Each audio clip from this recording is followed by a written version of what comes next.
Recorded Books presents an unabridged recording of These Things Hidden by Heather Gudenkauf, narrated by Angela Goethals as the voice of Allison, Ali Ahn as Bryn, with Angela Lynn narrating the chapters titled Claire and Charm.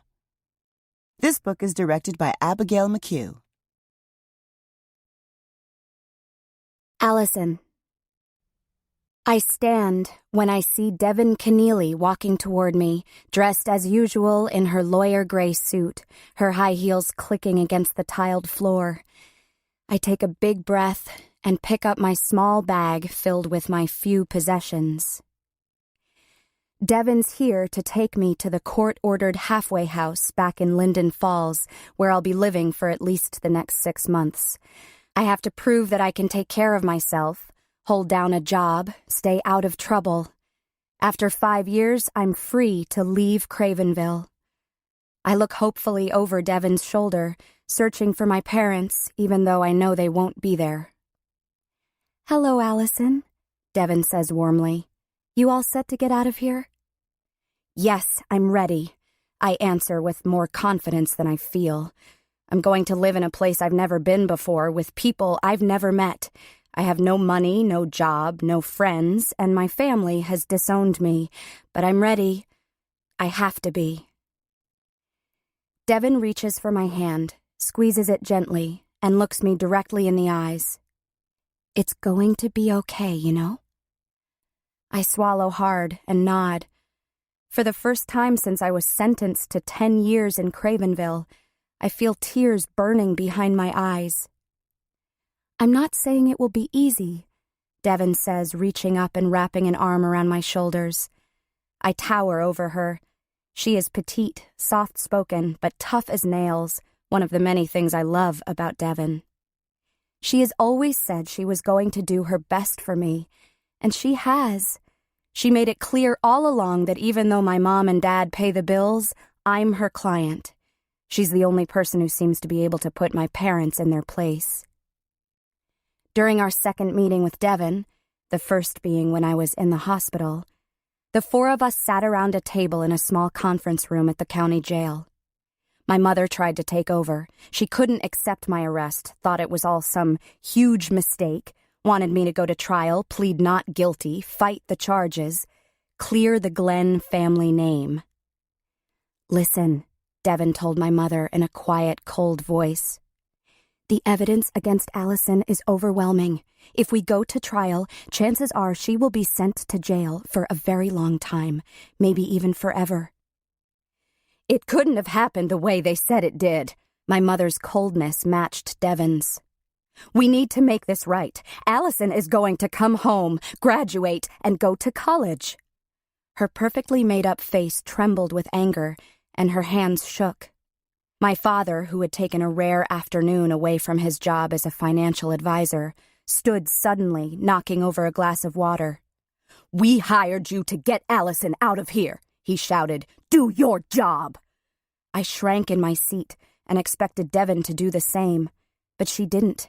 She calmly set her hands flat on the table, straightened her back, lifted her chin, and spoke. "My job is to examine all the information, look at all the options, and help Allison choose the best one." "There is only one option." My father's thick, long finger shot out, stopping inches from Devin's nose. "Allison needs to come home." "Richard," my mother said in that unruffled, irritating way she has. Devin didn't flinch. "If you don't remove that finger from my face, you might not get it back." My father slowly lowered his hand, his barrel chest rising and falling rapidly. "My job," she repeated, looking my father dead in the eye, "is to review the evidence and choose the best defense strategy. The prosecutor is planning to move Allison from juvenile to adult court and charge her with first-degree murder. If we go to trial, she will end up in jail for the rest of her life, guaranteed." My father lowered his face into his hands and started crying. My mother looked down into her lap, frowning with embarrassment. When I stood in front of the judge, a man who looked exactly like my physics teacher, Even though Devin prepared me for the hearing, told me what to expect, the only words I heard were 10 years. To me, that sounded like a lifetime. I would miss my senior year of high school, miss the volleyball, basketball, swimming, and soccer seasons. I would lose my scholarship to the University of Iowa, would never be a lawyer. I remember looking over my shoulder at my parents, tears pouring down my face. My sister hadn't come to the hearing.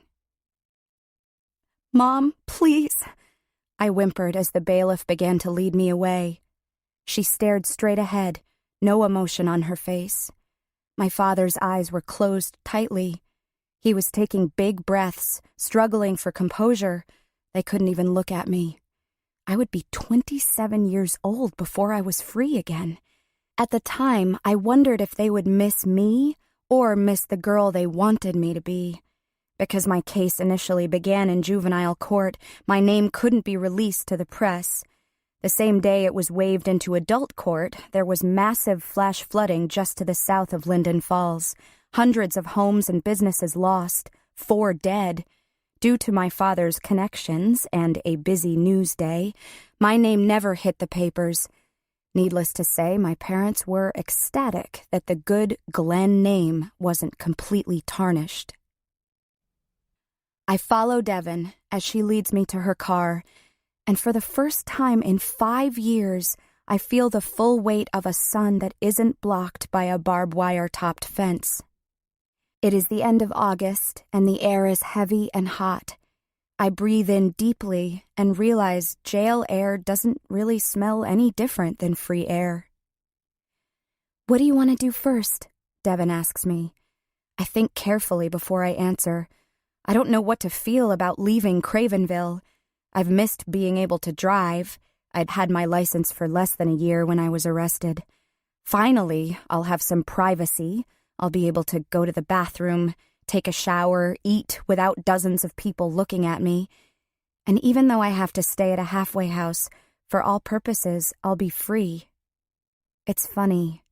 I've been at Cravenville 5 years, and you'd think I'd be clawing at the door, desperate to get out, but it's not quite like that. I've made no friends here, I have no happy memories, but I do have something that I have never, ever had in my life. Peace, which is a rare, precious thing. How can I be at peace for what I've done? I don't know, but I am. When I was younger, before I was in prison, my mind never stopped racing. It was constantly go, go, go. My grades were perfect. I was a 5-sport athlete: volleyball, basketball, track, swimming, and soccer. My friends thought I was pretty. I was popular, and I never got in any trouble. But under the surface, beneath my skin, it was like my blood was boiling. I couldn't sit still. I could never rest. I'd wake up at 6 every morning to go for a run or lift weights in the school's weight room. Then I'd take a quick shower, eat the granola bar and banana I'd shove into my backpack, and go to class all day. After school, there'd be practice or a game, then home to eat supper with my parents and Bryn, then 3 or 4 hours of homework and studying. Finally, at around midnight, I would try to go to sleep.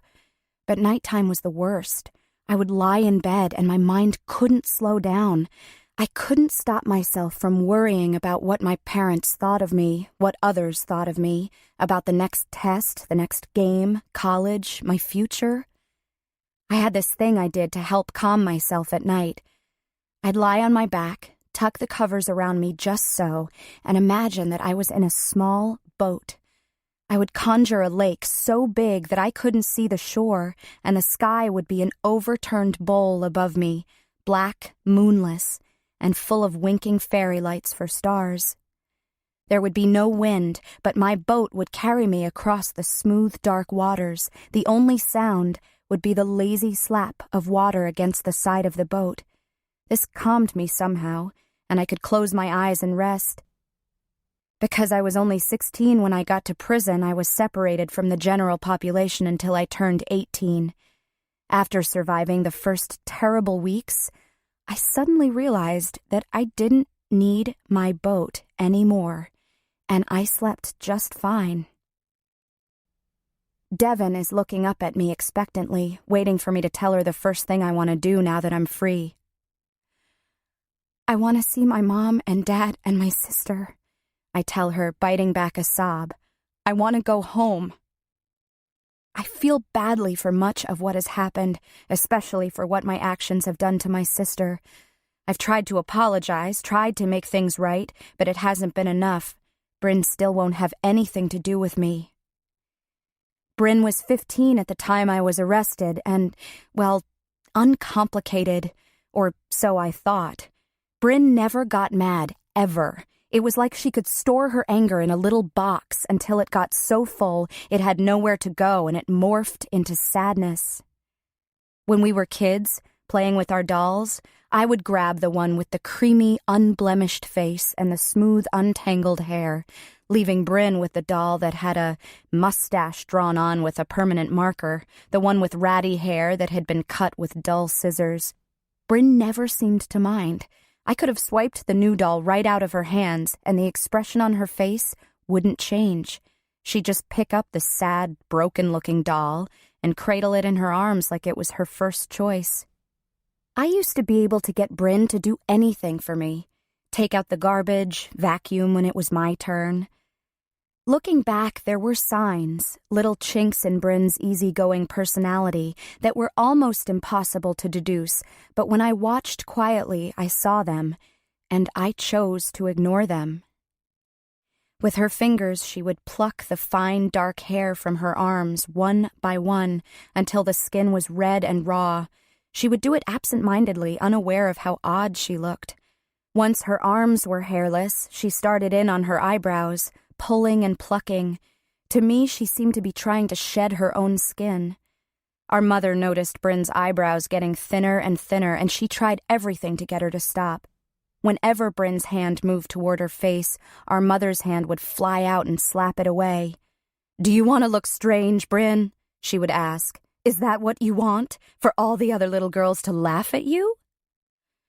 Bryn stopped pulling out her eyebrows, but she found other ways to punish herself. She gnawed her fingernails to the quick, bit the insides of her cheeks, scratched and picked at sores and scabs until they festered. We were complete opposites, yin and yang. Where I am tall and solid, Bryn is smaller and delicate. I'm a big, sturdy sunflower, always turning my face to the sun, and Bryn is prairie smoke, wispy and indistinct, head down, nodding with the breeze. Though I never told her, I loved her more than anything or anyone else in the world. I took her for granted, assumed she would always be at my beck and call, assumed that she would always look up to me. But I don't seem to exist to her anymore. I can't blame her, really. Letter after letter I wrote to Bryn, but she never wrote back to me. That has been the worst thing about prison. Now that I'm free, I can go to Bryn. I can make her see me, make her listen to me. That's all I want. 10 minutes with her, then everything will be all right again. As we get in the car and drive away from Cravenville, my stomach flips with excitement and fear. I see Devin hesitate. "Maybe we should stop somewhere and get something to eat first, then get you settled in at Gertrude House. After that, you can call your parents," Devin says. I don't want to go to the halfway house. I'll probably be the one convicted of the most heinous crime there. Even a heroin-addicted prostitute arrested for armed robbery and murder would get more compassion than I ever will. It makes much more sense for me to stay with my parents in the home where I grew up, where I have some good memories. Even though a terrible thing happened there, it's where I should be, at least for now. But I can see the answer on Devin's face. My parents don't want to see me, don't want anything to do with me, don't want me to come home. Bryn. I get Allison's letters. Sometimes I wish that I could write back to her, go see her, act like a sister to her. But something always stops me. Grandma tells me I should talk to Allison, try to forgive her. But I can't. It's like something broke inside me that night 5 years ago. There was a time I would have given anything to be a real sister to Allison, to be close with her like we were when we were little.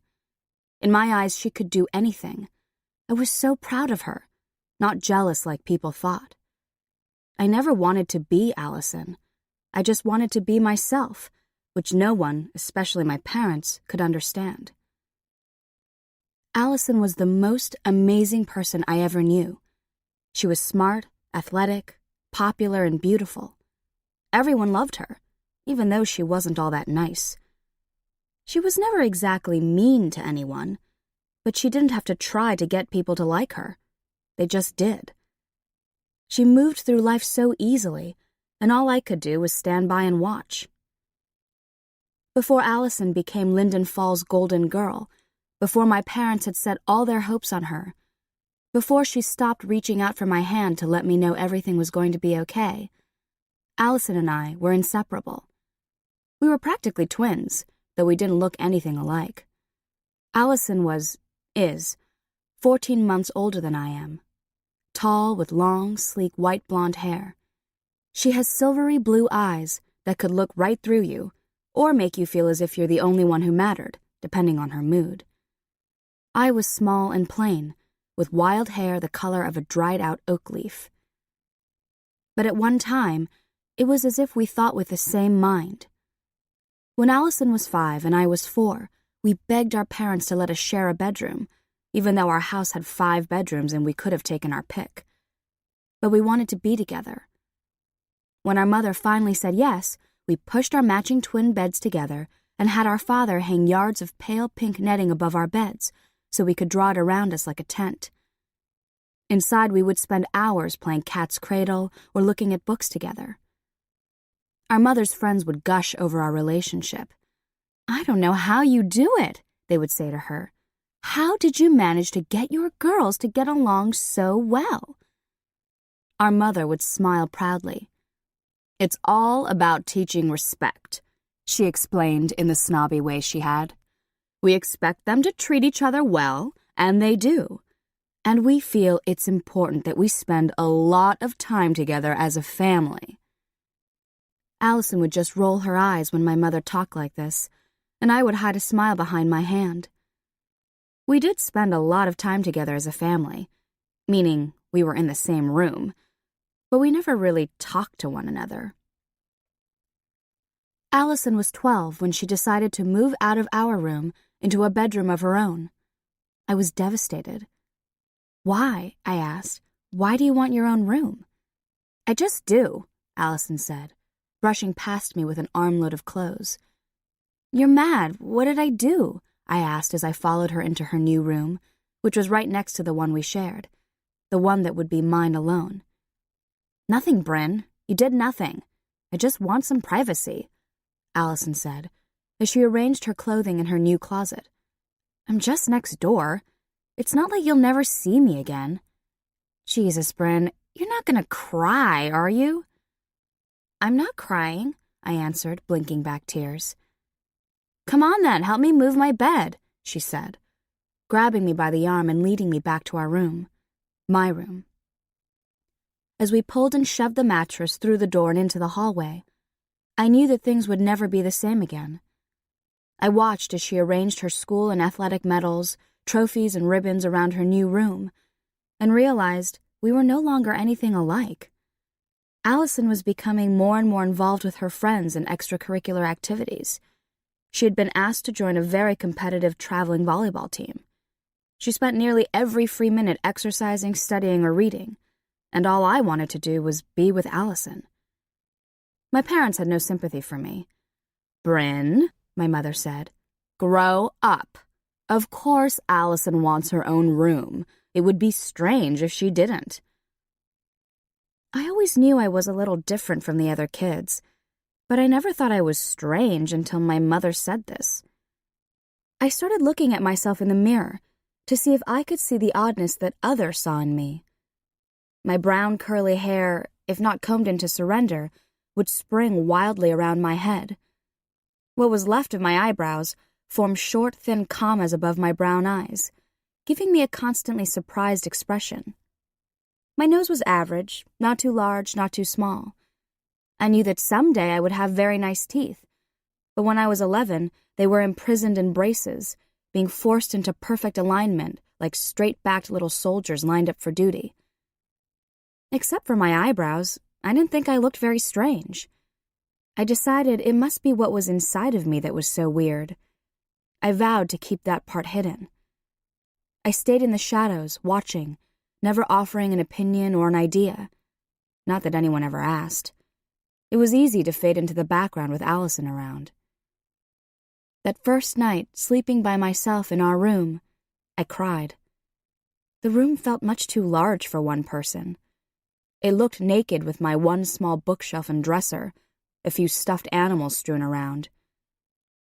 I cried because the sister I loved didn't seem to want me around anymore. She left me behind without a backward glance. Until she was 16 and finally needed me again. I wasn't even supposed to be at home that night. I was going to the movies with friends until my mother found out that Nathan Canfield would be there too. She would have none of that. He had gotten caught drinking or something, and he wasn't the kind of friend I should be associating with, she said. So I was forbidden to go out that night. I often wonder how different my life would have been, all our lives would have been, if I had been sitting in some movie theater that night eating popcorn with Nathan Canfield instead of at home. I don't know what Allison looks like now. I imagine that life in prison isn't helpful to keeping one's good looks.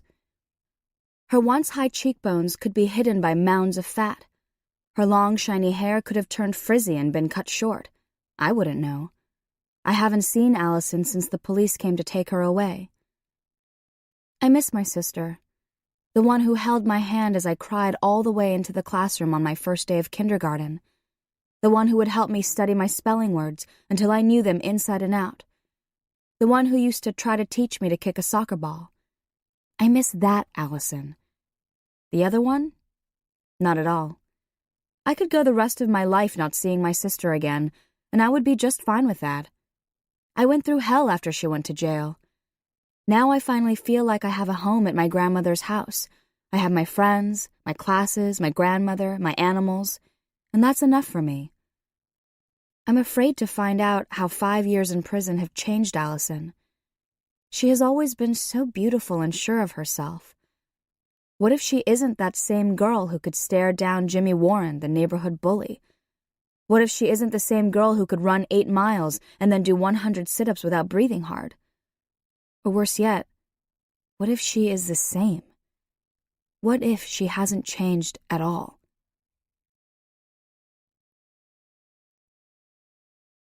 Allison. I don't even think my sister knows that I'm being released from prison. 2 years into my sentence, after she graduated from high school, she left home and moved 2.5 hours north of Linden Falls to New Amory, where our dad grew up. She lives with our grandma. Last I heard, she was attending a community college there, studying something called companion animal science. Bryn's always loved animals. I'm glad she chose something that suits her. If my parents had their way, she'd slide into the vacancy I created and be in law school.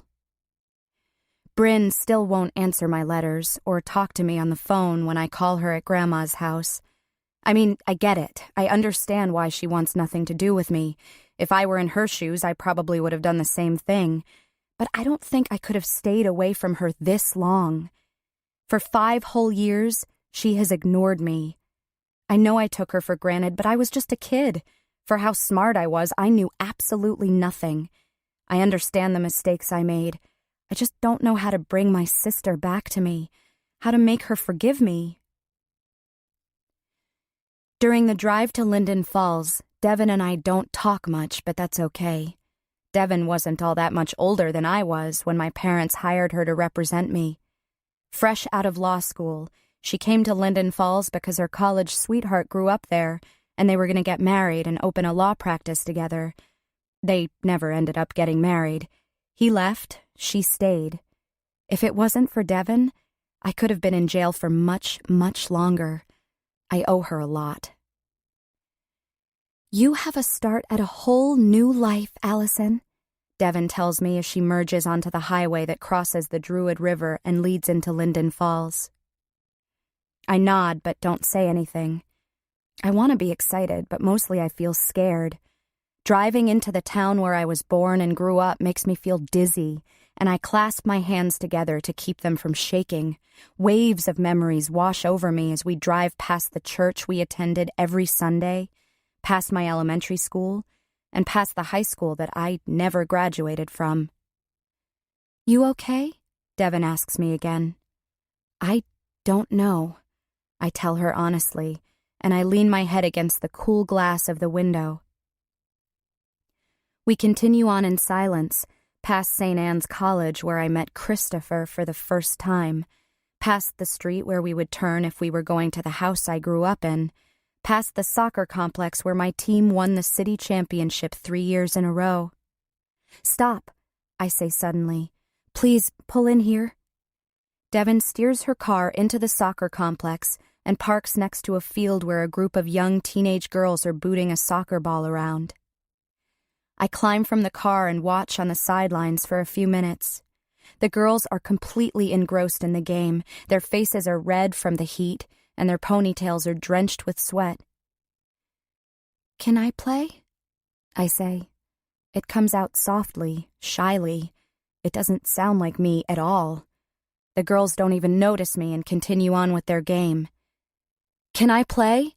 I say again, this time more forcefully, and a short, solid girl with her brown hair pulled back in a headband stops and looks me up and down skeptically. "Just for a minute?" I say. "Sure," she answers and trots after the ball. I step cautiously onto the field. The grass is a deep emerald green and I bend down to touch it. It is soft and wet from the earlier rainstorm. I begin to run, slowly at first, then I pick up the pace. I've tried to stay in shape while in jail, running laps inside the fenced courtyard, doing push-ups and sit-ups in my cell, but the soccer field is at least 100 yards long, and very quickly I become winded and have to stop. I bend over, hands on my knees, my muscles already aching. The girls head back my way, their skin tan and healthy in comparison to my own white skin that has seen so little of the sun. Someone passes me the ball and everything comes back, the familiar feel of the ball between my feet, the instinct of knowing which way to move. I dart between the girls, dribbling and passing the ball down the field. For a minute, I can forget that I'm a 21-year-old ex-con whose life has already passed her by. A girl chips the ball to me and I weave in and out of the crowd of players and break away. With no cleats, I slip slightly in my cheap tennis shoes, but quickly regain my balance. The midfield defender is approaching, and I feint left, leaving her behind, and send a square pass to the girl with the headband. She launches the ball over the shoulder of the goalie and into the goal, and the girls erupt in celebration. For a minute, I can imagine that I'm a 13-year-old, playing a pickup game with my friends, and I'm smiling and laughing, wiping the sweat from my forehead. Then I look over and see Devin waiting patiently for me on the sidelines, an amused expression on her face. I must look silly, a grown woman dressed in khaki pants and polo shirt, playing soccer with a bunch of kids. "You're a natural," Devin says as we walk back to her car. "Yeah, a lot of good that does me now," I answer with embarrassment, glad that my face is already red from my workout. "You never know," Devin responds. "Come on, we have a little bit of time left before they're expecting us at Gertrude House. Let's get something to eat." As Devin pulls up in front of the halfway house where I will be staying for the next 6 months, it begins to rain again. It is a huge Victorian with peeling white paint, black shutters, and a porch lined with white spindles. "I didn't think it would be so big," I say, looking up at the house. It would be scary if it weren't for the beautifully landscaped front yard. "It has 6 bedrooms, with 2 or 3 women to a room," Devin explains. "You'll really like Oline. She started Gertrude House about 15 years ago. Her own daughter died after getting out of prison.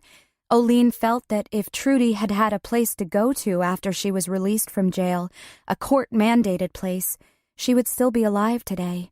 So she opened Gertrude House as a way to try and educate women on how to live successfully after prison.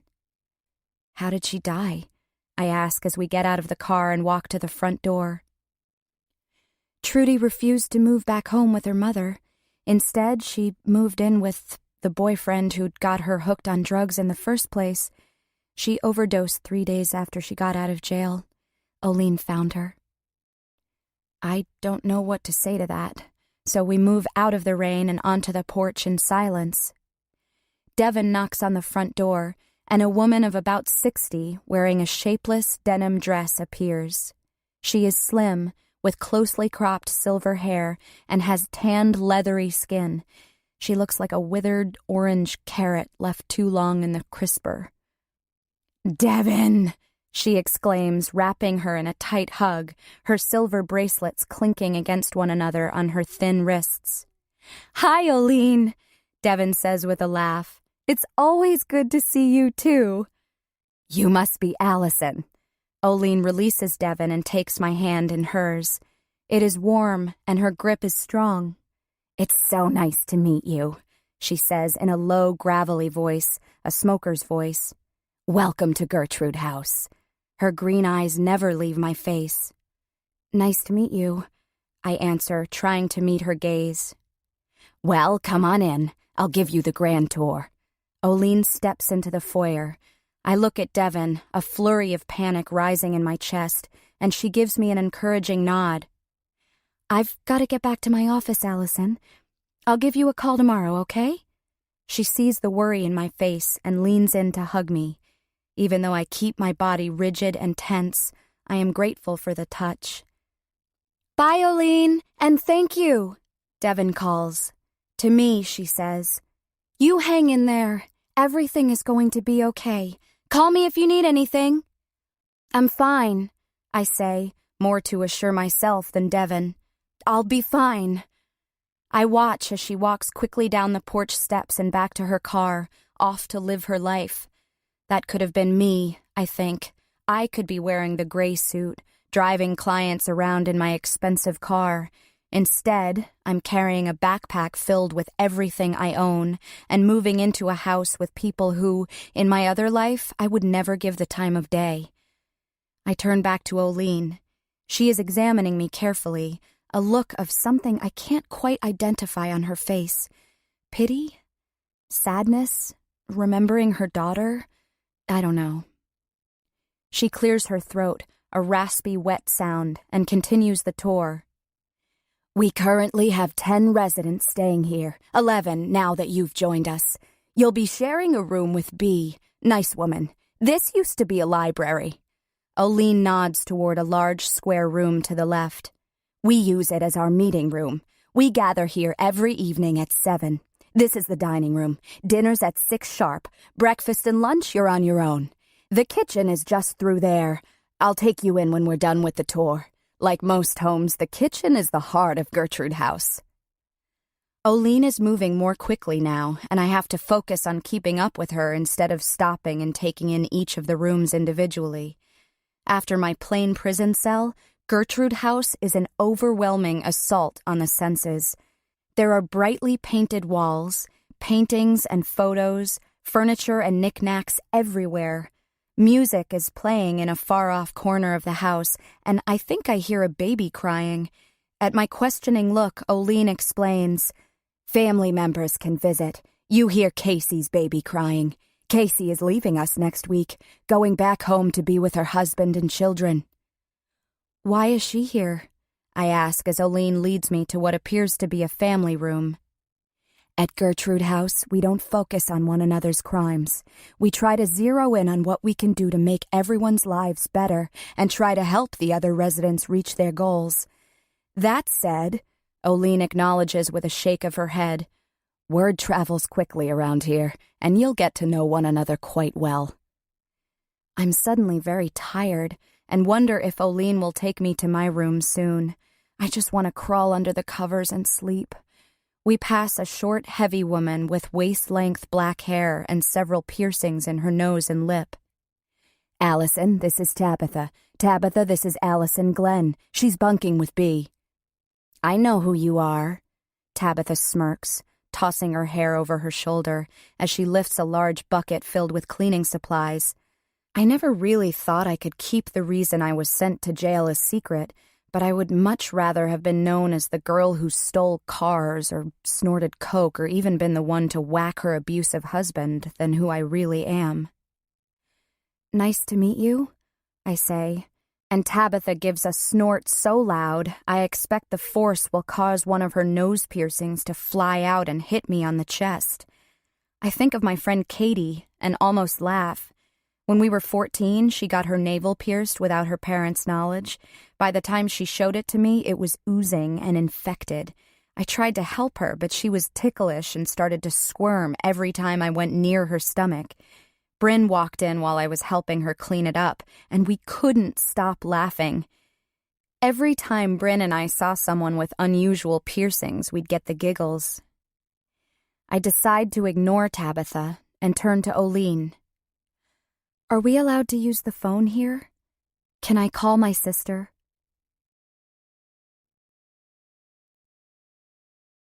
Bryn.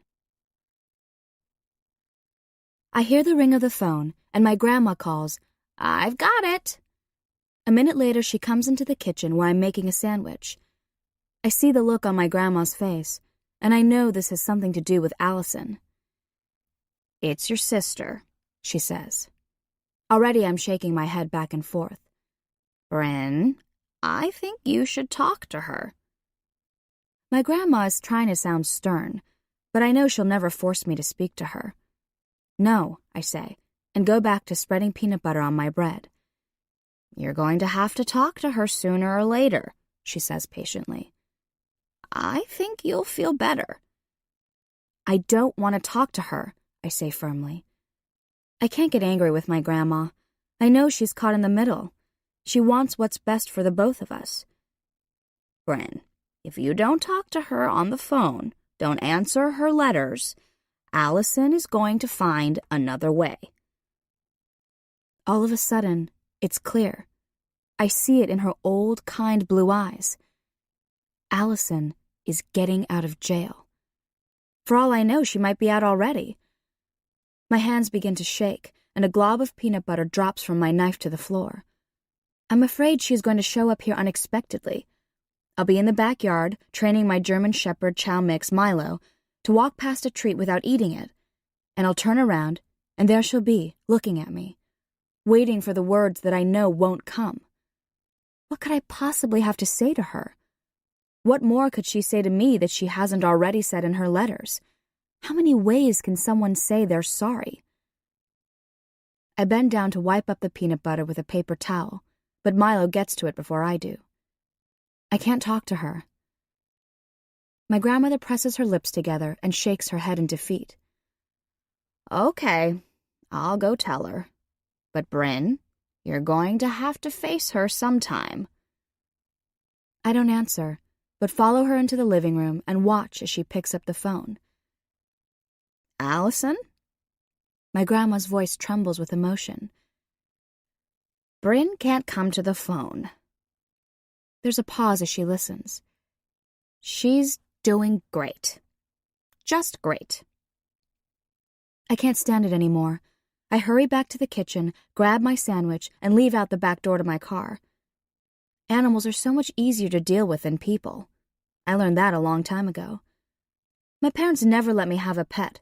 Too furry, too messy, too time-consuming. Every time I brought home strays, I would hope, pray that they would let me keep them, just once. I tried to spiff them up. I smoothed their tangled fur with an old comb, spritzed their fur with body spray, scrubbed their teeth with an old toothbrush. Ancient, arthritic mutts, one-eyed cats with notched ears, I would parade them in front of my parents. "See how good he is? See how soft her fur is? See how tame, how sweet, how smart? See how lonely I am, do you see?" But no pets allowed. My dad would take me to drop the animal off at the shelter, and every time I would cry and hold so tight to the animal that it would claw and scramble to get away from me. My grandmother lets me have animals in her house, though she has drawn the line at 5. We have 2 cats, a mynah bird, a guinea pig, and Milo.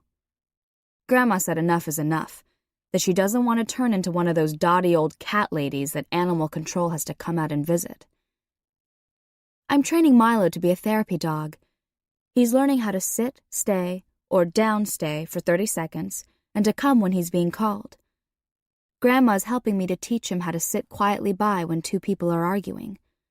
We make up silly fights about whose turn it is to take out the garbage or make dinner. I think Milo knows we're not really serious. He just yawns and lies down and looks back and forth at us until we both start laughing. When we're finished with the training, I hope to be able to take Milo into nursing homes and hospitals. It's a proven fact that animals are able to help ease pain and anxiety in the sick and elderly. One day I want to open my own business, training animals for pet therapy. For once in my life, I've got a plan. A good one, for that matter. I don't want anyone or anything to distract me from my goal. Not my parents, and certainly not my sister. If only Allison had done what she always did, made the right choice, things could have been so different. She wouldn't have had to go away. Our parents would have been happy, and I could have just faded into the background where I belong. But she didn't. She screwed up royally, and she left me in that house alone with our parents. I wasn't the perfect girl like she was, and I never will be. Oh, but they tried. All through high school, it was pressure, pressure, pressure. Staying in that house, I couldn't get my thoughts straight, couldn't make a decision, couldn't breathe. I tried to go to St. Anne's College, tried to keep up with my classes, tried to make friends. But whenever I walked into the classroom, a wave of panic would come over me. It always started in my ears, a strange buzzing sound that would trickle down my throat and out toward my fingertips, leaving them numb. My chest would tighten. I couldn't catch my breath. The instructors and students would gawk at me, and I would stare back until they seemed to melt before my eyes. Their ears would slide down their cheeks, their lips would dribble down their chins, until they were nothing but fleshy puddles. It wasn't until I swallowed a bottle of sleeping pills that I found in my mother's medicine cabinet that my parents finally decided to leave me alone. They gladly sent me over the river and through the woods to grandmother's house with a suitcase and a prescription for an antidepressant. Things feel right here. Grandma got me to go to a doctor. I took my medicine, and it got me back on track. I'm doing fine. But I won't talk to Allison. I can't talk to her. It's better this way. Better for her, and better for me. For once in her life, Allison got what she deserved.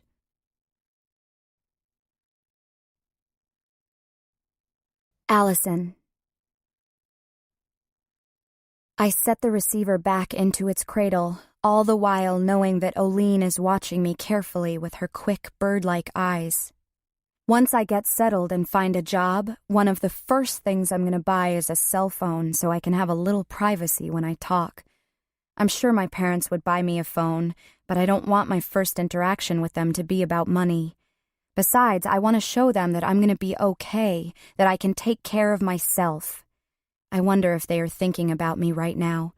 Secretly, I had hoped they would have been parked in front of Gertrude House to welcome me when I arrived. Oline must be psychic because she says, "Many of the residents have cell phones, but we have guidelines here that phones need to be turned off while doing chores or when we are having group sessions. We want to respect others' need for quiet." Oline picks up where she left off with the tour. She leads me through the kitchen where we will take turns making dinner and to an octagonal room with a ceiling that extends above the second floor. This is where the residents watch television. A gray-haired woman wearing a waitress uniform is dozing on a sofa, and a young, petite, dark-skinned woman is holding a toddler on her lap and singing softly to him in Spanish. The television is turned to a soap opera, the volume muted. "This is Flora and her son Manalo," Oline says in a whisper. "And that's Martha." Oline waves a hand toward the slumbering woman. Flora's eyes narrow into suspicious slits, and she gathers Manalo more closely to her. The little boy waves a chubby hand at us and grins. "Nice to meet you," I say. Flora speaks rapidly to Oline in Spanish, her tone tight and hostile, and Oline responds back in Spanish as well. I have the feeling that Oline is going to have to do a lot of talking to calm the other residents of Gertrude House when it comes to me. "Let's go on upstairs and I'll show you your room," Oline says, taking me by the elbow and steering me from the television room to the spiral staircase that leads to the bedrooms. I can feel Flora's eyes on my back as I follow Oline up the steps. I've been here for all of 20 minutes and everyone already seems to know who I am and what I've done. I know I shouldn't let it bother me so much. I had to deal with the same things in jail, but this seems different somehow. "The expectation is that everyone takes an active role in the upkeep of the house," Oline says, and I can see this is true. There isn't a speck of dust anywhere, and the floors gleam. Oline gently knocks on a closed door before opening it to reveal a small room with bunk beds and 2 small dressers.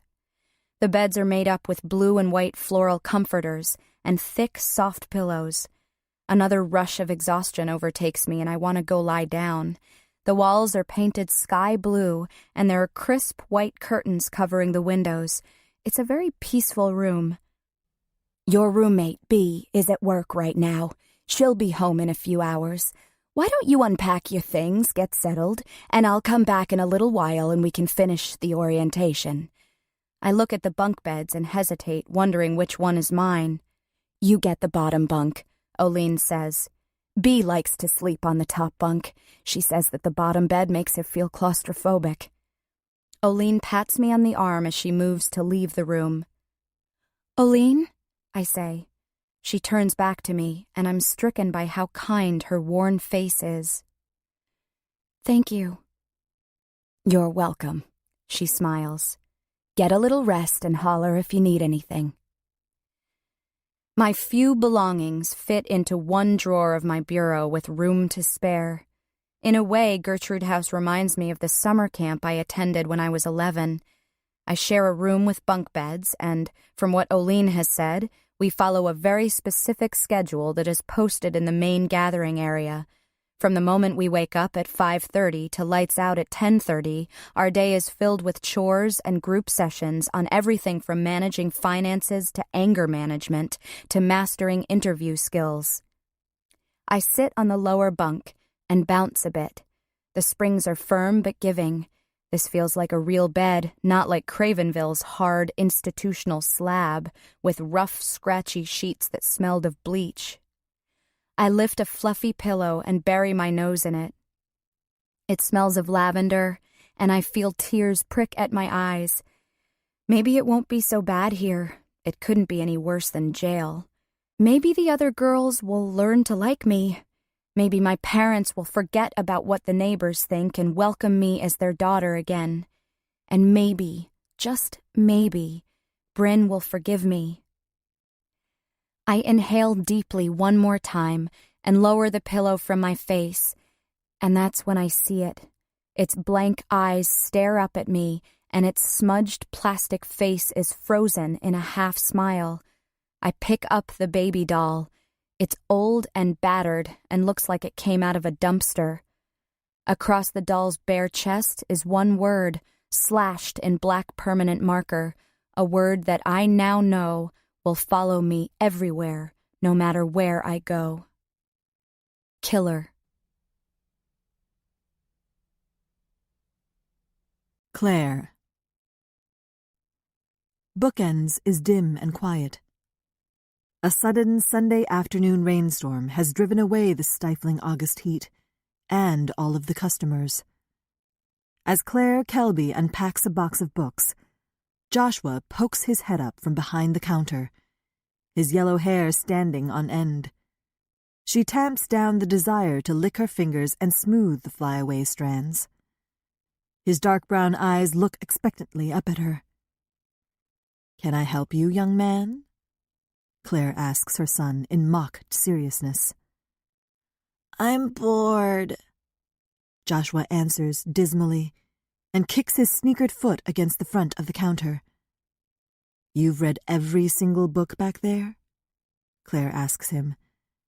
and Joshua glances over his shoulder towards the shelves and shelves of books. Looking back at his mother, he nods and tries to bite back a smile.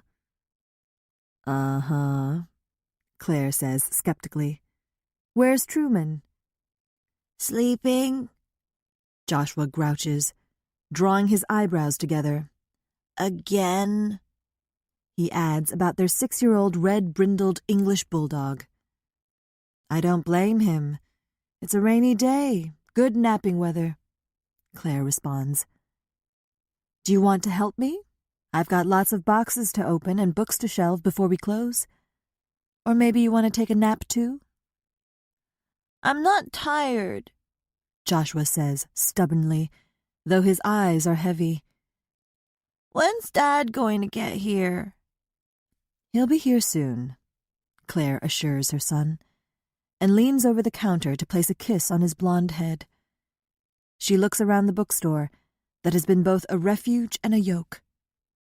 Years ago, the store and its responsibilities had kept her sane.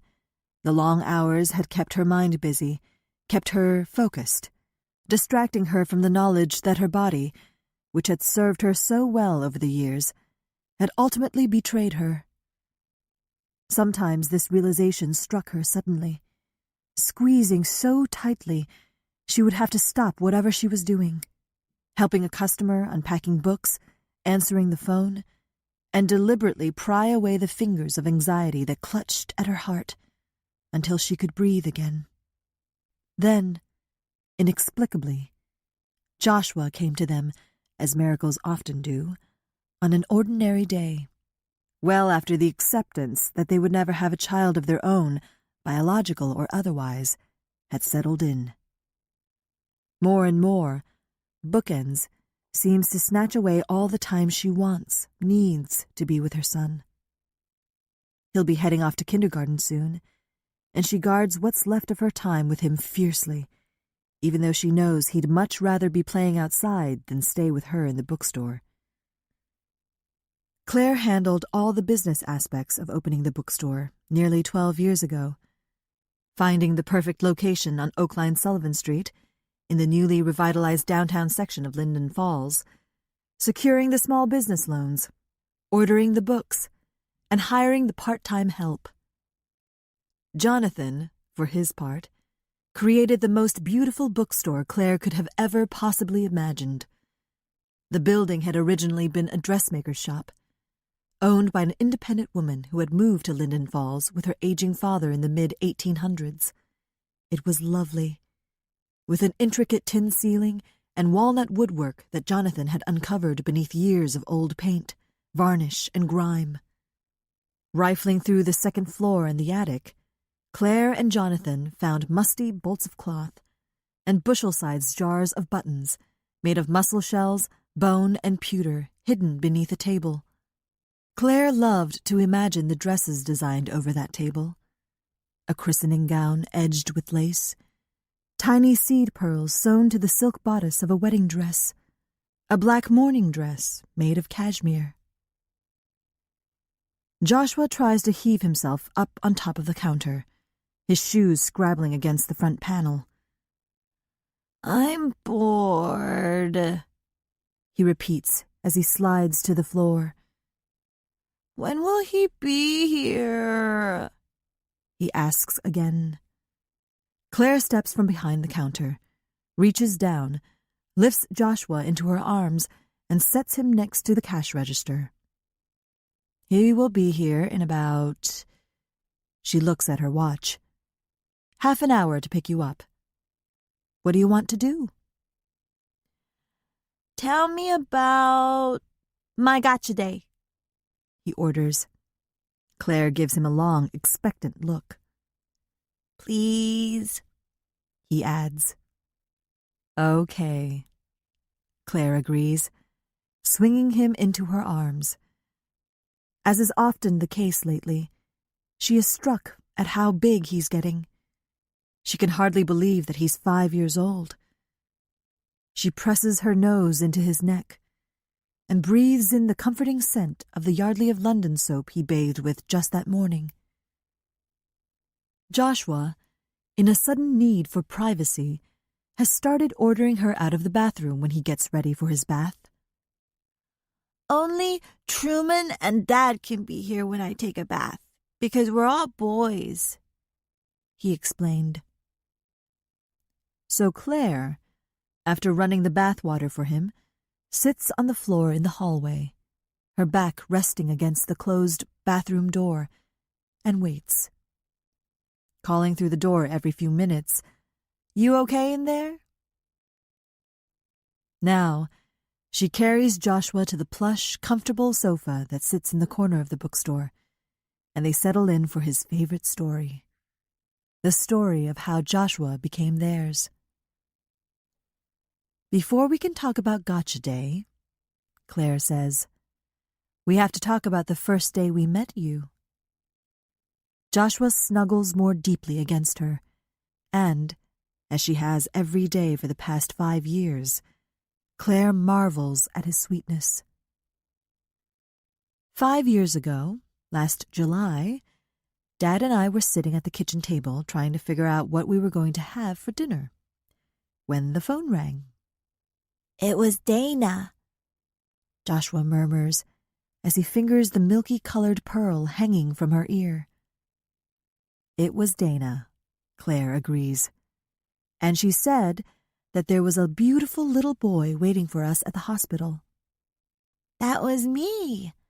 That was me waiting at the hospital, Joshua tells Truman, who decides to hobble over to the pair. And that birth lady couldn't take care of me, so she left me at the fire station, and the fireman found me just lying there in a basket. Hey, who's telling this story? Claire asks, and gently pokes him in the ribs. You are. Joshua wrinkles his upturned nose and tries to look sorry. That's okay. We can tell it together, Claire assures him. And all the firemen didn't know what to do, Joshua exclaims.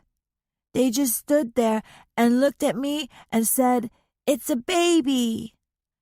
Joshua holds his hands out, palms up, a look of animated consternation dancing across his face. You were a surprise, that's for sure. Claire nods in agreement. The firemen called the police called Dana, Dana took you to the hospital, and Dana called us. And when you held me in your arms for the first time, you cried and cried. Joshua giggles.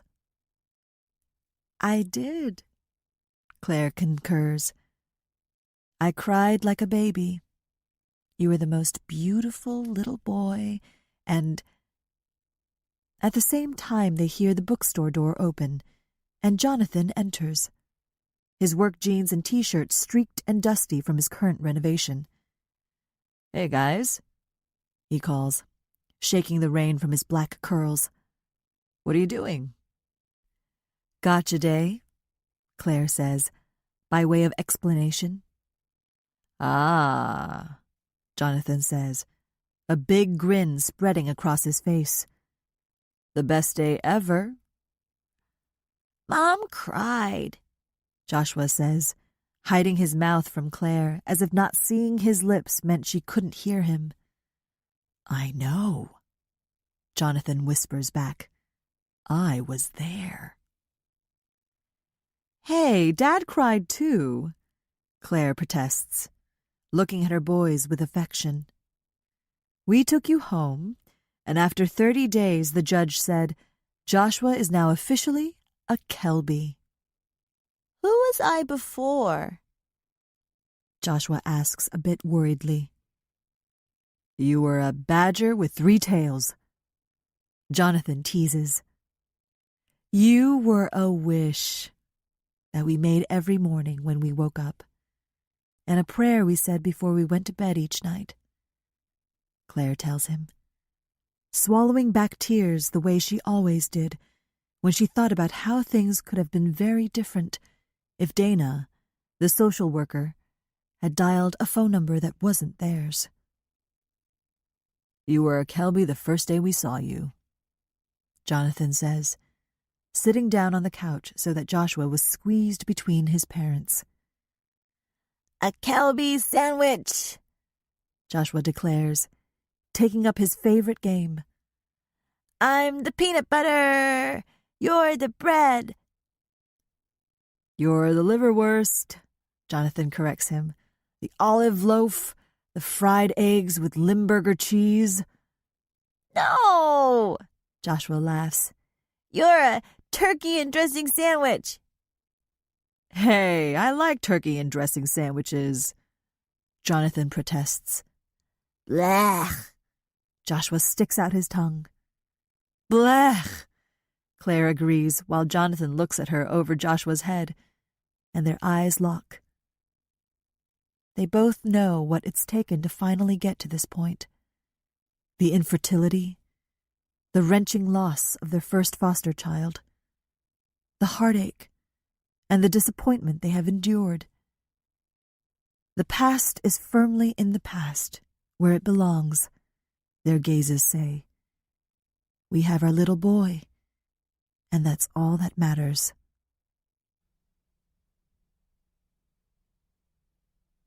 Charm.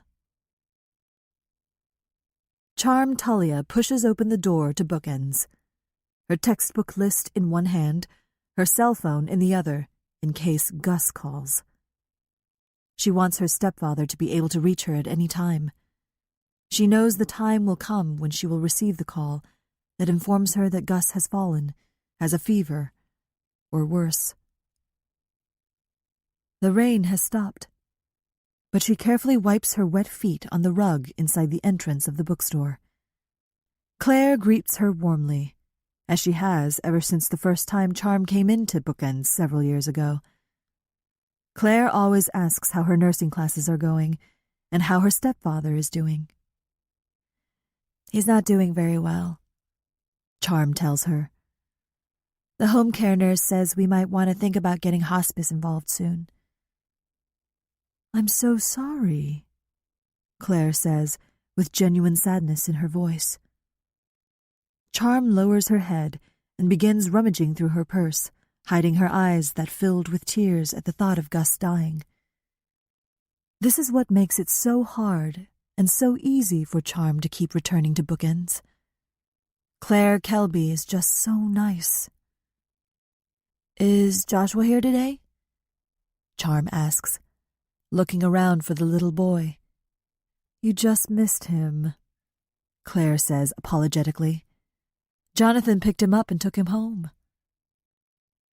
"Well, tell him hi for me," Charm says, trying to mask her disappointment, and slides her textbook list across the countertop toward Claire.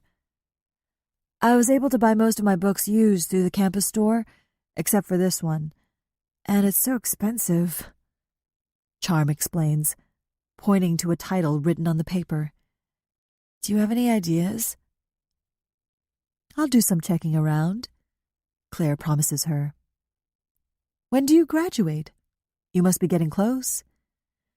"In May. I can't wait," Charm says with a smile. "I'll give you a call tomorrow to let you know what I can find out about your book. You take care of yourself, okay, Charm?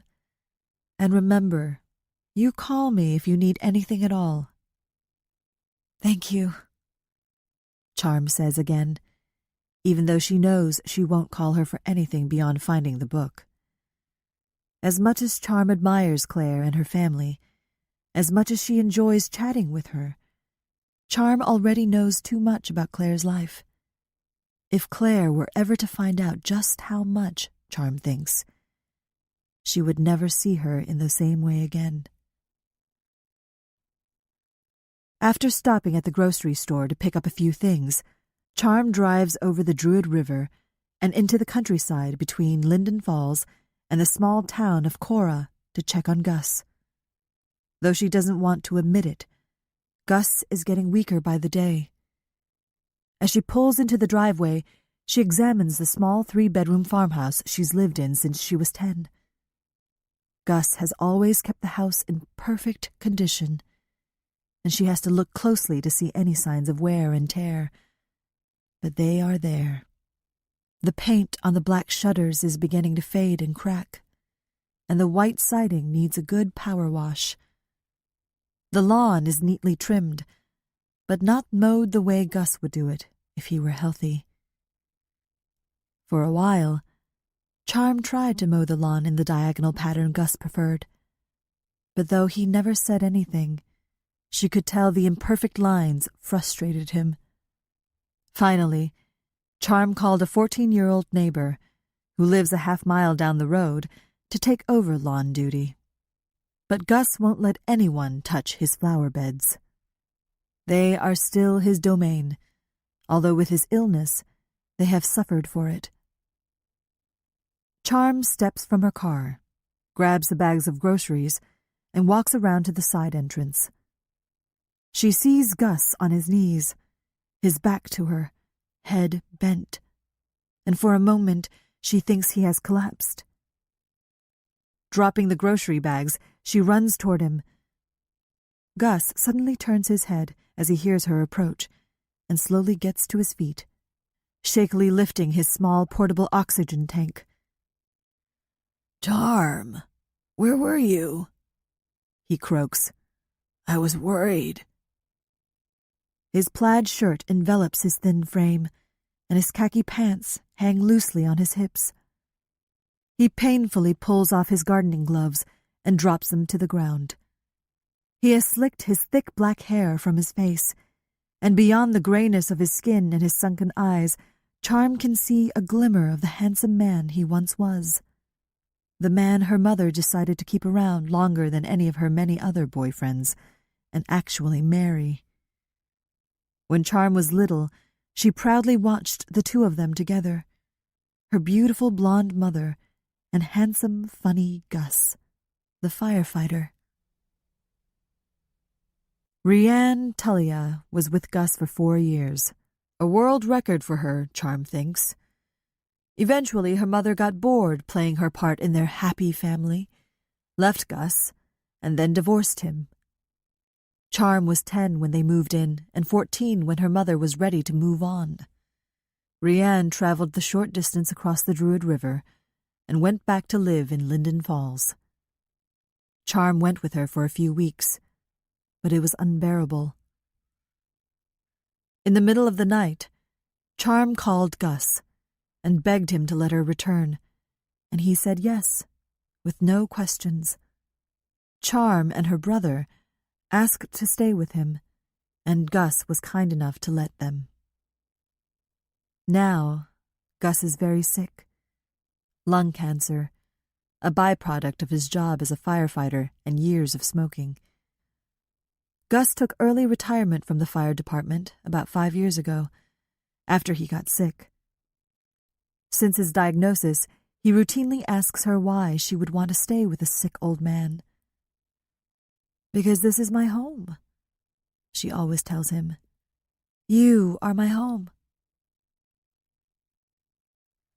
"Hey, Gus." Charm tries to sound casual, not wanting him to know she's worried. "I just went to the bookstore and got some groceries."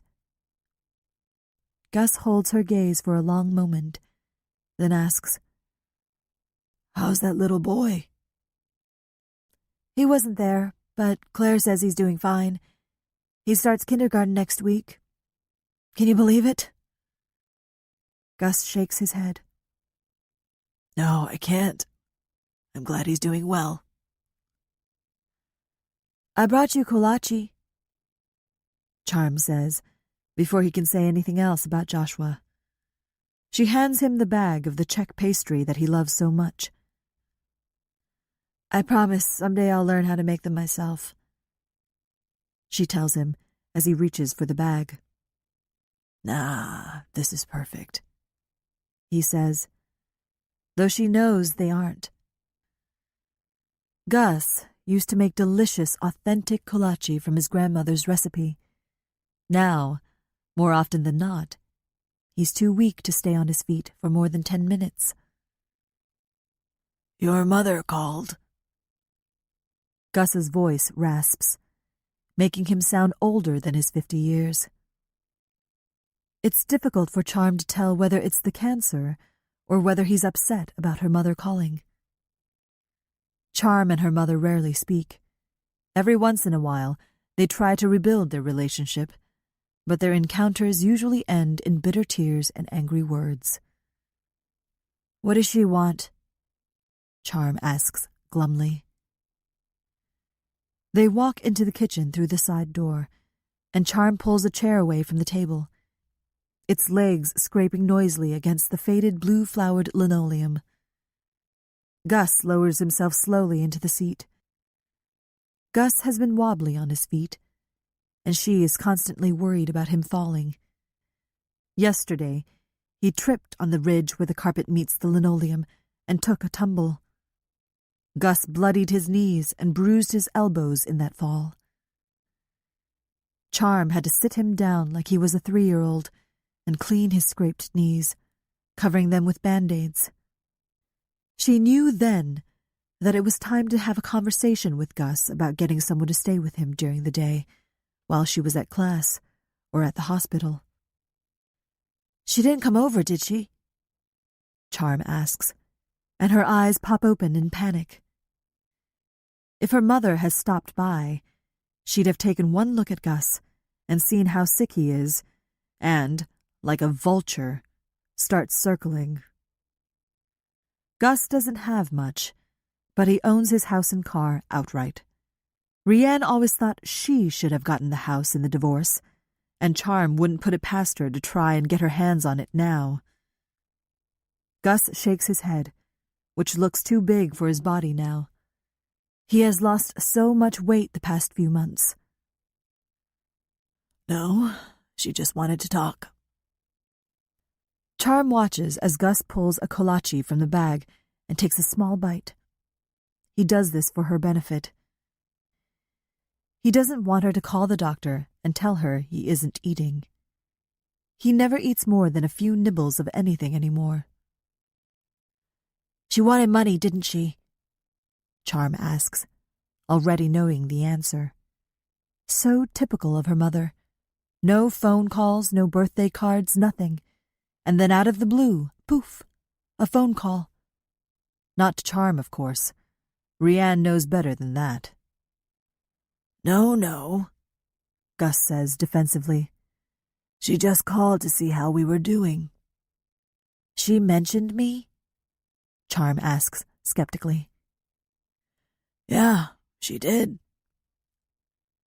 With a trembling hand, Gus brings the kolache slowly back to his lips. His face is pale. He had tried to shave, but missed several stubbly patches on his neck. "She asked how you were, how school was going for you, what was new." "What did you tell her?"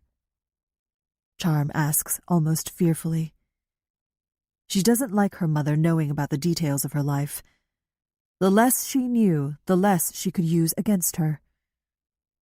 "I didn't tell her much," Gus says miserably. And Charm knows he still loves her mother. She is very lovable, until she's not, Charm thinks. And then you just want to slap her away like she's a pesky mosquito. But Gus still hasn't gotten over her, even after all these years. "I told her that you're doing well, that you graduate from nursing school next spring, that you're a nice girl." Then Gus's face darkens. A storm cloud passes over his face. "Of course, she asked about your brother. I told her that I hadn't heard from him in years, and haven't missed the son of a bitch one bit." "I bet she loved that." Charm smiles. Her brother is her mother's favorite. His father was the only man her mother ever truly loved, and, in turn, he wanted nothing to do with her. Smart man, Charm thinks. Gus sets the kolache on the table and looks at Charm, pain ingrained in his tired blue eyes. "She said that he called and left a strange message on her machine." "Oh," Charm says casually, as if she doesn't care. What kind of message? She didn't say. Said she wanted to talk to you. She wants you to call her back. Gus says coarsely. You look tired, Charm tells him. Why don't you go and lie down for a while? Gus doesn't argue, which says everything. Slowly, he pushes his chair away from the kitchen table and gets unsteadily to his feet. Remember, Jane's going to stop over later tonight, she reminds him. Almost every evening, Jane, a nurse from the Visiting Nurse Association, stops by to check on Gus. She'd arranged for Jane to come when Gus began coughing up blood and was starting to get more and more confused. Jane takes his blood pressure, listens to his lungs, and makes sure he's being properly cared for.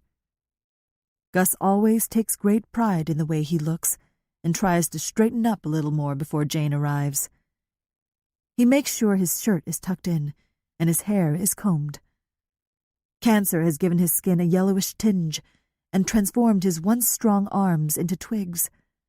But Gus is still a natural flirt. Ah, Jane. Gus smiles. My favorite nurse. Hey, Charm says in mock indignation. I thought I was your favorite nurse. You're my favorite soon-to-be nurse, Gus explains. Jane is my favorite licensed nurse. Oh, well, that's okay then, Charm says, walking right behind Gus in case he falls, like a mother shadowing her wobbly toddler. Just as long as we're clear on the topic. She makes sure Gus is situated safely in his bed, places a fresh glass of water on the side table, and double-checks that his oxygen tank is working. Charm, Gus says, as he pulls the quilt up beneath his chin. I talked to someone else today, too. She can tell by the seriousness of his voice that the conversation was important. I called the people at hospice. Gus, she interrupts. Don't. Tears prickle behind her eyes. She's not ready to have this conversation yet. I called hospice, he says firmly. When it's time, I want to be here in our home, not at the hospital. Do you understand? It's too early, Charm begins, but Gus stops her. Charm, kiddo, if you're going to be a nurse, you're going to have to learn how to listen to the patient. But you're not my patient. She's trying not to cry and begins to lower the shades to block out the early afternoon sun. When the time comes, you call hospice. I left the number by the phone. Okay, she agrees, more to please Gus than anything. She's not ready for Gus to die. He's the only real family that she has ever had. She needs him. Exhaustion and pain pull at his face. Can I get you anything before I have to go to school? Charm asks, at once hating to leave and feeling relief. No, I just want to close my eyes for a while. I'm okay. You go on, he tells her. She stands there in the darkened room next to Gus's bed for a moment, watching the rise and fall of his chest, listening to the mechanical breaths of the oxygen machine. What am I going to do without him? Where am I going to go?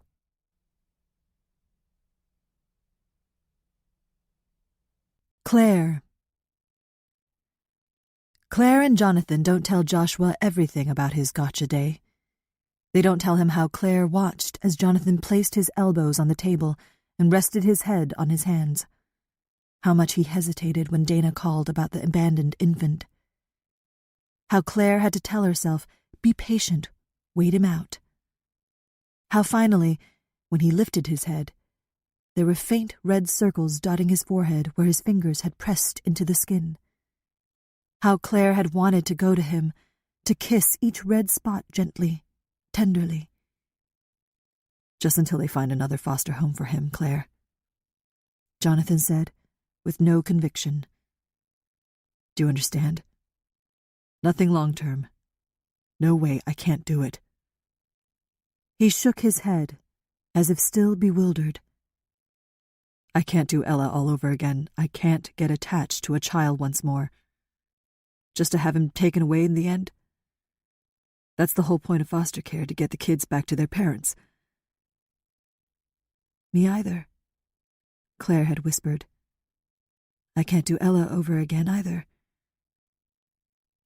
But somehow, Claire knew this mother wouldn't be coming back. Wouldn't take this little boy away from them.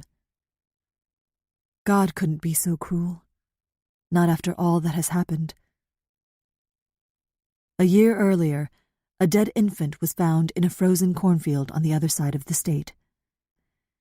After that, the Iowa State Legislature had quickly passed a safe haven law, allowing mothers to drop off their newborns under 2 weeks old at hospitals, police, or fire stations without fear of prosecution for abandonment. The doctors figured that this baby was about a month old, and for one brief moment, Claire worried that the police would find the mother who had abandoned him. She quickly brushed away her fears. This little boy, the little boy they would take home, would be the first baby left at a safe haven site. He would be theirs. When Dana set Joshua in Claire's arms, it was as if she was healed, as if all the miscarriages, the surgery, had never happened. The pain, the loss, became a faint memory. This was what they had waited for all these years, this beautiful, perfect little boy. On the way home from the hospital, they stopped to pick up a few necessities: diapers, bottles, formula. As an afterthought, Claire grabbed a book filled with baby names. Finally, she would be able to name a child. The book listed each name alphabetically, followed by the name's origin and meaning. This child's name, Claire decided, needed to have a special meaning. Since she didn't give him the gift of birth, she would give him his name, and it would mean something.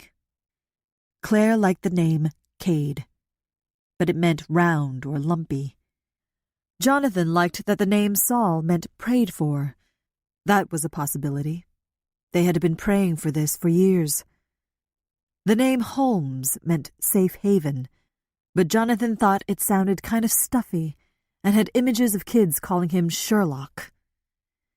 Claire flipped through a few more pages, and her eyes fell on the name Joshua. Saved by God. Joshua, she said out loud, weighing the word on her tongue, feeling it on her lips. Claire smiled at Jonathan and turned in her seat to look back at the baby who had become her son. Joshua, she repeated, a little louder, and at that moment, in sleep, he breathed a gentle, whispery sigh. Content. Safe. Saved.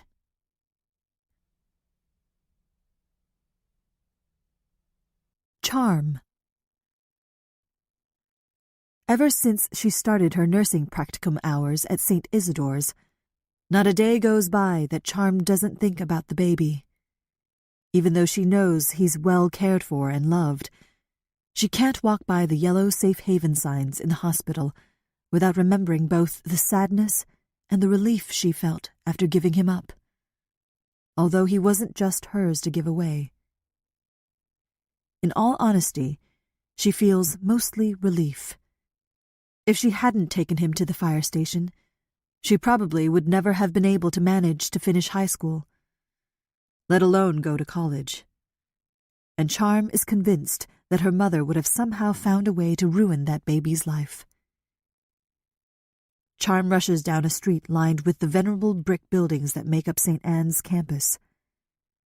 The small private college sits in the middle of Linden Falls and is surrounded by historical homes and cobblestone streets that are beginning to crumble.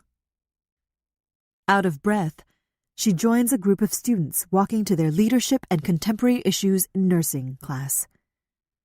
Sophie, a tall, gangly girl who wants to work in pediatric oncology, is in the midst of insisting that she has a psychic link with her mother.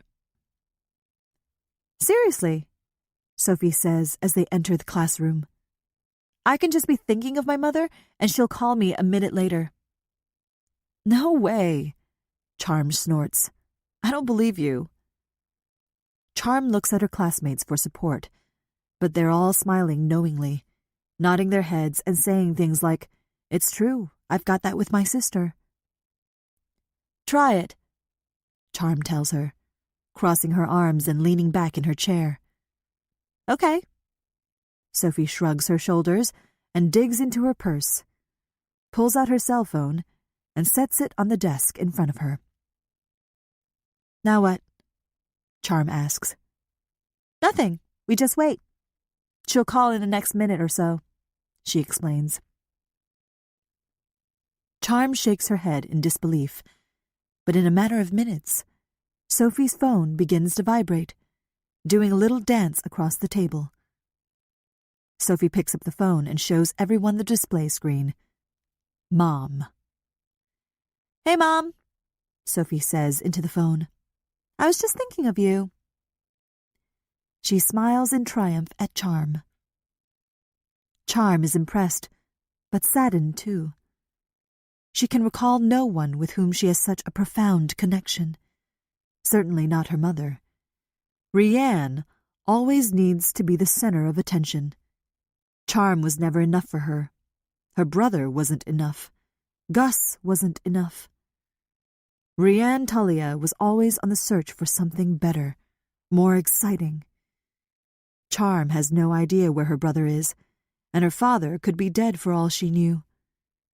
Charm did have a boyfriend last year who called her all the time, but that had more to do with his crazy insecurity than any supernatural bond. Gus, she thinks. She may have that bond with Gus. He's the one who taught her how to ride a bike, how to multiply fractions, the one who sat in the audience and blinked back tears when she walked across the stage to receive her high school diploma. Everything Charm has learned about being a good parent, a good person, she learned from Gus. One thing she knows for certain, when she gets married and has children, she will be there, day in and day out. She won't leave when things get hard, or sad, or just plain boring. That's something her mother or her brother never learned. Bryn. It's my first class of the term, and even though I know all my teachers and most of my classmates, I'm nervous. The familiar feeling creeps into my chest like thick dust rising and settling on my breastbone. I try to take big, deep breaths like Dr. Morris said I should, and it does help. I'm looking forward to my classes this semester. I'm taking Animals in Society and Humane Education with Companion Animals. I also get to do an internship off campus. Since I already volunteer at the animal shelter, I think I'm going to request that I get to work on a horse farm. I've never ridden a horse, but I've read that horses have been used to help people who have behavior problems, eating disorders, even autism. Despite what most people think, horses are incredibly intelligent. In the late 1800s, there was a horse named Beautiful Jim Key, who traveled the country with his trainer, Dr. William Key. Beautiful Jim Key could identify different coins and use a cash register to ring up amounts and give the correct change. He could also spell, tell time, and was said to have the IQ of a 6th grader. I don't know if that is actually true, but I'd like to think so. I hear my cell phone vibrate, and I dig around in my purse to find it. For a second, I think Allison has gotten my cell phone number from someone, but I haven't even given it to our parents, and I know Grandma wouldn't have given it to her. I smile as I look at the display.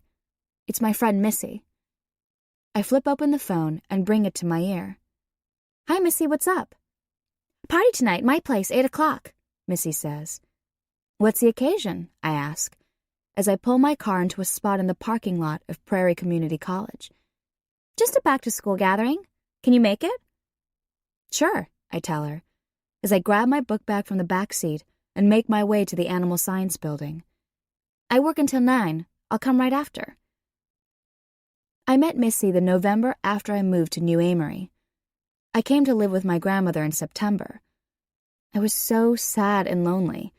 I spent the first 2 months in New Amory sitting in an extra bedroom in my grandmother's house, crying and sketching in my journal and trying not to kill myself. Finally, my grandmother had enough. She couldn't stand to see me like that anymore. "Come on, Bryn," she said, coming into my room and sitting on my bed. "It's time to get up and start living your life." I peeked up at her from beneath my covers, but didn't answer. My grandmother was so different from my own father. At times I couldn't believe she'd given birth to him. "I want to show you something," she said, pulling the quilt off of me. "What?" I asked grumpily. All I wanted to do was pull the blanket back over my head and sleep, forget that I was such a failure, a loser, a no one. "Come on, you'll see," she said, holding out her hand to help me up. My grandma herded me into her car and drove through the streets of New Amory until she pulled up in front of a long, squat metal building. Outside was a large sign with the words, "New Amory Animal Shelter," painted in bright red letters. I sat up straighter in my seat and turned to my grandma. "Why are we here?" "Come on, I'll show you." She smiled at me, and I reluctantly followed her into the building. We were greeted by a friendly black lab and a girl my age wearing a red vest with a name tag that said Missy. She was standing behind a tall counter holding a small orange kitten. I heard the muffled yips and whines of dogs being kennelled in another part of the building. "Hello, ladies," the girl said brightly. "What can I help you with today?" My grandmother looked at me. "What can she help you with today, Bryn?" "Really?" I asked in disbelief. "Grandma, are you serious?" "Go on and take a look." She nodded her head toward the kennels. "There's some little critter in there waiting for you. Go find him." "Come on," Missy said. "I'll show you the way." Missy opened a door, and we were met with yelps and barking that echoed against the walls. The long, narrow room was lined with kennels filled with all kinds of dogs, a beagle, an English setter, labs, and lots of mixed breeds. I stopped in front of a puff of reddish-brown fur that looked at me with bright, pleading eyes. "What kind of dog is this?" I asked Missy. "That's Milo. He's a mix of German Shepherd and Chow Chow, 2 months old. He was found out on a gravel road south of town. Poor thing was starving and dehydrated. He's a busy little guy, but a sweetie." I looked at my grandma. "Can I have him?" I asked her, not daring to get my hopes up.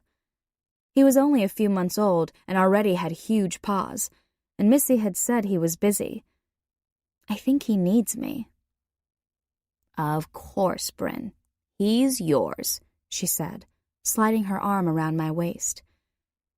It was through Missy that I became a volunteer at the animal shelter and learned about the companion animal program at the community college. I'm still not sure why pretty, fun-loving, and free-spirited Missy befriended safe, boring me, but I'm glad she did.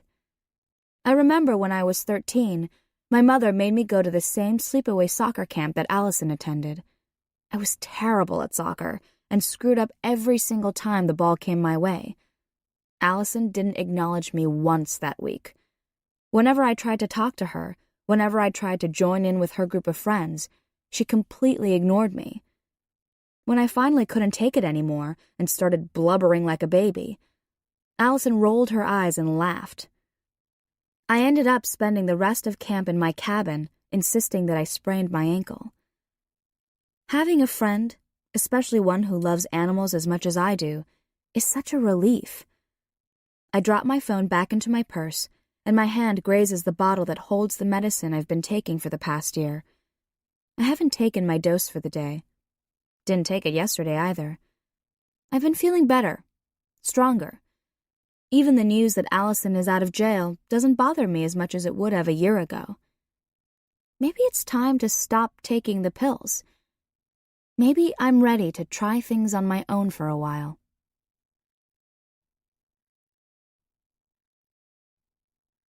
Allison. I look down at the baby doll, its lifeless eyes looking up at me, and I feel weak. It's been 5 years and 1 month and 26 days. She would have been 5 years, or 61 months, or 269 weeks, or 1,883 days, or 45,192 hours, or 2,711,520 minutes, or 162,691,200 seconds old. I've been keeping count. Many of the women at Cravenville had children. Some even gave birth to their babies behind bars. I used to run circle after circle around the prison courtyard, my tennis shoes pounding against the cement, the air heavy in my lungs. "Where you running to, baby killer? You running from yourself?" I would hear this from a corner of the yard, and then a cackle of laughter. I ignored them. When they weren't calling me baby killer or bitch or worse, they didn't talk to me at all. They looked through me as if I was just a part of the putrid air on our cell block. Those were women who themselves were killers. They murdered their husbands or stabbed their boyfriends or shot a clerk in a robbery. But I'm worse. A helpless baby, a few minutes old, was tossed into the river to be swept away with the current, to be battered against the bank. The women at Gertrude House are no different than the women at Cravenville. I have never felt more alone than I do right now. I know how hard it has been for my parents to witness how far I've fallen, but all I want is for them to come and see me. It's been so long since I've held my mother's hand, felt my father's touch, heard my sister's giggle. We were never a touchy-feely family, but sometimes when I hold very still, I can recall the weight of my father's large, capable hand resting on my head. Sometimes when I close my eyes, I can imagine that things are like they were before everything went wrong. I can imagine that I'm back in high school, running on the track and trying to beat my best time, sitting in my room doing my calculus homework, helping my mom with dinner, talking with my sister. I had a plan. I would ace my college entrance exams, play volleyball for the University of Iowa or Penn State, major in pre-law, go to law school. I had my future all mapped out. Now it's gone. It's over. All because of a boy and a pregnancy. I was in the hospital, hooked up to an IV, when I first met Devin. She told me I was going to be charged with first-degree murder and child endangerment. "Did you think the baby was dead before she went into the river?" she asked me at that first meeting. I shrugged my shoulders and didn't answer. "Did you think she was dead?" she asked again, pacing back and forth in front of me. She was relentless. All I wanted to do was curl up in a ball and die, and she kept trying to re-examine everything that had happened. "Sure," I finally said. "Sure, I thought it was dead." She spun on her heel. "Never call her an it. Do you understand?" she said severely. "You call her the baby or she or her, but never it. Got it?" I nodded. "I really thought the baby was dead already," I said, wanting to believe it, but knowing nothing I said was the truth. The medical examiner had already proved I was wrong. Eventually, Devin had me plead guilty to involuntary manslaughter, a Class D felony that carried a 5-year sentence, and child endangerment, a Class B felony that meant I could be confined for more than 50 years, although Devin assured me there was no way I would serve that kind of time. I didn't have to take the stand in my own defense. It never got that far. I've never told anyone what happened that night, and no one seems very interested in hearing the exact details. I think I remind everyone of someone they could know. A sister, a daughter, a grandchild, maybe even themselves. Everyone knows the basics of what I did. That's enough for them. Devin was right. I ended up being sentenced to 10 years at Cravenville. As horrible as that sounded at the time, it was much better than the 55 years I could have faced. I asked Devin why it was such a short sentence. There are many factors, Devin explained. Prison overcrowding, the circumstances of the crime. 10 years is a bargain, Allison. Then, a month ago, Devin came to see me at the prison. I was running around the courtyard, the July heat radiating off the concrete. I could feel the warmth seeping into my tennis shoes and through my socks. Breathing heavily, I watched as Devin walked quickly over to me, dressed in the gray suit she wore like a uniform, and high heels. I've never worn a pair of high heels, never went to a school dance, never went to the prom. "Allison, good news," she told me by way of greeting. "The parole board is going to review your case. You'll go before the board next week for an interview." "Parole?" I asked, dumbfounded. "It's only been 5 years, though." I hadn't dared to think about getting out earlier. "With your good behavior and all the steps you've taken to improve yourself, you qualify for a parole hearing. Isn't that great news?" she asked, looking questioningly at my worried face. "It is good news," I told her, mostly because it was what she wanted to hear. How could I explain to her that after getting used to the confinement, the horrible food, the brutality of prison, after coming to terms with how and why I got here in the first place, I actually found comfort there? For once in my life, I didn't need to be perfect. I didn't need to plan for my future. It was all laid out for me in prison. 10 long years of just being. "We need to sit down and talk about the kinds of things the members of the parole board will most likely ask you. The most important thing for you to do is to express remorse for what happened." "Remorse?" I asked. "Remorse, regret," Devin said tersely. "It's crucial for you to say you're sorry for what you did. If you don't do that, there's no way they are going to grant you parole. Can you do that? Can you say you're sorry you threw your newborn baby in a creek?" she asked me. "You are sorry, right?" "Yes," I finally said. "I can say I'm sorry." And I did. I sat in front of the parole board as they reviewed my file. They complimented me on my good behavior while I was incarcerated, my work in the prison cafeteria, the fact that I earned my high school diploma and credits toward a college degree. They looked expectantly at me and waited. "I'm sorry," I said. "I'm sorry I hurt my baby, and I'm sorry she died. It was a mistake, a terrible mistake, and I wish I could take it all back." My parents didn't attend the hearing, and I worried their absence would make the parole board think that if my own parents wouldn't even come to support me, there was no way they could recommend my release. But Devin told me not to worry. My grandmother was at the hearing, and my chances of early release were excellent. "It's all about what you've done to make things right while you were in prison, how you've tried to better yourself." Devin was right. She always is. The parole board voted unanimously to release me. I meet my roommate, B, a recovering heroin addict, at dinner. There are only 5 of us at the table. The rest of the residents are working or at approved activities. I want to know about the different jobs the women have gotten. I want so badly to start earning some money of my own, but I'm hesitant to ask or even speak. Everyone looks at me like I have the plague or something. Except for B, that is. She doesn't seem to be bothered by my history.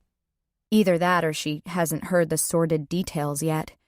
B has the thin, pocked face of an addict and hard black eyes that look like they've seen hell or worse.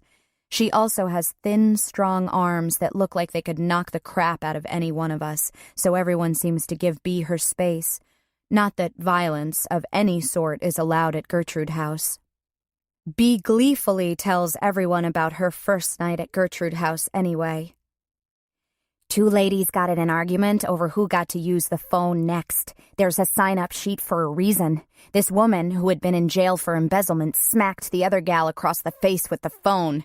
B laughs at the memory. Blood and teeth flew everywhere. Remember that, Oline?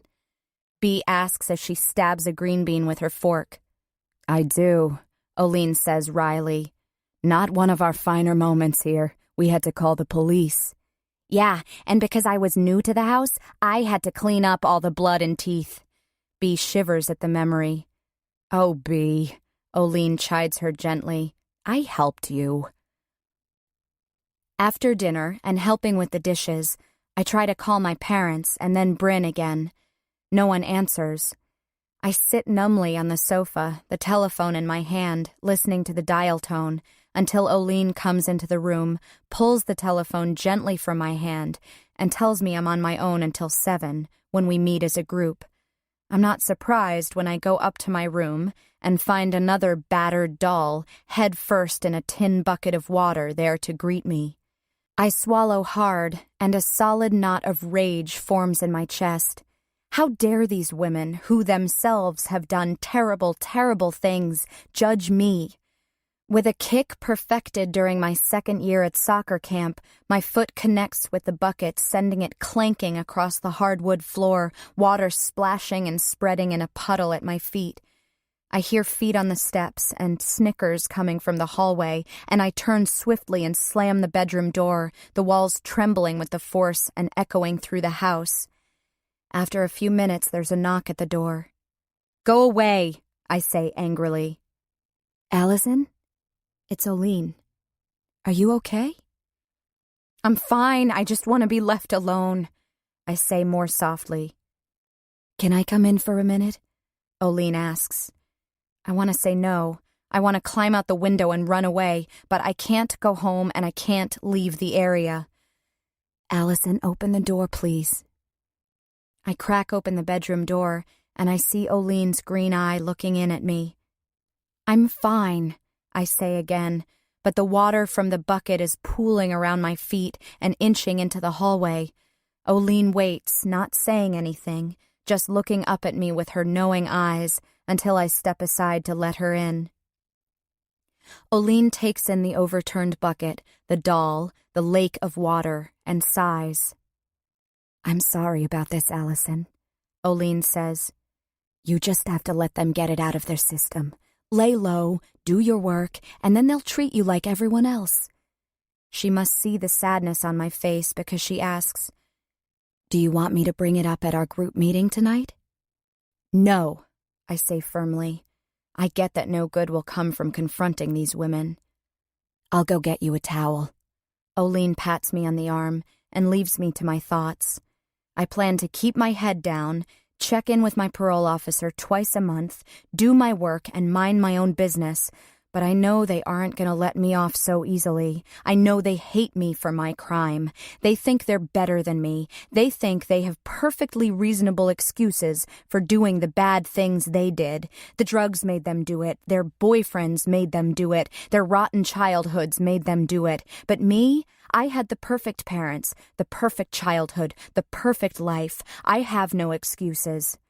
Oline returns and hands me a stack of towels. Want some help? I shake my head. No thanks, I've got it. She comes into the room anyway and picks up the bucket and the doll, then closes the door gently behind her. I wipe up the water from the floor and lie down on the lower bunk bed and try to close my eyes, but each time I blink, I see only the dull, dead eyes of the doll behind my own. When I think back to that night, I remember that the baby didn't cry like you see in the movies and on television. First, there's the mother, gritting her teeth and groaning, bearing down for the long push, and then the baby appears and greets the world with a wail as if angry at being brought from her warm, dim aquarium into the bright, cold world. That cry never came. I could see the terror in Bryn's eyes as she offered the baby to me. I told her no, I didn't want to touch her. So with shaking hands, Bryn cut the umbilical cord and laid her gently in a little bundle on the floor in a corner of the room. "You need a doctor, Allison," she told me, her voice cracking with concern as she brushed my sweaty hair from my forehead. I was unbelievably cold, shivering so hard that my teeth clanked together. Bryn glanced over at the still, silent baby. "We need to call someone." No, I chattered, trying to cover my legs, now conscious of my nakedness. I tried to control my mouth, forcing the words to come out smoothly, forcefully. If they didn't, I knew that Bryn would fall apart. "No, we're not gonna tell anyone. No one needs to know now." I knew I sounded cold, cruel even. But like I said, I had a plan. Valedictorian, volleyball scholarship, college, law school. Christopher was a mistake, the pregnancy an even bigger one. I just needed Bryn to keep a cool head, to go along with me. "Oh, Allie," Bryn said, her chin trembling, tears running down her face, barely keeping it together. "I'll be back in a few minutes," she told me, arranging the covers around me carefully. "I'm gonna throw away these sheets." I wanted to sleep so badly.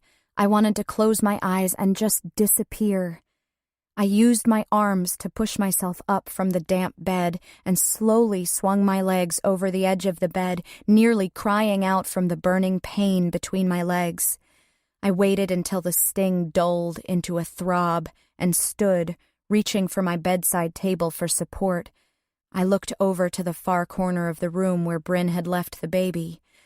"I can do this," I told myself. "I have to do this." As I steadied myself, I looked down and saw the rust-colored stains on my thighs. Bryn had tried to clean me up as best she could, but blood was still dribbling down my legs, and I moaned. There was so much blood. In the corner, I saw the bundle of towels that Bryn had wrapped the baby in. It seemed so far away. I needed to get dressed and get things cleaned up. It would be dark soon, and there was always the chance that my parents would come home early. I had to make a decision. Through the sound of rain pounding on the roof, I thought I heard Bryn downstairs and the slam of a screen door. I knew what I needed to do, where I needed to take her. It would be like she was never even here, like she never existed. After, I would rush to finish cleaning up my bedroom, and I would pretend that I had the flu for the next few days. Then everything would go back to normal. It would have to. But it never seems to actually be finished, this thing. It has attached itself to me, and to Bryn, and even to my parents like some kind of malignant tumor, and we will never be free of it. I begin to cry. I've done everything right my entire life, and then I made one mistake and my life was ruined. One mistake. It just wasn't fair. Claire. As Claire steps into the old Victorian that she and Jonathan bought and restored 12 years ago, she makes a mental note to give Charm a call in a few days to see how she's doing. Over the years, she has developed a fondness for Charm, a round, soft-spoken girl who has a fascination with self-help books. When she purchased The Legacy of Divorce, Claire learned that Charm had lived with Gus, her stepfather, ever since she was 10, even after her mother divorced him and moved on. Then when she bought Brothers and Sisters, Bonds for a Lifetime, Charm told her that she hadn't seen her older brother in years, but wanted to be prepared if he ever came back. When Charm was ready to start college, she came in with a textbook list, and Claire learned that she wanted more than anything to be a nurse, and that Gus had been recently diagnosed with lung cancer. Charm came to the store and bought books for her friends, a book about baseball for her first boyfriend. Once, she even bought a copy of Mother, A Cradle to Hold Me by Maya Angelou for her mother, with whom she was trying to patch things up. She didn't get it, Charm told Claire later. She thought I was making fun of her for getting her a book of poetry and slamming her for her mothering skills. I just can't win with her. Charm said this so sadly that Claire takes comfort in the knowledge that she tells Joshua every single day how much she loves him. That even though she makes mistakes, like the time she wrongly accused Joshua of feeding Truman all of his Halloween candy, she is confident that he would never, ever doubt her love for him. Claire finds Joshua rolling a tennis ball across the living room floor to Truman, who lazily watches it glide past him. Go get it, Truman, Joshua urges. Go get the ball. Instead, Truman heaves himself up on squat legs and leaves the room. Truman, Joshua calls disappointedly. He'll be back, Claire says, as she bends over, picks up the ball, and takes it over to him. Don't worry. On TV, there's this bulldog named Tyson that knows how to skateboard, Joshua says as he picks up the frayed hem of his shorts. Truman won't even chase a ball. Truman does other cool stuff, Claire says, scrambling to think of something. Like what? Joshua asks bleakly. He can eat a whole loaf of bread in 3 seconds flat, she offers. But Joshua doesn't look impressed. She sighs and situates herself on the floor next to Joshua. You know that Truman is a hero, don't you? Joshua looks at her skeptically. When you came to us, you were pretty little. I remember, Joshua says sagely, 6 pounds. One night, after you were with us for a week or so, you were sleeping in your crib. Dad and I were so tired we fell asleep on the couch, even though it was only 7:30. Joshua laughs at this. You went to bed at 7:30? Yes, we did, she tells him, and reaches for his hand, which, without her realizing, had somehow lost its soft pudginess. His fingers were long and tapered, and for a fleeting moment, she wondered where he had got them, from his biological mother or father. When you were a baby, you didn't sleep much, so whenever you slept, we did too. So there we were, sleeping peacefully on the couch, and all of a sudden we heard Truman barking. Your dad tried to take him outside to go to the bathroom, but Truman wouldn't go. Dad kept chasing him around the house, but he just kept running around and yipping and yipping. It was actually kind of funny to watch. They both smile at the thought of Jonathan sleepily stumbling after Truman. Finally, Truman ran up the stairs and waited, barking, until we came up after him. When we got to the top, he ran into your room. We kept whispering, "Shh, Truman, shh, you're going to wake up Joshua." But he kept right on barking. And then all of a sudden, Dad and I knew something was wrong. Very wrong. With all that barking, you should have been crying. Joshua's forehead creases as he thinks about this. I didn't wake up. No, you didn't, Claire says, shivering at the memory, and pulls him onto her lap. Why not?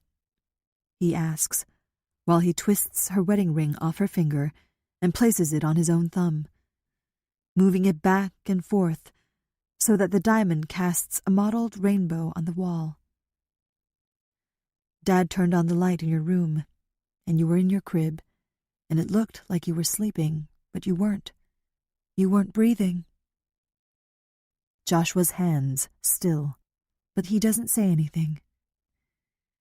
Dad snatched you up out of the bed so quickly, he must have scared the breath right back into you, because you started crying immediately. Phew, Joshua says with relief, and begins rotating the ring again. Hugh is right, Claire says emphatically. Truman saved the day. So he might not know how to skateboard, but he's pretty special. I guess so, Joshua murmurs. I'll go say sorry. He slides the ring back onto his mother's finger, springs from her lap, and runs off to find Truman.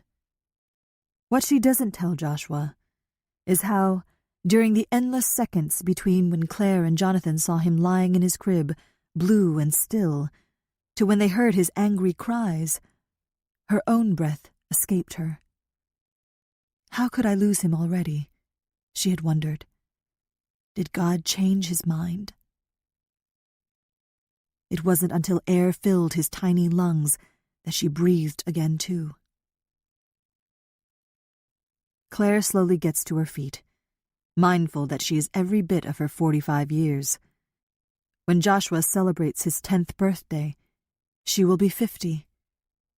When he is 40, she will be 80.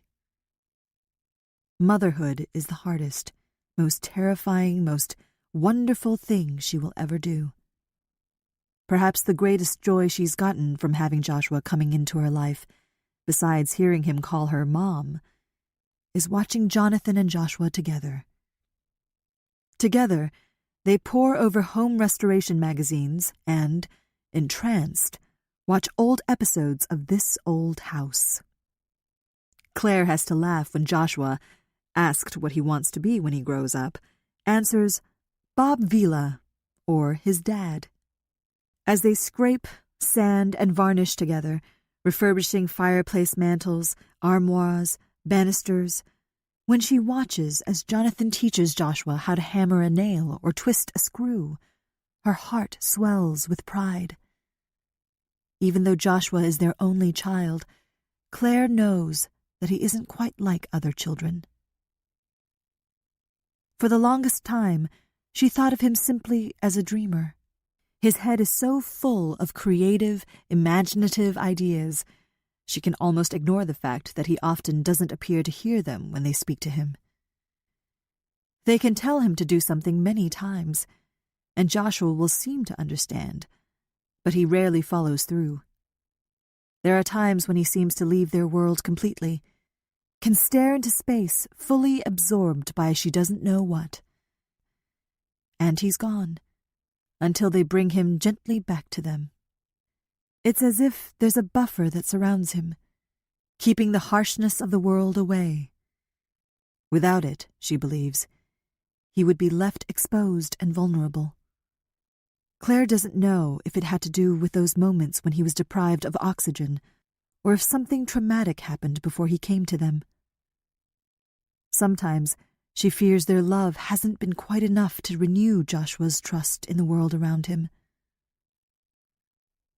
Claire runs a finger along the row of photos that line the sofa table. The pictures capture the day they brought Joshua home, the day he was legally theirs, the first time he ate pureed squash, his first Christmas. Every single day, Claire says a little prayer of thanks for the girl who left Joshua at the fire station 5 years ago. Because of her, she and Jonathan have their son. Sometimes she wonders about her, the woman who gave birth to Joshua. Was she from Linden Falls? Or did she come from far away? Was she young, a teenager who just didn't know what to do? Was she an adult, who already had several children and couldn't take care of one more? Maybe Joshua has brothers and sisters out there somewhere who are just like him. Maybe his mother is a drug addict or abused. Claire doesn't know and doesn't really want to. She is grateful that the girl chose to give him up.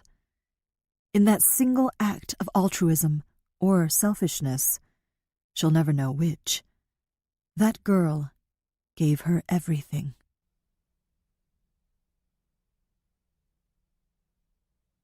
Bryn. There are dozens of us crammed into Missy's one-bedroom apartment, which she shares with 2 other girls. The only person I know is Missy, who is on the couch making out with some guy. I'm standing awkwardly in a corner, trying not to watch their frantic kissing, the way his tongue pokes into her mouth, the way he has his hand up her shirt. I gulp from the glass that someone has pressed into my hand and welcome the pleasant numbness that begins to spread throughout me. I'm not supposed to mix alcohol with my medication, but it's okay because I haven't taken my pills in days. A boy I think I recognize from campus squeezes through the bodies and comes up to me. "Hey," he says loudly, trying to be heard above the pounding music. "Hey," I respond, and mentally roll my eyes at the lameness of my social skills. He is short, but still taller than I am, and his blonde hair stands up in gelled spikes. "I think I know you," he says, leaning in toward me. His breath smells sweet, like wine cooler. "Oh," I say carelessly, trying to act as if this happens to me every day. I take another swig from my cup and find it empty. The skin on my face feels loose, and I touch my cheeks to make sure they are where they need to be. "Here, you can have mine," he says, and gallantly wipes the mouth of the bottle with his t-shirt. He has a sprinkle of brown freckles on his nose, and I want to reach out with one finger and count them. I feel dizzy and lean back against the wall to keep my balance. "Thanks," I tell him, taking the wine cooler and drinking from it because I can't think of anything else to say. "I'm Rob Baker," he says with a grin. "It's nice to meet you," I say, smiling back. "I'm Bryn." "I know," he says. "You're Bryn Glenn." My smile widens. He knows my name. "Yes, I am," I say flirtatiously, and take a woozy step closer to him, wondering what it would be like to kiss him, to feel his tongue against mine. "I'm from Linden Falls," he says, and my heart seizes. "We used to go to the same church." I can see it coming. He isn't looking at me because he's seen me around campus or because he thinks I'm pretty. "Your sister is Allison Glenn, right?" I can't answer. I stand there blinking wordlessly back at him. "Allison is your sister, right?" he repeats. I see him glance back over his shoulder at a group of boys who are watching us. "No," I say, and from the look on his face, he knows I'm lying. "Never heard of her." I peer over his shoulder as if I'm looking for somebody. "We went to the same church. Our moms volunteered at the bake sale together. You're Bryn Glenn," he says forcefully. "Nope, not her." I shove the wine cooler back at him, sloshing the contents all over his shirt, and step past him through the crowd. Unsteadily, I push my way through the sweaty bodies until I reach the door. Once outside, the mild night air cools my face. I make my way to my car and climb in. I know I can't drive like this. My head feels heavy, and I rested on the steering wheel and closed my eyes. Growing up, teachers were always saying, "You're Allison Glenn's little sister, aren't you? Are you as smart, athletic, funny?" You can insert your own adjective here, "as your sister." Well, no, I'm not. I'm not my sister, I want to shout. I am nothing like her and never will be. But no matter how hard I try, no matter how far away I go, Allison is always there. It always comes back to Allison.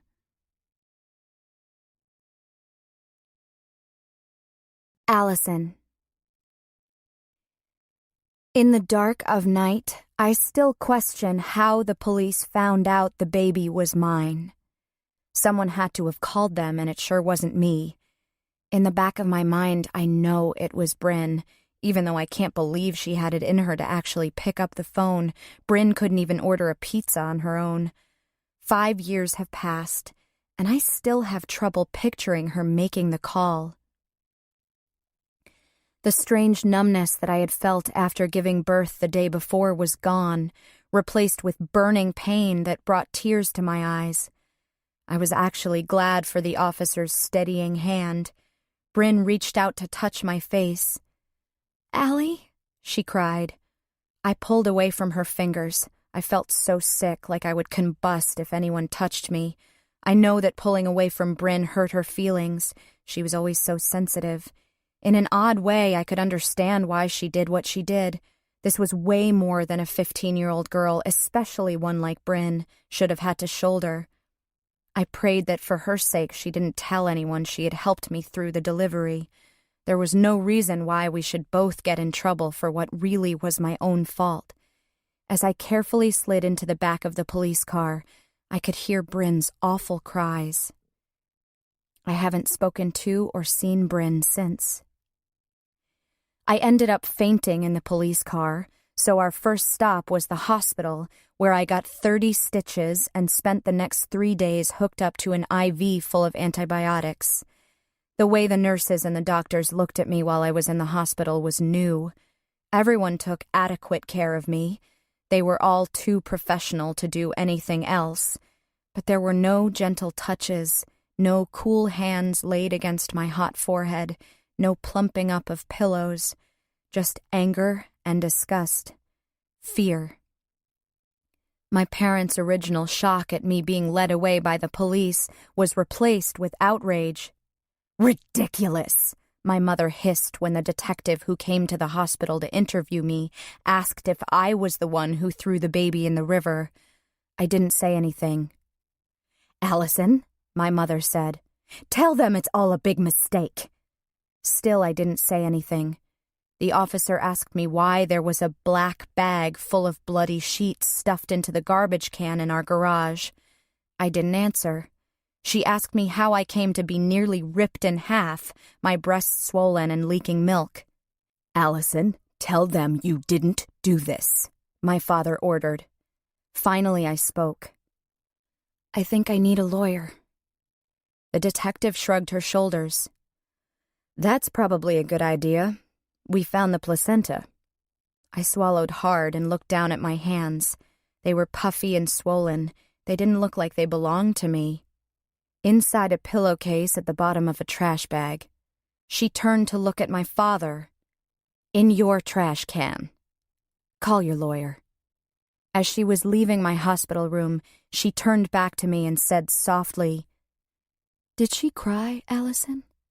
Did your baby cry when you threw her in the water?" "Get out!"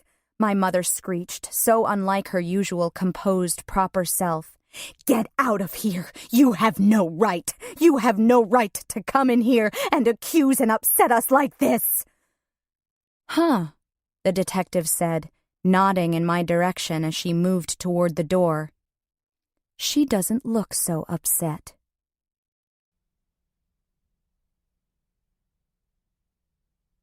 Charm.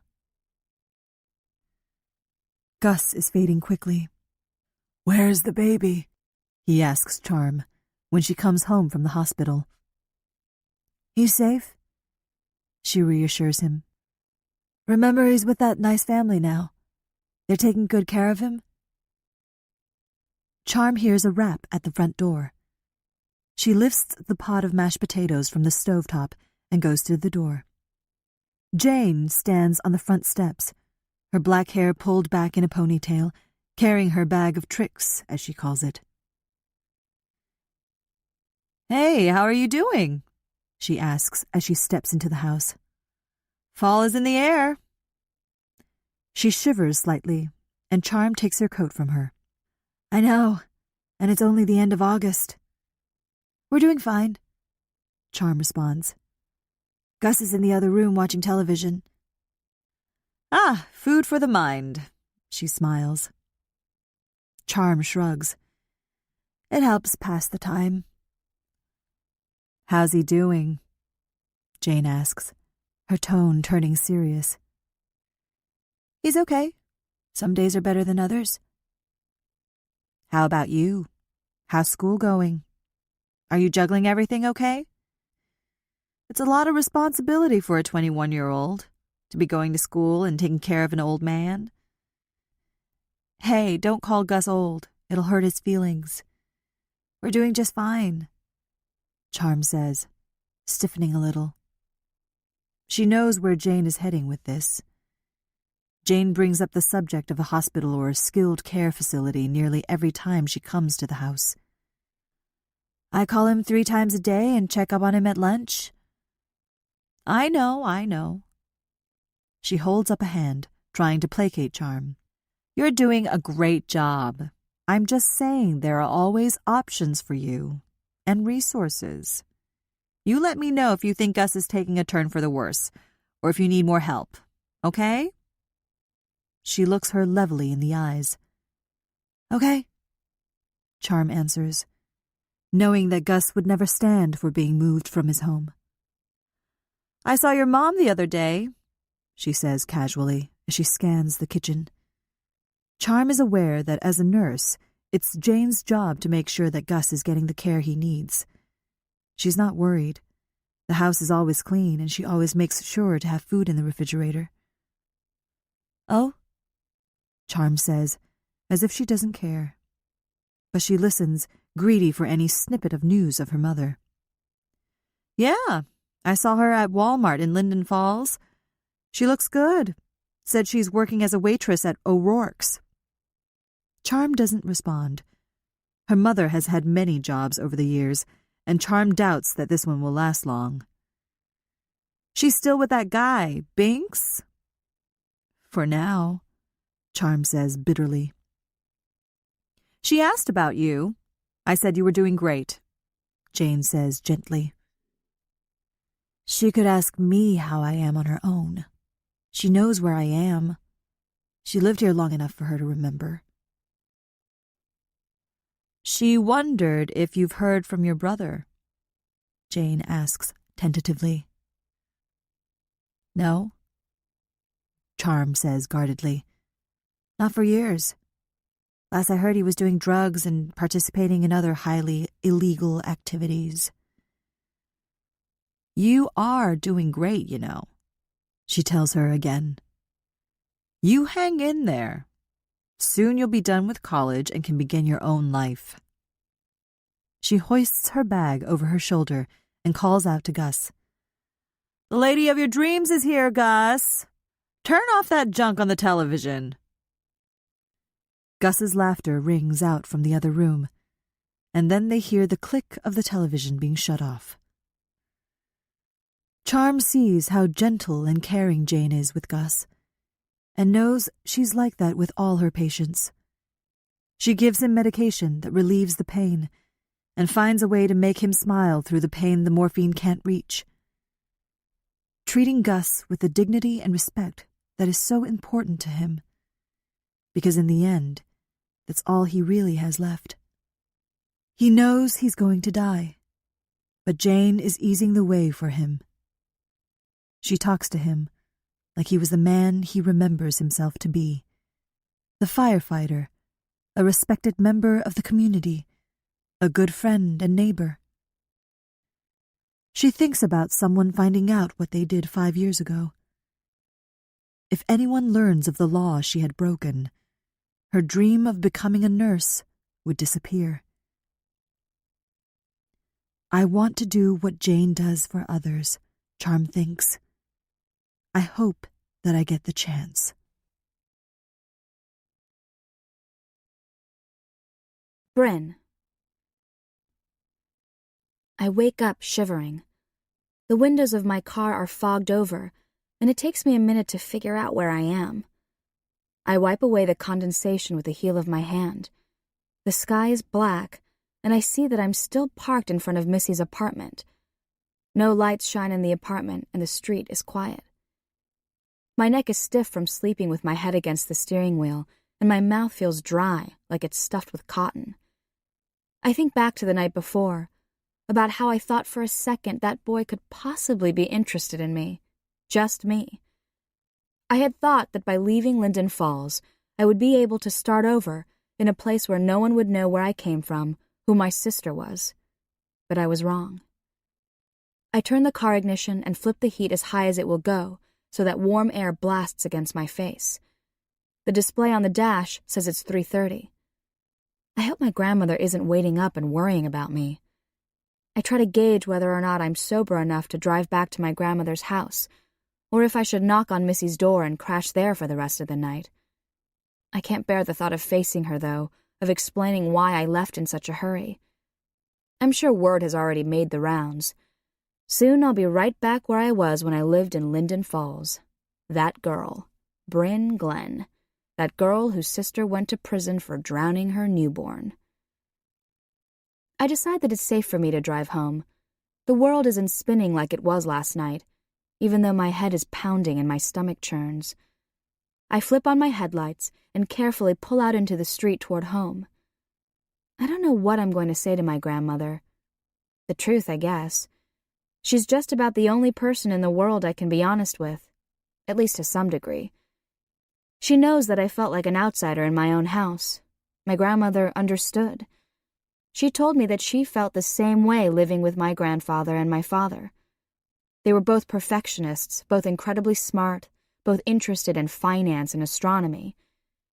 She said that try as she might, she always felt like she was on the outside looking in, wanting to be a part of their circle, but never finding the space to squeeze in. When I was 14, I took a sketching class at the community center. One of our first assignments was to do a self-portrait.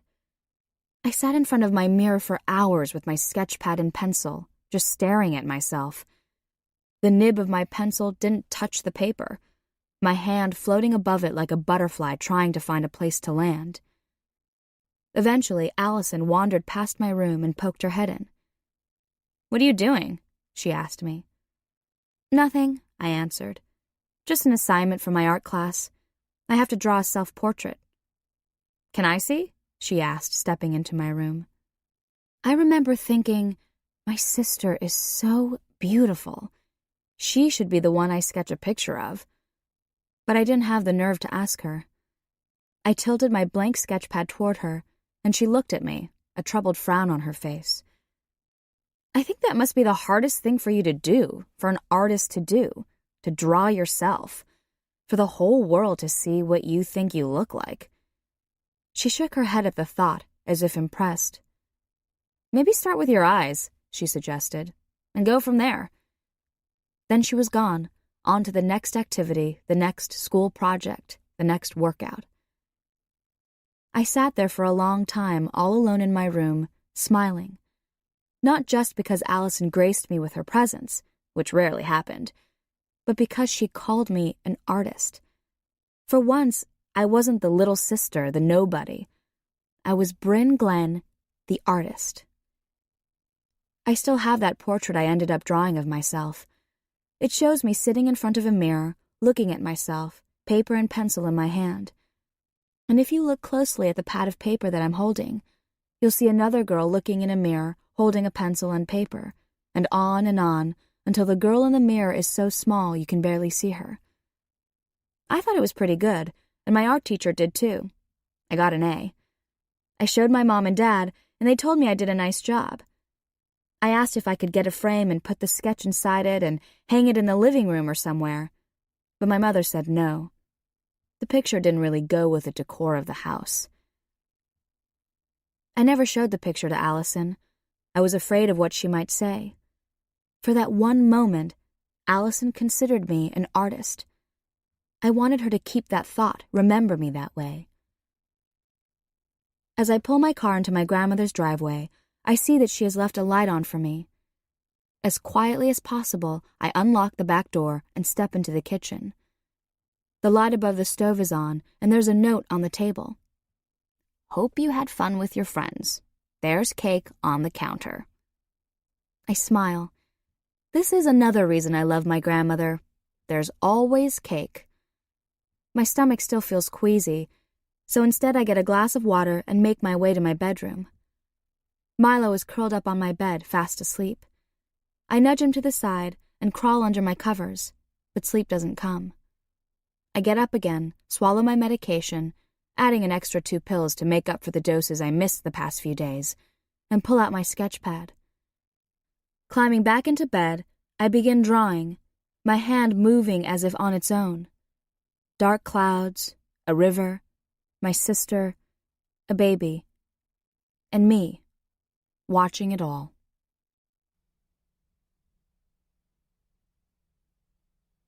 Allison.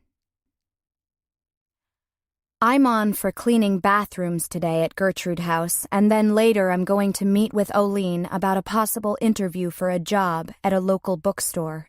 I'm very excited about the job prospect and nervous, too.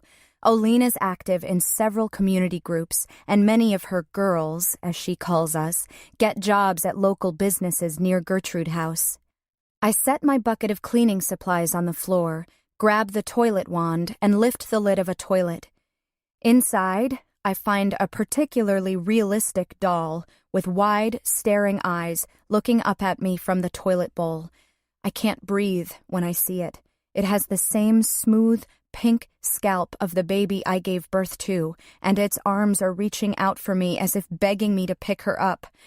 I don't stomp out of the bathroom wielding the toilet brush ready to fight. I don't yell or scream obscenities or promise revenge. I sink to the floor of the bathroom and lay my forehead against the blue-tiled wall and cry and cry. Finally, Oline comes into the bathroom. There are no locks on any of the doors in the house, and sits on the floor with me, holding me as I cry, as I haven't done in years. No one has ever seen me cry this way, not my mother or father or even Bryn.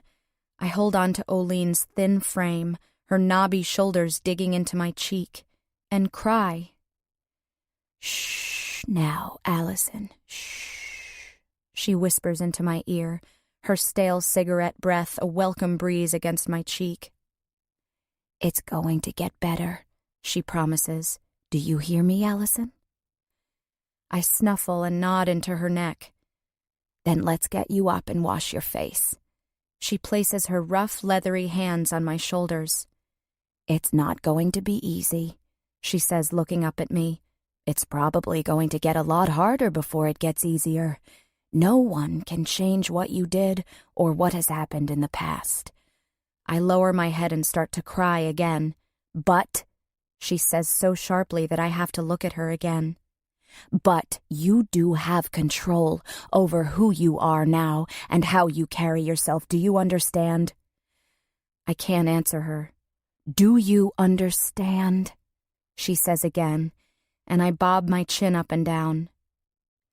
"Meet the world with hope in your heart, Allison," Oline says gently, tears gathering in her own eyes. "Meet the world with hope, and it will reward you, I promise," Oline says in a way that I know she's said the exact same thing to dozens, maybe hundreds of girls over the years. I nod my head and rub my eyes. "Are you going to be okay?" Oline asks. "I'm fine," I tell her stupidly, nodding my head up and down and sniffling. It is so obvious I am anything but fine. I just need a few minutes. "Okay." She pushes herself up from the floor and stands over me for a moment, as if trying to decide if she should say more. "I'll see you later at the group meeting." She glances down at the baby still floating in the toilet. "You want me to take care of that?" "No, I've got it," I say, and I hear the door click softly shut when she leaves. I look into the mirror at my swollen eyes and blotchy face. I can't let the other women see me this way, I tell myself, and bend over the sink to splash cold water on my face. For a brief moment, I think about how shockingly cold the river water would have felt on my baby's face, and a strangled gagging sound comes from my throat. I force myself to look in the mirror one more time and smooth my hair. It's still long and shiny, a sunny yellow. I hate it. I grab a fistful of it, take a deep breath, and look through the medicine cabinet for a pair of scissors, but find none. I pull an old towel from the linen closet, reach in and lift the dripping doll from the toilet by its arm and wrap it up tightly. This is my test, I suppose, my initiation into the halfway house sorority, Phi Beta felon. Well, I'm a kick-ass test taker. I open the bathroom door as the other residents sidle up to doorways to watch as I walk past them, my head raised, my back straight. I move purposely through the hallway, down the steps, ignoring the snickers and comments as they follow behind me. I stomp through the kitchen and out the back door to where the large black garbage cans are stored. I wrench off the plastic lid and nonchalantly toss the bundle in. It lands noiselessly among the scraps of stinking food, the soiled paper towels, the garbage discarded by women who did bad things. Hope. Oline had said to meet the world with hope. I want to do this. I need to do this, but I don't know how. As I move through the hallways of Gertrude House, I hear the whispers of killer and see the angry, disgusted faces of the other residents. I will never be free of my past as long as I stay in Linden Falls.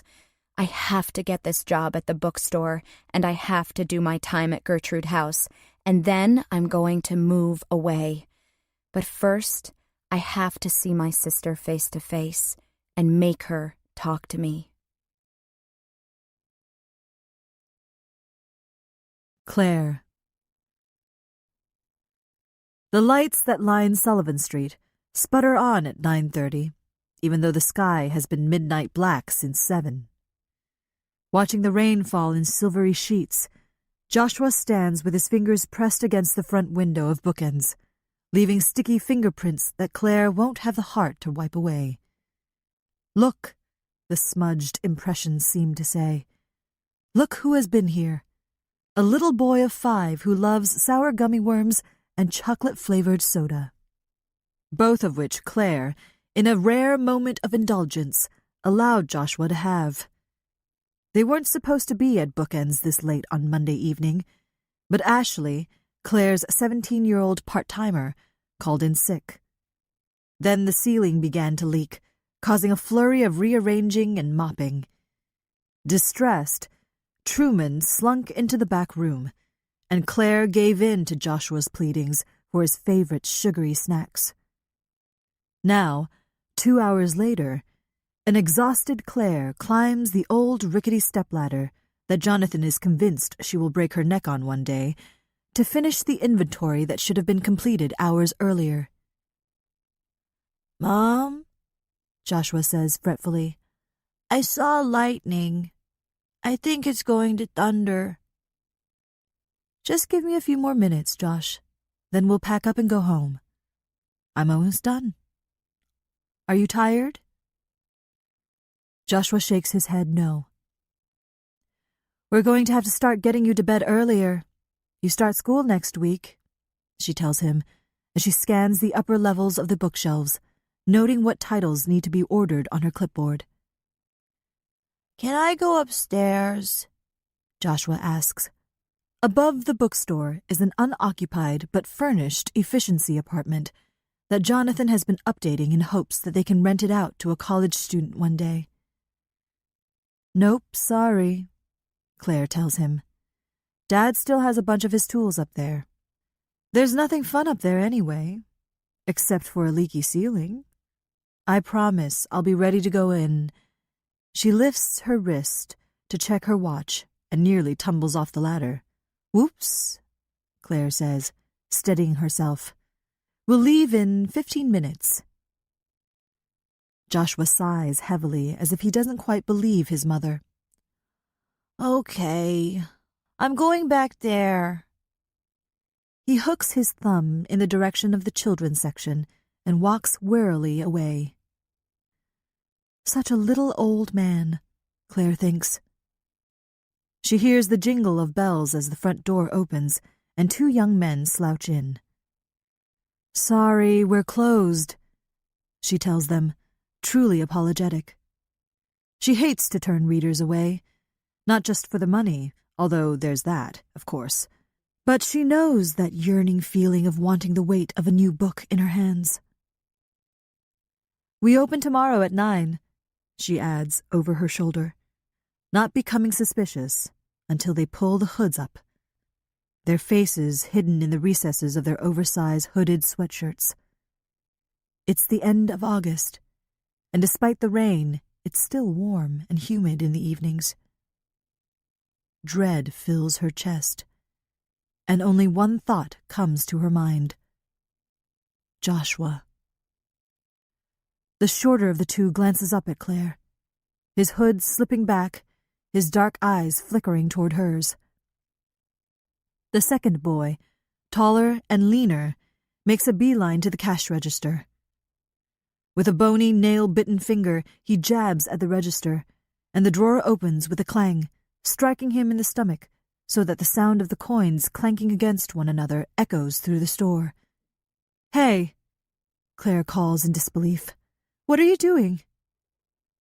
The tall boy ignores her and begins stuffing bills and rolls of coins from the register into the pockets of his sweatshirt. Claire starts down the wobbly ladder, thinking of only placing herself between Joshua and the thieves. "Stay there," the taller boy orders. She moves down one more rung, saying a silent prayer that Joshua won't come out of the children's section in the back. "I said stay there," he shouts, and he moves toward Claire. His hood slips back to reveal brown wisps of hair, framing a face that could be very handsome if his lips weren't curled in an angry sneer, revealing stained teeth. Meth mouth, Claire thinks. The boy has lifeless dark eyes. Where is Truman? Claire wonders. Where is that dog when I need him? Again, Claire thinks of Joshua, hoping he'll stay tucked away. But as she looks over her shoulder, he's standing there, staring up at her with fear in his eyes. He looks so small and fragile. His face creases with worry, and his hands are clenched together in front of him. The thieves haven't seen him yet. Claire imperceptibly shakes her head at him, willing him to go back into the children's section and hide. But Joshua is frozen in place. Claire takes another tentative step down the ladder, and the boy reaches into the pocket of his sweatshirt. A few bills flutter to the ground, and she sees the glint of metal. "Don't fucking move!" he spits as he pulls the knife from his pocket. I'm not moving," Claire assures him, her eyes darting from Joshua to the knife. "Jesus!" His partner moves toward the cash register. "What are you doing? Put that away!"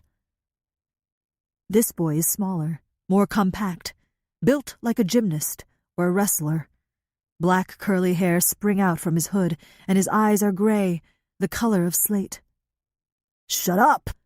the tall thief orders his friend, and then says to Claire, "Where's the safe?" There is no safe, just the cash register. Her legs are beginning to cramp, and she resists the urge to shake them out, afraid to move. "Where's the safe?" he demands again, his voice rising in frustration. They all hear the whimper at the same time, and Claire's stomach plummets. Joshua. "What the hell?" the shorter of the thieves asks no one in particular. Joshua says, "Is it time to go home?" He looks fearfully from his mother's face to the knife the tall thief is holding. "It's okay, Josh," Claire tells him, panic forcing her words to come out in breathy puffs. "Go back. It's going to be okay. Go back and wait for me." Josh takes a cautious step backward. "No, you stay right there," the tall boy shouts. Joshua blinks rapidly and hesitates just for a second, then dashes to the back of the store. The tall thief makes a move to run after him, and Claire instantly begins to rush down the ladder when she feels it begin to shift beneath her feet. The hinges on the ladder buckle at her quick movement, and she loses her footing. It isn't a long fall. She's not really up all that high, 5 feet or so, and she tries to twist her body mid-air so she won't fall flat on her back. When people described time slowing down in situations like these, she had always laughed, shrugged it off as a silly trick of the mind. But it's true. During her short journey to the hardwood floor below, she notices an amazing number of details.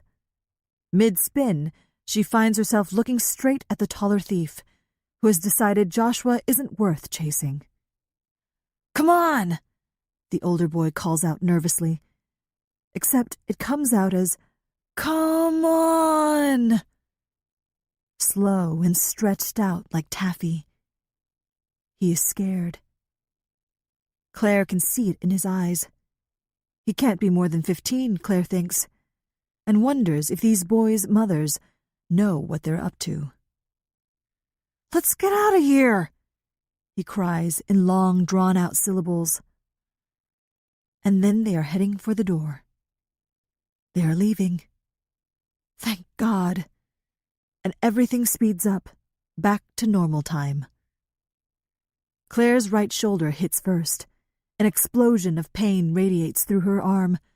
Then her head hits the floor, and a burst of warm yellow light explodes behind her eyelids. From the doorway, she can hear the taller boy shouting, "Hang it up! Hang up the phone!" Then she hears his voice, small and hesitant. "They made my mom fall," Joshua says into the phone, his voice shaky and scared. "They took the money," Joshua adds in a rush. "Run!" Claire tries to yell, but all her breath has been pressed from her lungs. "Hang up the fucking phone!" the thief says between clenched teeth. Claire begins to army crawl across the bookstore floor towards Joshua, the pain in her shoulder and head secondary to reaching her son. "Run!" she gasps desperately. Joshua releases the phone, and it clatters to the ground, and instead of running away, he goes to his mother and drops to the floor next to her. She can hear a siren in the distance, and in her ear, Joshua's frantic breathing. The thieves hear the sirens too, and quickly rush from the store. "It's okay, Joshua," Claire says to him weakly. "It's okay, buddy."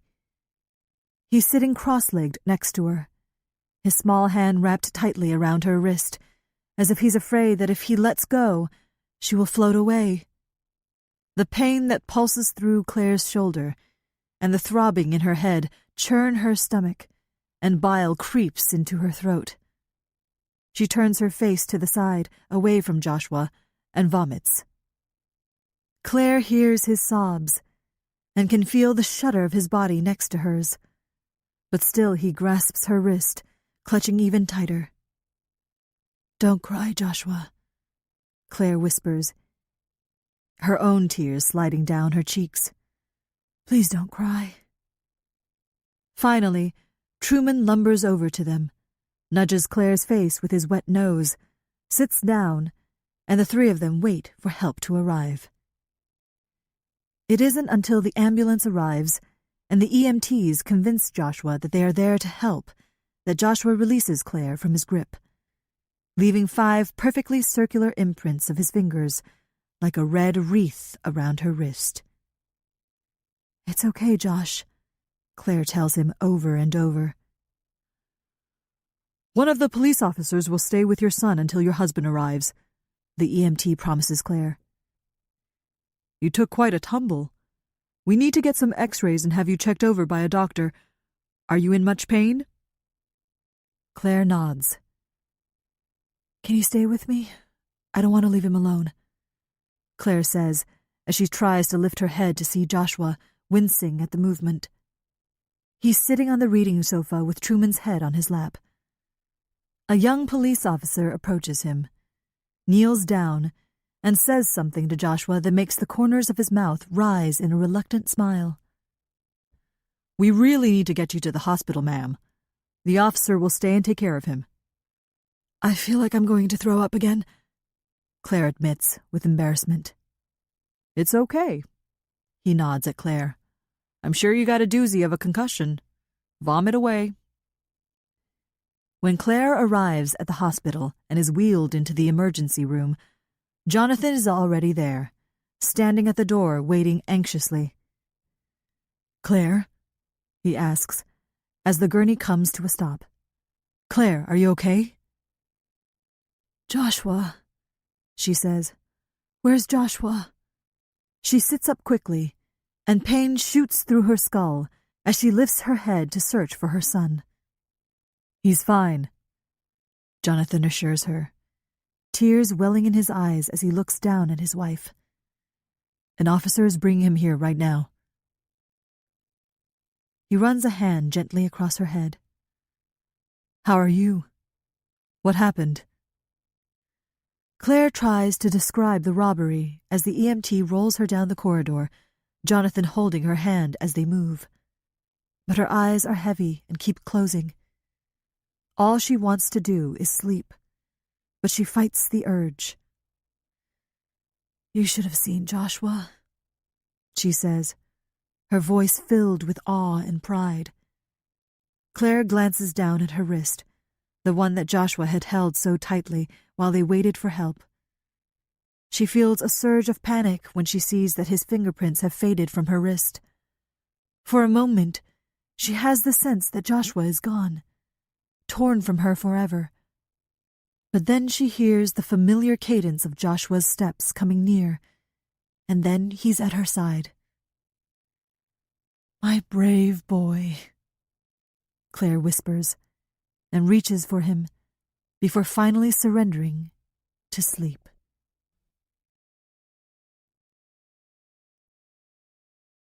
Allison.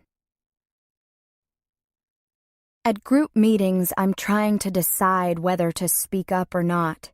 We each have the opportunity to talk about relationships that may have played a role in our poor decision-making. I mull this over. I don't think anyone in the history of Linden Falls has fallen as far and as fast as I have. I was the perfect daughter to perfect parents, but looking back, I don't know. My parents fed and clothed us and made sure we had everything we needed academically, athletically, socially. We even went to church every Sunday, but something was missing. Between swim meets, volleyball tournaments, the SAT prep courses, and church youth activities, there wasn't much there. We didn't really speak to one another or laugh together, and I can't retrieve one memory that wasn't scheduled into a 1-hour time block and marked on the calendar that hung on the wall on our kitchen. So I could talk to the group about my parents and our lack of communication and how I didn't feel like I could tell them that I was pregnant, certainly. But really, the source of my very steep downfall was Christopher. I met Christopher by chance at St. Anne's College. I was taking the SATs again, trying for an even better score. My goal was a perfect 2400. Only about 300 students per year scored a 2400, and I was going to be one of them. It was a Saturday afternoon, and I walked out of the classroom into the bright sunshine after taking the test in a daze, my mind whirling with exam questions and answers. I was tired and hungry and sick with worry over how I had done. Now came the hardest part, the waiting. I had to wait a month to find out the results. My stomach flipped at the thought, and I froze in place, just stood there. I must have looked lost or sick, because the next thing I knew, a boy was at my side, peering worriedly into my face. He was taller than I was. That was what I noticed first. Not very many boys are taller than I am. The second thing I noticed was that he was older. He had to be 22 or 23. He had copper brown hair that curled around his ears and sharply angled features that were only softened by his eyes, which were such a deep brown and so beautiful it hurt to look at them. He wore a Cubs jersey, and I later learned he was a huge fan. I was used to guys looking at me, boys from school with their idiotic sexual comments that were for the benefit of their friends. I didn't waste my time even thinking about them. Grown men even stopped to look at me, my father's friends, the manager at the grocery store, though they were much more subtle about it. I was flattered, don't get me wrong, it's nice to know that someone thinks you look good. I just didn't have time for it. Every waking minute of my day was spent studying, cramming as much knowledge into my head as possible. I was sort of like one of those binge eaters who sit in a closet with their packages of donuts and bags of potato chips and stuff food in their mouths, not understanding why, just needing to do it. That's how I felt. I needed more and more information, and I didn't know why. Well, of course, there were obvious reasons. To get good grades so I could get into a good college, so I could get a good job and make good money. But there was more to it. I studied once for a history test on the Revolutionary War for 10 hours straight. I knew the material, but I had to keep reviewing it, memorizing meaningless names and dates and battles. Finally, my father, who always tiptoed about as if he were afraid to startle the air around me, came into my room and took the book from my hands and insisted that I come down and eat something. I tried to balance things out. I joined all the sports teams I could, but it was the same kind of endless circle. I had to run farther, run faster, not to beat some competitor. No, it was something else. I'm not sure what, but I know I was miserable. "Are you okay?" the boy with brown eyes asked me. "You don't look so good." I blushed and stared up at him, not knowing what to say. "You just look like you're in shock or something," he explained. "You're not gonna pass out, are you?" No, I assured him. "I'm fine." "Well, that's good. I wouldn't want you to die on me or something terrible like that." Well, I didn't die, though a little more than 9 months later I wished I would have. We walked to a nearby cafe, had coffee, and talked and laughed. He was the one person who could distract me from myself, and for the first time ever, I was actually having fun. He told me he was a junior at St. Anne's College working on a business degree. We spent the next 3 weeks together, every spare moment. I really loved Christopher, but it was too much, too fast. I considered lying to him about my age, but although I may have been many things, a liar wasn't one of them. At least, not at that time. Christopher raised his eyebrows at my age, but it didn't stop him from taking my hand at the restaurant. I didn't mean to keep him a secret, but I did. I didn't introduce him to my parents or Bryn, didn't even tell them about Christopher. I'm not sure why. He was 22, way too old for a just-turned 16-year-old, and I knew my parents would have forbidden me from seeing him. Maybe deep down I knew it wasn't going to last, that while there wasn't anything wrong with a 16-year-old falling in love with a 22-year-old, there was definitely something wrong with a grown man falling in love with a teenager. So I kept us a secret. In the 3 weeks that I was with him, I didn't crack open one book outside of school. I rushed through my homework before school and during study hall. My grades dipped. I went to volleyball practice, but my mind wasn't on what the coach was saying. My mother asked me if I was feeling okay. Bryn looked at me suspiciously, but didn't say anything. Neither did my teachers. I'm sure they were thinking, no one's perfect, even Allison Glenn. I think they were secretly pleased to see me this way. As for me, I was gloriously happy.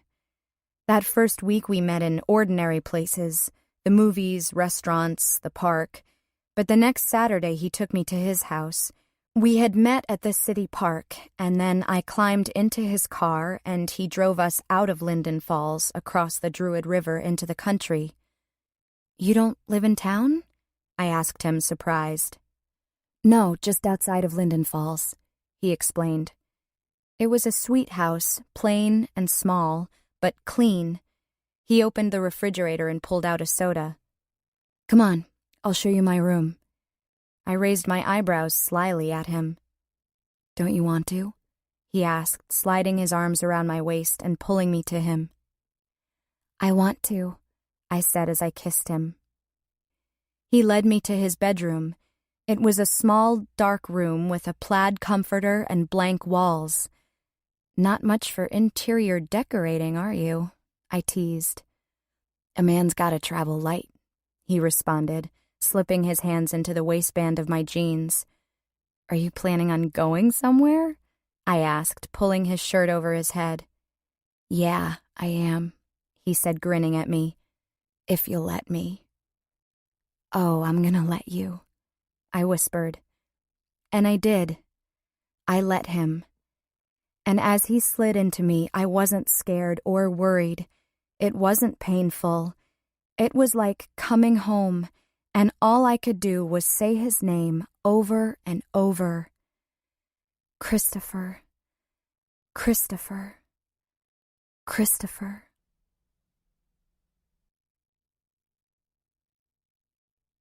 Charm. The newspaper doesn't reveal many details about the robbery at the bookstore. Just that Claire Kelby and her 5-year-old son were there, and that Claire was taken by ambulance to the hospital. After reading the article, Charm rushes over to Bookends to check on Claire and Joshua. Through the years, Gus had heard the gossip from his friends at the fire station. They shared the news they gathered about the little boy that was left at the firehouse, and in turn, Gus would come home and share the tidbits with Charm, who listened greedily, hungrily. He was healthy, was adopted by a nice couple. The mother owned a bookstore, the father was a carpenter. They named him Jacob, or Jeffrey, or Joshua. There were only 4 bookstores in town, and it wasn't difficult for Charm to find the one owned by a woman who had a husband who was a carpenter. Bookends. She liked the name. It sounded strong, sturdy, safe. The first time Charm got the nerve up to go into Bookends, she was 18. She figured the store would be closed, maybe not even be there anymore. She slipped in unnoticed and went back to a spot in the self-help section. She only needed one look, she told herself. Only needed to see his face, look into his eyes. Then she could leave. A woman walked by a few minutes later, carrying a stack of books, a little boy toddling closely behind her. He was small and had blonde hair the color of corn. She quickly dropped to a sitting position, making it even more difficult for anyone to see her among the stacks of books about how to get a lover, keep a lover, and live without a lover. If she was discovered, she figured it would appear that she had settled in to look through the books, that would somehow save her from herself. The squat little bulldog that roamed the store waddled up to her, and she patted his head, hoping he wouldn't give away her hiding spot. The woman passed by without a glance, but Charm saw the little boy's face. His beautiful face that was his father's. The same nose that turned delicately upward, the same ears that poked out a little too far from his head. His eyes were dark brown, the color of chocolate. She had found him. Their eyes, mirrors of each other, latched onto one another. Was there a flicker of recognition? Charm wanted to think so, wanted him to wade back through the days, months, years that they had been separated and find a memory of her. But the moment was too short. She thought that she would be able to just walk away once she saw him, that after she saw his face and knew that he had a family that cared for and loved him, she would be able to waltz right out without looking back. She was wrong. She couldn't just leave. Who were these people who had ended up with him? Who were the Kelbys? No, she couldn't walk away just yet. Maybe never. After seeing Joshua that first time in the bookstore with Claire, it took her 3 weeks to gather enough nerve to return. She planted herself in the self-help section because it was located in the far corner of the store behind the cash register, and gave her the best spot to secretly watch the front door to see who came and went. She pretended to read through a book about moving someone's cheese that she actually found quite good and ended up buying. She wanted to get close enough to make sure he was okay, well taken care of. She wanted to say with a single look, "You were a boy who was well loved. You were born on a cool summer night, and when I held you in my arms for the first time, I wasn't a child anymore, but a mother. Your mother. Even if it was only for a short time. You were a baby who liked to have your bald head rubbed, loved to be sung to by a sick man and rocked to sleep by a young girl. You would cry until all the tears that could be were squeezed from your body. But then you'd look up at me like I was the only person in the world, and it didn't matter that I only got 2 hours of sleep the night before. The secret of you was too heavy. I wanted you to have an excruciatingly boring childhood with a mother and father. That's what her look would have said. And the boy's look would have said, I know you. I'm not sure how, but I knew you once somewhere, and that place was warm and good. From behind a book about a man who thought his wife was a hat, Charm continued to wait. Out of the corner of her eye, she saw a small boy in a white t-shirt dash into the children's section. She moved slowly to get a better look. It was him. She was sure of it. He was smiling. He looked happy. The little boy was fine. She now knows that Claire and Jonathan are the perfect parents for him. She doesn't seek him out to mourn over him or to reassure herself that she did the right thing. She comes, she thinks, to watch, to learn, to witness what she never had as a child, to experience what her mother could never give her. That's what a mother should be like, she thinks, as she watches Claire bend to give Joshua a hug or wipe away a tear or whisper in his ear. I had a hand in this, Charm tells herself. He is safe. Now, as she steps through the front entrance of Bookends, Charm finds Virginia working at the counter. Hi, she says breathlessly. I heard about the break-in last night. Is everyone okay? Claire and Joshua had quite a scare, but they're both fine. Decided to stay home today, of course. Claire has a slight concussion and a sore shoulder, but Joshua wasn't hurt. The little guy called 911 all by himself. Virginia shakes her head at the thought of it. He did? Charm asks. Joshua did that? Yes, he did. Virginia nods, as if she can't believe it herself. The robbers told him to hang up the phone, but he wouldn't. Told the 911 operator that there were bad guys in the bookstore. Good for Joshua. When will Claire be back at work? Charm asks. Oh, tomorrow, I imagine. She's going to hire another part-timer. Doesn't want any of us working solo anymore. Know anyone who needs a job? I'll check with the other nursing students and see. Did they get much money? Did the police catch them? A few $100. And no one was caught yet. Not so far as I know.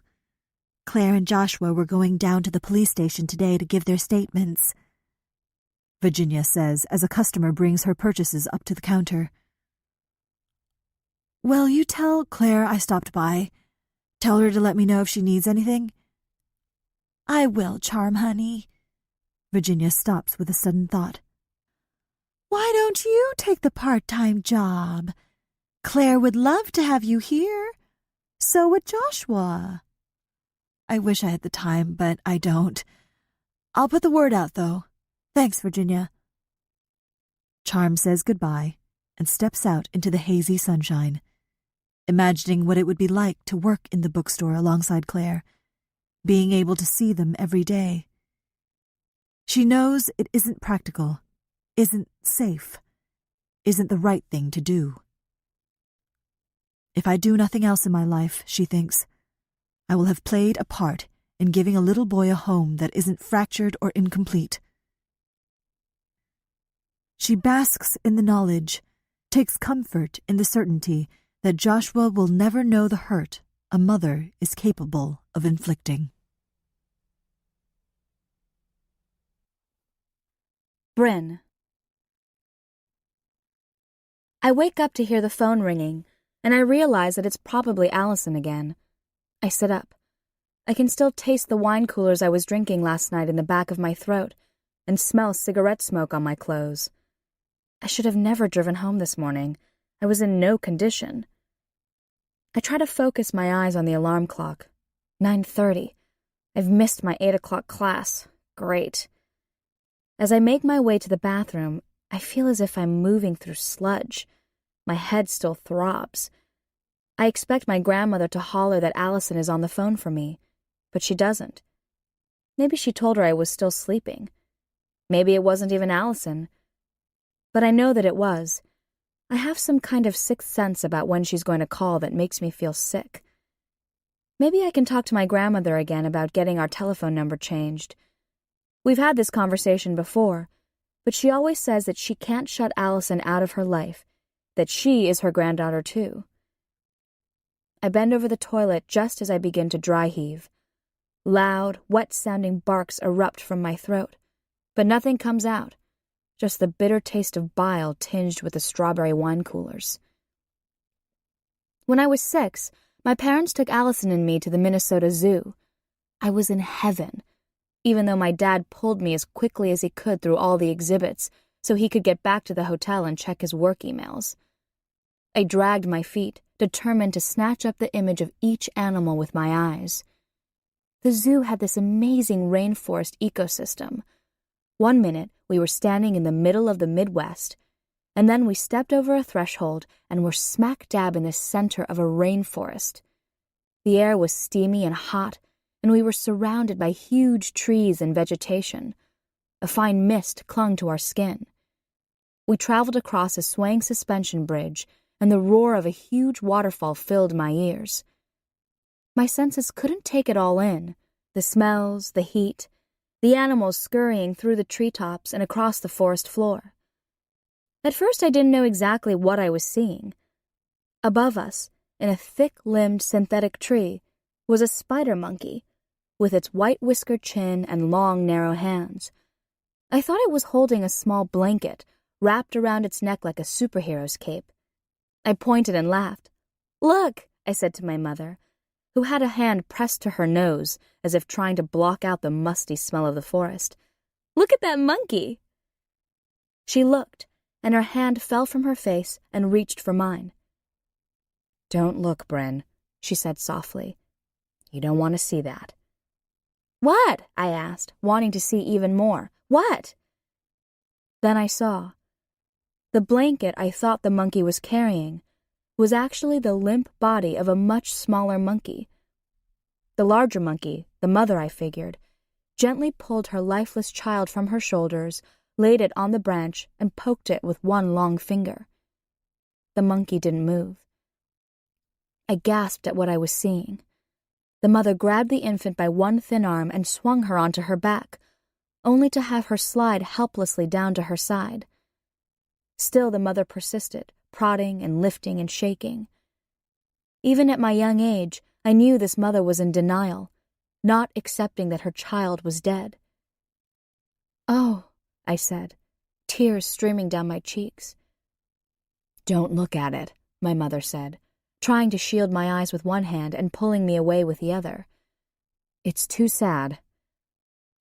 Allison didn't even bother to look twice.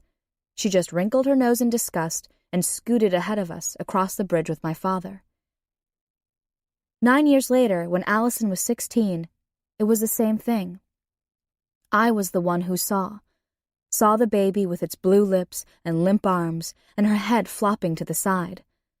I'm the one who saw and suffered because my sister didn't want to face the fact that she'd had a baby.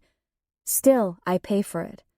Still, I see that baby girl night after night in dreams, her little face pasted on the body of a dead monkey, her arms wrapped around the mother's neck, flopping uselessly against her back. I shower and dress, knowing that I'm going to be late for my 10 o'clock class. I rush down the stairs, my shoulders damp from my wet hair, pass my grandmother and say a quick goodbye. I reach into my purse for my medication and grab a bottle of water from the refrigerator. Driving toward the college, I fish out one pill, then another, swallowing them both with one gulp of water, willing the tiny beads of medicine within the capsules to travel to my brain, to carry the images of dead babies, primate and human, away from me. Allison may have gone to jail, but I'm the one in prison and will never be free.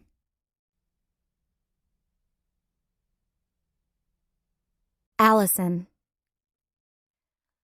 I did love Christopher, more than anything, and maybe a part of me still does.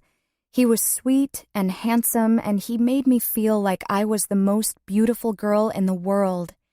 He was smart, so smart. Said he was working on his business degree, described how he was a whiz at day trading. He certainly appeared to have the money, always paying for things, flashing large bills, buying me things.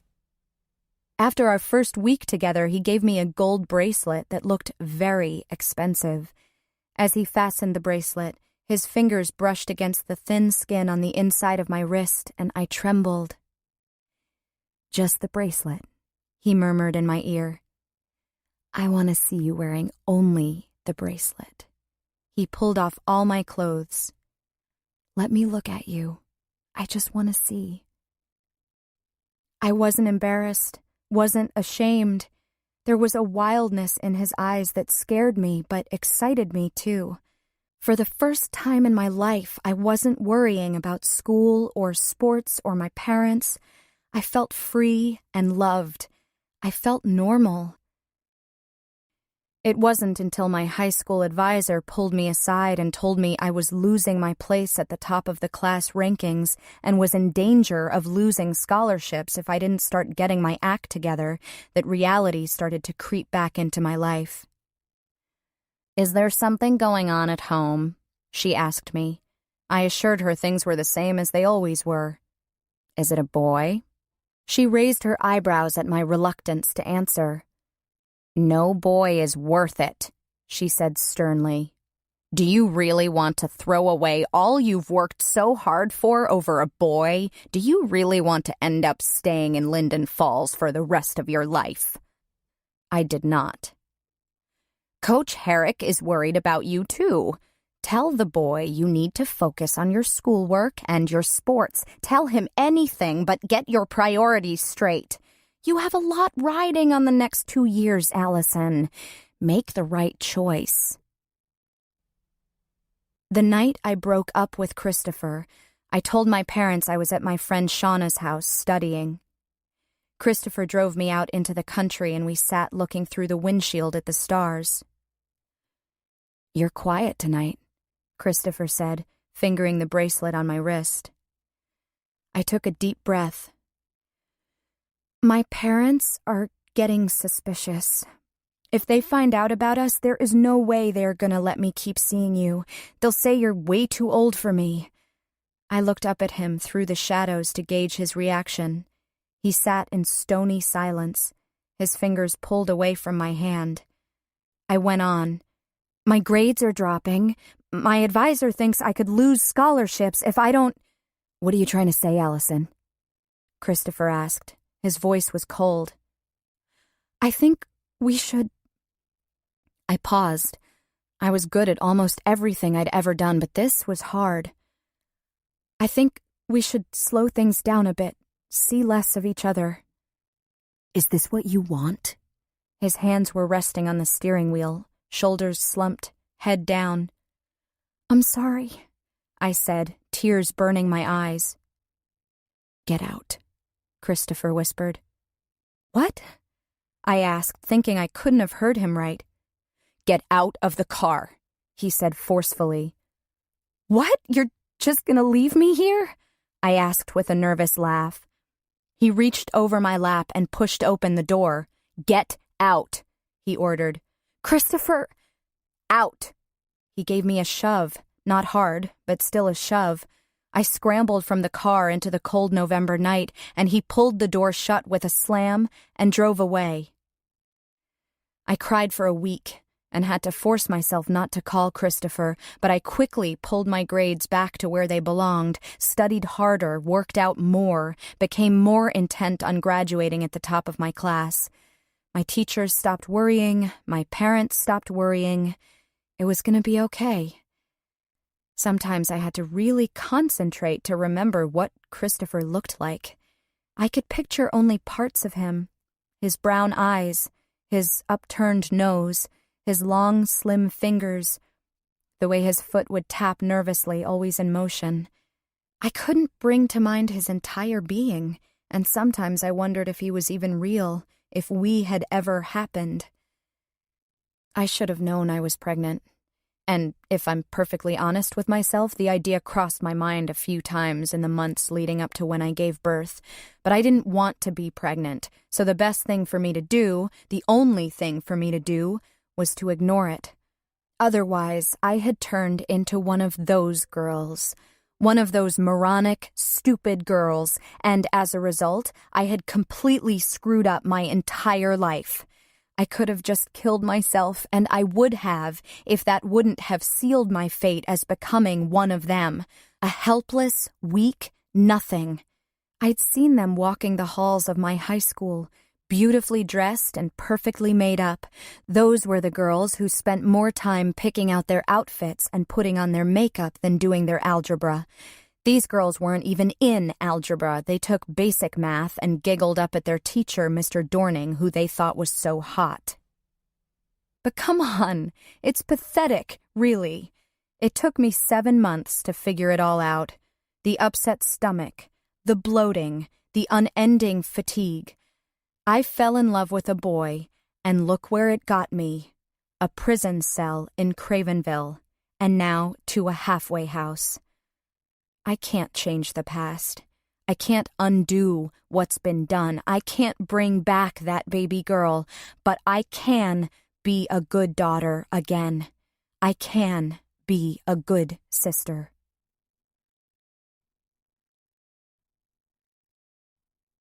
Claire. As the three of them approach the playground of Joshua's new school, Claire presses her fingers against the side of her head, finding the tender spot where her skull struck the floor after she fell off the ladder. It's been a week since the robbery, and Joshua has awakened each night calling out for her. Though Jonathan goes to him, tries to comfort him, it's not enough. He has to see his mother. Makes his father walk with him to the bedroom where his mother lies. He has to crawl into their bed, bringing his face close to hers. "You're here," he says, his sweet breath filling her nose. He says this as if it's a surprise, as if he was certain that the two thieves from the bookstore had stolen her away during the night. During the day, he's fearful of having his mother out of his sight and stays near, a shadow following her about. "Don't worry," Claire tells him. But Claire herself is apprehensive. She hasn't been able to bring herself to return to the bookstore since the robbery, relying on Virginia to keep it open for part of the day. Jonathan pulls open the doors of the old red brick building, and a stifling heat greets them, reminding Claire of her own school days in an almost identical building just a few miles from here. "Who's going to protect you?" Joshua asks, looking anxiously up at his mother, his eyes tired and red from another restless night. Claire and Jonathan glance at each other with worry. They've discussed taking Joshua to see someone, a doctor, a counselor, someone who can help him with his fears. "I'm hiring another worker for the bookstore, Joshua," Claire tells him, trying to keep her voice light. "That way, I will never be alone while I'm working." "You still got hurt, and I was there," he reminds them. "We put in an alarm, Josh," Jonathan tells him. "If bad guys come, the alarm will scare the bejesus out of them, and then the police will come." Joshua nods, his face serious. He has to think about this for a while. "What's the name of this place?" he asks for the third time this morning, as they walk through the empty, quiet halls of Woodrow Wilson Elementary School. "It's Wilson School," Jonathan tells him, and tries to take his hand. Joshua pulls away and slides his fingers into Claire's sweaty palm. "It's so big," he says, looking around, his brown eyes woeful. "Don't look so sad," Jonathan tells him. "You're going to love it." "I'm not going to school," he says, with a finality that Claire has come to know too well. The Calbys missed the school's scheduled registration day, which was held 3 days ago. They intended to go, had gotten in the car, had driven the 5 blocks, had pulled up in front of the school building. But it was all too overwhelming for Joshua. Streams of excited, rambunctious children of all ages, and their families, were entering and leaving the school. Josh tearfully clung to his booster seat and refused to exit the car. They left, went straight home, Joshua checking to make sure the doors were locked behind them after they went inside. A little boy shouldn't have to think about locking doors, Claire thinks, as they stop in front of a classroom. A child shouldn't have to worry about keeping his mother safe. "You must be Joshua," a woman coming to the doorway says in a loud but friendly tone, and Claire feels Joshua flinch beside her. "I'm Mrs. Lovelace." She holds out a hand for Joshua to shake, that he shrinks shyly away from, and Jonathan reaches for it instead. "It's nice to meet you," Jonathan and Claire say in turn. Mrs. Lovelace looks to be in her 50s, which Claire takes to mean that she's a seasoned teacher. She has short, no-nonsense steel-wool gray hair and sharp blue eyes that appear to miss little. Claire searches Mrs. Lovelace's face for any indication that she might have a soft spot for timid, anxious children like Joshua who need a little more help navigating their way through the precarious world of kindergarten. Joshua's nervous about starting school, Claire explains, resting her hand on Joshua's shoulder. "We'll figure things out together, won't we, Joshua?" Mrs. Lovelace bends down to his level to speak to him, and Joshua scurries behind Claire and presses his face into the small of her back. "Joshua," Claire says, trying to keep her voice soft and patient. "Mrs. Lovelace is speaking to you." He wanders away from them and into the classroom toward a set of cardboard blocks designed to look like bricks. "Go ahead and build something, Joshua," Mrs. Lovelace tells him. "I'll visit with your mom and dad for a few minutes." Joshua looks hesitant, but after an encouraging nod from Mrs. Lovelace, he begins to methodically place the bricks side by side, one on top of the other, building a rust-red wall around him. "Oh, Joshua, did you bring a baby picture to add to the bulletin board?" Mrs. Lovelace calls to him. Joshua is so completely engrossed with building his wall that he doesn't seem to hear Mrs. Lovelace, and Claire bites her lip with worry. "Here you go." Claire holds out a copy of the first photo she had taken of Joshua after they brought him home from the hospital. Grinning broadly, Jonathan was holding Joshua, who was staring, eyes wide and watery from a bout of crying, his bottom lip curled in an adorable pout. "Oh, what a nice picture, Joshua," Mrs. Lovelace exclaims, walking over to Joshua's wall. "Who do you look like, your mother or your father?" "I'm adopted," Joshua says, peeking out from behind the red bricks. Mrs. Lovelace doesn't miss a beat. "And your mom and dad picked you. How lucky they are." She steps more closely to the cardboard fortress and asks in her soothing voice, like milk being poured into a glass, "May I join you, Joshua?" Joshua considers, and Claire sees for a fleeting moment the possibility, a faint light in his dark eyes. But it's quickly doused out and replaced with doubt. "No, thank you," he finishes politely, placing another brick on top of his wall, completely blocking off his face from view. Mrs. Lovelace tries again. "I see you like to build things, Joshua. I'd really like to help you." She takes away the top brick so she can see his face again. Joshua startles and accidentally knocks down several bricks, causing the structure to collapse in a heap around him. "Oh, no," he moans in despair at the pile in front of him. "Oh, Joshua," Mrs. Lovelace says soothingly, "it's okay. We can put it back together, see?" Mrs. Lovelace begins to rearrange the blocks again, one on top of the other. Joshua sniffles, but begins to help rebuild the wall. In a few moments, Joshua is once again safely ensconced behind the barrier. Mrs. Lovelace leads Jonathan and Claire to a table surrounded by exceptionally small chairs and invites them to sit. "Tell me about Joshua," she says.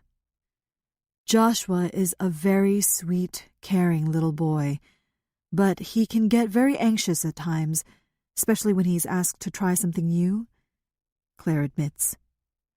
Sometimes he seems like he's off in his own little world, and it can be really hard for us to pull him back to us. "That's not unusual in a kindergartner, Mrs. Kelby," Mrs. Lovelace says. "I promise to keep a close eye on him and let you know of any issues that come up." Joshua also had a very traumatic experience recently, Claire explains, trying to keep the tremor from her voice. Jonathan squeezes her hand. "Last week, the bookstore that we own was robbed, and Josh was right there and saw everything. It scared him and me terribly." Claire shakes her head at the memory of the thieves and the glint of the knife in the tall boy's hand. "The police haven't caught them," Jonathan continues, "and Joshua's very worried about not being with Claire at all times. He feels like he needs to be her protector." Mrs. Lovelace furrows her brow with concern. "Thank you for telling me about this. Let's see how Joshua does the first few days of school, and then touch base again. We can always bring in the school counselor to visit with him if needed. All new kindergarteners have an adjustment period when starting school. Some adjustments take longer than others." She stands and walks over to where Joshua is sitting in his fortress. "It was nice to meet you, Joshua," she says to him. "Nice to meet you," Joshua replies, his voice barely audible. Mrs. Lovelace turns her attention back to Claire and Jonathan. "It was nice meeting you too, Mr. and Mrs. Kelby. If you're interested in chaperoning any of our amazing kindergarten field trips, just let me know." Her voice noticeably louder, she continues. "This fall, we get to visit the fire station, the apple orchard, and the pumpkin patch. In the winter, we go sledding down the hill behind the school and make gingerbread houses. And in the spring, we get to go on the very best trip of all." "Oh, what's that?" Claire says, in an affected tone she reserved specifically for trying to get Joshua excited about something. "We don't tell anyone that until the first day of school. It's just too special." The three glance covertly at Joshua. He's still sitting behind the wall, but his toes, clad in sandals, peek out, inching slowly forward. I guess we'll just have to wait until then to find out. Come on, Josh," Jonathan says. "What do you say to Mrs. Lovelace for letting you play with these great blocks?" "Thank you," comes Joshua's squeaky, timid reply. "You're welcome, Joshua," Mrs. Lovelace says warmly. "The blocks will be here waiting for you on the first day of school." Jonathan holds out his hand to help him up from the floor, but Joshua ignores it and scrambles to his feet on his own and moves out of the room ahead of his parents, his footfalls echoing off the newly waxed floors. He's walking slowly, head down, his shoulder hugging the painted cement wall. "Oh, Josh," Claire whispers, knowing he can't hear her. "It's going to be okay." Allison. I'm nervous about my upcoming interview at the bookstore. I've never had a real job. I never had time when I was in high school. Oh, we practiced interviews in Cravenville, and Olene did a mock interview with me last night, but I'm still sick with worry. I'm not sure why the owner of the bookstore would want to hire a convict, but she's giving me a chance. Olene told me that there are some pretty good tax incentives for businesses who hire people like me. Does she know what I went to prison for? I ask Olene before I leave. Bookends is only a few blocks from Gertrude House, and if I get the job, I'll be able to easily walk back and forth to work. She knows the basics, Olene explains, but she wants to help. Plus, it helps that the government is footing the bill for your paycheck. How do I look? I ask, holding out my arms and spinning around. I dressed up, borrowing an outfit from B. The skirt is a bit too short, the sleeves stop just above my wrists and the shoes pinch my feet, but I look somewhat professional and I hope to make a good impression. I need to go to my parents' house and retrieve some of my old clothes, but I haven't been able to get a hold of them just yet. My father travels a lot for work and my mother has all her projects and causes. They're very busy people. You look just fine, Olene tells me. You sure you don't want to ride? No thanks, I don't mind walking, I say. I have a newfound appreciation for being able to step outside whenever I want to, for being able to feel the sun warm my face, the night air on my skin. I arrive at Bookends just after it opens. I see the woman I assume is Mrs. Kelby through the window. She is smiling at something one of her customers has said as she slides the purchase into a paper bag stamped with the store's name on the front of it. I study my reflection in the window, then I take a deep breath and push open the door. Hi, I say with more confidence than I actually feel while I walk up to her. The woman is tall, but not as tall as I am. She is solid, strong, and fit-looking, with olive skin and thick golden brown hair that hangs loose around her shoulders. She wears a chunky, hip pair of glasses with tortoiseshell frames. My name is Allison Glenn, I say, reaching out to shake her hand just like I practiced. I'm here to interview for the part-time position. This was where things got tricky. Do I remind her that my parole officer helped set this up? Do I bring up my past? Olene and I discussed the pros and cons of being the first to mention my conviction. I'm still not sure what to do. Mrs. Kelby smiles at me, a real, genuine smile, not the kind that looks like it has been spackled on with a trowel. A good sign. Allison, she says, thank you for coming in. It's nice to meet you. Have a seat and we can chat. I'm sorry if we get interrupted, but we're a little short-handed around here. We sit, and I cross my legs, fold my hands in my lap, and wait for the first question. Why don't you start by telling me a little bit about yourself? Well, I'm 21 years old, I begin nervously. When I was in high school, I was a straight-A student and a member of the National Honor Society. I stop. My voice is high, and I must sound ridiculous. Mrs. Kelby is looking at me expectantly. I take a deep breath. Mrs. Kelby, I would really like to work for you. I've made some terrible mistakes in the past, mistakes that won't ever happen again. I lean forward and look her straight in the eyes. I'm starting over, and I would be so grateful if you... My chin begins to wobble and tears fill my eyes. If you just gave me one chance. Mrs. Kelby is quiet for a moment and looks at me, her face impossible to read. You know, Allison, I think this might work out well for the both of us. Olene thinks highly of you, and I could really use the help. Mrs. Kelby smiles, and there's such kindness in her eyes, a kindness I haven't seen in a very long time. I clear my throat and quickly brush away the tears. Thank you, I say with relief. Great, she says brightly and stands. Can you start the day after tomorrow? Come in at 9 and stay until 4 or so? I nod. That will be great. Thank you so much. I reach out to shake her hand again, and she takes it without hesitation. You're welcome. This is a great place to work. You'll get to meet my little boy tomorrow, too. His name is Joshua. I look forward to it. And, Mrs. Kelby, I say, emotion threatening to spill over again. I'm going to do a really good job for you. You won't be sorry.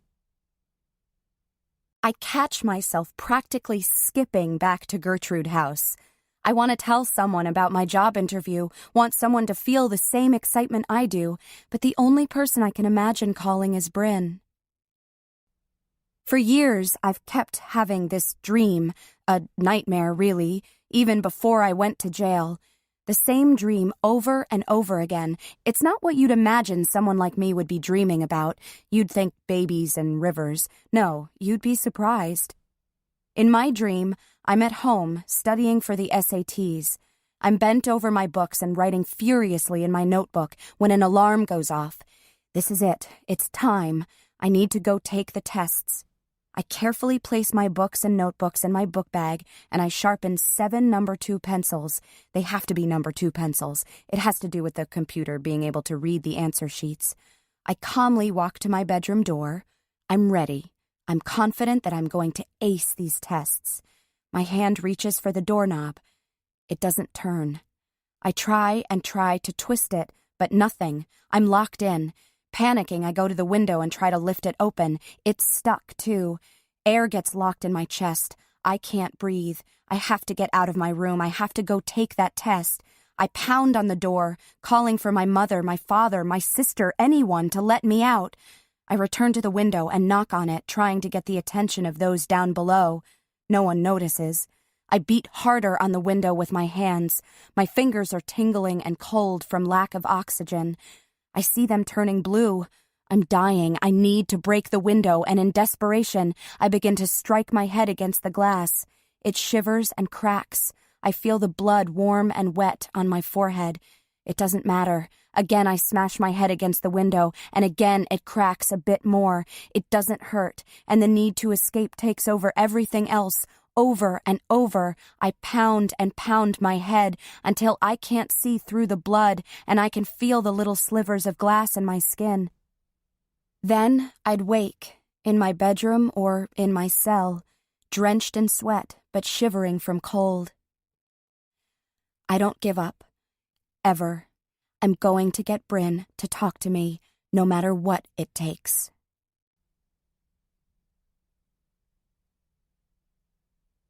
Claire. Joshua's first day of school starts out hopefully. Since his visit to the classroom and meeting Mrs. Lovelace, Joshua didn't balk about going to kindergarten. In fact, he seems excited. He frets over what he's going to wear and finally settles on a plain red t-shirt and his favorite pair of khaki shorts. "You look very nice, Joshua," Claire tells him. He smiles and rocks proudly back and forth in his new tennis shoes. Claire isn't prepared for the sight of hundreds of children lingering outside its doors, waiting for the bell to ring. "Organized chaos," she says, and looks back at Joshua, who is staring, mesmerized at the crowd. "Wow," Jonathan mutters. "What do we do? Do we just drop him off and send him into that?" "No, we can walk him in," Claire says. "Let's wait, though, until the bell rings and most of the kids are in." "I'm not going in there," Joshua calls fearfully from the back seat. "Let's go home." "It'll be okay," Jonathan says soothingly. "Let's do a backpack check." "I don't want to," Joshua says again, the anxiety building in his voice. "Come on, buddy. Let's go through your gear. Make sure you've got enough crayons." Item by item, Jonathan and Joshua search through his backpack, making sure that he has all the supplies he needs to start school. Claire smiles at the two of them, heads bent over the school supplies. By the time they're finished, the bell has rung, and all but a few students are still milling outside the building. "Look now, Josh," Claire tells him. "See? All the other kids went inside. You can't be late for your first day of kindergarten. It looks like you're all set." Together, the three make their way to the front entrance of the building. Joshua walks slowly, dragging his feet. When they stop, just in front of Mrs. Lovelace's classroom, Joshua peeks inside, wistfully watching the most happy din of 20 kindergarteners beginning their first day of school.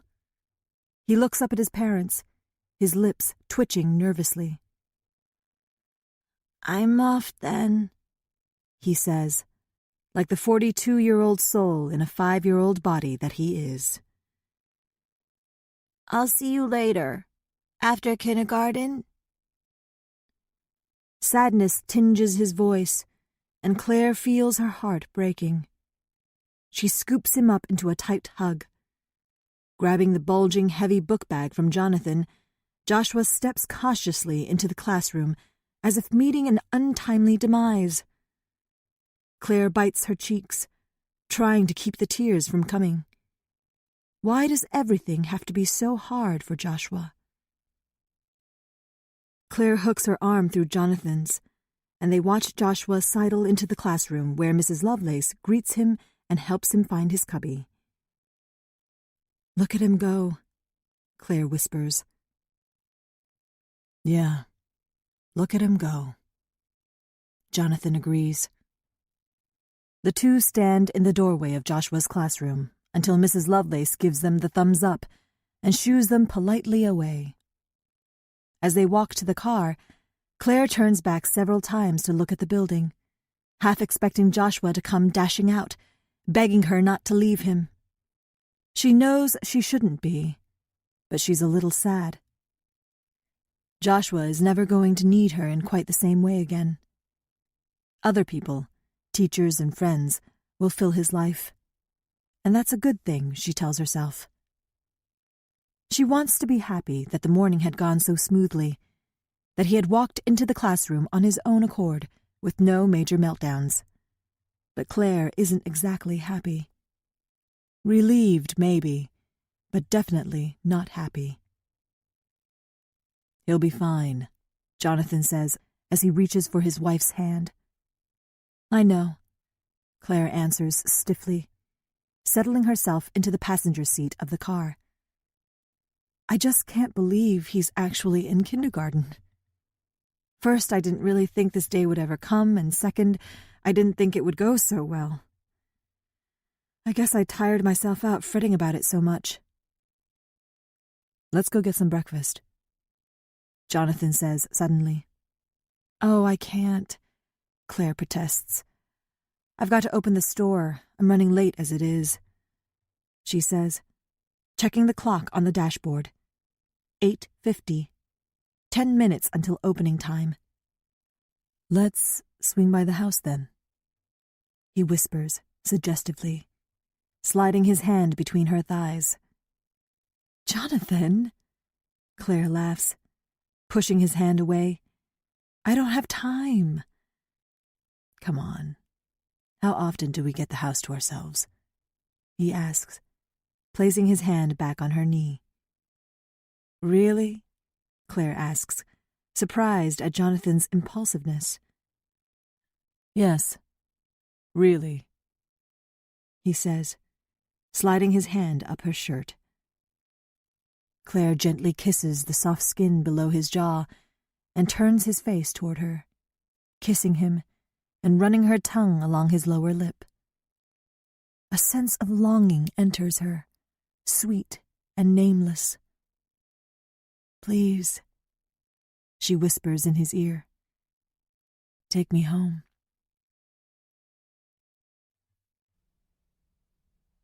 Bryn. When I finally get to school, I see Missy standing with a group of girls at a coffee kiosk. She looks right through me. When I come up to her, she says hello, but immediately returns to her conversation with the other girls. It is as if I don't even exist. The boy from the party must have told her about me, about Allison. So this is the way it's going to be, just like Linden Falls. At first, I didn't think anything could be worse than not having Allison at home anymore. The house was so empty, so quiet. In the days just following Allison's arrest, I made the mistake of going into her bedroom and lying on her bed. wrapping myself in her comforter and pressing her pillow against my face so I could breathe in the imprint of her scent. Allison's trophies and awards were beginning to gather dust, but still gleamed with her lost potential. My father found me in Allison's room, sitting on her bed, fingering her blue ribbons. For a moment, I thought he might come in and sit down next to me. How I wanted him to pull me close and tell me everything was going to be all right. I wanted him to hold my hand in his and ask me about the night that Allison gave birth. I wanted to tell him how I was there, how I wiped her forehead and encouraged her to push and held her baby girl in my arms. But on Allison's orders, I'd told my parents and the police that I was in my room listening to my iPod, that I never heard a thing. I wanted to talk to my father about these things, but he just stood in the doorway and looked at me, deep disappointment on his face. And I knew then that I would never, ever be the person my parents wanted me to be. The next day, when I tried to go into Allison's bedroom, I found the door locked. My parents didn't even find me worthy enough to sit among my sister's things. My parents wandered around the house in a daze. My mother cried all the time. My father worked longer hours, sometimes not coming home until late into the night. Dinner was a silent nightmare. Without Allison, there was nothing to talk about. No discussions about volleyball games or college plans. The few friends I had rarely called. I didn't blame them, really. What was there to say? My friend Jessie tried. She called and stopped over, tried to be cheerful, tried to get me to go to football games and movies, but I felt numb and lost. I was a junior at Linden Falls High School. Allison would have been a senior. I learned to ignore the stares and the whispers as I passed in the hallways. It wasn't until the first progress report of the school year was sent home that my parents were spurred into action. I was barely passing my classes and was failing gym. The minute the letter hit the mailbox, my parents had me in the principal's office. Mrs. Buckley was this crazy, energetic principal who prowled the hallways of the high school, making sure that students were behaving the way they were supposed to be. She was married to her job, staying at school late into the night and arriving early in the morning. She was strict, could be sarcastic and gruff, but she knew each and every one of the students at Linden Falls High School. Why didn't anyone tell us that Bryn was failing? My mother demanded angrily. This is absolutely unacceptable. Mrs. Glenn, Mrs. Buckley said, we did send letters. We called. There was no response. My mother sent me a searing look. I didn't see any letters. I didn't get any phone calls, did you? She asked my father, and he shook his head wearily. We're all very worried about you, Bryn, Mrs. Buckley said, addressing me for the first time. We know that this has been a very difficult time for you and your family, and we want to help you. I slunk lower into my chair and didn't say anything. If you'd like to talk to someone, we can certainly arrange that. She doesn't need to talk to someone, my mother said impatiently. She needs to get focused and start studying. We'll get Bryn a tutor, my father added. We'll get things turned around. It has been a difficult time, but nothing we can't handle. Sometimes, Mrs. Buckley began carefully, having an outside resource to help work. We don't need an outside resource, my mother said sharply, standing. From now on, I'd like weekly reports from each of Bryn's teachers on her progress. We'll arrange for a tutor for her. Thank you for your time. She turned on her heel and stormed out of Mrs. Buckley's office, with my father and me following behind. As promised, I did get a tutor. Every day after school for 90 minutes, a local college student from St. Anne's came over to our house, and we would sit at the kitchen table, reviewing algebra equations and Spanish vocabulary. My tutor, a boring philosophy major with zero personality, was relentless. While she was very good at explaining things so I could understand them, she was impatient, clucking her tongue and snapping her fingers at me when my mind wandered. Eventually, my grades improved to all B's and a C in gym. I graduated smack dab in the middle of my class, and the day after graduation, my mother enrolled me for summer courses at St. Anne's College. I tried. I really did. But whenever I stepped into the classroom, an overwhelming feeling of dread would wash over me. My chest would tighten, and the pounding of my heart would thump in my ears. I rarely lasted more than 5 minutes in the classroom, and then I would run. I had been so hopeful the day I turned 18. I had planned on telling my parents that I was going to drop out of St. Anne's and get a job working with a local veterinarian. It didn't pay much, but it was a start. We had just come home from celebrating my birthday with a dinner at a restaurant and were eating cake and ice cream when I saw the letter on the kitchen counter. My pleasure at having a halfway nice evening with my parents dissolved. It had been more than 2 years since Allison was arrested, and even though my parents rarely spoke of her, there were always reminders. Her beautiful face beamed at me from photos that still held a major spot in the house. Allison's letter stared up at me, and my earlier resolve left me. It didn't matter that Allison was in jail. It didn't matter that she would be locked up for 8 more years. She was always there. I left my plate of cake and ice cream on the table, next to the letter from Allison, and went upstairs to my bedroom. I stared at my mother's bottle of sleeping pills for several hours, until I finally got up the nerve to twist off the cap and pour the capsules into my hand. They were smaller than I thought they would be, and I had to smile at the thought that something so lightweight could end the pain. I left no note. What would I say? I'm sorry I'm not my sister? That I was tired of tiptoeing around the edges of my world, trying to please everyone, but pleasing no one, especially myself? That I still couldn't get the vision of that baby girl's soft, bluish skin out of my mind, of her tiny fingers and toes, and that haunted me more than anything? I swallowed the pills one by one. As I laid each one on my tongue, it was like a communion of the wrongs I felt were done against me. Never smart enough, never pretty enough, never athletic enough, never ever enough. I buried myself under my covers to die. Briefly, before I drifted off to sleep, I wondered if my parents would miss me. I didn't think so. Their grief in losing Allison had consumed them. I think I would have been successful in killing myself if my mother hadn't come in search of her sleeping pills. She found me unconscious in bed, the pill bottle next to me. When I awoke, I was in the emergency room having my stomach pumped. After a few days, I was on my way to New Amory to live with my grandmother. A year later, I thought that things were going so much better. That all I needed to do was to keep Allison away from me, my parents away from me, forget the past, focus on the future. I was wrong. I have a class at noon, but I climb back into my car and drive back home. My grandma isn't around.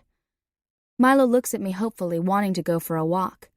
Instead, I go to the cabinet above the refrigerator where my grandmother keeps her alcohol. I know it's stupid. I know I shouldn't do it. But I pull down a bottle, grab a tall glass, and fill it to the rim with the sweet-smelling red wine. My stomach is still upset from last night's drinking, but I don't care.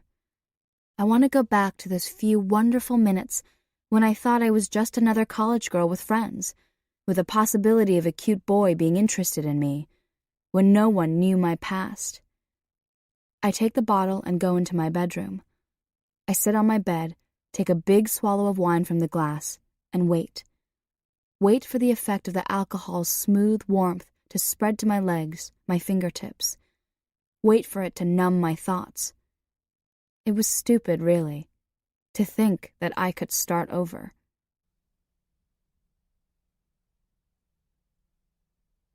Claire. As Claire watches Allison leave after the interview, she is struck at the lightness in her step.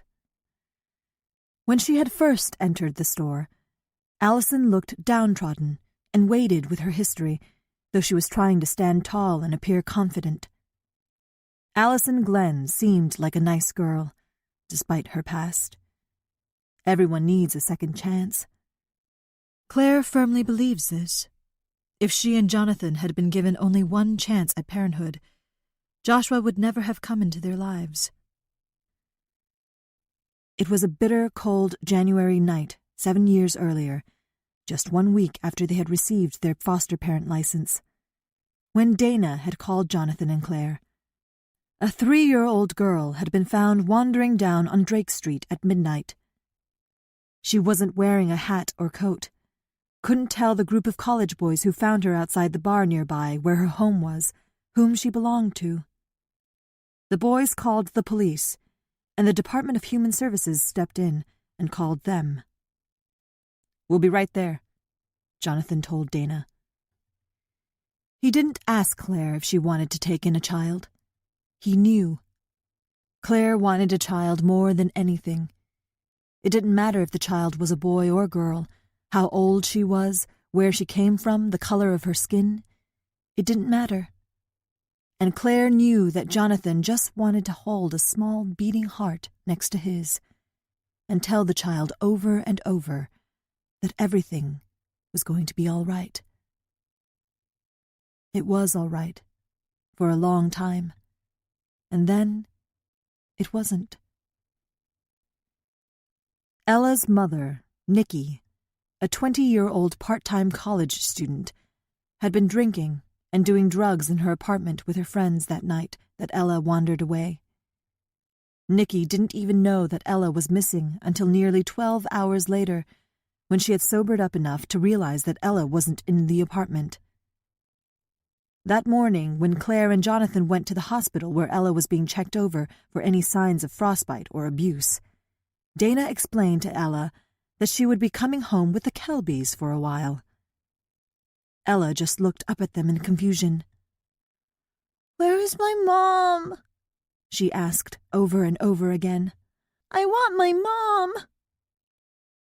She didn't throw a fit when she was placed in their car, but looked out the window, twisting her head as they passed people walking along the street, as if she was looking for someone. Once they pulled up in front of the house, Ella seemed to figure out that she wasn't going home any time soon. Her tired eyes filled with tears, and she began to shake and shiver so much that her teeth kept clanking together. She just couldn't seem to get warm. "It's okay, Ella," Claire told her, as she wrapped her in a big blanket and set her on the sofa. "Are you hungry?" Ella didn't say anything at first, her eyes fixed on the stranger's puppy, who was snuffling at her feet. "That's Truman," Jonathan told Ella.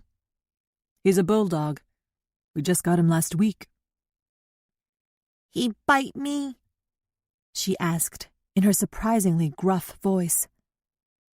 "No," Claire reassured her. "He's a good dog. Do you want to pet him?" Ella pinched her lips together and closed her eyes, as if deep in thought. After a moment, she opened her eyes and looked up at Claire and took a deep breath, as if mustering all her courage. "He won't bite," Jonathan promised, as he lifted Truman onto the cushion beside her. "He might slobber on you, but he won't bite." She tentatively reached out a plump little hand and swept it quickly across Truman's head, and giggled. She did this over and over, a fast pat and a laugh, until Jonathan and Claire were laughing with her. Truman looked at each of them in turn, with an expression that let it be known he was simply tolerating the lot of them. 20 minutes later, Ella had fallen asleep, her face buried in Truman's neck. Jonathan and Claire just sat there watching, falling in love with her. It wasn't long before Claire considered Ella hers. She knew it was dangerous thinking this way, knew that she really had no true claim to call Ella her own. But she loved that little girl, loved her as if she had been the one to carry her in her own scarred womb for 9 months. Ella was the most beautiful child she had ever seen, with her big brown eyes that could in 1 minute be full of mischief and in the next be filled with tears. She called Jonathan Dad right away, although she seemed to miss her mother terribly. It was obvious that Nikki wanted her daughter back, but didn't quite have the skills to pull it all together. She was defiant and argumentative with her caseworker, showed up late to supervised visits and case facilitation meetings. She kept blowing it, and try as she might, Claire couldn't understand it. How could someone possibly not move heaven and earth to be with this amazing miracle of a child? Still, during supervised visits, Nikki got right down on the floor with Ella and insinuated herself seamlessly back into her life. Seeing Nikki with Ella filled Claire with jealousy, although she was ashamed to admit it. They would look at each other and smile and touch like they'd been together forever. Claire would watch Nikki cup her palm gently around Ella's plump cheek, and Claire imagined that Nikki once cradled her swollen belly the same way when she was pregnant. It was such an intimate, protective, possessive gesture that Claire would have to turn away. It hurt to look at them. Jonathan and Claire had Ella with them for just over a year. Jonathan didn't think that Nikki would be able to make the necessary changes to actually earn Ella back, but she did. Claire still remembers the stark, naked look of disbelief on his face when they made the final handoff that February. It was a frigid afternoon, much like the night when Ella had come to them, but now she was more than adequately dressed in a puffy lavender parka with matching hat and gloves that they had bought her. Her brown eyes flashed excitedly up at them. I get to go see Mommy? Ella asked over and over. Yes, Bella Ella, Claire said, using their pet name for her. Beautiful Ella. But this time you get to stay with your mommy for... She couldn't bring herself to say forever. Who knew, Claire thought. She might make another mistake, and Ella might return to them, though she didn't truly believe that. Nikki really wanted Ella back. For a very long time, Claire finished. Ella carefully thought about this before responding. Dad is coming, she stated. It wasn't a question. A soft hitch erupted from Jonathan's throat, and Claire bit back her own tears. No, Dad's not coming, Claire told her, trying to keep her voice cheerful. It was the least she could do, she thought. Why send her own distress along on this journey with Ella? You get to go live with your mommy, Ella, Claire said for perhaps the 100th time. Isn't that exciting? Yes, sirree, it is, Ella agreed. But Dad's coming, and you too, Mama Claire, she insisted. No, Ella, not this time, Claire said. Next to her in the driver's seat, she heard Jonathan sniff, and she placed her hand on his knee. When they arrived at Dana's office, Jonathan unhooked Ella from the car seat and emerged from the car holding her tightly to his chest, trying to protect her from the cold wind. Claire realized then what a mistake this had been. She thought they would be able to handle the transition. They had done what they had said they would. For 1 year, she and Jonathan sheltered, clothed, fed, and showed genuine affection for Ella. Loved her. And now, they had to give her back. Back to a woman who had allowed her little girl to wander the streets all alone in the middle of the night, who would rather drink and party with her friends than spend hours reveling in the glory that was Ella, as they had. The cold air scoured at Claire's cheeks as they made their way inside the Department of Human Services building, the place they had always brought Ella to visit with her mother. Ella, you get on over here and give me a kiss goodbye. Claire forced a light note into her voice. Goodbye, Mama Claire, Ella chirped as she trotted over. She kissed her stoutly on the lips, and Claire gathered her up into a tight hug. "I love you, Bella Ella," Claire squeaked, tears falling freely. "Bye, Dad," Ella said as she slipped from her grip toward Jonathan. "See you later, alligator," she chirped as she held tightly to Jonathan's leg. Jonathan stood still for a moment, and Claire watched helplessly as he struggled with what to do next, his chest rising and falling heavily. "See you later, alligator," Ella repeated forcefully. Jonathan sank to his knees and, with a smile that didn't reach his eyes, responded. "After a while, crocodile." Ella giggled at the familiar game. "See you soon, you big baboon." She wrapped her arms around Jonathan and nuzzled her face into his neck. "I love you, Ella.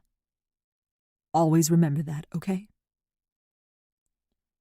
Jonathan croaked so piteously that Claire had to shut her eyes to it.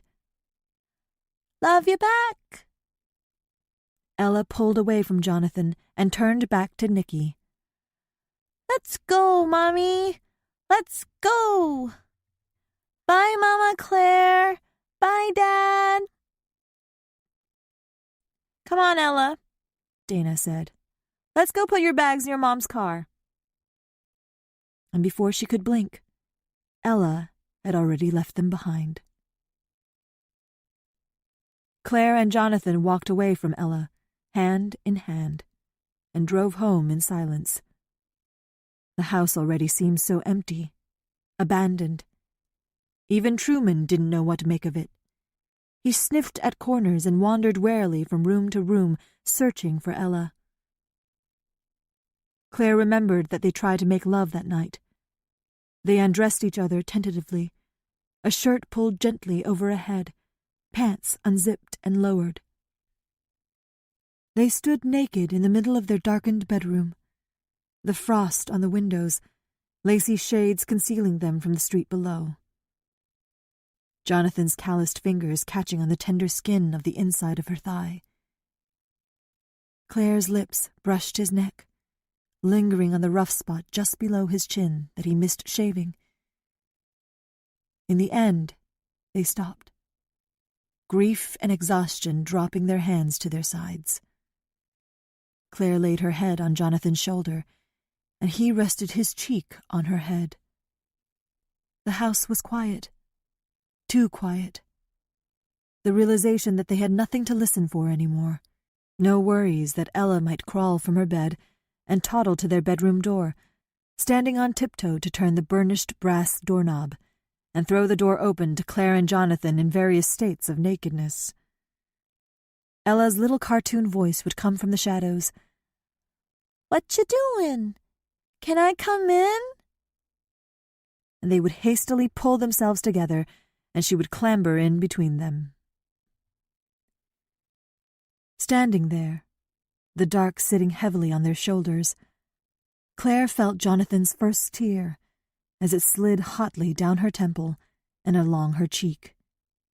Claire resisted the urge to brush it away as she tracked its journey down the length of her body, from her collarbone, between the swell of her breasts, until it finally plopped onto her toes. Claire took Jonathan's hand and led him to the bed. Gently, she pulled on his boxers and slid a thick pair of woolen socks onto each chilled foot. She drew an old t-shirt over his head and threaded his arms through each sleeve. All the while, Jonathan cried silently. "I know," Claire said, over and over. "I know."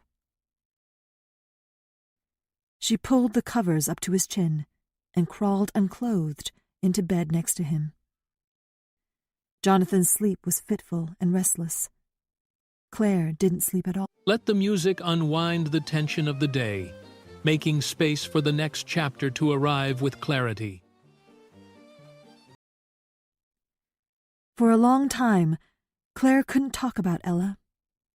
She would remember last Halloween when they had Ella, and how she dressed up as a princess in a shimmery silver gown and little plastic high heels that she ditched after a block. "These things are killer bees," she said, kicking them off her feet. Or how they would find her curled up alongside Truman on his round fleece dog bed, the two of them breathing heavily in sleep, foreheads touching. Sometimes she would see a wisp of a smile emerge on Jonathan's face, just for a moment before it would fall away, and knew he was thinking of Ella too. They tried to start over, tried more fertility treatments, and talked about beginning the process of trying to adopt. They had set their hopes on Ella, and there they were again, an empty womb and empty-handed, childless. But less than a year later, Joshua came to them. He's ours, Claire thought, forever. She was given a second chance at motherhood. Now she feels the need to do the same for someone else. Claire will give Allison Glenn that second chance. A new start, a new beginning, a new life.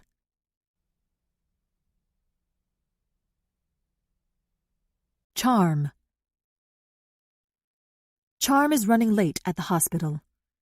When she tries to call Gus to let him know she'll be home as soon as she can, there's no answer. He seemed fine when she left him this morning. She had talked with him at noon, and though he sounded tired, he requested mashed potatoes for supper. Charm keeps punching the redial button as she drives, but still there's no answer. She pulls up in front of the house and comes to a screeching stop, wrenches open the car door, and finds a pile of Gus's gardening tools lying on the ground next to his flower bed. "Gus!" she calls out in desperation as she opens the back door. "Gus, are you okay?" Charm makes her way through the small house, throws open the door to his bedroom, and there she finds him fast asleep in his bed. His chest rising and falling, rattling noisily. Charm retreats quietly back into the living room and sinks down on the sofa. It's the same couch they had when Charm moved in. The cushions sag, and the blue and green plaid fabric is worn and faded. But it's comfortable and smells like home. She's so tired of worrying about Gus and school. She lies down on the couch and pulls an Afghan over her and closes her eyes.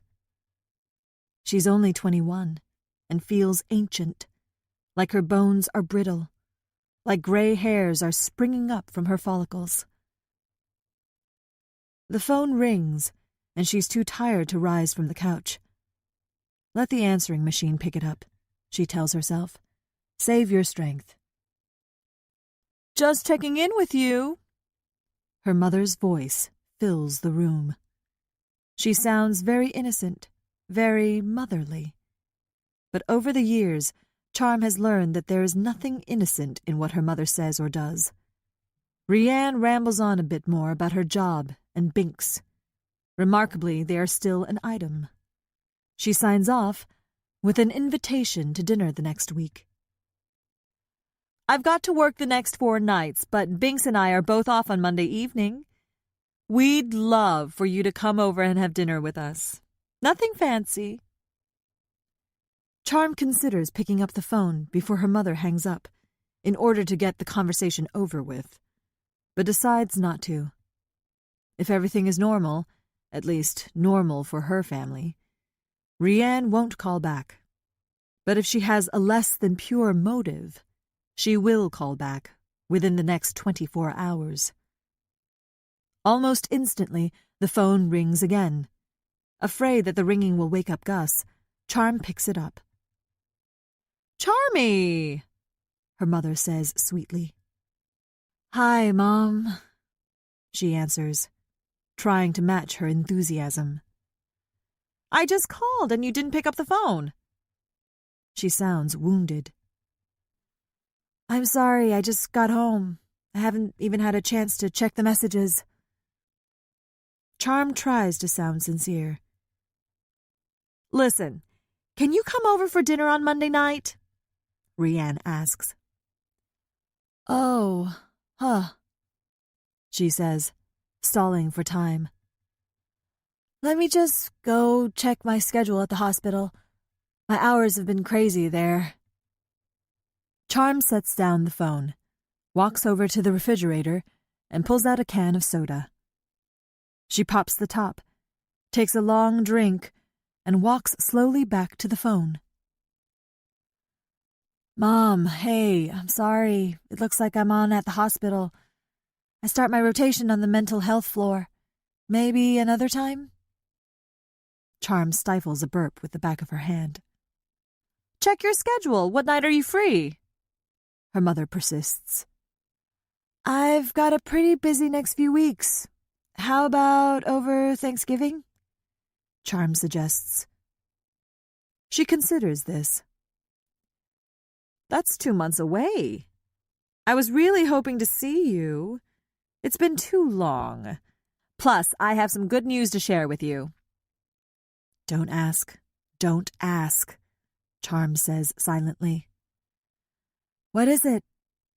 She says, despite herself. No, you'll just have to wait, she says tauntingly. Now tell me a night that works for you, and Binks and I will make it fit our schedules. See how flexible I'm being and how rigid you are, her tone suggests.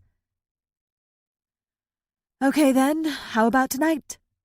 Charm throws right back at her. Tonight? But that's such short notice.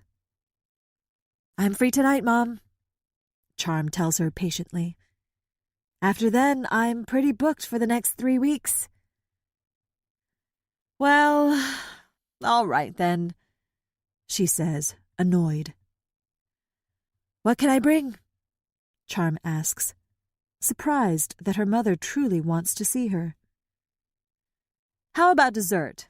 Come by at about 7 or so? I've got a lot to do to get ready. She sounds excited, like a little girl preparing for her birthday party. Mom, it's just me. You don't have to do anything fancy, Charm tells her. Nonsense. I don't get to see enough of you as it is. I want tonight to be special. That's the thing about her mom, Charm thinks. She says these amazingly simple, sweet things, and you can tell she means them. It throws Charm off every time. Still, she gathers her mother's words up like smooth, shiny pebbles and tucks them away for later, to be pulled out and admired, mused over. Oh, and before I forget, she says, your brother called. Did Gus tell you? He mentioned something, Charm says offhandedly. He was talking very strangely. Said he had to tell me something about you. Do you know what he's talking about? No. It's all she can manage to say once her heart starts to beat again. See you at 7, sweetie. Charm stands there, holding the dead phone, trying not to cry. When Gus comes into the room, he looks rested, and his skin is almost a healthy pink. Guiltily, she tells him about dinner at her mother's. Of course you should go, Charm, he tells her. She's your mother. You should spend time with her. You're a lot more fun, Charm assures him, and nicer. Maybe so, he says, pressing a handkerchief to his lips and coughing. But I'm not going to be around forever. Gus, Charm says warningly. But he smiles and pats her on the head. Go and see your mother, he orders, and Charm feels like she's 10 years old again.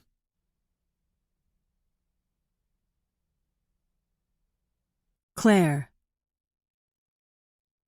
After Claire's interview with Allison, the day passes slowly, and every time the bell on the door jangles, her heart skips a beat. She wonders if she'll ever feel safe in her own store again, despite the security system and the additional help. Every few minutes, she checks the clock, watching the door for Jonathan and Joshua to come running in. She wishes she'd made arrangements for Virginia to work, so she could have gone with Jonathan to pick Joshua up from school. Finally, Jonathan and Joshua breeze through the front door at 3:30. Jonathan is grinning broadly, and Joshua looks exhausted. His fine hair is rumpled. His shirt is untucked. There is a stain on his shorts, and his shoelaces are untied. "Hey, kindergartner," Claire greets him. "How was your first day?" "Josh had a great day," Jonathan exclaims, and Claire feels a rush of relief course through her. "Of course you did," she says, pulling Joshua into a tight hug. I did, Joshua says, with a ghost of a smile pulling at the corners of his mouth. I got to play with the blocks, and I got to swing during both recesses. Jackpot! Claire matches his enthusiasm. Did you find out what field trip you're going on next spring? The zoo! He shouts. We get to go to the zoo and see the elephants and monkeys. Joshua bends down, arms akimbo, and morphs his face into the best monkey impression and chatters, scuttling around the store.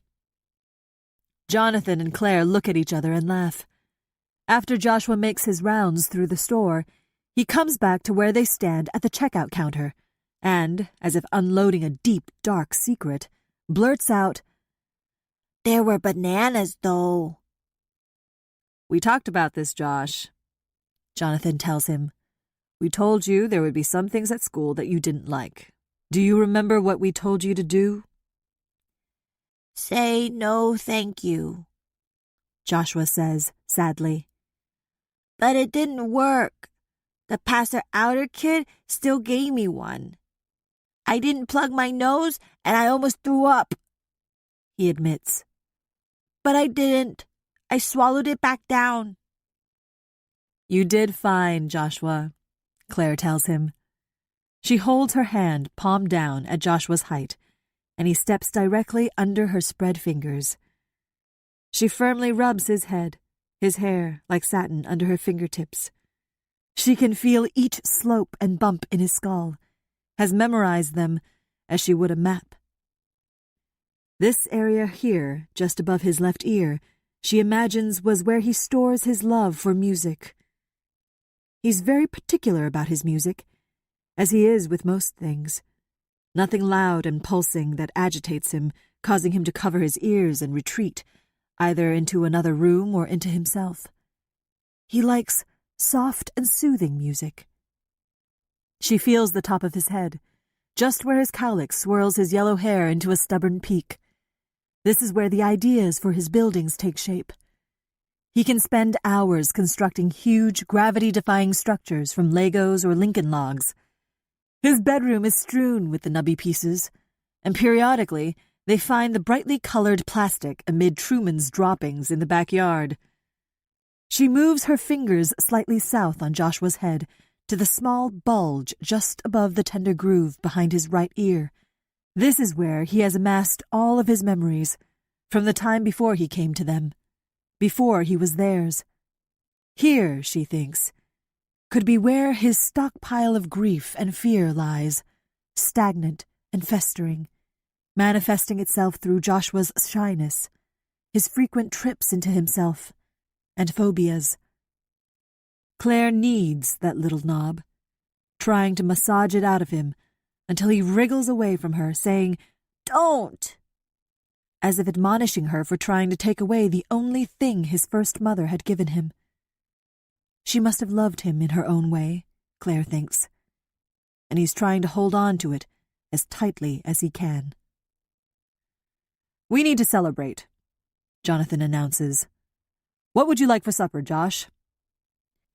Pizza! Joshua answers immediately. Pizza at Casanova's, he says with finality.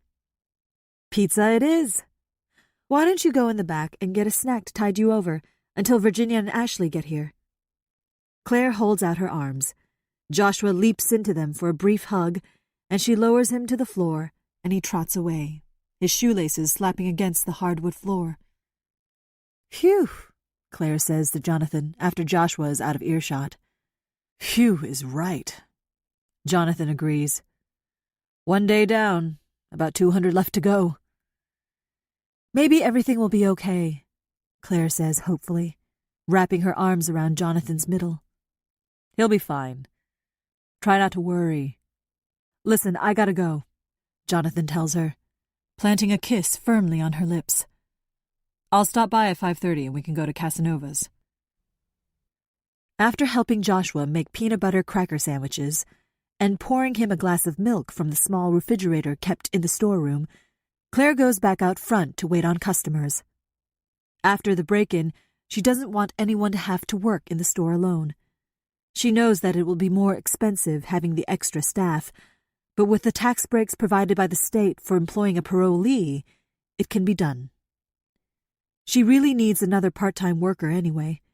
With the revitalization of Linden Falls' downtown area, there has been a surge of foot traffic along Sullivan Street and the other historic streets that run parallel to the Druid.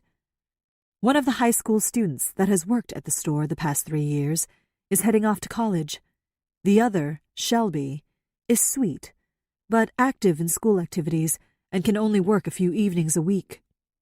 Virginia, the retired woman who works most weekends, will be heading to Florida for the winter. Claire really hopes that things work out with Allison Glenn. Oline Jurgensen didn't give her the exact details about Allison's past, but Claire has known Oline for years through the Linden Falls Downtown District Organization. They've worked on fundraisers and civic activities together, and every once in a while, Oline recommends one of the residents from her halfway house. Claire has always said no until now. At 5, Jonathan pulls up in front of Bookends, and Joshua and Claire say goodbye to Virginia and Shelby. Casanova's is only a few blocks from the store, and they walk hand in hand down the street. The early September sun is just beginning to soften, the way it does when the summer is fading into autumn. Jonathan and Claire settle into a booth, while Joshua trots off to join a group of children who have gathered to watch pizza dough being rolled out and tossed behind a plexiglass window. It doesn't make sense to me to hire an ex-con as a form of security, Jonathan comments when Claire tells him about hiring Allison Glenn. I know, Claire concedes, but Oline highly recommends this girl, says she's very bright and has a real future in front of her. What'd she do? I mean, do you really want Joshua hanging around some girl who has been in prison? He asks. I don't know the specifics, she admits. Just that she was convicted of a serious crime, but she was released early for good behavior. Part of the deal is that she gets to have a fresh start, without the baggage of her past. But Oline reassured me that she doesn't have a history of violence, and she's not considered a threat by the state. Claire sees the look of doubt in Jonathan's face. I know, she says again. It doesn't make sense, but I've got a good feeling about her. Joshua would never be in the store unless I was there with him. At least meet her. Please? Jonathan sighs. Okay, I'll meet her. Thank you, Claire says, leaning over the table and kissing him on the lips. It'll be just fine. Plus, it's a good move financially. You'll see. Mom, Dad, Joshua calls as he runs back to their booth. the pizza guy threw pepperonis at the window while we were watching him make it, and they stuck there. Can we have pepperoni pizza? Sure, Jonathan says.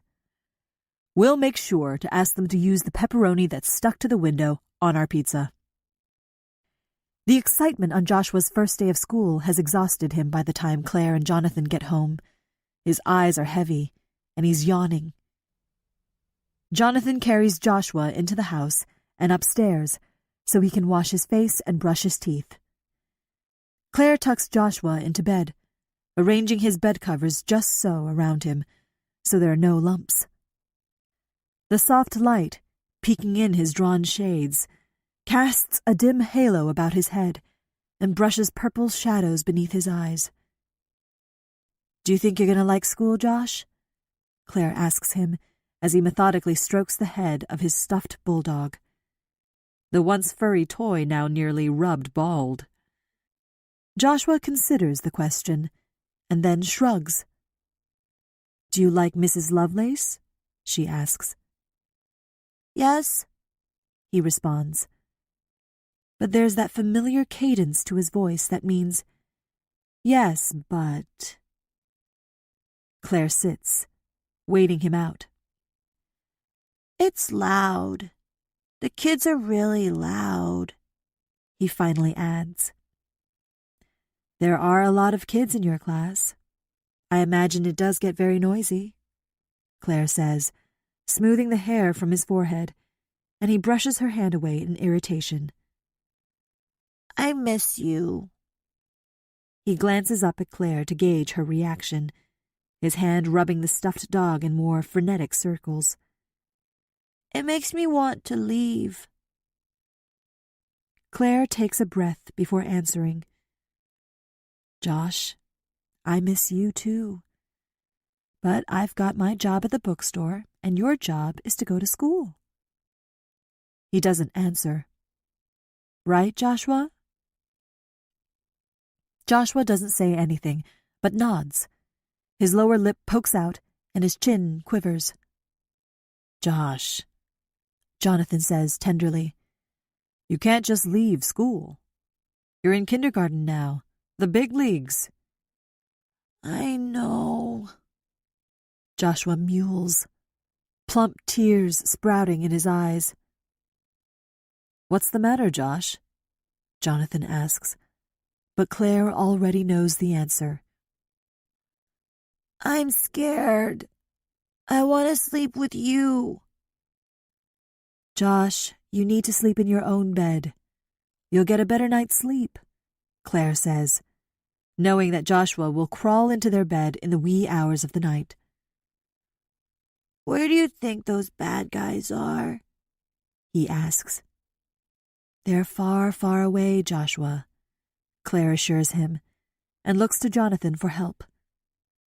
"They don't dare come back," Jonathan says.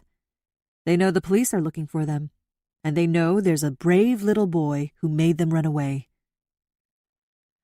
I was the brave boy, Joshua informs them, as if they didn't know this already. "Yes, you were, Joshua. You were very brave," Claire tells him. "But you don't need to worry anymore, remember? We've got the alarm at the bookstore now."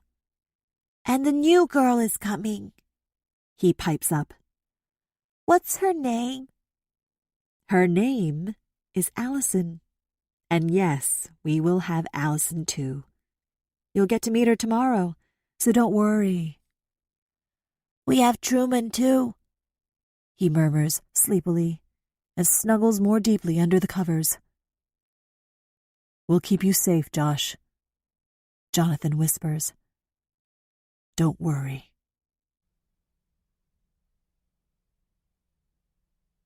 Bryn. I wake up to my grandmother leaning over me, gently shaking my shoulder. "Bryn, wake up," she is saying over and over. "It's 8:30. You've been sleeping for so long. Are you sick?" I jump out of bed in a panic, wondering if I slept through the whole day and night, missing class again. The room sways, and I have to grab onto my grandmother to keep from falling over. "The flu," I manage to say, before lurching out of my room and into the bathroom where I vomit into the toilet. When I finally open the door and step shakily into the hall, my grandmother is there, a look of concern on her face. "I was getting worried," she says. taking me by the elbow and guiding me back to bed. I tried to wake you up for 10 minutes. You were out cold. The flu, I mumble again, not able to look her in the eye. I get back under the covers and see the glass on my nightstand. A small amount of wine sits at the bottom. If my grandmother noticed, she doesn't let on. Can I make you toast or some soup? She asks as she sits down next to me. No, I say, burrowing my head underneath the covers so I don't have to look at her. I just want to sleep. She sits in silence for a long time. All I want her to do is leave, to go away and leave me alone. Finally, she speaks. Bryn, are you okay? Did something happen? No, I say from beneath my quilt. I can smell my breath, stale and sour. I'm sick. Are you taking your medication? She asks carefully, as if she'll offend me for asking. Yes, Grandma, I say impatiently. Please, I just want to sleep. I don't feel good. Did you take your medicine today? She asks. I throw the covers away from my body and sit up. I snatch the pill bottle and unscrew the lid, making a big production out of holding one capsule up so my grandmother can see it. I toss it into my mouth and give an exaggerated swallow, opening my mouth wide so she can see that it is gone. I know I'm being mean. No, my grandmother is just worried about me. I flop back down and cover my face with a pillow, feeling sick and miserable. After several minutes, I feel my grandmother pat my leg, rise from the bed, and tiptoe out of the room. Then I spit the pill out from under my tongue.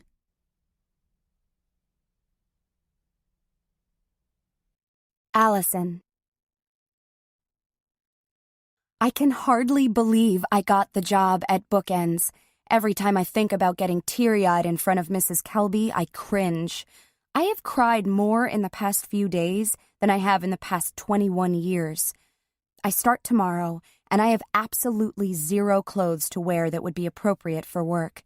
Mrs. Kelby has only a few rules about dress code: no jeans, t-shirts, or sweatshirts, but that's all I own. All afternoon, I've been dialing my parents' phone number. Finally, my father answers. "Hello," he says. The familiarity of his confident, resonant voice sweeps over me, and I clutch the phone more tightly to my ear. "Hi, Dad," I say, the words catching in my throat. "It's Allison." There's silence on the other end, and I know he's thinking about what he should do. Should he hang up or talk to me?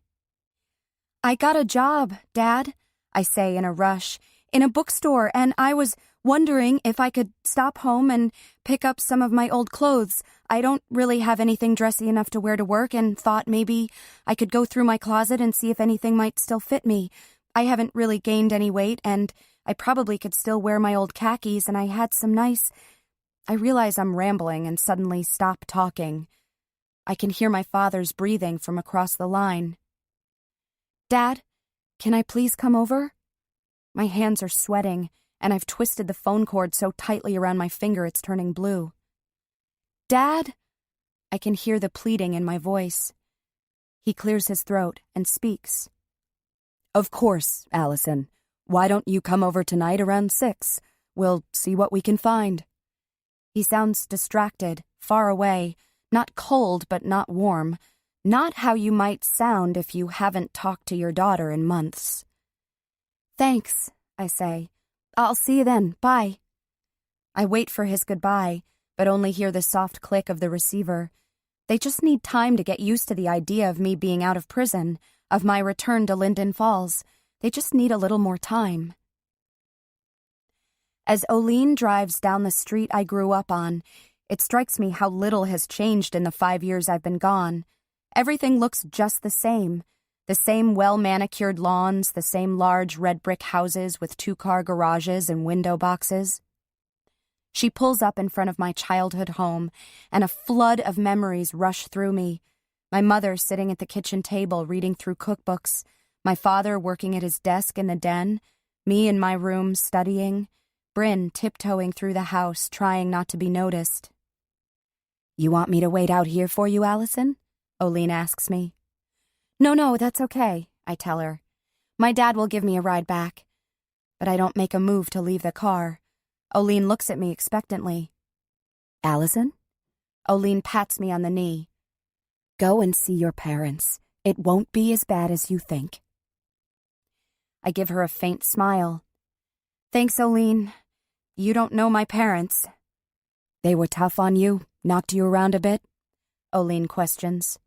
"You're an adult now. They can't hurt you." "They didn't beat me," I tell her with a laugh. "Not with their fists."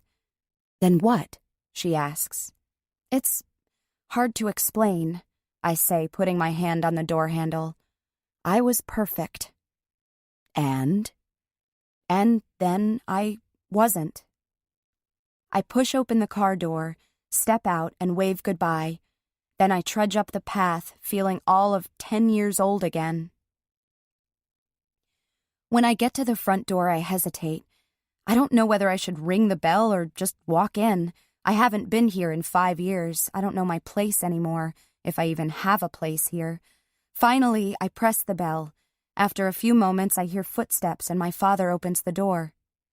"Hi, Dad," I say shyly and step forward to hug him. I feel him go rigid, and I drop my arms. He looks at me uncomfortably.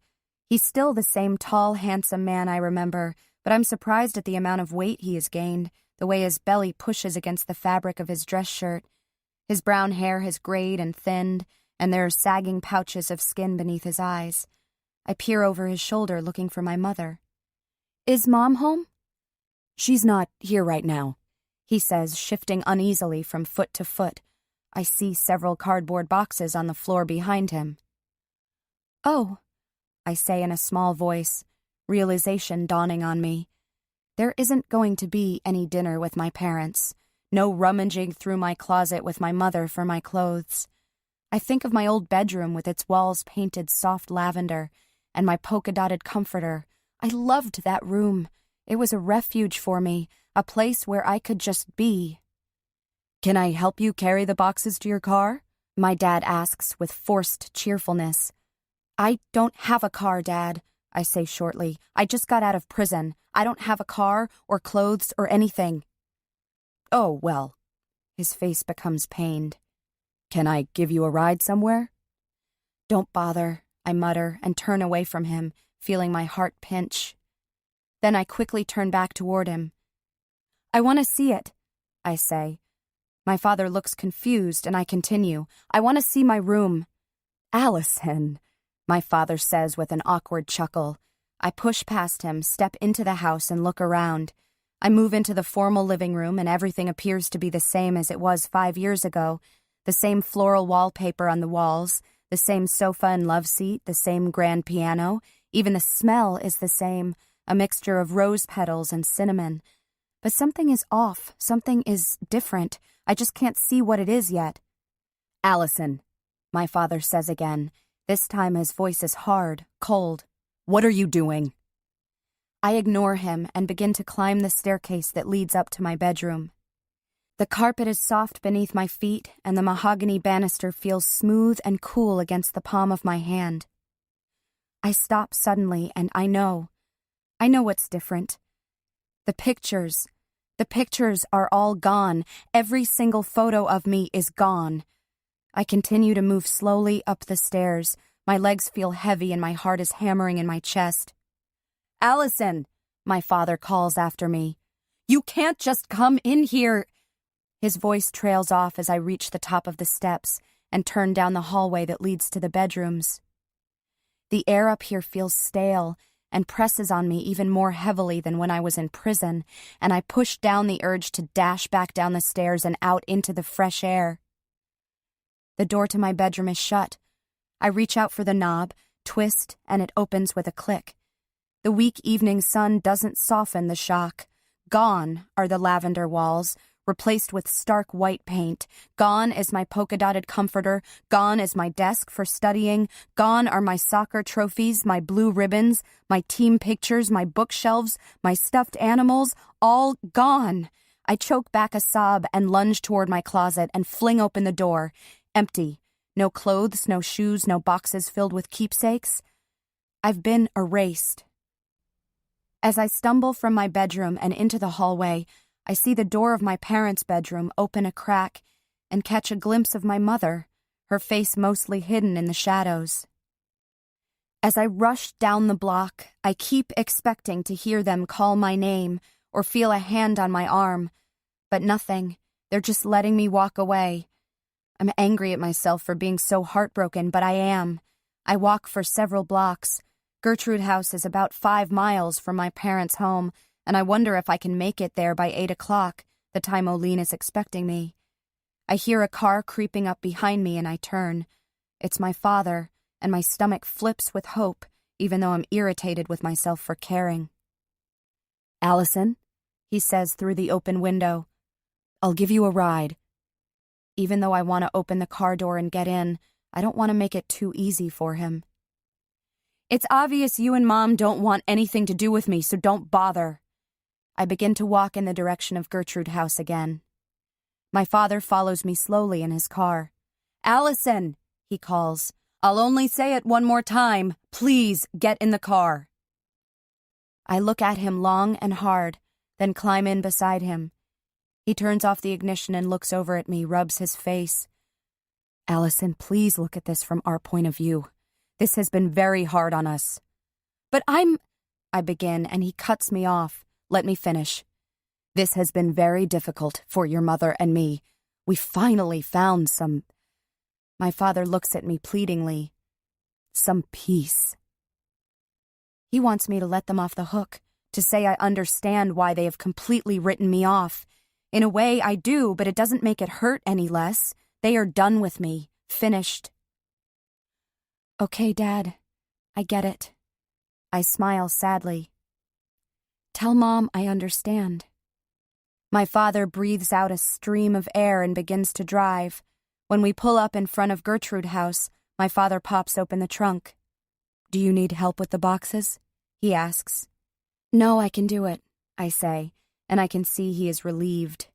I pull out each of the boxes filled with clothes and set them on the curb next to me. "Thanks, Dad," I tell him. "Say hi to Mom for me." "I will," he assures me as he retrieves his billfold from his pocket and pulls out several bills. "Here, take this." "You don't have to," I say. "No, please, we want you to have it." He presses the wad of cash into my hand. "Good luck with your new job." "Thanks," I manage to say, and my throat aches with emotion as I watch him pull away. I stand there for the longest time, until I feel a hand on my arm. I turn around expecting to see Olene, but it's Bea. With her is Tabitha, piercings and all. "You okay?" Bea asks. "I'm fine," I say, brushing away tears, hoping that they couldn't see them. Bea bends down, and with her wiry, strong arms, picks up a box, and then Tabitha does the same. In fact, I'm not fine. Not at all.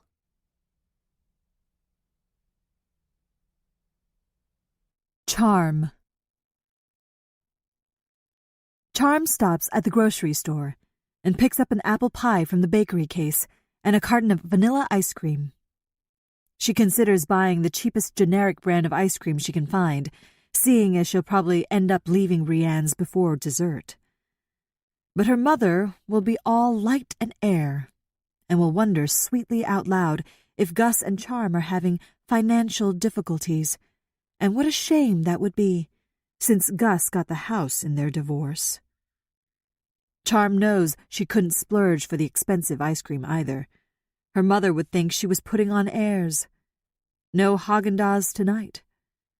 Charm settles on a mid-priced half-gallon of French vanilla. Rianne greets Charm at the door with a big hug. Binks takes the pie and ice cream from her hands and pats her awkwardly on the shoulder. "It's so good to see you, Charm," Rianne says. She has put on weight. Her curves have turned to chub, and her hair, rather than sun-streaked, looks brittle and overprocessed.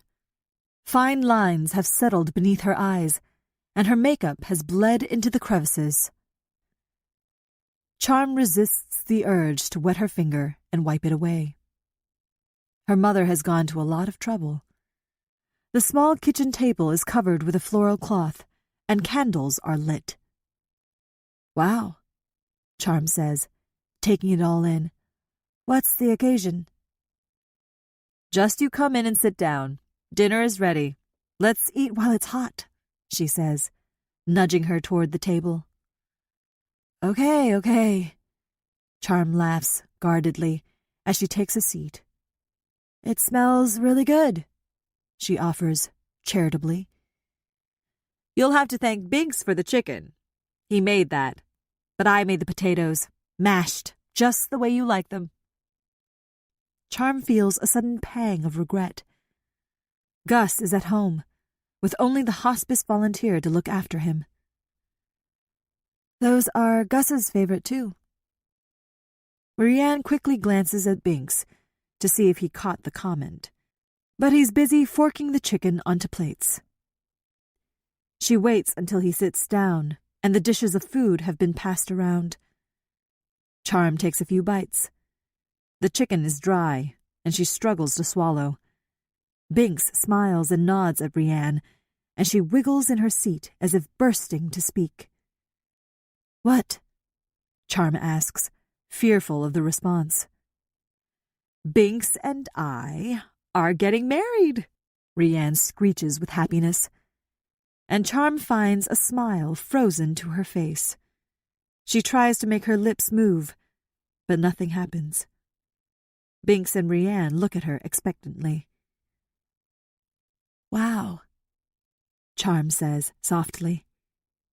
Suddenly, the need to get out of this tiny apartment with its greasy, cigarette-infused air and kitschy knickknacks is overwhelming. "And?" Her mother leans toward Charm, waiting for more. Binks is looking down at his plate. Mashed potatoes are stuck to his mustache. "And I'm happy for you," Charm says, the quivering ripple in her voice betraying her. All she can think of was how badly Gus wanted to marry her mother. This amazingly kind, responsible, handsome man loved her mother. But she had walked away.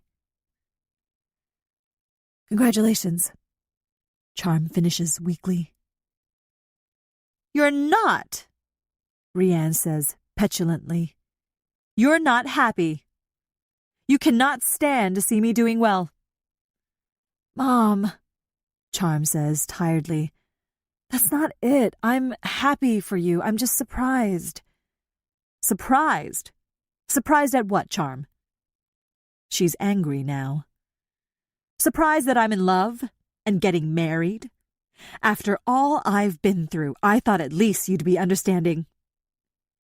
"What you've been through?" Charm says incredulously, though she knows it'll do no good to get upset. Her mother will twist it, make Charm seem like the ungrateful, spiteful one. "What you've been through," Charm says again, more softly this time.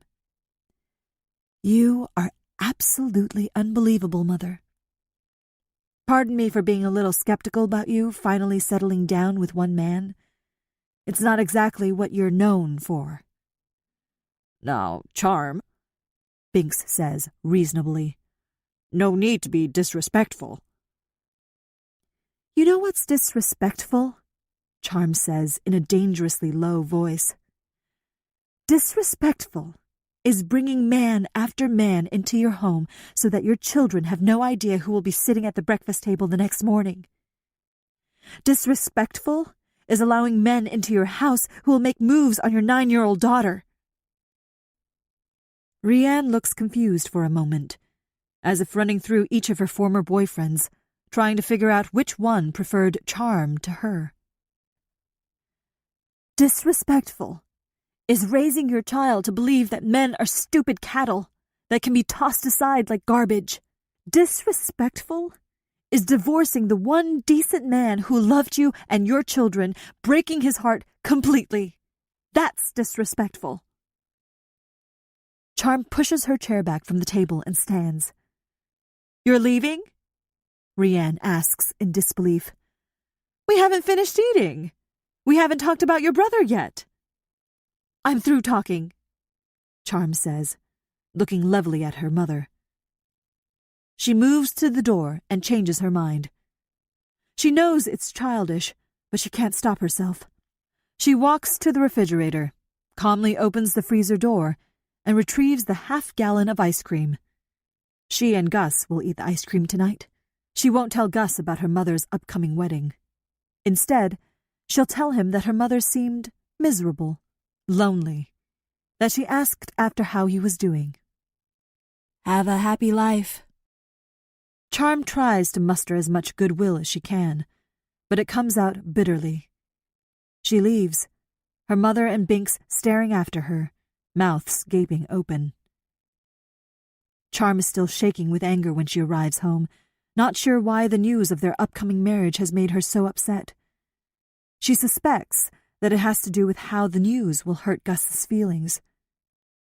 She peeks in on Gus, who is fast asleep, and then decides to go for a walk along the Druid River. She loves this place. In the fall, she sits under the locust trees, their small yellow leaves falling around her like canary feathers. In the winter, she would walk for miles, the cold air making her eyes water, her boots leaving Bigfoot-sized prints in her wake. Years ago, when Charm was 12, she made an army of snow angels, one for each of the men her mother had brought home. The ones she could remember anyway. With her finger, she wrote the initials of each man next to the angel. If she couldn't remember the man's name, she wrote down what she remembered about them. CB stood for the man who wore cowboy boots. She was 6 and didn't even recall seeing the actual man. Just the boots, lying at the floor of her mother's bedroom. Gray and scaly. In the dark, they looked like they were guarding the room, ready to strike. When she stood and looked down at her work, the rows and rows of angels imprinted in the snow, Charm felt satisfied somehow. The only thing that was missing was a little red spot in the center of each angel. A broken heart. Charm's mother was always the one who left, never the guy. She kept them wanting more. After walking along the river until her anger cools, Charm goes back into the house and once again looks in on Gus. He doesn't stir. She tiptoes to her bedroom and pulls out the shoebox she has kept hidden in her dresser drawer for years. In the shoebox, she keeps the few mementos of their time with the baby. Less than 3 weeks. A lifetime ago. Every once in a while, she sits on her bed and fingers each of the items. First, there's a pair of tiny baby socks that are a soft periwinkle blue. They were too big for his tiny feet and looked clownish on him. When he kicked out his legs, the socks would slide off his feet, and he would wriggle his toes as if saying, "Ah, this is better." But they were his socks, and he had worn them, even for a short time. So they were special. Also in the box is the wrist rattle shaped like a bumblebee, and a tiny blue Chicago Cubs baseball cap. Finally, there are the 2 small framed photos. One shows Charm, looking incredibly young and incredibly exhausted as she holds a crying, red-faced baby. The other is of Gus, smiling, holding a quiet, sleeping infant. She knows she will never be able to tell him about the first 2 days of his life, that he was loved by a 15-year-old girl and a sick man who had no idea what they were doing, but who tried and tried until they couldn't. Allison. I'm so nervous. More nervous than when I took my SATs, and more nervous than when I had to wait for the results. I really want to do well in this job, My life is starting over, and this is just the beginning. Though it is only early September, the air is crisp and cold, and the leaves on the trees that line the street are just beginning to become edged with vibrant yellows and reds. I arrive too early at the store and wait anxiously outside. Mrs. Kelby waves as she pulls into a parking space. "Good morning, Allison," she calls out to me as she climbs from her car. "Are you ready for a great day?" "I am," I tell her. "I'm a little nervous," I admit. "You'll do just fine," Mrs. Kelby assures me. "If you have any questions, just ask." She unlocks the door, enters the store, and flips on the lights. It is beautiful, warm, and cozy. I turn in a circle and scan the rows and rows of books that extend from the floor to the ceiling. The library at the prison was inadequate, but while I was there, I read everything I could get my hands on, even though the books were dog-eared and stained, some of the pages falling out. But here, every book had shiny, gleaming covers, and I want to grab one, open it, and press my nose into the crisp, clean pages. Mrs. Kelby is watching me, an amused look on her face. "I know," she says. "I have to pinch myself every day. Seeing all these books never ceases to amaze me. Come on, I'll take you on the grand tour." She leads me around the store, showing me the children's section with its beanbag chairs and miniature table and chairs set for a tea party. Bryn and I used to have tea parties when we were little. We would dress up in my mother's old clothes and jewelry and gather our favorite stuffed animals and dolls, setting them in chairs around the table that was in our playroom. I would always play the hostess, and Bryn and the dolls were my guests. "Please sit," I would order in a pompous voice that wasn't much different than how I usually sounded. Bryn would sit, her small, thin body enveloped in a floral Laura Ashley dress, a castaway of my mother, her brown eyes peeking out from beneath the tattered straw hat she wore. Once, I smuggled red Kool-Aid and cookies into the playroom, which was expressly forbidden by our mother. "Tea?" I asked. "Yes, please," Bryn answered, trying to mimic my own affected voice. I poured the Kool-Aid into the teacups, and we settled into munching and sipping, pausing once in a while to comment on the weather or gossip about the neighbors, as we had seen our mother and her friends do. Bryn reached over to grab another cookie from the plate, and her elbow caught the teapot. A stream of red Kool-Aid spilled to the pale carpet below. A look of panic crossed Bryn's face, and she began to cry, knowing how angry our mother would be. "Shh, Bryn," I ordered. "She'll hear." "I'm sorry." Bryn started crying even harder. "Stop crying," I demanded, pulling hard on one of the dark curls of her hair. "Ow!" she squeaked, but her cries stopped. She didn't look angry at the yank I gave her, but even sorrier, if possible. Our mother came into the room and stood looming over us. She was tall like I would become, and had sleek blonde hair that she always wore pulled back. She regarded the Kool-Aid dripping from the table and blooming into a crimson stain across the carpet. Next to me, Bryn started to sniffle. "I did it," I said automatically. "It was my fault." Wordlessly, my mother grabbed my arm and gave me 2 quick swats on the behind. It didn't hurt, but I was embarrassed, my pride wounded. Bryn covered her eyes, not wanting to see. Then, my mother turned and did the same to Bryn. The suddenness of it sent Bryn tumbling, her little body not able to maintain balance against the force of the blows. "But I did it," I told my mother indignantly. "It was my fault." "Your spanking was for lying," my mother said icily. "And yours," she said, turning to Bryn, who was still sprawled on the floor, "was for letting your sister take the blame. Clean this up," she snapped and left the room. "Allison?" I hear a voice say. I blink and see Mrs. Kelby looking at me curiously. "Come on, I'll show you the storage area." I spend the day familiarizing myself with the store, the books, the cash register. At noon, Mrs. Kelby runs across the street to a small restaurant and picks up sandwiches for us, and we spend half an hour chatting about growing up in Linden Falls. There's something so beautiful about the way she carries herself. I wish I still had that confidence, but somewhere along the way I seem to have lost it. I think I'm really going to like working for Mrs. Kelby. This is going to be a good thing. She is showing me how to use the computer to order books that a customer requests when a blonde-haired boy bursts through the door. "Hey, Josh, come on back here. I want you to meet someone," Mrs. Kelby calls to him. "Hi, Mom. Gotta go." He sweeps past us and dashes into the bathroom. He doesn't like to go to the bathroom at school, she explains. The sound of the toilet flushing kind of freaks him out, and he tries to hold it. "How old is he?" I ask, just to be polite. "He turned 5 in July. He's in kindergarten." She beams with pride. We return to the computer and she begins keying in a title.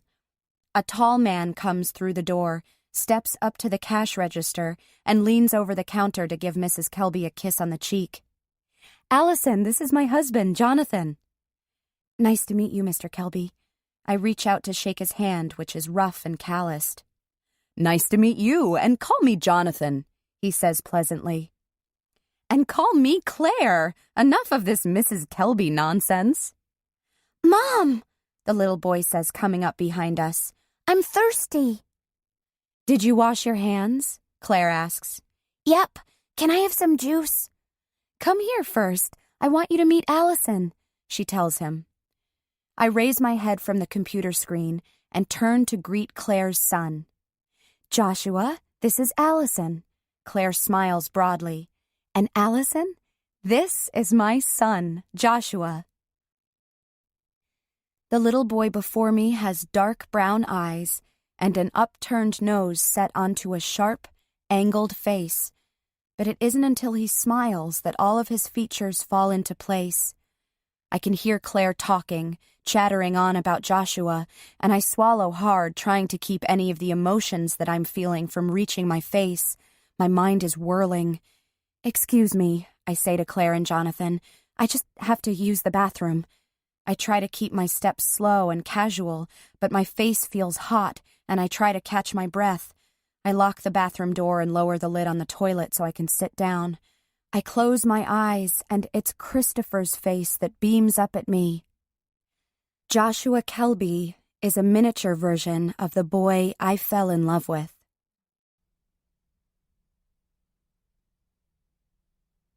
Bryn.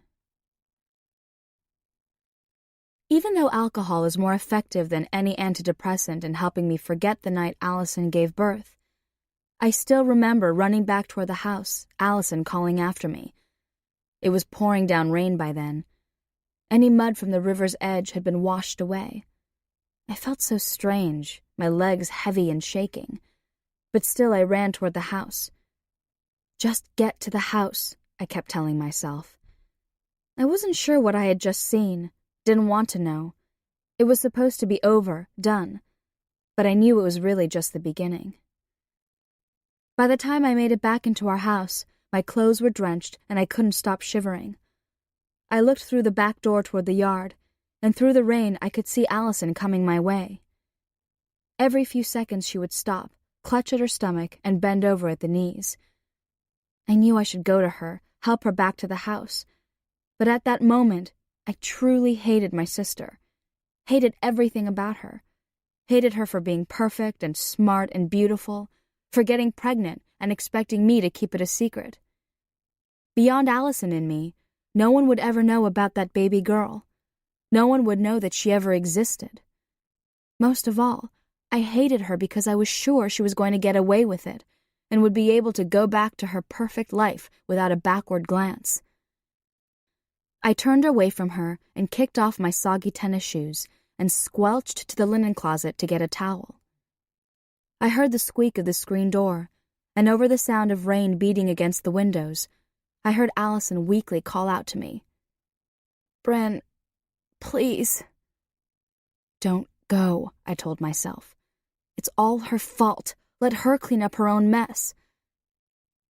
"Bryn," she called again. I could hear the panic in her voice. "Something's wrong. Please, help me." "Ignore her," I ordered myself again. Go up to your room and shut the door. Pretend this never happened. I was halfway up the stairs when I heard the unmistakable sound of someone falling to the ground. Leave her there. She'd do the same to you. Her moans traveled from the kitchen to the stairwell, and I sat down on the steps. I covered my ears with my hands and began rocking back and forth. Don't go down there. Don't do it, I told myself over and over. Leave her there. She's not your sister. She's a monster. The moan suddenly stopped, and all I could hear was the non-stop drum of rain on the roof. I strained to hear any sound, any movement from the kitchen. Silence. Then the truth came to me, like the rain tapping against the window, striking sharply over and over and over. Who's the monster? Who's the monster? I stood quickly, knocking a photo of Allison standing with my parents and accepting some award from the wall. I watched as it tumbled down the steps and landed face down at the bottom. Allison, I hollered. Allison! I skittered down the steps and into the kitchen and found her lying on the tiled floor trying to peel her pants from her legs. Her face was white and she could barely lift her head. Please, her eyes begged me. She had no voice left, couldn't even cry out in pain. She's gonna die, I thought to myself. Our parents would find us there, in the kitchen. Allison, dead, blue, half-naked and bloodied. And me just sitting next to her, doing nothing. It's the placenta, Allison managed to squeak. An immediate sense of relief came over me. It was going to be okay. She wasn't going to die. It was almost over. Allison gave one puny grunt. I could see something begin to slide out from within her, and I reached out with my damp towel to catch it. It's okay, Allison, I said through my tears. I'm here.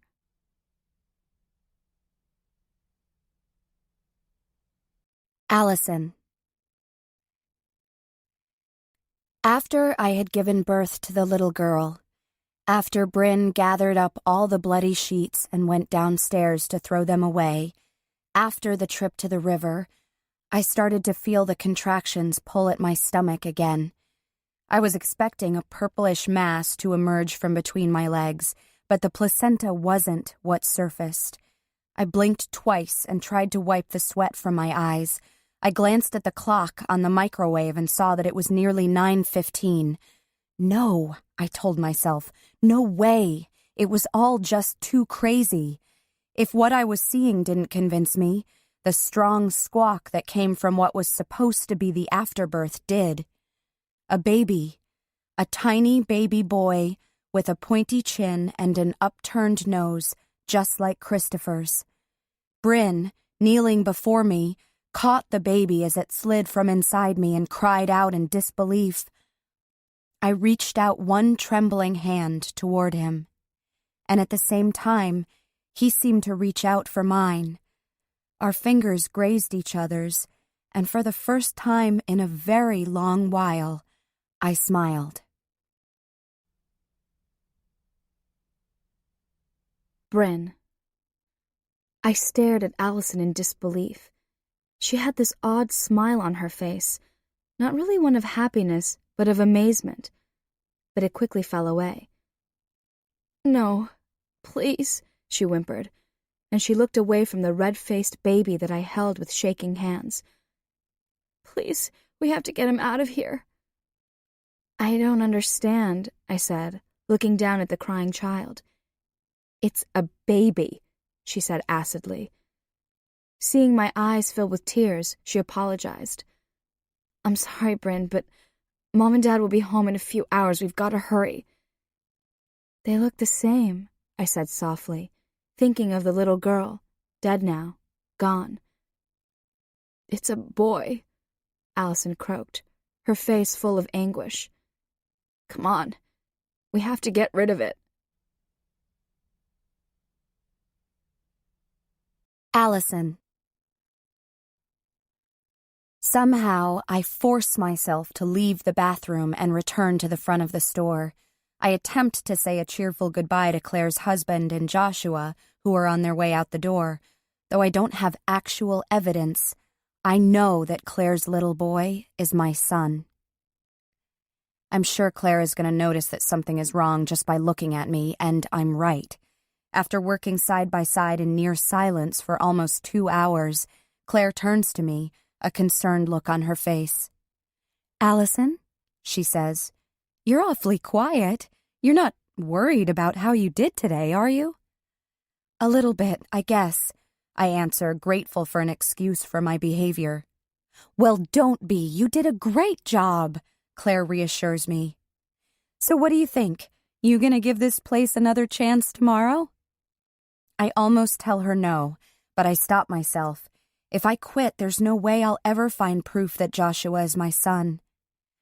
"I'd really like to come back if you want me," I tell her, not quite able to meet her eyes. "Of course I do. Now go on home and get some rest. I'll see you tomorrow at 9.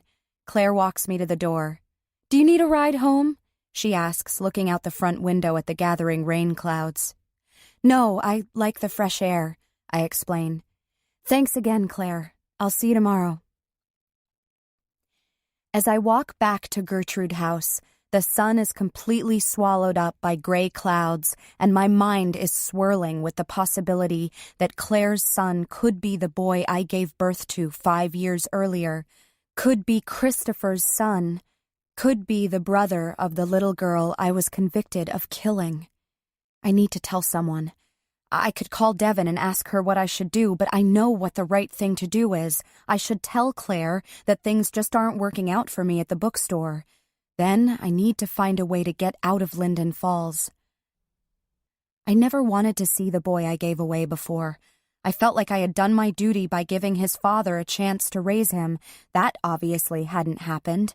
I know I should run away from the Kelby family as fast as I can, but I can't. I have too many questions. I want to know what kind of people adopted Joshua, want to know the kind of person I gave birth to. How did Joshua end up here, and what happened to Christopher? When I arrive at Gertrude House, I open the door and meet Oline. "How was your first day?" she asks. "It was good," I say, not making eye contact. I'm afraid to say more. Feeling Oline's curious stare on my back, I rush up the stairs and into my room, where I find Bea sitting on the upper bunk bed. "Hey," she says, her eyes never leaving the pages of her magazine. "How was work?" I kick off my shoes and flop down on the lower bunk. "Good," I say. Then I add, "Weird." "I know what you mean," Bea says from above me. "It's like you catch yourself in these moments and you think, this is normal, this is something a normal person would do." "Yeah, that's exactly it," I lie.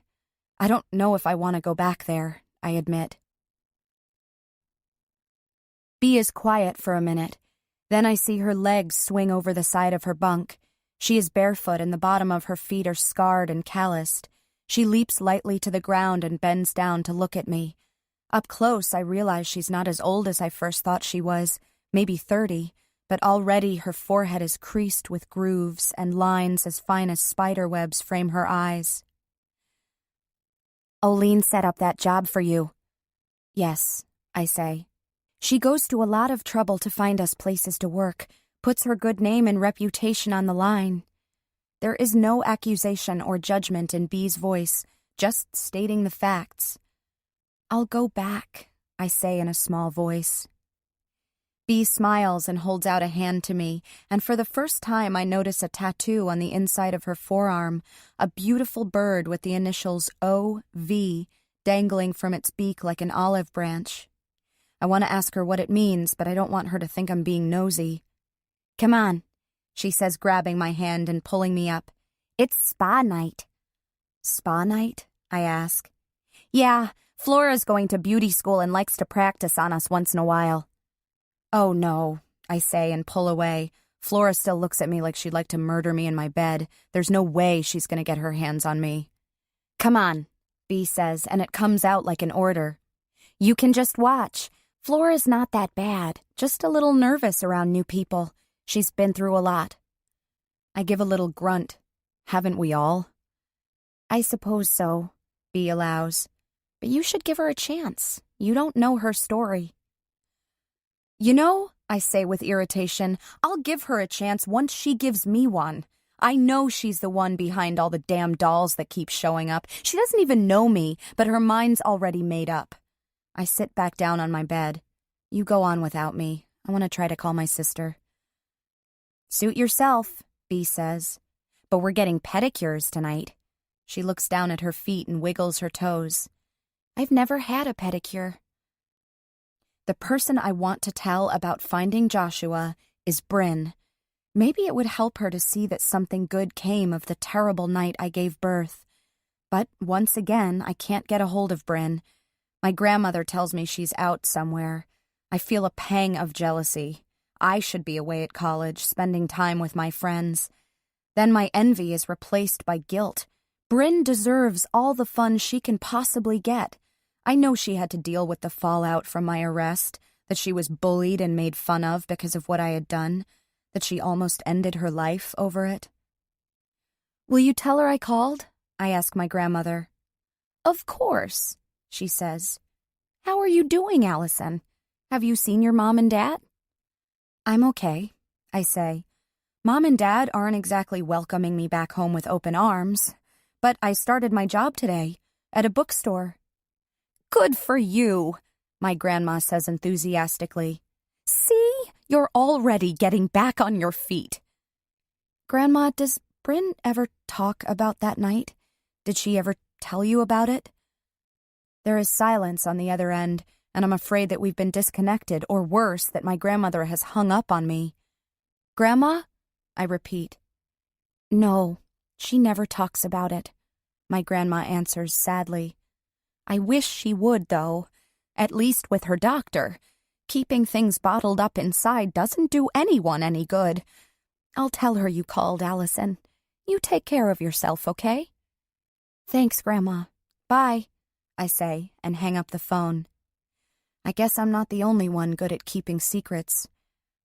My hair feels heavy and scratchy on my neck, and I wonder if I dare ask Flora for a haircut instead of a pedicure. Then I remember what Oline said about hope, and I make my way down the spiral staircase toward the sound of laughter.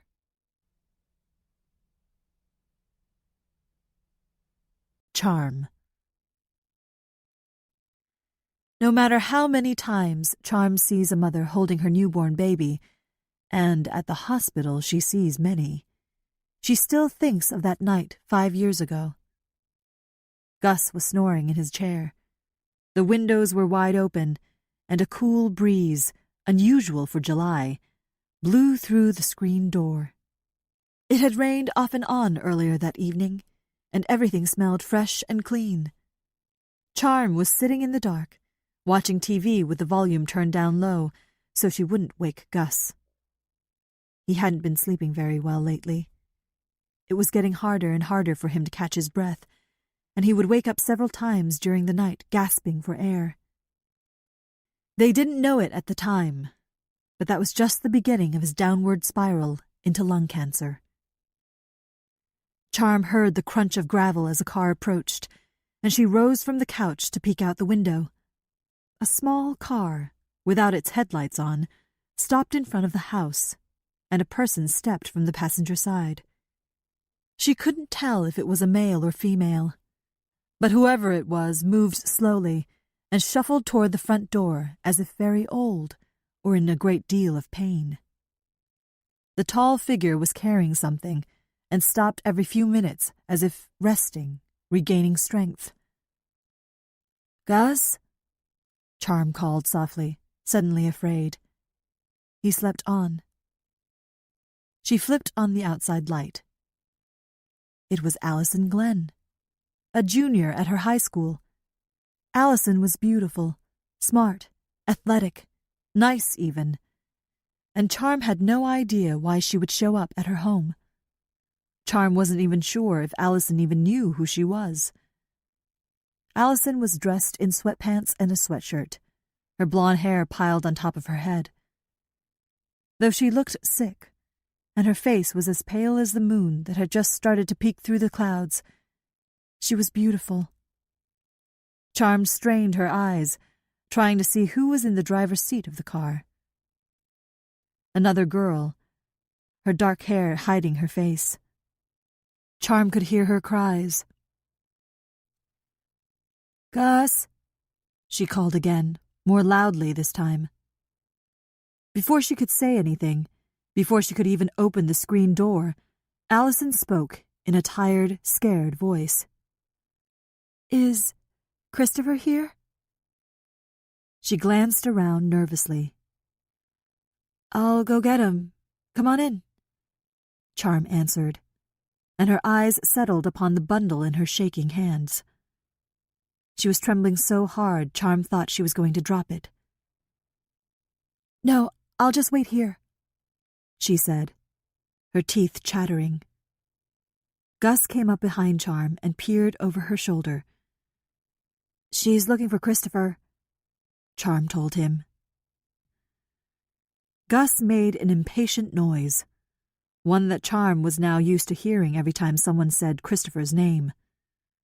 He muttered. "Who's asking?" The cries from the car grew louder, more desperate. "Is she okay?" Charm asked worriedly. Allison looked wearily over her shoulder. "She'll be okay. Please, get Christopher." Charm hurried to the back of the house and knocked on her brother's bedroom door. "What?" "There's someone here to see you," she called. "Hurry," she urged, rapping on the door again. "Jesus, I'm coming. Who is it?" Christopher, tall and handsome, threw open the door and emerged from a fog of smoke.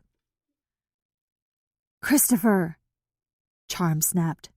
"You're not supposed to smoke in the house." "Who is it?"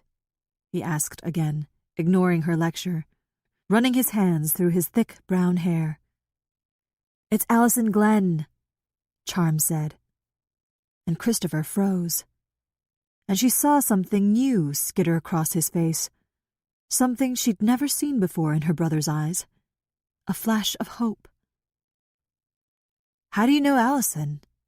she asked as she followed him through the house to the front door. "Christopher," Allison said, trying to control her voice but failing. She looked terrible. "Are you okay?" Christopher asked, then recovered, his face transforming into an unreadable mask. "What are you doing here?" His voice was cold. Charm and Gus watched them regard each other, Allison and Christopher both trying to appear cool and indifferent. Allison, Charm knew, was a girl who was used to getting her way, but she looked so sick, so miserable. No match for Christopher, she thought. But she was wrong. "Here." She thrust the blanket toward Christopher. "He's yours. You need to deal with it." Christopher looked dumbly down at the bundle in his hands and nearly dropped it when it softly squawked. "Jesus!" Christopher paled. "What is it?" "Be careful," she said, and her icy eyes fixed on Christopher's. "A baby," she said matter-of-factly. "He's yours, and I can't keep him." Charm moved slowly closer and leaned in, reaching for the infant. The towel fell away, revealing a pinched, red face. And the baby started wailing, his cries joining the cries of the unknown girl who remained in the car, her shoulders convulsing with her sobs. "Why?" Charm asked. "I just can't," Allison said, and began to limp back to the car. "Hey!" Christopher yelled after her. "Hey, I don't want it! Get the hell back here!" She ignored him and started to get into the car. Gus and Charm looked at each other, and then down at the baby, whose skinny, twig-like arms moved spastically about his head. "Shh," Charm whispered to him, already falling in love. Gus called out to her, "You don't really think he'll take care of this baby, do you?" She stopped and turned back toward them, her face unbearably sad. "He has to." Gus and Charm stood there looking at the tiny little boy in stunned silence as Christopher stormed out of the house, knapsack in his hand, into the rainy night, letting the screen door slam behind him without a backward glance. Gus shouted angrily after him as Charm looked down at the baby in awe. A mixture of terror and wonder filled her chest. How was she going to take care of this scrawny, red-faced child, when that was all she really was herself?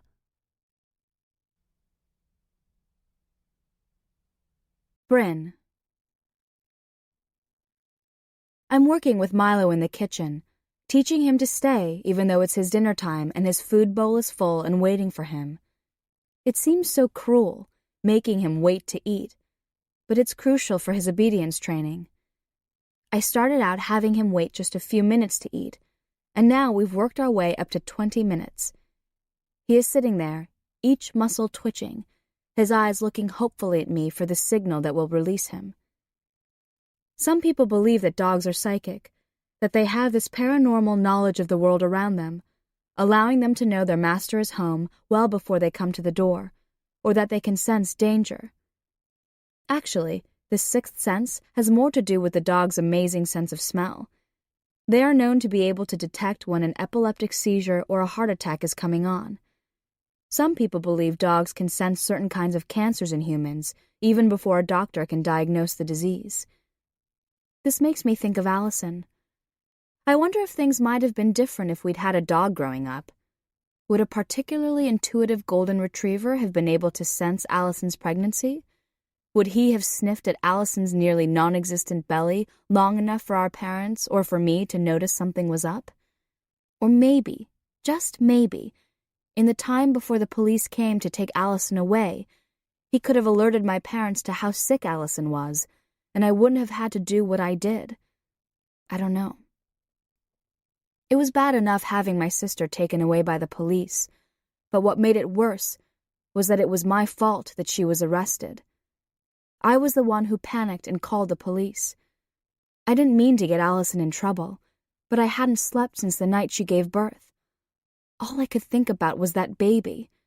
It just wasn't right that she was so cold and wet in that river, and I couldn't stop shivering and I couldn't catch my breath. Allison was burning up with fever and she was bleeding. There was so much blood. I tried to tell my parents that Allison was sick, but as usual, they were caught up in their own lives. All my mother did was peek into Allison's room and say, "Are you okay, Allison?" And Allison said she was fine, and then gave me hell when my mother went away. I don't know why I picked up the phone, but I did. When the 911 operator answered the call, I started hyperventilating, and she kept asking me if I was okay and did I need an ambulance. Finally, the words came. "My sister, the baby in the river, please," I cried. "You have to help her." And then I started crying and couldn't stop. 5 minutes later, the police were at our door, and even though my father told them no one called the police, there was no baby, it was all a big mistake, they still came into the house. After they took her away, I still couldn't sleep more than 2 or 3 hours at a time. Every time I closed my eyes, I saw that blue-skinned baby in front of me, and every time I opened my eyes, I saw my parents' disapproving looks. They couldn't really say anything. The doctor said that Allison could have died if we hadn't gotten her to the hospital. But I know my parents were angry at me for calling the police, and for revealing to the world that their perfect daughter wasn't all that pure. I gave Milo the signal that releases him, and he runs to his food bowl and greedily gobbles up his dog food, then trots up to me, nuzzling against my leg as if to thank me. His ears perk up at the ring of the phone, followed by a soft growl that begins low in his chest. I absent-mindedly shush him as I reach for the receiver, and he whines quietly when I order him into a down position. "Hello," I say. "Bryn, please don't hang up," she says in a rush. "Please, just let me come see you. I need to talk to you, please." I don't recognize the voice at first, but realization quickly dawns on me. I almost don't believe that it is her. Growing up, Allison always sounded so confident, sure of herself. The girl I hear over the line sounds desperate, scared. But it's her, it's my sister, and her voice pierces my heart. "I found him," she says in a rush. "I found the baby boy." Without answering her, I slam down the phone. I feel my chest tighten with panic, although I haven't had a full-blown panic attack in months. Why can't Allison just let me be? I don't care that she's out of prison. I don't care that she wants to make amends. I'm better off without her. I'm better off forgetting what happened that night. "No, no, no," I shout. And Milo answers me with sharp, loud barks. "No!" I yell again at the phone. The phone begins to ring again, loud and high-pitched, and I sit weakly down on the cool linoleum floor and cover my ears.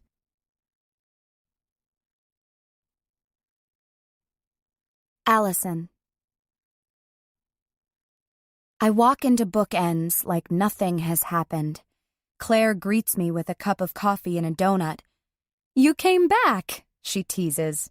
"I thought maybe I scared you away. Love your haircut, by the way." "Oh, no," I protest. "It's great here. Thanks again for the chance." I self-consciously run my fingers through my newly shorn locks. "Thanks." "Come on, a new shipment of books came yesterday afternoon. I'll show you how to check them in." We work quietly for a while. I still can't get over all the books, and I have to force myself to keep working and not stop to open them and begin reading. "It must be very hard to be here," Claire says finally, breaking the silence. My stomach leaps. She can't know. There's no way. Starting all over again? It must be very difficult. I slowly nod. "It is," I whisper. "It's like the whole world moved forward and I'm stuck. I'm 21. I'm supposed to be done with college, supposed to be starting a career. But here I am." "You can't let that hold you back," Claire proclaims. "No one knows what they're really going to do with the rest of their life when they're 21. I sure didn't. Do you know what I was doing when I was your age?" I shake my head. "I was a librarian." "You were? I guess I shouldn't be surprised, but I am." "Of course," Claire continues. "Most people don't just get out of college and open up their own business right away. I had so much to learn at the library, and I had to meet Jonathan before it even dawned on me that owning a bookstore was what I wanted to do." "How'd you meet Jonathan?" I ask. Claire laughs. "In a flood, of all things." "Really?" I ask, impressed. "What happened?" "Come on, let's run across the street and grab something to eat, and I'll tell you all about it." "Can we do that?" I ask with surprise. "Can we just leave?" "That's the beauty of owning your own business," Claire says wickedly. She locks the door behind us and we cross the street to a small restaurant. Once we're settled in our booth, the waitress hands us our menus and we both order burgers and fries. "This place has the best food," Claire explains. "Actually, this restaurant is one of the reasons I decided to buy the building across the street. The idea of being able to run over here whenever I wanted to was just too tempting." "So you met your husband in a flood?" I ask, bringing the conversation back to the story of Claire and Jonathan. "Well, sort of," Claire begins. Claire. "The floods were supposed to come the spring I turned 25, Claire explains, as she pushes her plate away from her. That spring started out beautifully. Each morning a brisk 50 degrees, but by 10 o'clock the temperature would rise to 70 degrees. We were all well aware that the flooding was heading our way from the north. Towns and farms along the Mississippi in Minnesota and Wisconsin were already devastated. But it was just so hard to believe, because we hadn't received an unusual amount of rain that spring. And it was even more difficult to imagine the destruction that was making its way toward us. I remember my mom and dad talking about that spring. They lived by the Druid. Allison breaks off and lowers her head in embarrassment. Claire pretends not to notice and continues on. We had planned to sandbag the block around the library. We had so many people who volunteered. The Friends of the Library Organization, our local Red Hat Club, members of the Jaycees, even the homeless man who spent cold or rainy days in the library reading the Des Moines Register or dozing behind a huge world atlas. Everyone had gathered in front of the library, ready to help. Claire smiles at the memory of seeing Jonathan for the first time. He was tall and had the face of an academic and the body of a laborer. Serious, thoughtful blue eyes looked out from wire-rimmed glasses. His forehead was furrowed, a permanent crease already set between his brows. His long, lean frame was powerful and sinewy. He was wearing work gloves and holding a shovel when Claire thanked the crowd for coming out to help. She could feel her skin burn with the weight of his gaze on her face as she described the thousands of books that they were trying to save, along with the computers and the art collections that were also at risk. Inside the library, employees worked to move the contents of the library to the upper floors, but it was a daunting task. My job was to hold open a bag while Jonathan lifted shovelfuls of sand in. I'd tie the bag closed and put it into the waiting arms of the homeless man, who I learned was named Brawley, and it would be whisked down the assembly line that we formed. By the 4th hour, I had blisters on my hands, and the skin on the insides of my forearms was raw from being scoured with the sand that Jonathan poured into the bags. "You should pace yourself," Jonathan finally said to me. Claire remembers watching as Jonathan leaned against his shovel, wiping the sweat from his face with his arm and leaving granules of fine sand clinging to his sweaty cheek. Things just progressed from there. Claire shrugs. The funny thing was that the floods never actually came. We did all that sandbagging for nothing. But Jonathan and I were married a few months later. Bought a house, opened bookends. Then came Joshua. Claire smiles thoughtfully at Allison. It's funny how things work themselves out. Claire notices the look on Allison's face. Allison wants to ask her something, but is too shy, too embarrassed, too something. Allison. I know I need to form the question carefully to make it sound like it's a natural part of our conversation. How long were you married when you had Joshua? I ask, trying to sound normal, but inside I'm screaming. A ripple of pain passes across her face. Joshua's adopted. Someone else did the hard part, but we get to enjoy him. How old is he again? I ask. My voice sounds too high. He just turned 5 last month, Claire said proudly. We're not sure of the exact day he was born, but we don't think he was more than a month old when he was left at the fire station. Fire station? He was left at a fire station? Still, my voice doesn't sound like mine. I clear my throat and take a sip of my soda. This doesn't make sense. It isn't the way it happened. His mother left him at the fire station over on Oak Street in the middle of the night. One of the firemen called Human Services and then took him to the hospital. Human Services called us the next day, and we got to take Joshua home with us. Did they figure out who she was? The mother? My heart is fluttering in my chest. She can't know, I tell myself. Only 4 other people in the world know that Joshua was mine. Claire shakes her head. No, we never found out. We figure it was a young girl who came from out of town and left the baby there, then took off again. What about the father? I ask. Claire shrugs. No idea. Jonathan and I held our breath for a long time. We were sure that someone was going to come and reclaim him, but they never did. 6 months after we brought him home, we legally adopted him. Claire pushes her plate away. Oh, that was good, but I'm stuffed. We should be getting back. Suddenly I realize I don't have any way to pay for my meal. I left the money my father gave me at Olean's. Claire must see the horror on my face because she reaches out to touch my hand. My treat, she says. You can get lunch next time. Okay, thanks, I say with relief.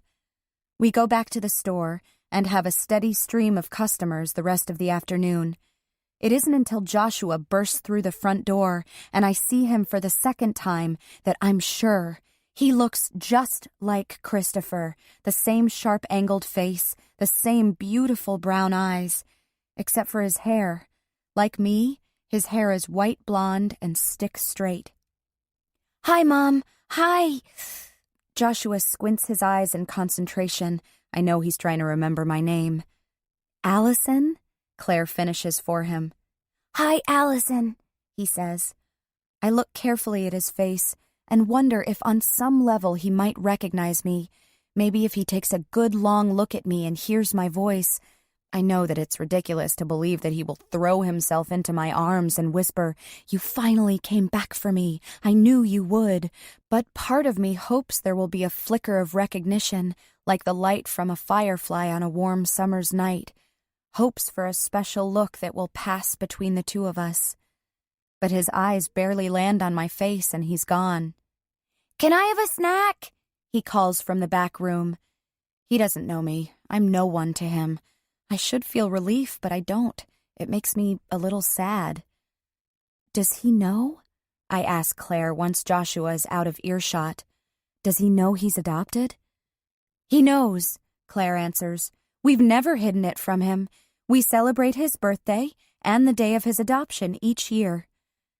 Does he ask about her? About his mother?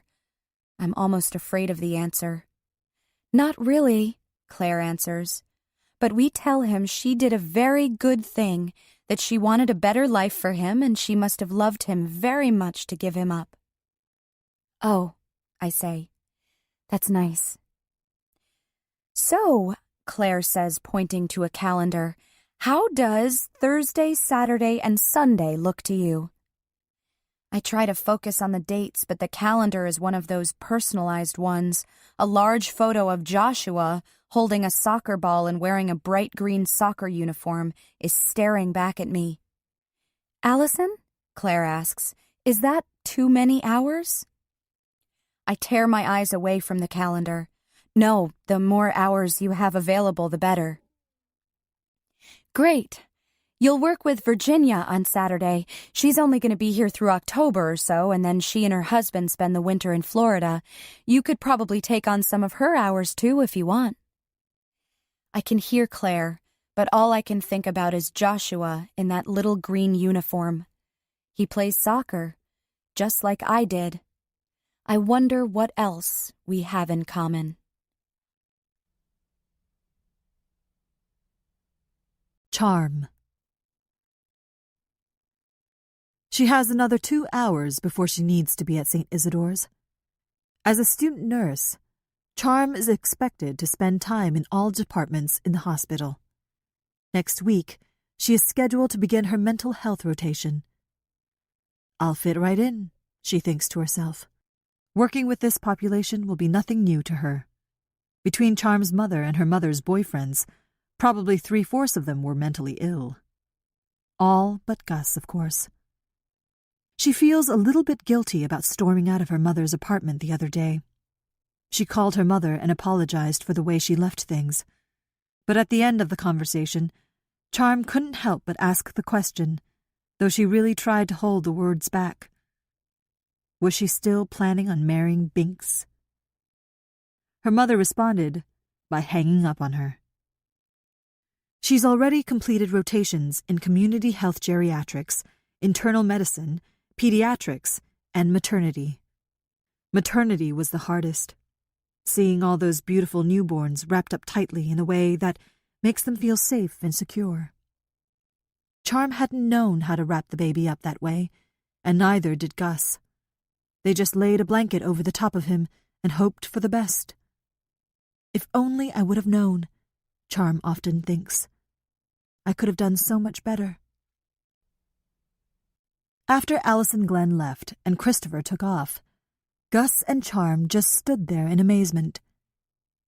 Charm held the crying baby close to her chest, swaying back and forth, trying to shush him. "Did you know that girl?" Gus asked Charm over the howling baby. "That was Allison Glenn," Charm said in disbelief. Allison Glenn and Christopher? Charm still couldn't reconcile the thought of her brother and Allison Glenn, together, having sex. "She goes to my school. She's gonna be a senior. Her sister's in my class," she explained to Gus. "We have to call someone.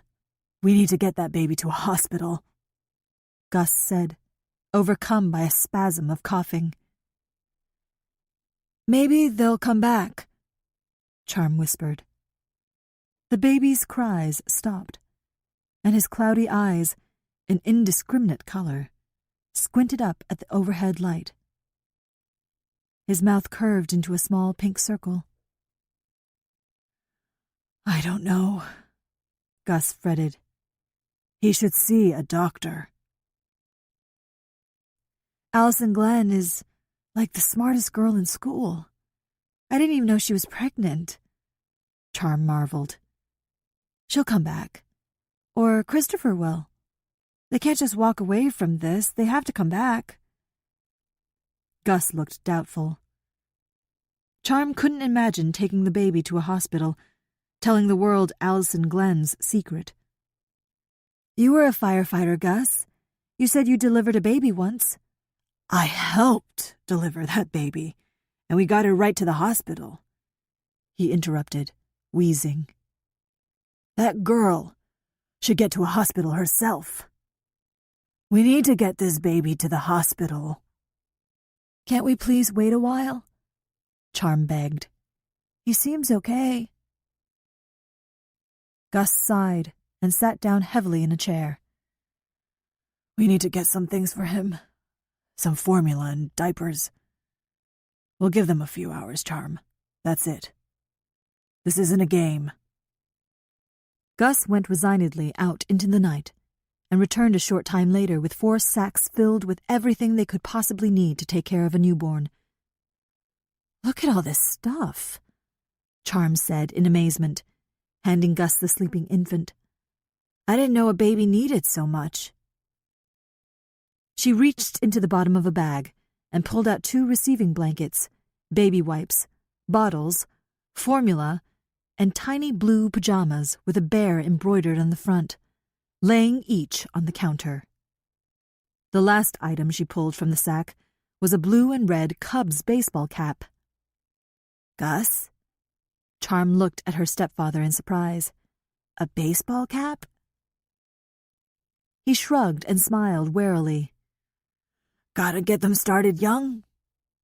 The 2 sat up together that first night, taking turns trying to feed the baby, holding him, both falling a little bit in love with him, but knowing it couldn't last. They knew that if Christopher or Allison didn't come back, they'd have to do something. "Be brave," Charm whispered in the baby's ear. "Everything will be okay." Now Charm makes her way into Bookends, wanting to see 5-year-old Joshua and Claire for herself. Sitting in her car, she sees Joshua through the store's plate glass window. He's dancing around in a circle, waving a dog treat over Truman's head, laughing. "You are brave," Charm thinks to herself. "So brave." Claire comes up behind Joshua and plucks the treat from his fingers and bends down to feed it to Truman. Charm smiles. They're fine.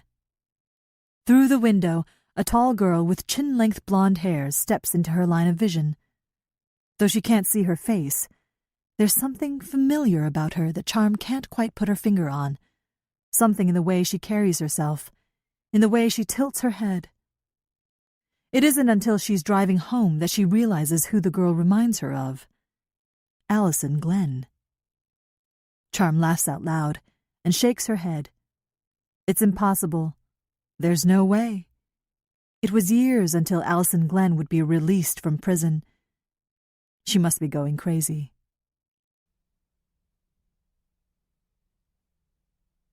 Bryn. After Allison was taken away by the police, I was trying to fall asleep when the phone rang. Biting back tears, I answered it, hoping beyond reason that it was Allison. It wasn't. "I'm calling about the baby," a man said. I didn't know who he was at first, and then it dawned on me. It was the man whose home Allison had driven us to that night, where she left the baby. He told me that Christopher had left and wasn't coming back, ever, and Allison needed to come get the baby. "She can't," I sobbed. "She's gone. You've got to keep that baby away from here," I said desperately, thinking about what my parents would do if they found out that Allison had another child out there. Selfishly, I thought of myself too. There was no way my parents would believe that Allison drove to Christopher's alone with a newborn baby. They would figure out quickly that I had helped her, and I couldn't handle their wrath, not all by myself. "You have to take care of him, please," I begged. He kept on insisting that I explain where Allison went, and finally I spat out. "She's in jail. They took her away." "Why?" he asked, obviously surprised. "Just turn on the television," I said, getting choked up again. "But keep that baby boy away from here. My parents... No one can take care of him here. He's better off with someone else. Make sure he goes somewhere safe, please," I begged. When I least expect it, the thought of that little boy creeps into my mind. I wonder where he ended up. I know that Charm Tully and her father don't have him anymore. When school started that next fall, I saw Charm in the hallways. For 2 years, we would look at each other out of the corners of our eyes, but never spoke about that baby boy. Except once. After Allison was arrested, people whispered about me behind their hands, looked at me as if I was a freak. When the teachers weren't around, someone would say something obnoxious. I never got used to the comments, but I learned how to deal with them. I learned not to make eye contact, kept my head down. I made sure to move with the crowd, stayed to the edges of the hallway, but still the words felt like sharp blows. "How's a murderer doing in prison? Your sister isn't such hot shit now, is she? Are you a baby killer too?" There was a twisted glee in their voices. They enjoyed every moment of Allison's very steep fall. It was always the same people, the girls she'd played soccer and volleyball with, the boys her group sat with during lunchtime. Near the end of my junior year, 9 months after Allison was arrested, I made the mistake of lagging behind to talk with my government teacher after the bell rang. You'd think that these morons would have moved on, found some other weaklings to bully, to try and make feel worthless. When I stepped out of the classroom, I found myself in a nearly deserted hallway. I knew I was in trouble when Chelsea Millard, a senior who had been one of my sister's best friends, and 2 of her lapdogs stepped into the empty corridor. Though it was springtime and the temperature was warm, goosebumps sprouted on my arms, and I shivered when I saw Chelsea straighten her back. A look of righteous indignation settled on her face. My second mistake was my hesitation. I should have just kept walking, kept moving forward with my head down. But I didn't. My feet did a ridiculous stutter step, and Chelsea and her friends cackled at my awkward dance. They circled me, hands on hips with elbows jutting out like the wings of crows, and looked down on me scornfully. "How's your sister doing?" Chelsea asked snidely. "I bet the women there love Allison." Her friends laughed, and I noticed how ugly meanness looks on girls, how it transforms their eyes into thin slits, their mouths into pinched crabapple smiles. Bitter grins, like they just bit deep into something sour. I stared transfixed on their grotesquely changing faces and shuddered. "Sour," I said before I could stop myself. Their laughter stopped suddenly. Their faces relaxed in confusion, but then their eyes narrowed even more. Black, angry slits. "Shh," I said out loud to myself. "Shut up! Don't talk!" I knew I was acting strangely, but I couldn't help myself. "Did you just tell me to shut up?" Chelsea asked in disbelief, and stepped more closely to me. Sweat began to gather at my forehead. Beads of perspiration pooled between my breasts and slid down my back. "Oh, good," I thought with relief. "I'm beginning to evaporate." I covered my mouth to hold back a giggle. I didn't think I said that out loud, but I couldn't be sure. "You're crazy," Chelsea spat. "Just like your baby-killing sister." I looked down at my shoes and wondered if I was getting smaller and smaller. I hoped that I would continue to drip and melt until there was nothing left. "Are you hiding something under there?" one of Chelsea's friends asked. She reached for my t-shirt. To avoid her hand, I stepped back, crashing into the bank of lockers behind me. "Are you hiding a baby like your sister?" She grabbed for my shirt again, this time clutching a handful of fabric. In the process, she grabbed the soft, fleshy skin of my stomach and wrenched it upward. I cried out in surprise and pain. "Leave her alone." A firm voice came down the hallway. The afternoon light was streaming brightly through the high windows that lined the hallway, making it difficult to see the figure that was moving toward us. As a person approached, I realized it was Charm Tullia. "Just leave her alone," Charm said evenly. She didn't look afraid or intimidated by the older girls, just annoyed. "What are you going to do about it?" the girl who still held fast to my shirt asked. Charm ignored the girl and continued to peer levelly into Chelsea's eyes. The stare down seemed to go on forever, until finally Chelsea lowered her gaze and said to her friends, "Come on, let's go, we've got practice."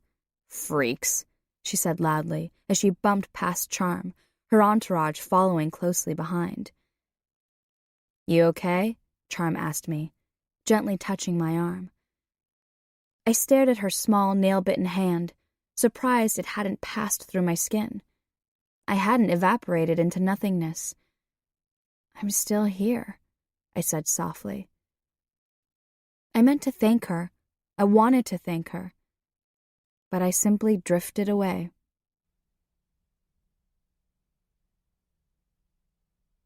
Allison. I start with the phone book and look up the last name Tullia. There's only one entry, a Rianne Tullia who lived over on Higgins Street. No Christopher.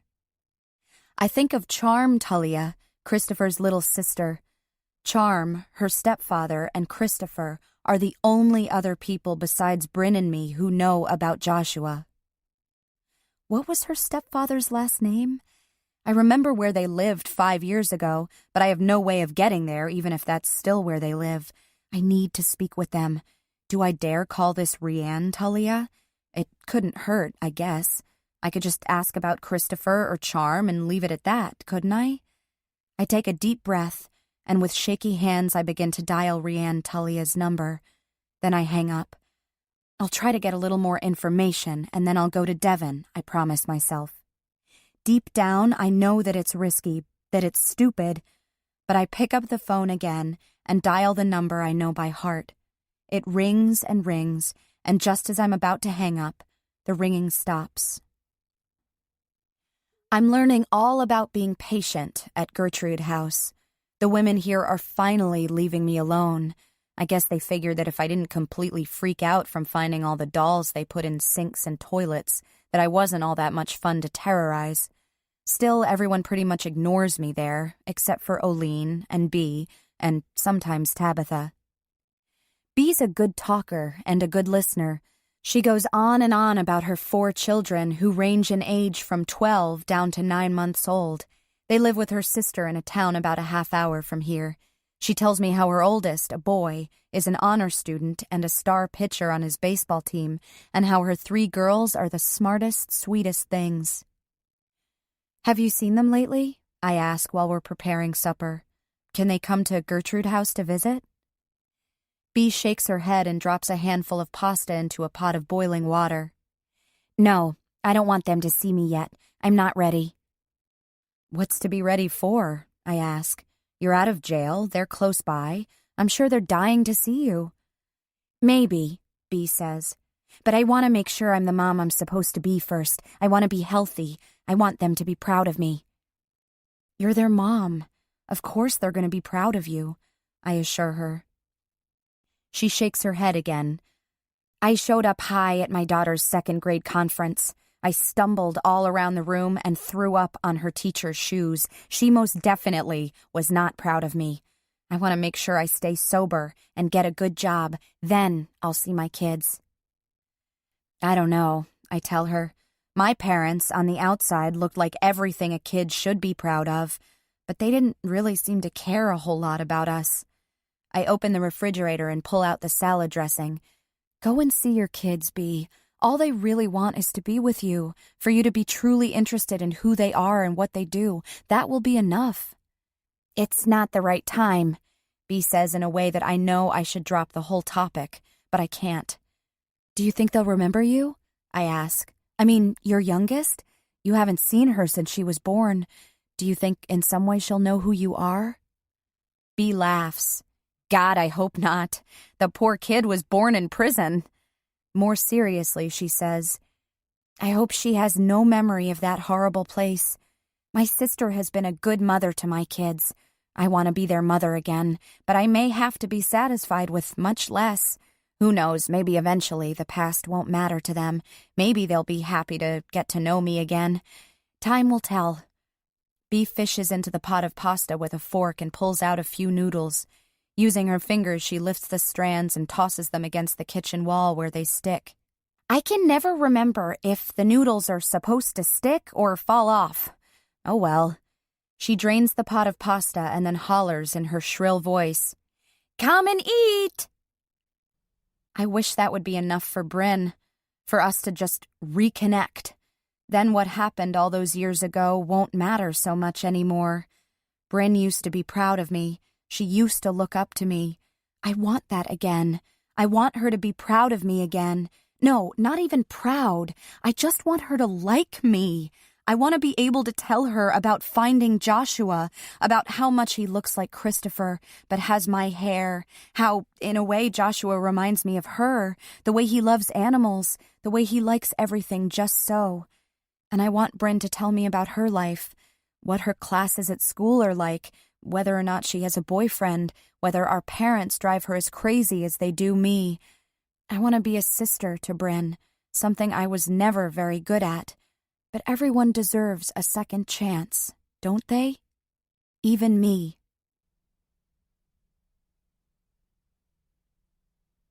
Charm.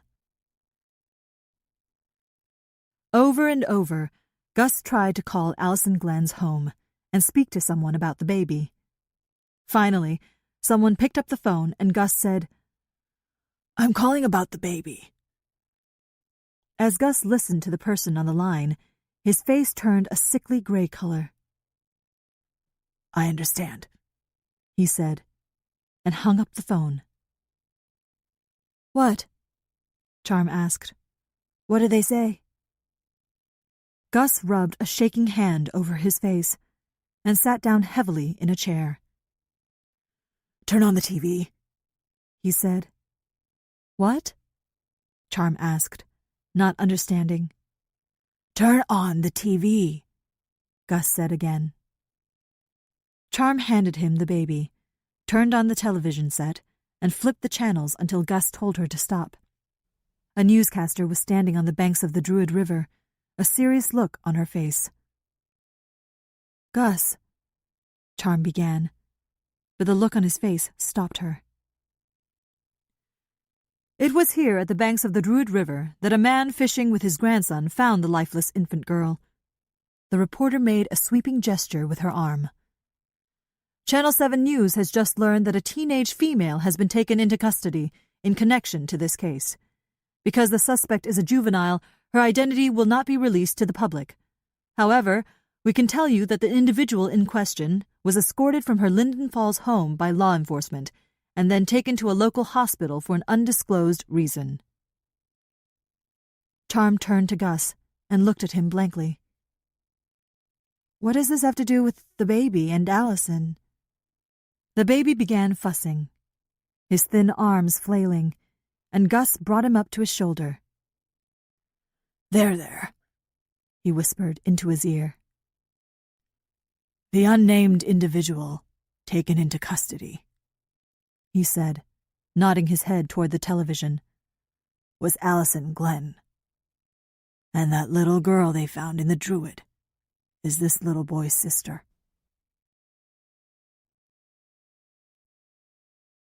Allison. Every day I walk into Bookends, I'm so afraid that Claire or even Joshua will take one look at my face and suddenly realize who I am. Would this be a violation of my parole? Would they send me back to prison? For how reluctant I was to leave Cravenville, even the short amount of time I've been free has made me realize that I never want to go back. But though I search her face carefully, I can see no difference in Claire. She greets me happily, and we chat comfortably about everyday things. Each minute I spend with Claire, I like her more and more. She talks to me like I'm somebody. She doesn't talk down to me or look at me suspiciously because of my past. I like working at Bookends. I like the Kelbys. I know I should tell her that I suspect Joshua is my son, but I can't. I don't want to. At 3:30, Joshua flies into the bookstore. His normally pale face is blotchy red, and his lips are pinched in anger. Odd winks of light are reflecting off his skin and clothing. When I look more closely, I see that he is speckled with tiny bits of orange glitter. Joshua is intent on trying to pick the bits of glitter from his arms, but only succeeds in transferring it to another part of his body.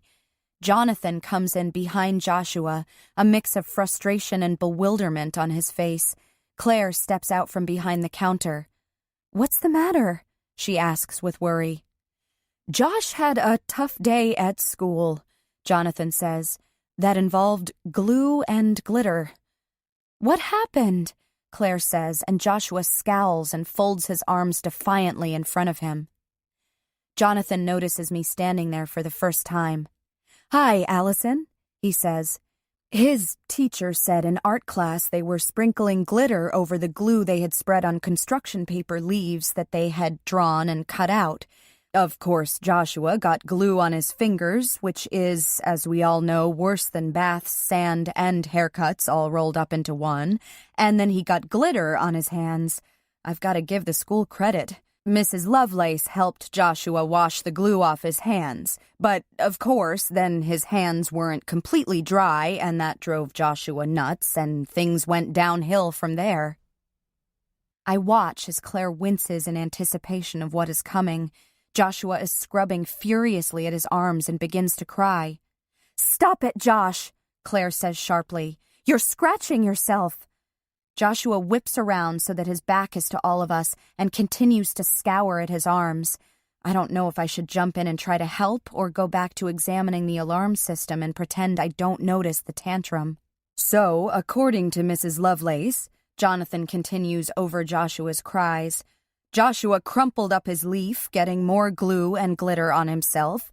Then, in a rage I'm certain was something to behold, he grabbed the canister of glitter and proceeded to fling orange glitter around the room, all over the other children, their projects, the teacher, and himself.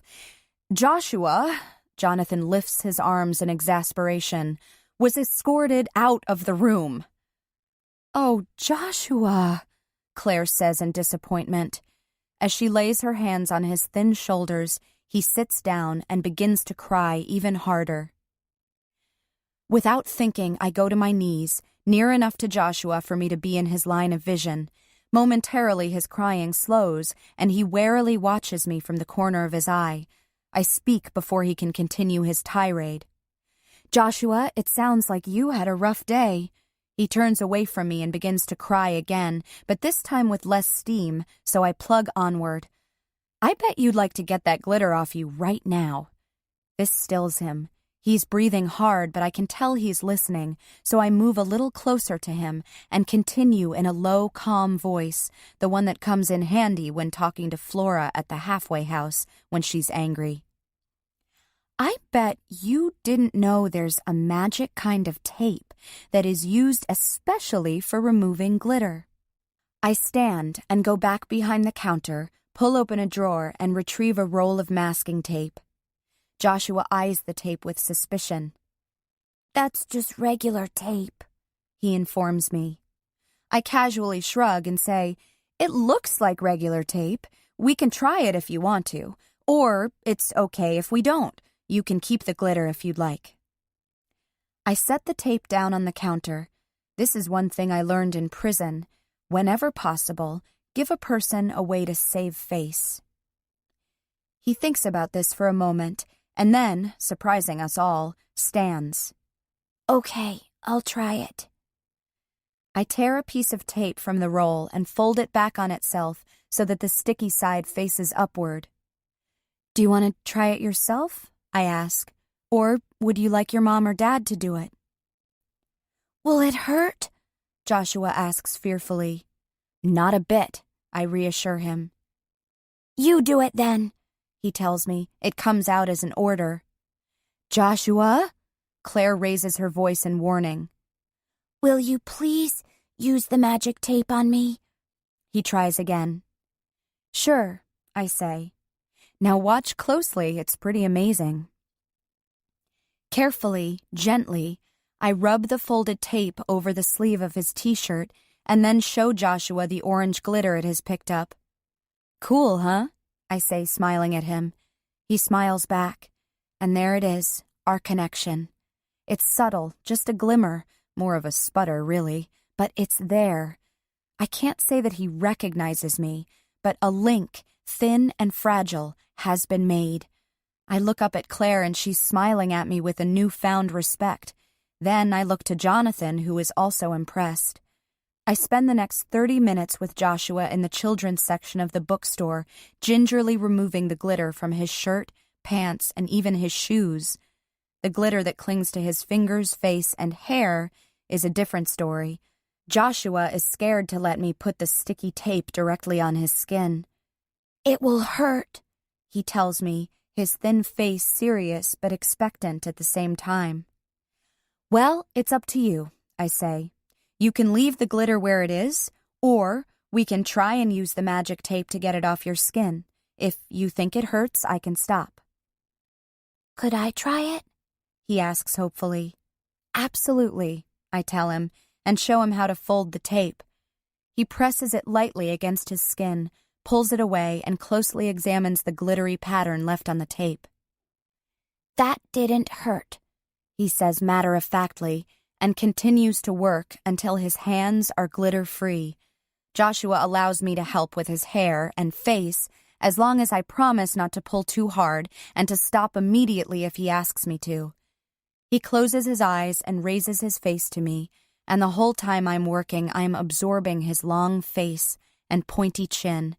I memorize the bluish veins of his closed eyelids and the light fringe of eyelashes that fan out against his skin, the way his thin lips are pursed beneath his upturned nose, so much like Christopher's. When I reluctantly tell him that I'm finished, he asks, "Can I see?" and runs off to the bathroom where he can look at himself in a mirror. I go back to the front of the store where Claire is helping a customer. Joshua emerges a few minutes later, smiling broadly. It worked, he tells Claire. Maybe I can take some of that tape with me to school. Sure, Claire says. But I bet if you ask your teacher, she probably already has some. What do you say to Allison? Thank you, Joshua tells me shyly. You're welcome, I respond. Mom, can I get something to eat? Joshua asks, looking to Claire, and my heart clutches with something I can't name. Go get some crackers from the back room, she tells him. Wow, Claire says, looking at me with admiration. You did a great job with him. I blush. Where did you learn how to do that? I shrug as if it's no big deal. It's always good to give a person a choice. Then they don't feel so trapped. Claire shakes her head. I've read that in almost every parenting book, but by the time I think of it, Joshua is in the throes of such a tantrum it's too late. I'll have to give it a try next time. I look awkwardly down at my feet. Is there something you want me to do? Shelving books or something? I ask. You know what would be a great help? Claire says, looking toward the bulldog standing at the front entrance, his breath forming a foggy Rorschach blob on the glass door. Would you mind taking Truman outside for a quick bathroom break? I don't really want to leave Joshua right now. She smiles at me apologetically. I know this isn't normally in the job description for working in a bookstore, but Truman and the store are kind of a package deal. No problem, I tell her. Truman's great. I can't have pets where I live. I run to grab my jacket from the back room. When I return, Jonathan is gone, back to work, I guess, and Claire and Joshua are already immersed in a book together. I clip the leash onto Truman's collar, and we head out into the cool September air. I lead him to a patch of grass along the sidewalk in front of the store and wait patiently so he can relieve himself. I feel it on my back, as soft as a falling leaf. Someone's gaze. I turn to find the source is Claire's husband, sitting in his white truck, looking at me, his face unreadable. Before I can stop myself, I raise my hand in a spastic wave. As if he's trying to hold it back, he smiles, too, and waves in return. He puts his truck into drive and slowly rolls forward, and for a minute I think that he's going to stop to speak to me, but he doesn't. Instead, he pulls away from the curb and drives away, and I stare after him a long time, well after he has turned the corner and is out of sight, wondering if somehow he knows who I am. But he can't know. He can't. Truman is yanking on his leash, so I turn to lead him back to bookends and see Joshua standing at the front window, watching as the gray exhaust from his father's truck swirls about me.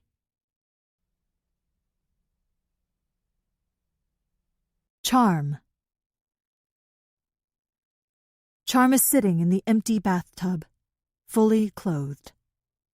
It seems to be the only place she can go and not hear the rattle of Gus's chest. She knows she should be brave, should go out there and sit with him. She's going to be a nurse, after all.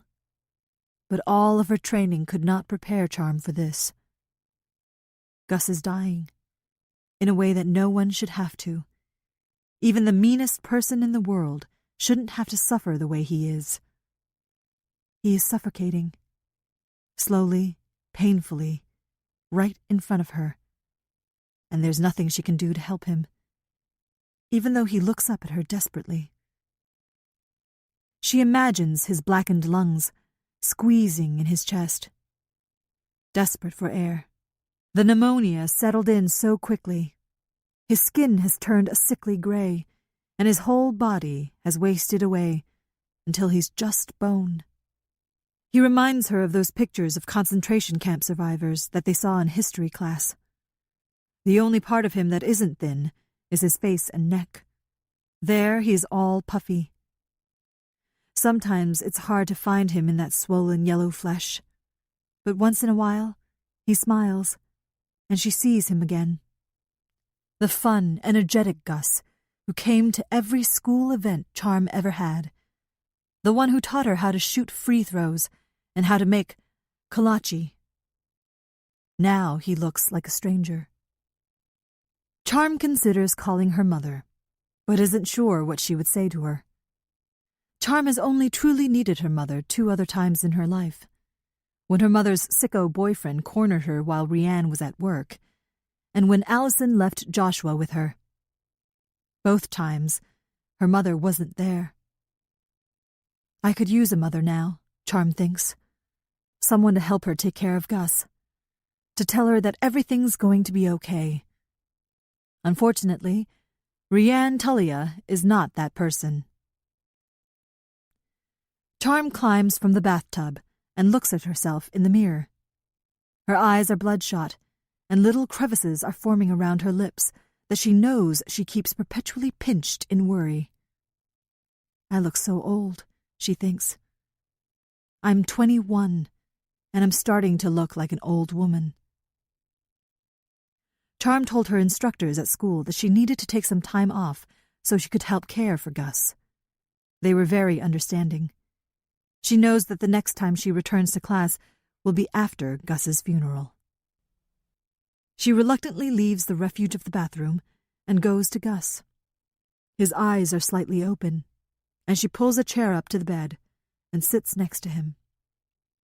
Charm carried his old TV set into his bedroom, and they watch silly sitcoms and old reruns of police dramas.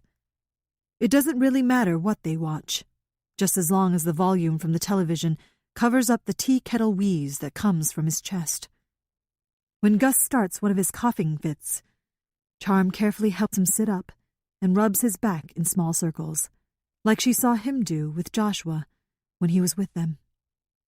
Charm pats Gus's back over and over and whispers encouraging words to him, as if he is now the baby. It's okay, get it out. Gus clenches and unclenches the blankets with his thin skeleton hands. When the hacking finally stops, Charm gives him a sip of water, fixes the pillows behind his head, and gently replaces the oxygen mask over his nose. She sits back down again until his breathing calms and he falls asleep. Jane arranges to have the people from the hospice program come in, and Charm is grateful. They're very nice and helpful, but it's still Charm that Gus looks to. It's Charm his watery blue eyes follow around the room, as if begging her to help him. He speaks nonsense much of the time, and he calls Charm by her mother's name, which physically pains her. Doris, the hospice volunteer, tries to tell her that it's Gus's cancer and all the pain medication that makes him talk like this. Fall has come to them, hard and angry, expelling sharp slashes of rain like spit. It rains all the time now. She finds it depressing, sitting in the little house day after day. Charm wants to go back to school, but she can't stand the thought of leaving Gus at the house with strangers. She knows that he could die at any moment, and is determined not to desert him like her mother did. She wants to be there with him until his eyes close and don't open, until he doesn't have to struggle for every bit of air. Gus's double bed has been replaced with a hospital bed. It makes it easier for the hospice workers to care for him and change his sheets. Makes it easier for them to wheel him out when he dies, Charm thinks to herself. He looks like an empty cocoon lying there, his skin cobweb thin and pulled tight against his bones. His coughing has quieted, and he lies so still that at times the gentle rise and fall of his chest are her only indication that he's still alive. Charm wonders if her mother knows that Gus is dying, and if she cares. She wonders what she'll do, where she'll go, what will become of her. Though she has always been independent, without a true mother or father, she always had Gus. She feels a small movement beside her and turns on the tableside lamp so she can see Gus's face. In the dim light, with the shadows surrounding him, Gus looks almost like himself. Youthful, handsome, happy. "How are you doing, Gus?" Charm asks him in a whisper.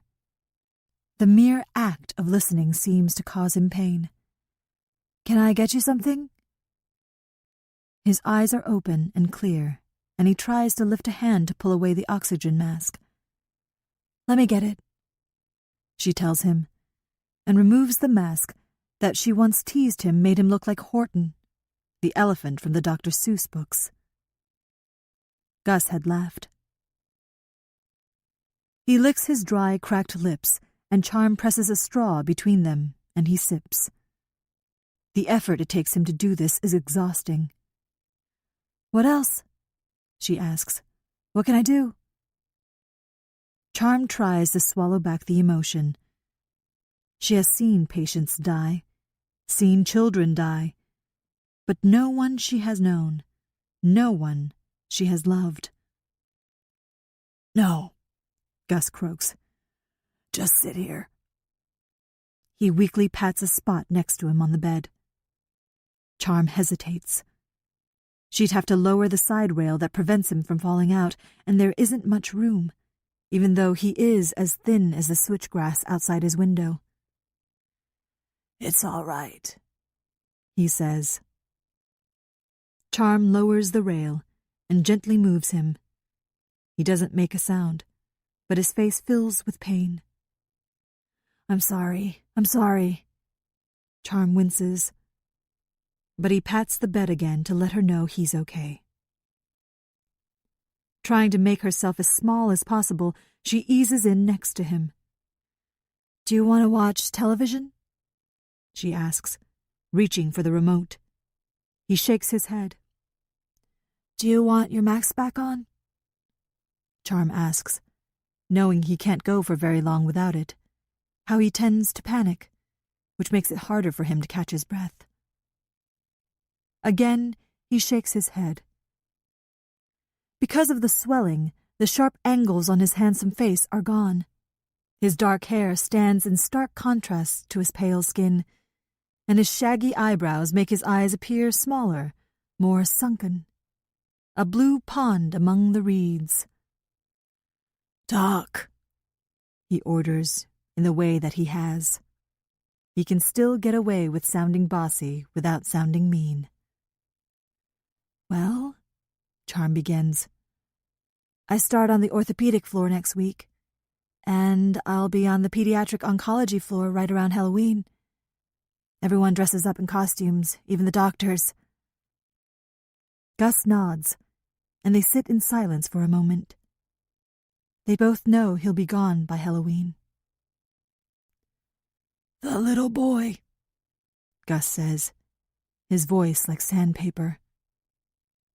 Charm's heart plummets. She knew the subject of Joshua would come up, needed to come up one more time. I'm sorry. His words are breathy and are emitted with more difficulty. Why? Charm asks, incredulously. Why are you sorry? It was Christopher's fault. It was Allison Glenn's fault, not yours. Joshua's safe. He's happy. He's with people who love him. She angrily ticks the points off on her fingers. His mother went to prison for drowning his twin sister. You knew Christopher would never come back to take care of him, and God knows my mother is useless. Shh. Gus breathes, and softly places his hand next to her cheek. Shh, now. This is too much for Charm. This kind, desperately ill man trying to comfort her. She was the one who begged for more time with the baby. But a few hours had turned into a few days, then into 3 weeks. Charm kept on pleading with Gus for more time, sure that her brother would come back for the little boy she had quickly fallen in love with. She begins to cry. I'm sorry. I should have told you. Charm sobs. I should have told you. I was taking him to the fire station. She looks helplessly at her stepfather. I couldn't do it anymore. I wanted to, but I couldn't. I was so tired. I knew I'd waited too long to take him to a safe haven place, and I was afraid you could get in trouble, so I didn't say anything to you. You're a good girl, Charm, Gus murmurs. You're smart and brave. Braver than I ever was. Charm looks at him. Over the years, Gus has described the many harrowing fires he fought. The smoke, the flames, the heat. You kept looking after that little boy, even after you left him at the fire station. You made sure he was safe. You didn't even get a chance to say goodbye. Gus is silent. The conversation is tiring him. Sometimes I wish she'd never brought him to our house, Charm says, finally voicing out loud what she's been feeling for so long. Sometimes I wish I never held him. I wish I never knew he had a little sister that was thrown into the river. I wish you would get better. Charm swallows hard, trying to hold back the tears, and hides her face against his brittle shoulder. With great difficulty, Gus brings his other arm around her. Daughter, Gus rasps. There is nothing left to say. They lie there a long time, Gus softly patting her back, and Charm soaking it up, like a cat trying to find the last patch of fading sunshine.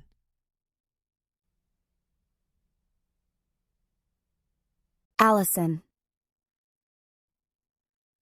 Ever since Joshua's glitter incident and the way I came to the rescue with the magic tape, he's constantly at my side when I'm working, offering to hand me books to shelve or to count the pennies in the register. In a very short time, I've discovered the long list of things Joshua hates and loves. He hates when his fingers are sticky, the smell of bananas, thunderstorms, and cleaning his room. He loves Truman, playing with Legos, drinking Dr. Pepper, even though his mom says it will rot his teeth right out of his head, and building things with his dad. I know I should try to keep him at arm's length. Getting close to him will end in nothing but disaster. I should tell him to beat it, that I need to focus on my work, but I don't. What about soccer? I ask, thinking about the picture of him in his green uniform. Do you like playing soccer? It's okay. I'm not very good at it, he says a little sadly. Someone always gets the ball away from me. I could show you some tips, I offer. I used to play soccer all the time. Okay, Joshua says, bending down to pet Truman. I'll bring my soccer ball tomorrow. I don't think your mom will want us playing soccer in the store, I tell him, instantly regretting my offer. For a minute, Joshua looks deflated. You can come over to our house, Joshua says, perking up. You can teach me soccer, and I can show you my room and my dad's workshop. I don't know. I look away from Joshua when I hear a customer come through the door, grateful for the distraction. I'm getting too close, too involved. I see Devon walking slowly toward me. Gone is her usual brisk, businesslike pace. She looks almost hesitant, not like herself at all. She knows. She knows about Joshua. Bryn called her and told her that I'm his mother. She's coming to tell me I'm going back to prison. I've been free for 3 weeks and now I have to go back. I think I'd rather die first. Josh, why don't you go do your homework? I say as Devon stops in front of me. Something is wrong, very wrong. Who's that? Joshua asks, staying at my side. Joshua, are you bothering Allison? Claire's voice comes from behind me. No, I'm helping, Joshua insists. Allison, Devon says gently, can I talk to you for a minute? Claire looks at us with concern. I know I should introduce them to each other, but the words are stuck in my throat, so I just nod and follow Devon as she leads me outside. I close my eyes and wait for Devon to tell me that she's taking me to the police station. The air is cool and feels good against my hot cheeks, and I try to memorize the feel of it. Allison? Devon says, and I open my eyes. She's biting the insides of her cheeks, struggling to speak, and I wonder if I'll be able to say goodbye to Claire, to thank her for giving me a chance. I wonder if I'll ever see Joshua again. Allison. She reaches for my hand.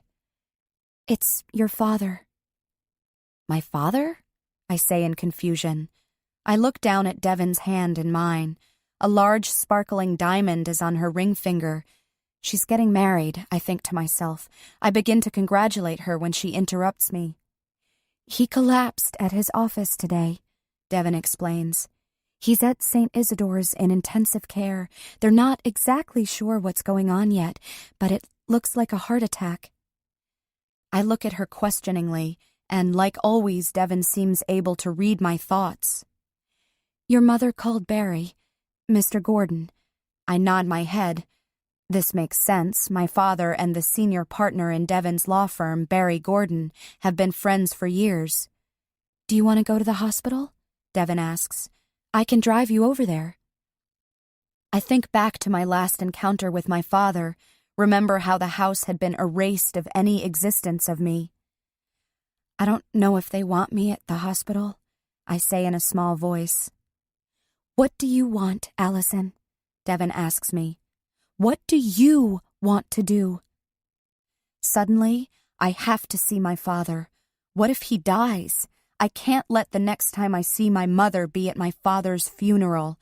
I quickly explain the situation to Claire, and she sends me off with a hug. "Let me know what's happening. Don't worry about work. You go be with your family." I can't tell her that in the few weeks I've been back in Linden Falls, she feels more like family to me than my parents. "Thanks," is all I can manage. "I'll call you later." Devin drops me off in front of the hospital. She offers to come with me, but I tell her no, that I'll be okay. But I'm not really okay. I just didn't want Devin to have to witness my first meeting with my mother. I have no idea how she'll react to me showing up at my father's hospital bed. I don't know if she'll welcome me with a hug or order me to leave. The last time I was in St. Isidore's Hospital, I was recovering from giving birth and was under arrest for the murder of my newborn baby girl. I left in a wheelchair that was pushed by a corrections officer, and my hands were cuffed together. The bustle of the hospital is the same as I remember. Nurses and doctors move purposely through the hallways, visitors more tentatively. I stop at the information desk to ask which floor my father is on, and then take the stairs to the 5th floor. The thought of stepping into an airless, cramped elevator, which reminds me of my prison cell, takes my breath away. I see her first. She's sitting alone on a long sofa in the intensive care waiting area. Her hair is the same shiny blonde color I remember, but cut shorter in a severe blunt bob that stops just below her chin. She's wearing jeans and her mud-caked garden clogs. She must have been working in the yard when she got the call. She must have been in a hurry to get to the hospital. My mother never wears jeans out in public, never wears her gardening shoes out of the yard. She is staring at the wall of the waiting room, her clear blue eyes still unaware of my presence. Her face has softened some since I saw her last, though she is thinner, more fragile-looking. For once, she looks unguarded, and I know if I don't speak now, I'll lose my nerve. "Mom," I say softly, and the word ends with a raspy hitch. She startles and looks up at me. With the full weight of her face on me, I now see how much she has aged in the past year, though she is still beautiful. "Allison," she says, and I think I hear a note of gladness in her voice. It's all the invitation I need. In an instant, I'm at her side on the couch, my arms wrapped around her thin shoulders. I breathe in her scent, a combination of the lily-of-the-valley perfume she wears and the soil she must have been working in when she got the call. "How's Dad?" I ask through my tears. "Is he going to be okay?" My mother shakes her head from side to side. "I don't know," she says helplessly. "They aren't telling me anything." She looks down at her hands. Her once long, slim fingers are wrinkled and beginning to thicken at the knuckles. "He's still in surgery." "I'll go ask in a minute," I tell her. "See if I can get an update. Did someone call Bryn or Grandma? Are you okay? Have you eaten?" She shakes her head and looks down at her feet. "I forgot to change my shoes." Her chin wobbles and she covers her eyes with her hands and begins to weep. "He's all I have," she cries. "He's all I have left."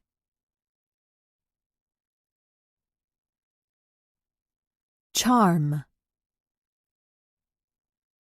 In her heart, she knew that she couldn't take care of him. She had agonized over the decision. Charm was sure he had smiled at her, though the book she found at the library As explained that babies didn't really smile until they were 6 weeks old. But Charm swore that when the baby had waved his tiny fists in the air, he gave a brief, true smile. They all knew from the very beginning that their time together was just temporary. Charm and Gus couldn't even bring themselves to give him a real name. Gus called him Kiddo or Buddy, and Charm would whisper sweet confections and baked goods into his ear. "Hey, Cupcake," she would say as she lifted him out of the makeshift bed they had made out of a laundry basket lined with soft blankets. "Good morning, Soda Pop. Peanut butter, apple dumpling, cheese doodle." He would look at Charm with those wise old eyes, as if to say, "Not much longer, huh? It's just a matter of time and I'll be out of here." Charm's heart would twist, and she would cry and cry until the front of his onesie was soaked through. And then he would begin to wail, until Charm couldn't tell which cries were hers or which were his anymore. Weeks of keeping him a secret and of sleepless nights were wearing Charm down, and it was clear that Gus was getting sicker by the day. In the middle of the night, she would wake up to the baby's hungry cries, and then to Gus's hacking coughs. Charm just couldn't do it anymore. Care for both a baby and a sick man. Gus had taken her in when no one else would, without question or judgment, and he treated the baby like he was always there, just a part of the family. Gus was the closest thing to a father that she'd ever known. The baby had barely left a mark in this world yet, but Gus left an impression that was deep, permanent.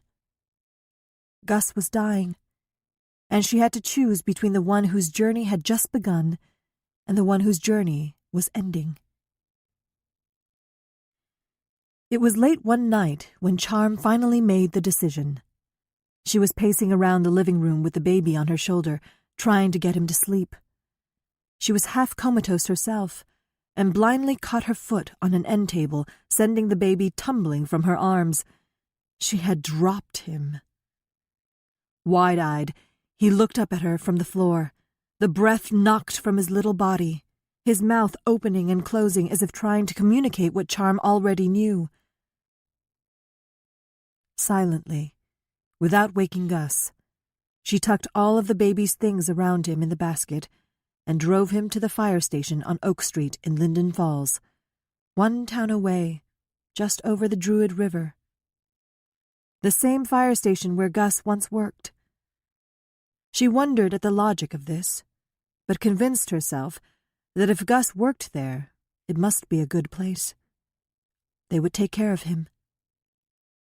She lifted him from the laundry basket that she had set on the car floor beside her and held him close to her chest.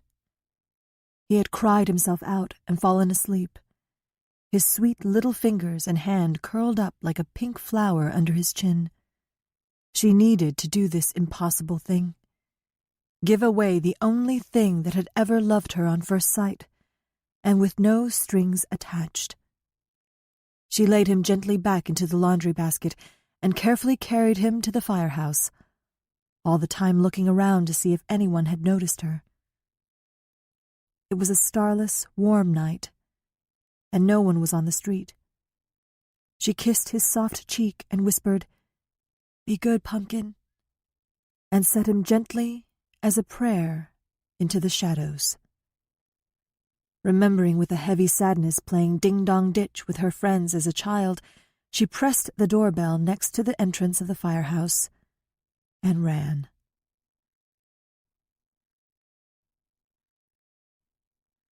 Bryn. The phone is ringing as I unlock the door to my grandma's house, and Milo runs over to greet me, snuffling at my pockets, which I always keep filled with treats. The cats, Lucy and Leith, wrap themselves around my legs and mew hungrily. "Just a minute, guys," I tell them. The phone continues to trill, and I call out, "Grandma! Grandma, telephone!" I let the phone ring, and I go to the cupboard and pull out 2 cans of cat food. My grandma's voice fills the room. "We can't come to the phone right now. Please leave your name and number, and we'll call you back. After the beep, I hear Allison's voice. I toss the cans of cat food on the countertop in irritation, and they skid across the surface. I start to stomp up the stairs so I don't have to listen to the message that she leaves. Why can't she just leave me alone? Her voice follows me up the steps, and I freeze. Bryn, please pick up. Please pick up the phone. I shake my head and begin to go up the stairs again. Bryn, it's Dad. Please, she begs. I slowly come back down the stairs. Dad's in the hospital. Mom's a mess. I don't know what I should do. I need you to talk to me, please. Allison is crying hard now, and I move toward the phone. Brent, I need you. She ends in a whimper. I try not to think too much about the details of that night, but it was the only time in my whole life that my sister asked for my help. This I remember, this small detail I think about at night when I can't sleep. That night, my sister needed me. I was always the one who needed my sister, the one who needed protection from neighborhood kids, my parents, teachers, myself. And she never, ever let me forget it. It had been so long since she'd helped me willingly. No, there was always eye-rolling, big sighs, and shakes of the head. It's not like it was hard for Allison to help me out. Everything came easily to her. But as we grew older and the differences between us grew more obvious, she always had a way of making me feel small and simple. Allison has written to me letter after letter, saying the same thing over and over again. I'm sorry, she writes, as if that will fix everything. Sorry for what, I want to ask her. Sorry for treating me as if I was a pesky irritation? Sorry for making me help you give birth? Sorry for making me keep your secrets? I don't even open her letters anymore. I throw them in the bottom drawer of my dresser. It hurts, doesn't it? I want to ask her. It hurts to need help, and it hurts to have to beg for it. Sorry, sorry, sorry. I used to say it all the time, for everything. Not anymore. Who's sorry now? I want to ask her. Who's sorry now? I reach out and lift up the phone.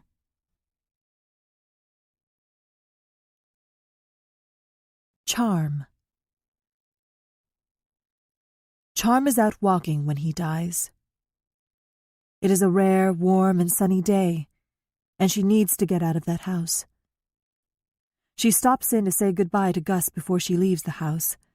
She does this every time she leaves his room anymore, just in case. She bends down, kisses his cheek, and whispers, "See you." Their standard goodbye. Gus has been asleep for the past 2 days. Not once does he open his eyes or speak. She wants so much to hear him call her daughter again. She's never heard anyone, not even her mother, call her this. It's such a nice word when she thinks about it. Daughter. Dot her. Like a punctuation mark. It says, this one here, she's mine. So final, forever.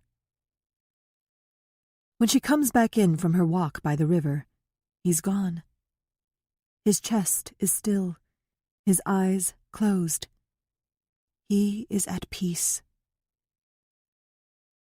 Charm can't stay in Gus's house all alone, and Jane offers to come over and get her and bring Charm back to her home so she could stay there for the night, or longer if she'd like to. The hearse has already come and gone. Charm was surprised by that, the long black car, beetle-like, creeping slowly up to the front of the house. She felt the urge to take off her shoe and throw it at it. The man from the funeral home was very nice. He had a soft, calm voice that made Charm feel like he would treat Gus well. He explained to her that Gus had already made all the arrangements for the funeral, picked out a casket, the music, everything. The funeral director asked if Charm had something in mind for Gus to wear for the funeral, as if he could take it off when the funeral was over. Doris, Gus's favorite hospice volunteer, helps her decide.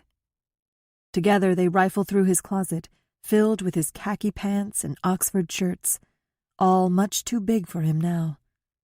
From the very back corner of the closet, Doris pulls a plastic-covered black suit hanging neatly on a hanger. "What do you think of this?" she asks, holding it up for Charm. "I don't know." Charm looks at it doubtfully. Gus never wore a suit. "He must have kept it for a reason," Doris says, lifting the plastic away and checking the size. "It should fit him." "It's fine, I guess." Charm shrugs. She's suddenly very tired. Her eyes burn, and all she wants to do is get this day over with. "Go lie down, Charm," Doris tells her. "Get a little rest." "I'm okay. I'm just going to sit outside and wait for Jane to come." Doris promises to drop the suit off at the funeral home and goes into the kitchen. Charm sits on the front steps waiting for Jane to pull up. Picking out Gus's clothes has made her think of her own. Charm has nothing to wear to a funeral, no skirt or dress, pants even. Only her nursing scrubs and jeans. She has nothing to wear on her feet but her thick-soled nursing shoes and a pair of old tennis shoes. Charm looks down at them. They are speckled with mud from her walk by the creek, and a little hole is beginning near the big toe.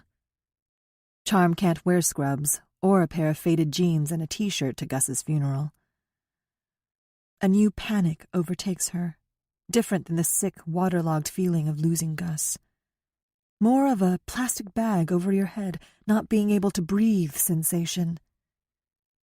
Charm stands quickly and runs back into the house, where she finds Doris stripping down Gus's bed. "What's the matter, Charm?" Doris asks with alarm, seeing the tears running down her face. "What am I going to do?" Charm asks her helplessly, palms facing upward, showing her how empty they were. "I've got nothing." "Oh, Charm," she says, dropping the sheets she's holding and rushing over to her. Doris wraps her soft, wide arms around her. Charm is practically 12 inches taller than Doris is, and her tears drip into Doris's tightly permed hair. "It's going to be okay. Gus loved you. He's taken care of you." Charm keeps crying, not understanding Doris. "He's dead." "Charm." Doris lets go of her and takes a step backward so she can look up at her. "Gus left you everything. He told me. His house, his savings, his life insurance." Doris folds her back in her arms, and Charm feels better.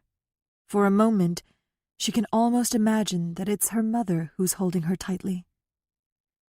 The two hear a knock on the front door, and Charm knows that Jane has arrived. "I'll get it," Doris says, wiping her own red eyes. "You go and wash your face and grab your bag." Charm goes into the bathroom connected to Gus's bedroom and turns on the cold water.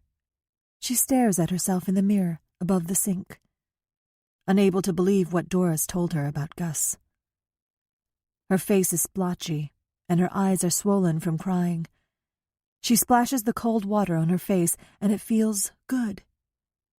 She opens the medicine cabinet, buying time. Charm doesn't want Jane to see her like this.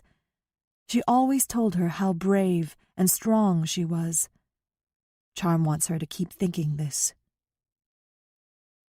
Inside the cabinet are razors and shaving cream, toothpaste, and Q-tips. There are prescription bottles of medicine, and Band-Aids, and a fingernail clipper. There's the bottle of cologne she gave Gus 2 Christmases ago. She carefully lifts the bottle and opens the lid. Gus's scent, not his sick, dying scent, but the scent she remembers, this cologne mixed with the smell of his shampoo, washes over Charm, and she smiles. This is what she wants to remember. She replaces the lid and holds the cologne bottle close to her. Charm moves toward the living room, but then stops and goes back into the bathroom. She reaches into the shower and pulls out Gus's shampoo, a cheap, generic brand that smells like green apples. Carrying her 2 prizes, she goes out to meet Jane. She doesn't know if she will ever come back to stay. Charm. Gus's funeral is horrible and nice all at the same time. Charm feels silly in her new dress and high heels, even though she wanted to dress up for Gus, to thank him for all that he'd done for her. But the dress doesn't quite fit her right, and she can't walk in the shoes without her ankles wobbling. In the safety of her pew, where no one can see, she steps out of them and presses her toes into the red plush carpet. Jane and Doris sit with Charm in the front of the church, and she's surprised at how many people have come to say goodbye to Gus. Dozens and dozens, mostly his firefighter friends, many wiping away tears. Charm sees her mother sitting alone near the back of the church. Charm tries to get angry, wants to be offended at the gall her mother has in showing up to Gus's funeral at all, but it fades quickly. Rianne looks beautiful, although completely inappropriately dressed for the occasion, in a short, low-cut black dress and 3-inch heels. Charm notices Binks didn't accompany her mother, and she's pleasantly surprised that her mother chose to pay her final respects to Gus without another man hanging all over her. Through the years, Charm has become accustomed to seeing a man always at her mother's side, and she looks smaller somehow, less significant without Binks next to her. More than anything, she wants her mother to walk up the aisle, through the church, and slide into the seat next to Charm. She wants her mother's arms around her shoulders, wants her comfort.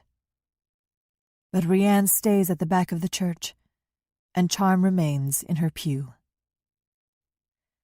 The priest tells many funny stories about Gus, and everyone smiles through their tears. Gus had once been a free spirit, happy, a force of nature.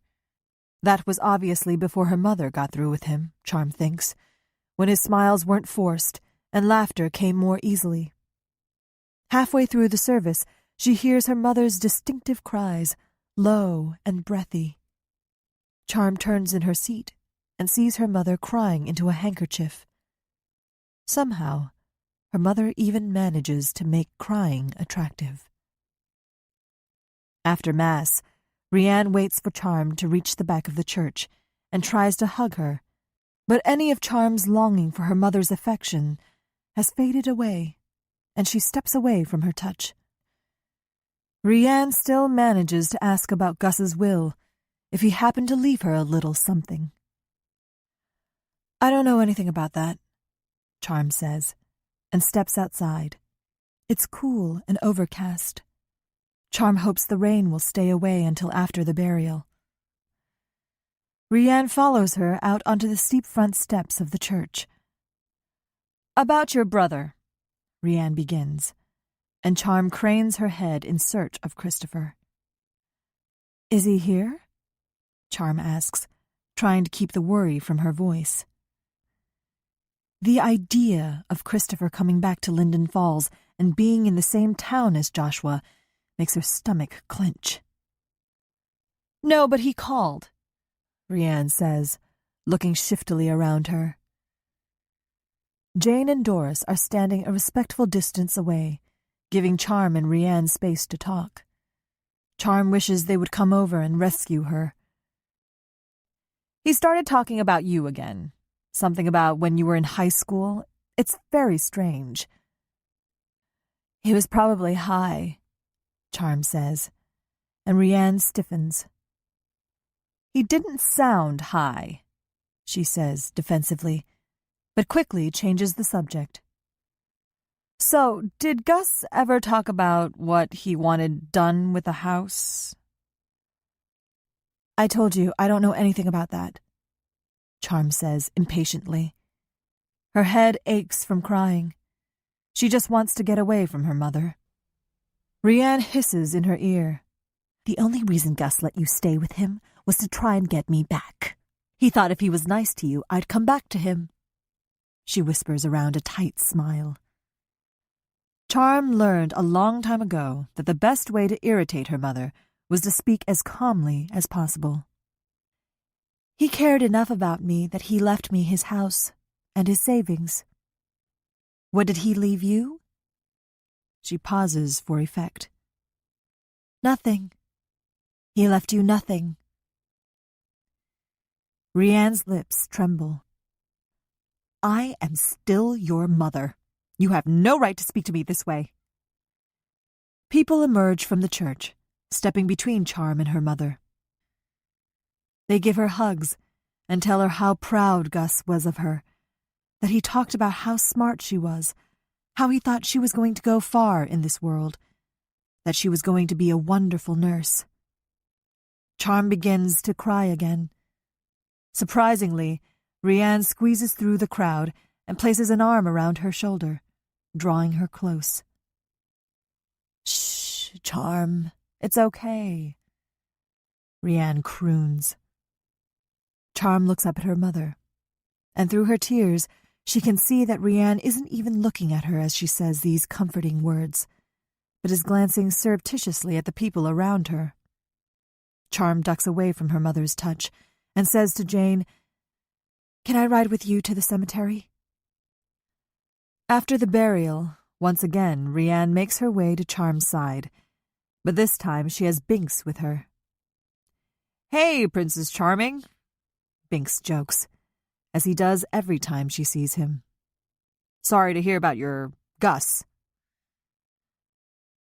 "Thanks," Charm says, wishing they would both go away. "How did you ever get a name like Charm?" he asks. "Ask my mother. She came up with it," she tells him, trying hard not to be rude. "You were my good luck charm," she says, pulling out a cigarette and lighter. "Mom, not here," Charm scolds. "It's a funeral, for God's sake." Rianne ignores her and blows cigarette smoke out of the corner of her mouth. "I knew after you were born everything was going to be okay. I'd get married, get a little house. It worked for a while." Rianne shrugs. Charm looks at her mother in wonder and cannot imagine that they could be any more different. When Charm was young, Rianne laughed easily, and nothing much seemed to bother her. She never worried about money or bills or whether there was enough food in the house. It was only when you sat off to the side and watched without her knowing that you could see the hardness around the eyes. She could be a fun mom, but she wasn't a good mother. Rianne laughs like she has an aspirin on her tongue. "Then my luck turned to shit." "Hey, do I look like shit?" Bink's feelings are hurt. "Nah, hun," Rianne tells him. "I just meant I don't have my own house anymore. I sure do miss having my own house." "You could have stayed with my father. He had a house. Juan had a house. That guy Les had a house. Gus had a house too," Charm says hotly, unable to help herself. All the other mourners have left except Jane, who's waiting for Charm in her car. "Charm, you know I couldn't stay with your father," Rianne says in a whiny voice. "He cheated on me and beat up on your brother." Charm rolls her eyes in frustration. Her mother always misses the point. "You dated a guy named Juan?" Binks asks in disbelief. "He was nice," Charm says shortly. "He couldn't handle the cultural differences," Rianne says, waving her hand to dismiss the whole 6 months they had lived with Juan. "The only cultural difference was that you were sleeping with another guy on the side," Charm snaps, and begins to walk away from them. "Hey, you watch your mouth," she yells, following after Charm. Now, guys," Binks says, trying to calm them both down. "It's been a hard day for both of you." He holds out his hand towards Rianne. The gesture seems to mollify her. "Mom, I don't want to fight with you," Charm says, rubbing her eyes.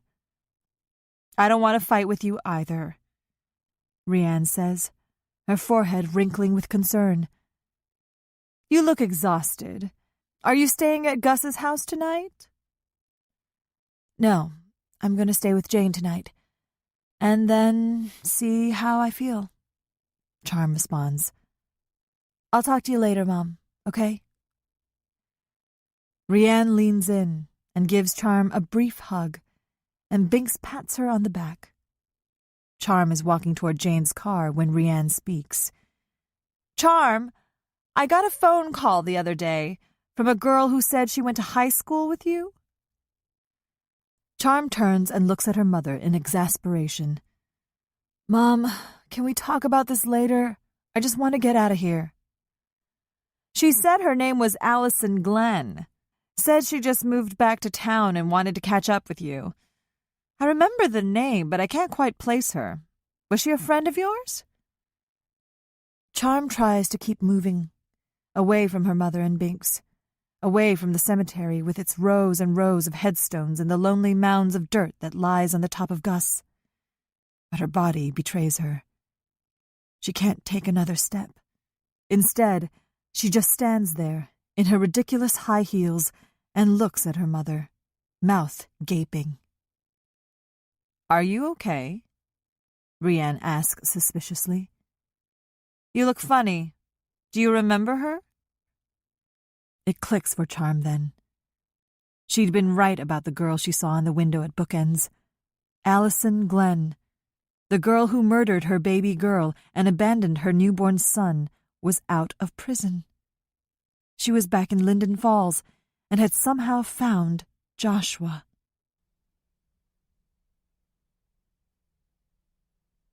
Bryn. As I pack my things for my trip to see my father, to see Allison, I wonder if I'm doing the right thing. I finally got hold of my mother, and she sounded terrible, not like my mother at all, unsure of herself, uncertain what to do next. It wasn't until I suggested that Grandma should come back to Linden Falls with me that my old mother emerged. "That woman is not welcome here," she said coldly. "Mom, he's her son," I tried to explain, but gave up. My grandmother once made the mistake of questioning my mother's love for my father, and since then has been banned from my parents' house. I hate the thought of going back home. I try to come up with excuses to stay here. I'll miss at least 2 days of classes, and then there are my pets to care for. "Go," my grandmother tells me. "You go and get the inside scoop on your father, and let me know if I need to elbow my way into that hospital, whether your mother likes it or not. I can take care of that mangy mutt and those flea-bitten cats. And don't ask me to do anything but feed and water that rodent and bird, though," she jokes. "I'm not touching them." Before I leave, I give her a hug. Getting out of New Amory might actually be a good idea. Missy still won't have anything to do with me. I can hear the whispers and see how people look me up and down now. Once again, I'm the girl with a murderer for a sister. I'm not sleeping, and most nights I find myself standing in front of the refrigerator, staring at the cupboard above, and debating the merits of a quick slug of alcohol before bed. Maybe I should bring Milo with me, I say. He's not used to me being away. "Blah," she says. "We'll be fine. They're good company for me. We'll miss you, but it's good that you're going to see Allison. Clear the air, start fresh." "I'll miss you too, Grandma." "I'll be home by Sunday for sure," I tell her, and kiss her on the cheek. "Don't forget your medicine," she reminds me. I give Milo one last squeeze before I head out the door. The closer I get to Linden Falls, the harder my heart beats. The Druid River runs parallel to the highway. As I speed along, I see the baby girl's body rushing down the river, keeping pace with my car, trying to catch me. I push the accelerator to the floor, trying to outrun the image. I know it isn't possible. That fisherman found her little body, and my parents had her taken care of, even though I don't know what that means. There was no funeral, no burial. What did they do with her? I want to ask them, but we never talk about it. Or Allison, or anything. I hope wherever that baby is, she is warm and dry. I hear the wail of a siren and see a police car, lights flashing, in my rearview mirror. I glance down at the speedometer. 75 in a 55 miles per hour zone. Great. I slow down and pull over to the side of the road. The policeman isn't going to make this easy for me. He takes my license and walks slowly back to his car. I pray he doesn't search my car. I swiped an old pill bottle filled with hydrocodone my grandmother had left over from her knee replacement surgery that's in my purse, and have a half-filled bottle of peach schnapps stowed beneath my seat. I just wanted to make sure I had a little something to help me sleep while I'm here. I wait nervously for the patrolman to return. When he finally does, he says, "Bryn Glenn." "Yes," I answer. "I was one of the first officers on the scene when they found that baby in the river a few years back." I look down at my hands and don't speak. "I've buried my wife. I've seen men and children die in war. Even had to shoot a man once. But I've never seen anything as sad and lonely looking as that poor baby knocking up against the creek bed." His voice isn't angry, not even judgmental. And for a moment, I think we might have something in common. I want to say, I know how you feel. I want to take his hand in mine and ask, do you see her at night when you close your eyes? Does she cry out to you in your dreams, and sometimes when you're awake even? Do people stare and look at you strangely because sometimes you think of her and you can't do anything but stand there and cry over a little girl who didn't even have a name? Do you ever wonder how your life might have been different if you weren't in Linden Falls that night? Before I can say any of these things, the officer leans forward into my lowered window, putting his face so close to mine that I can see his eyes are the color of a husky's, ice blue. "I hear she got out of prison, your sister. She's a sick bitch. It's a wonder she didn't kill herself for what she did. Don't know how she can live with herself." He hands me my license and a speeding ticket for $200 and walks away without a backward glance. I hate this town. If it weren't for my father, I would never have even considered returning. I'll see my father and mother. I'll face Allison. Then I'll be done with them all.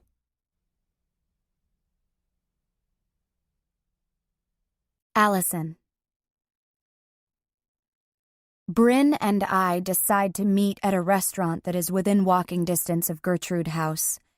I get there 20 minutes before our scheduled meeting time, order a cup of coffee, and try to read a book Claire lent to me while I wait for Bryn to arrive. The words sit on the pages, and I can make no sense of them. All I can think about is whether or not Bryn will show up.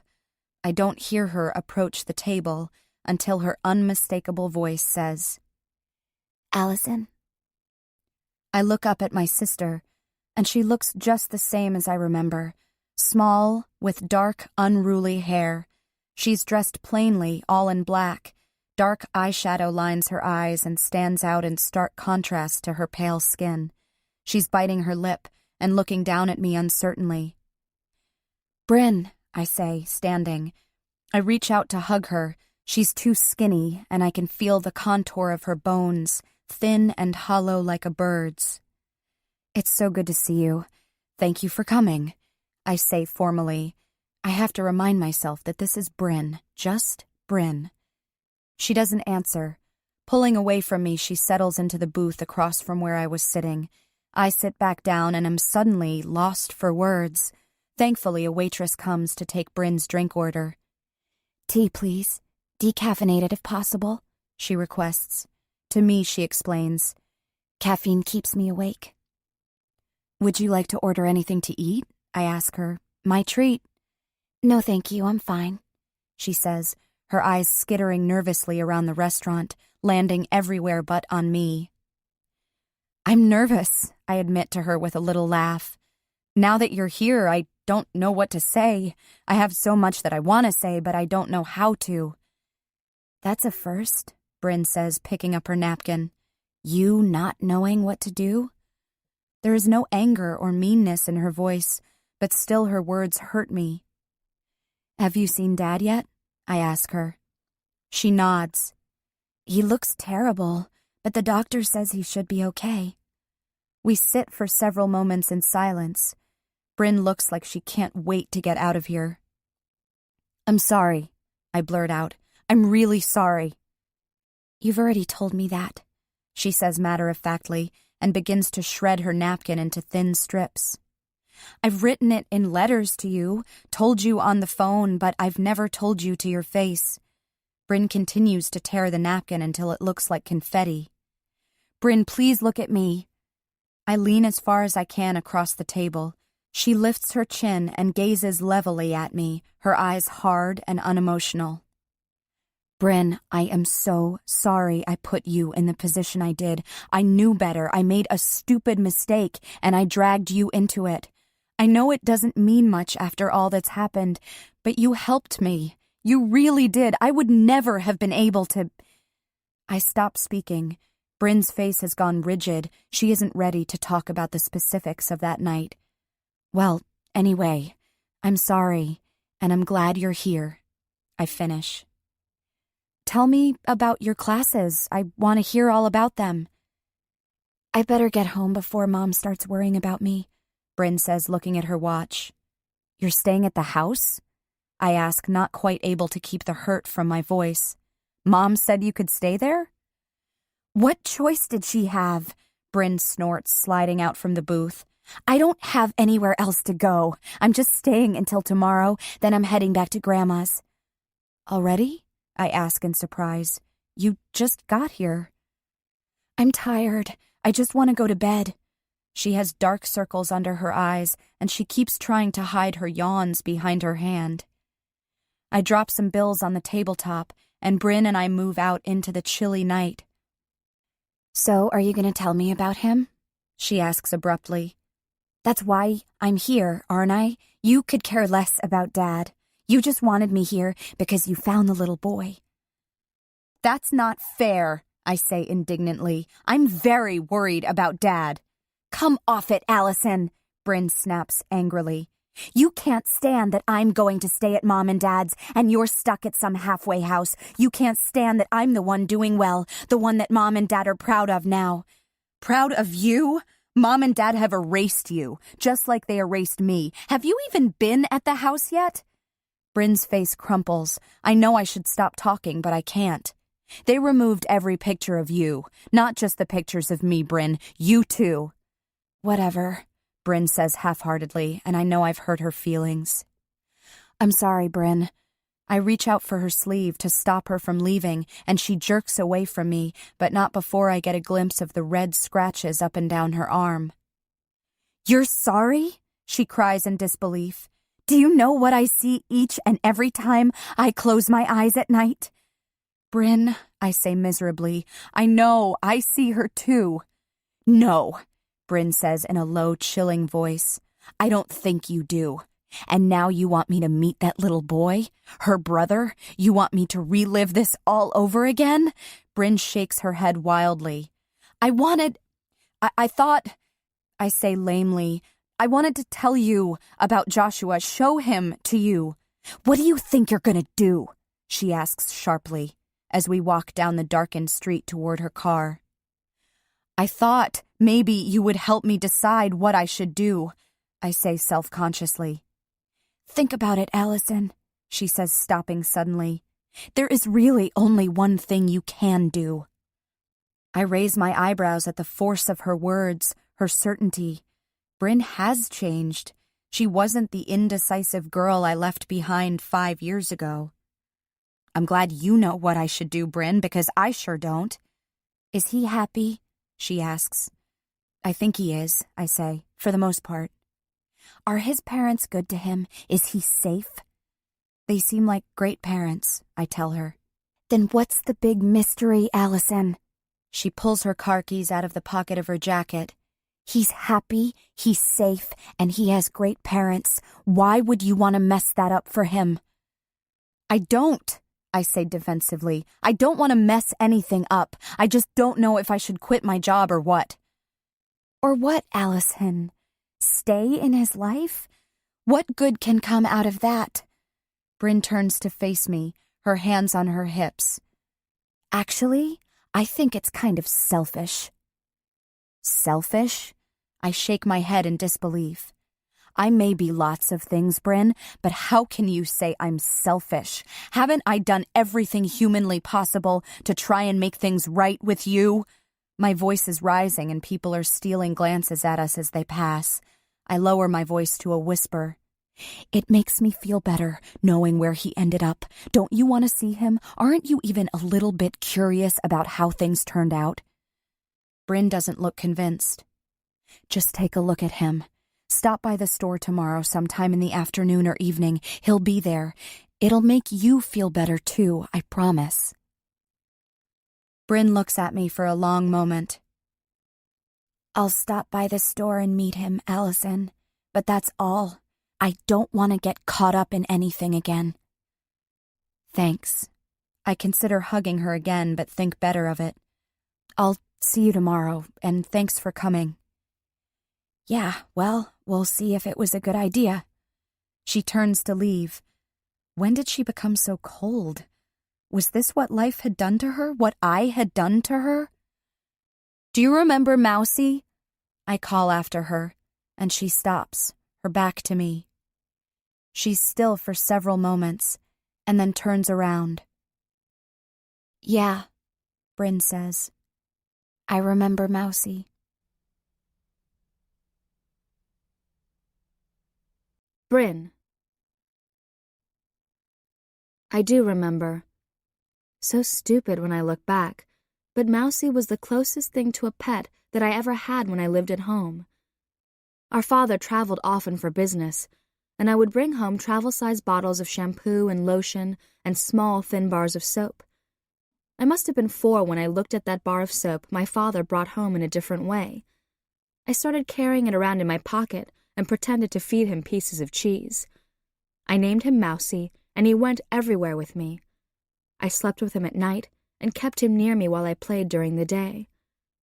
My mother would just roll her eyes and tell me to get the bar of soap off the dinner table, and my father would give a sinister laugh and say he needed a shower. Allison, who was 5, was the only one who took my attachment to Mousie seriously. She helped me make a bed for him out of a shoebox and helped me decorate the sides with pictures of mice and slices of cheese. Whenever Dad pretended to try and swipe Mousie from me for his shower, she would block his way and yell at him to stay away. As we grew older, Allison became the golden girl, the girl who did everything well, the girl who didn't have time for her plain little sister anymore. I'm surprised that Allison remembers Mousie, surprised that she is still trying so hard to get back into my life. Maybe Allison has changed. Maybe she asked me to come here for the right reasons. Maybe things will be okay. Then I think about that little boy I'm going to meet tomorrow at the bookstore, and I think about his little sister, and I get that itchy feeling underneath my skin again, the one I can't scratch away. I hear her crying, and I start to hum to block out the sound, but people stare. So I get in my car and drive away. Allison. I don't know what I was expecting from my first meeting with Bryn, but it went okay, I think. She didn't run away. She didn't yell and scream at me. Bryn seems different from how I remember her. Harder, angrier. Not that I blame her. She has every reason to be angry. There's something else, though. Something in the way she was tearing her napkin into tiny bits and then started in on mine. She kept looking over her shoulder nervously, and every so often she would tilt her head to the side as if someone was whispering in her ear. I think about calling our grandma to see what she thinks, but maybe I'm overreacting. I can't claim to know Bryn anymore. I haven't seen her in 5 years, and people change. God knows I have. I'll see how she is tomorrow when she comes to meet Joshua and Claire. I know I have to take it slow with Bryn, but I think things are going to be okay. A new beginning, a new start. This is just what we need. We have the rest of our lives to become friends again, to become sisters.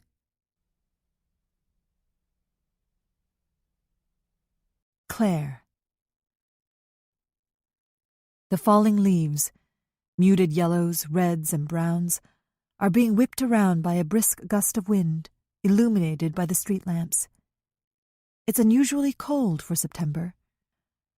The roads are shiny with moisture, and the heavy gray clouds are threatening rain again. Claire doubts there will be any more shoppers this evening. Even though the store is normally open until 9, she considers closing the shop an hour earlier. Joshua is playing with his Legos in the children's section, with the promise that he will pick them up quickly if a customer comes in. Claire watches Allison and Bryn, their heads bent closely together, whispering as Allison pulls sections of books from the shelves and polishes the wood with scented oil that fills the store with a pleasant, lemony smell. "Feel free to leave for the evening, Allison," Claire encourages, but Allison insists on finishing out her shift. "We're going out for coffee after I'm done. We'll have plenty of time to catch up then," she tells Claire, grinning broadly. Since her sister's arrival, Allison is like a new girl. Her anxiousness, so prevalent the past several days, seems to have melted away. Claire is pleased for Allison, despite the fact that she senses things aren't completely right between the sisters. Allison is trying too hard to please Bryn, who is aloof, distracted, and seems to want to be anywhere but here. Claire feels a pang of homesickness for her own sister. She hasn't talked to her in a while, and decides to give her a call to do some catching up at home tonight. Claire's mind swirls around the thought of a brother or sister for Joshua. She has such happy memories of growing up with her sister, of having someone to share secrets with, of being secure in the thought that her sister would always be there for her if she needed anything. At one time, she and Jonathan danced around the idea of adopting again. Seeing Allison and her obvious joy in being with her sister, and seeing some of the loneliness Joshua has in not having a sibling, makes her think she needs to broach the subject again. Claire hears the bell above the entrance jingle, and out of the corner of her eye sees a girl walk into the store hesitantly, as if crossing the threshold is a momentous decision. It takes her a moment to recognize that it is Charm Talia. Her brown hair, damp from the mist, is pulled up in a messy ponytail, and her face is pale with worry. She's dressed up and wearing high heels. She pulls her blue jacket more tightly around herself, as if the air within the store is colder than the air outside. "Hi, Charm," Claire says. "How are you? I heard about Gus. Was the funeral today? I'm so sorry." Charm nods and cranes her neck, looking around the store as if searching for someone. She walks slowly forward, still scanning the store. "Does a girl named Allison Glenn work here?" she asks, her voice low and hoarse. "She does. She's in the back right now." Claire studies Charm's face. "Charm, are you okay? You don't look like you feel well," she says with concern. "I'm fine," Charm responds offhandedly. "Do you think I could speak with her for a minute? It won't take long." "Sure," Claire says in confusion. "I didn't realize that you know Allison. Did you go to school together?" Biting her lip, Charm hesitates before speaking. "Allison and I had a friend in common. I heard she worked here. I just wanted to get in touch with her." Behind her, Claire hears footsteps and laughter. Before she can turn around, both Allison and Bryn stop abruptly.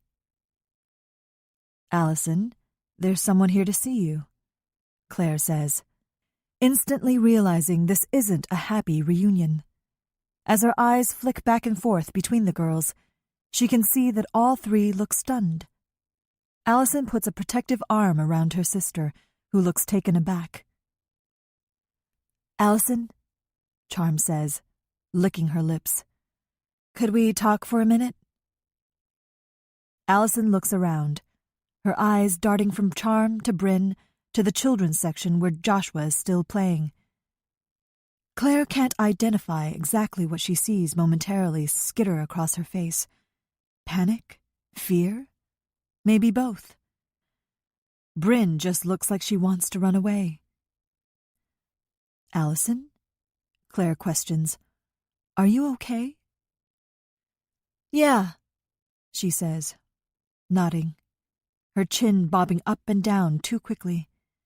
Just surprised. We haven't seen each other in a long time. Claire looks questioningly at Charm, and she responds with a brief smile. It's okay, Claire. Okay, Claire says, unconvinced. I'll just go in the back with Joshua and let you all talk. Bryn, do you want to come? Bryn whispers yes, and they move to where Joshua is still constructing his pirate ship, complete with cannons and planks, out of Legos. Bryn and Claire settle on the floor next to Joshua, not knowing what to say to each other. I think it stopped raining.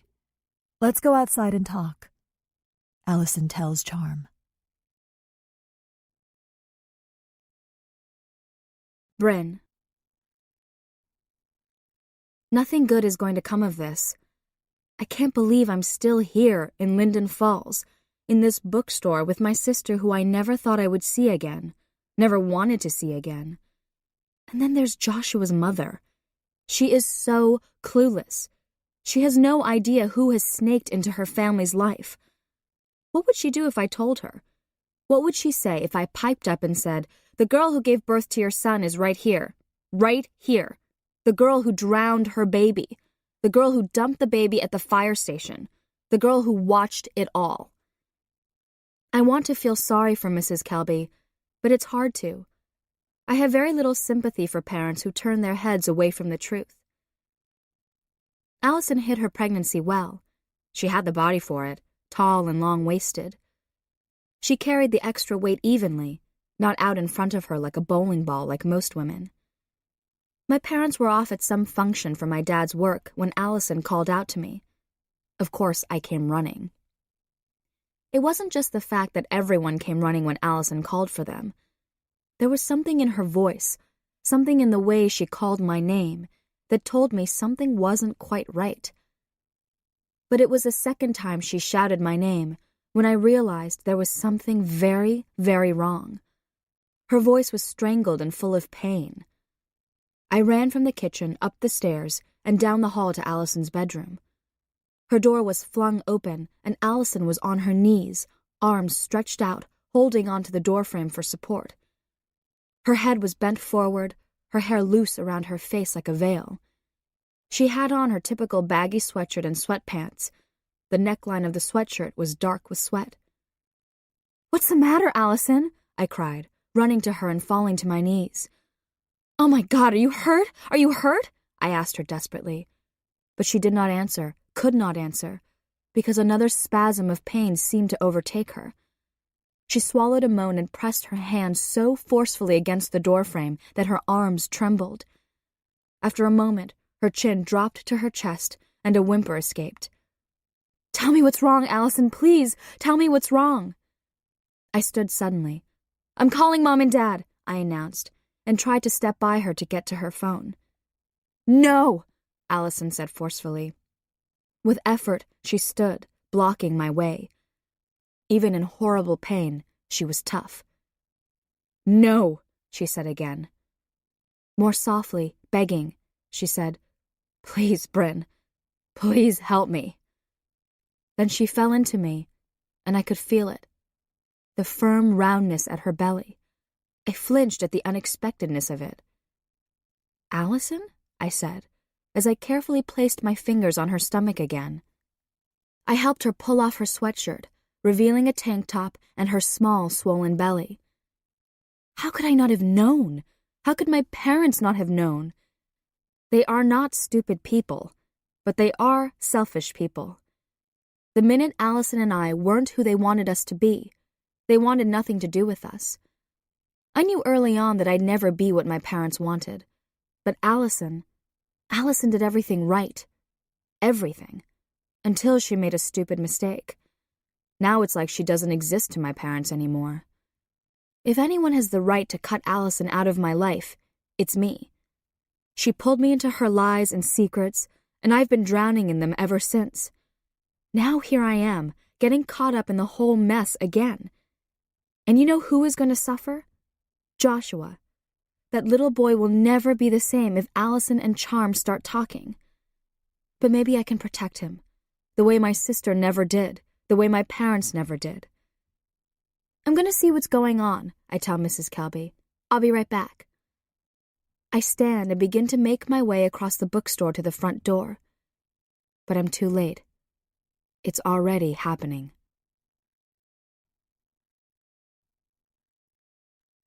Allison. I lead Charm outside the bookstore. She's all dressed up like she came from church, except she looks miserable and pissed off.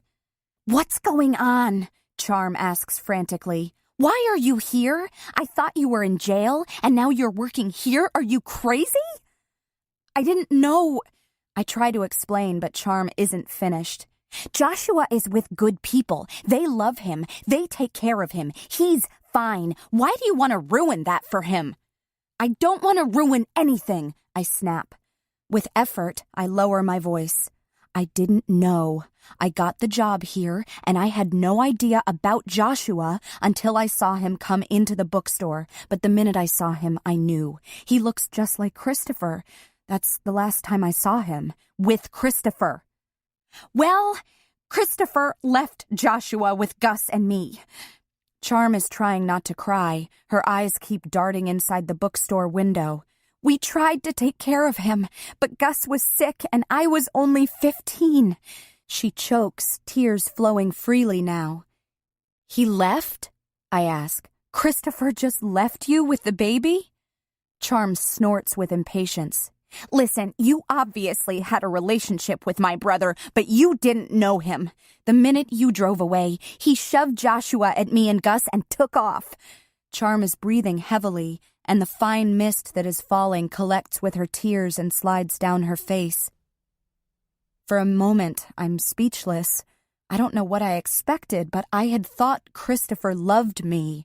I was the one who broke up with him. I guess I believed he would accept anything I offered him, especially a piece of me, a piece of him. I don't want to disrupt Joshua's life. I see what good parents Claire and Jonathan are. I don't want them to know who I am. I just needed to know what happened. I try to explain. "Now you know. Christopher didn't want him." Charm is struggling to continue, and I look over my shoulder, worried that Claire is going to come out here. "Gus and I tried to take care of him. We really did. But we couldn't. After Christopher left and we heard about how you were arrested, I dropped him off at the fire station. Claire and Jonathan were the ones who adopted him. They've been good Charm trails off, looking past my shoulder.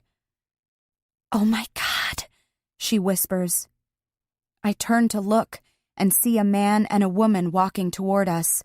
The woman moves with purposeful steps, the man trying to keep up with her. "Oh my God," Charm says again. "You need to get out of here." "Charm, I need to talk to you," the woman calls. She's holding something in her hand, waving it high above her head. The tap of her heels punctuates each word. Charm's eyes widen. She stumbles backward and bumps into the brick face of the bookstore. "Get out of here," she whispers to me, but all I can do is just stand here and watch.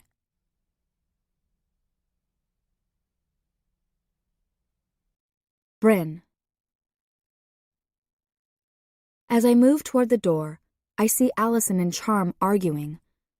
Charm looks angry, but I have no doubt that Allison can hold her own in an argument. Allison can be pretty intimidating. "Bryn, you need to help me," she kept saying over and over that night, crying and clutching at my wrist. "Please, you have to help me." "Do Mom and Dad know?" I asked her, as I helped her to the bed. She shook her head, turned to her side, and curled up into a ball, as if trying to disintegrate into herself. I quickly moved to slam the bedroom door closed, wanting to shut Allison's secret in the room with us. "Let me think," I said, standing above her. Let me think. I surveyed the room around me. The sheets on her bed were damp and bloodied in spots. Listen, Allison, I told her. We need to call someone. Let me call an ambulance. I reached for the cell phone on the bedside table. A website describing the process of childbirth was on Allison's computer. This wasn't the kind of test one could cram for, I thought.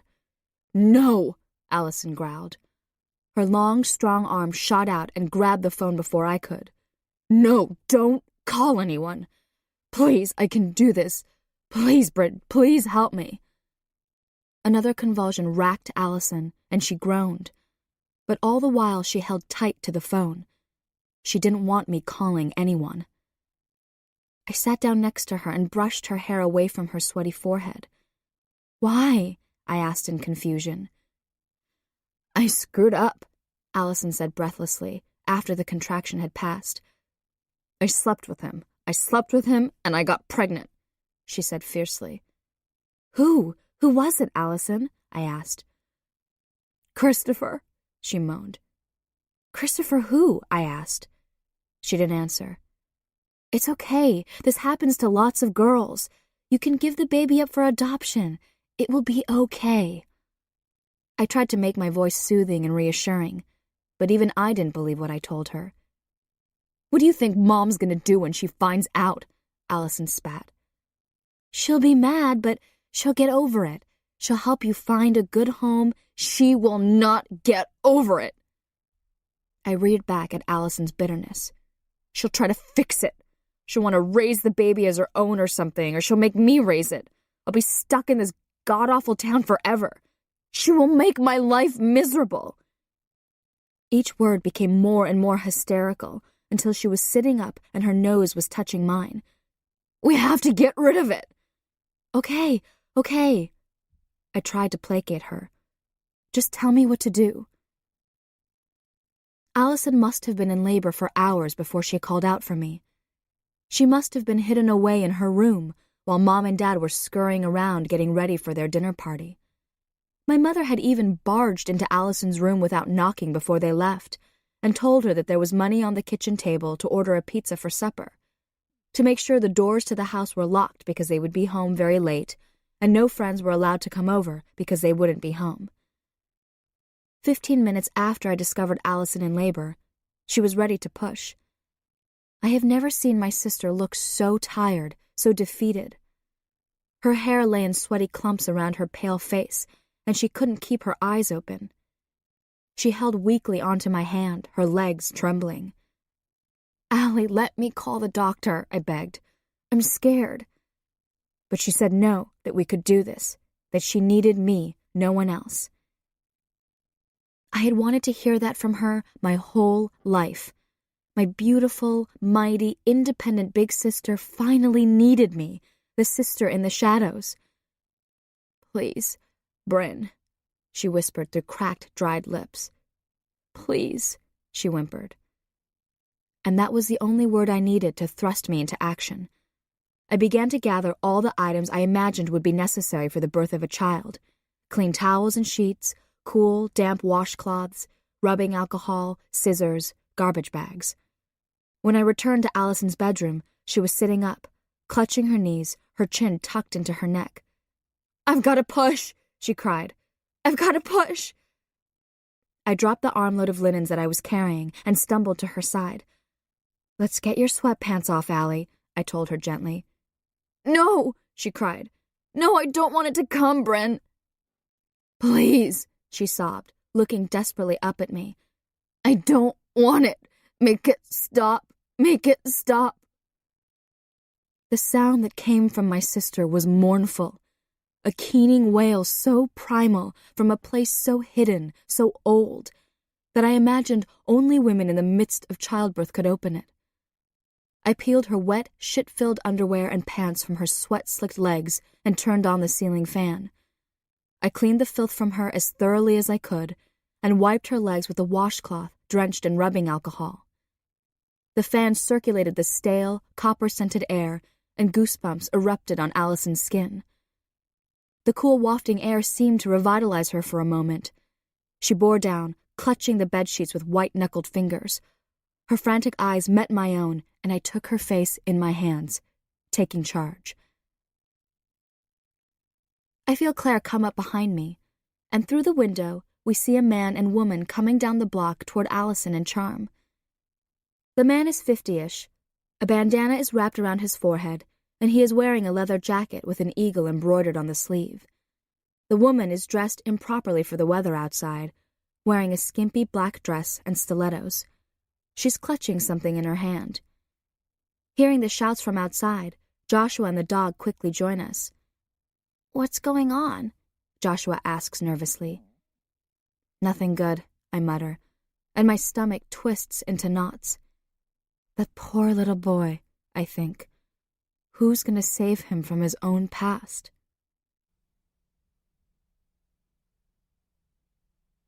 Charm. Charm's mother stops directly in front of her.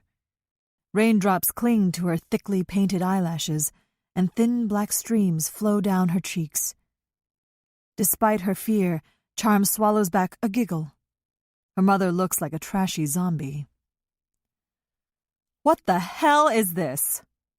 Rianne shoves the photo she was waving in front of Charm's nose, and any further inclination to laugh disappears. Charm struggles for breath. "Where did you get that?" "You had a baby?" Rianne's voice is low and dangerous. "You had a goddamn baby and didn't tell me?" "Please," Charm cries. "Please don't do this." "Do what, Charm?" Rianne asks heatedly. "Ignore this? Who is this baby? Where is he? Is this your baby?" Everything is falling apart. All her secrets. All she wanted to do was protect Joshua and make sure he went somewhere safe.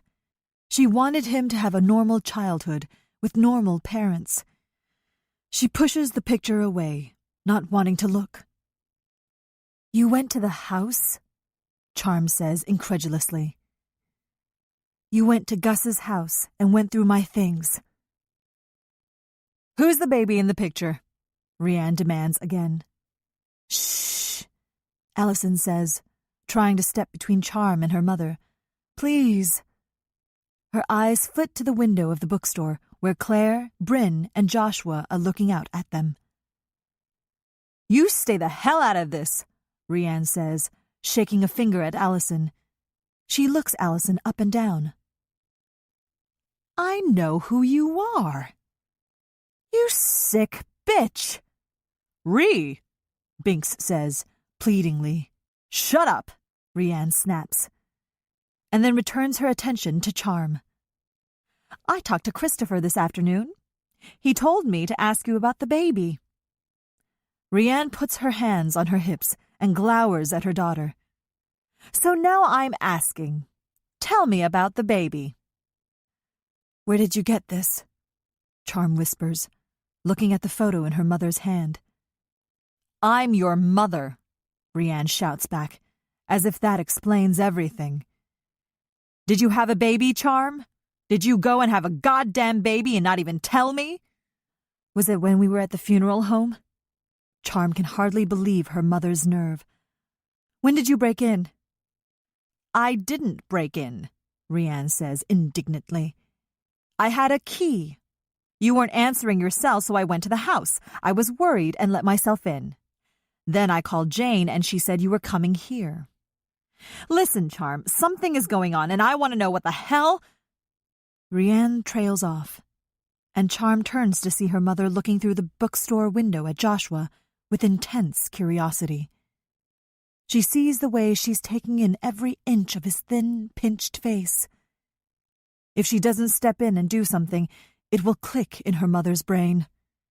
She will recognize how much Joshua looks like Christopher, and it'll be all over for Joshua, his safe, happy family. Rianne will find a way to squirm her way into his life, even if she has no legal claim to him, and make his life miserable, just like she did for Charm and her brother. "You need to leave now," Charm says through her tears. "I can't talk to you right now." "I'm not leaving until I get some answers," Rianne says petulantly. That's all you ever do, Mother. You leave, Charm remarks acidly. You use people up, get what you want out of them, and then you leave. You have no right to come in here and demand that I tell you anything. You lost that right a long time ago when you chose another man and another man and another man over me. Rianne's hand flashes out, and with a sharp crack connects with Charm's cheek.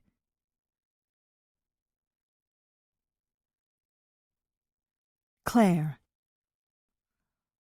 Why are they so mad? Joshua asks as he tugs on his mother's arm.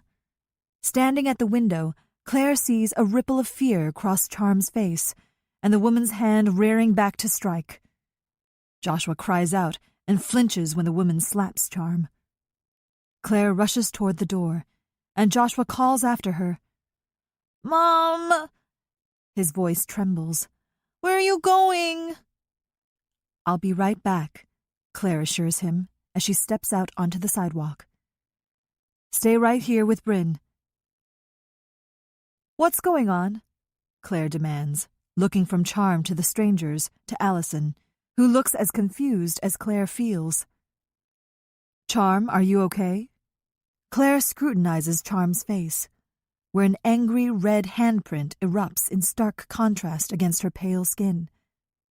She's fine, the woman barks. Jesus, Rianne, the man says softly. What'd you go and do that for? Mom, Charm says in disbelief and starts to cry harder, gingerly touching her face. Mom. So this is Charm's mother, Claire thinks. No wonder Charm has invested a small fortune in self-help books. Charm and her mother have the same dark eyes, the same full lips. Claire imagines the world-wise, tough woman in front of her once was very pretty. She looks her up and down, taking in the too tight clothes, the lines around her mouth. Then Claire's eyes stop on the photo that Rianne is holding in her hands. Something about it is strikingly familiar. She reaches out, catching Rianne's wrist. Hey, Rianne says angrily, trying to pull her arm away, but Claire plucks the photo from her fingers. She peers carefully at the picture, which shows an exhausted-looking Charm, several years younger, holding an infant. The baby is wearing a blue hat, snug over his ears. He has a small upturned nose, thin lips, and a sharp chin. His eyes are wide and alert, his brow furrowed. The resemblance is unmistakable. Claire has a nearly identical picture of Joshua. But she's the exhausted one holding the baby. Jonathan took the picture the day after they had brought their son home from the hospital. Oh my God, she whispers in disbelief and looks at Charm. Oh my God. Claire has always feared that one day she'd come face to face with Joshua's biological mother, but nothing could have ever prepared her for this. Charm. She can barely speak the words. Are you Joshua's mother?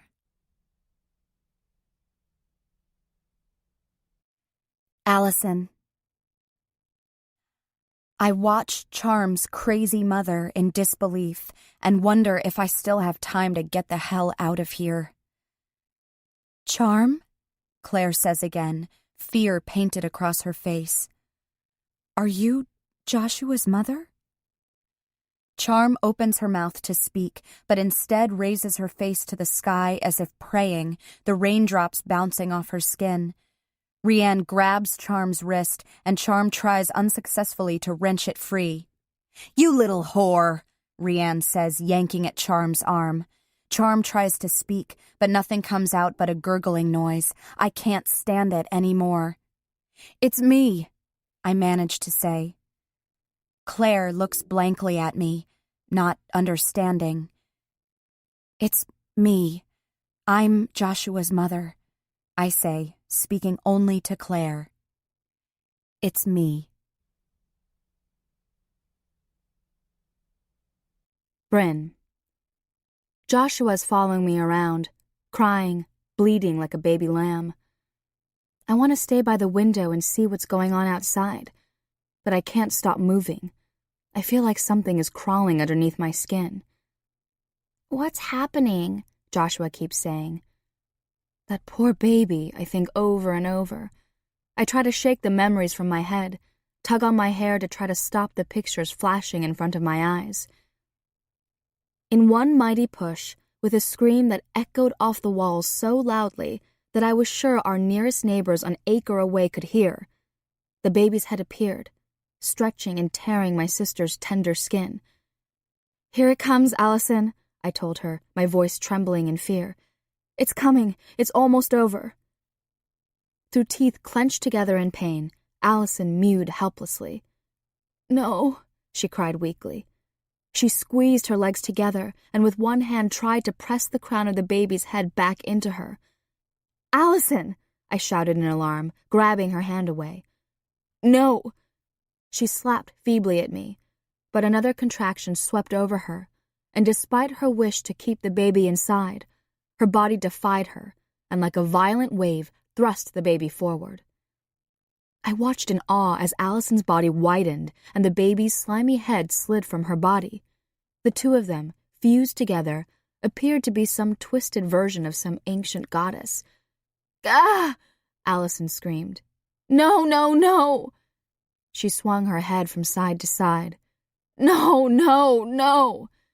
"One more push, Allie," I told her. "One more and it's over, now!" I ordered her with a voice I had never used with her, a voice that made Allison silent, made her look at me, made her listen. "Allison, you push one more time, just one more time, and it'll be out and it won't hurt anymore, I promise." Allison nodded, her breath coming in short, thin gasps. I quickly rearranged the pillows at her back, and with difficulty, she raised herself up on shaky arms. With determination that I had seen in Allison many times before, she focused her gaze on me, her eyes a steely blue, almost crazed, and set her mouth in a tight line. "Ah!" she bellowed. And in a rush of uterine fluid and blood, the baby slid forward into my waiting arms. A girl, a tiny little girl covered in a thick, bloody mucus. In shock and revulsion, I held her away from me like I was holding someone else's dirty Kleenex. "It's a girl," I told her, because I didn't know what else to say, didn't know what to do next. "Oh, God," Allison cried. "What am I gonna do? What am I gonna do?" She had collapsed back onto her bed and started to shake. Great convulsive shivers racked her body. "Please take it away, Bryn, please," she begged. "Take it away." I looked down at the infant. It wasn't squirming or flailing. It wasn't crying. It lay limply in my arms, its small mouth opening and closing, a guppy out of water. "Allison, what do you want me to do?" I was surprised to hear the anger in my voice. I don't care, please take her away, please." I looked back down at the baby. She still hadn't cried, although her little chest was quickly rising and falling. I grabbed the scissors from the bedside table and carefully cut the umbilical cord. I was surprised at how hard it was to sever, like cutting a thick, pulsing rope. With a towel, I did my best to wipe the baby clean, and then very gently I laid her in a corner of the room. I reached for another clean towel and pressed it between Allison's legs to try and stop the bleeding, afraid she would need stitches. I snatched up all the dirty sheets and towels and stuffed them into a garbage bag and then added Allison's sweatpants. "Don't worry, Allison," I told her, as I pulled a blanket over her shivering body. Her eyes were shut, and she appeared to be dozing. "I'll take care of everything." I glanced toward the baby in the corner of the room. One thin arm had escaped from the towel I'd wrapped her in. She seemed to be reaching out for someone. "I'll be right back." Grabbing the garbage bag, I ran down the stairs, the bag thumping behind me. I knew I had a very short amount of time to get Allison's room cleaned up and the baby and Allison to the hospital. I knew it would be difficult to talk Allison into going. She was in denial, shock, something. I think she was convinced that if she didn't look at the baby, it meant it wasn't real. I lugged the garbage bag back through the kitchen to the garage and shoved the bag deep into one of the large garbage cans, pressing it down as far as I could and strewing other garbage on top of it to help conceal it. From inside the house, I heard the shrill of the telephone. I hesitated. It might be my parents calling. They still felt the need to check up on us. The incessant ringing led me to believe it was my mother, and I hurried to answer it. "Hello," I said breathlessly. "Bryn?" my father asked. "What's the matter? You sound like you've been running." "Oh, nothing," I lied. "I was just in the garage throwing away the pizza box." "Well, your mother just wanted me to see how things are going. Everything okay?" "Dad, it's fine," I said impatiently. God, what could go wrong? I know, nothing," my father conceded. "We'll be late, after midnight." I glanced up at the clock. It was nearly 9 o'clock. The summer sun was just starting to set. "Don't worry, Dad, we'll be fine," I told him. Okay, he answered. "Bye, Bryn." "Bye, Dad." I hung up the phone and rushed back to Allison's room, taking the stairs 2 at a time. Pushing open the door, I took in the scene before me. It looked like a massacre had taken place. Despite my attempt to throw away all the bloodied towels and sheets, Allison's bed was covered with a large crimson stain, and somehow the walls were splattered with blood. Allison looked terrible. Black smudges of exhaustion circled her eyes. She was still shaking, even though the temperature in the room seemed to me to be stifling. I moved toward the hallway to grab another blanket from the linen closet to cover her when something caught my eye, or the lack of something. I turned toward where I had laid the baby in the pile of clean towels. Her skin had a bluish color, and her arms were still. One hand was tucked beneath her tiny chin. The other lay limply at her side. Her skinny legs were motionless, splayed like a frog's on a science class table. "No," I whispered. "Oh, no." "Bryn, I'm scared," Joshua bawls. I blink away the horrible thoughts and stop moving, trying to focus on Joshua and what he is saying. But in my mind, all I can think is, poor baby. Poor, poor baby.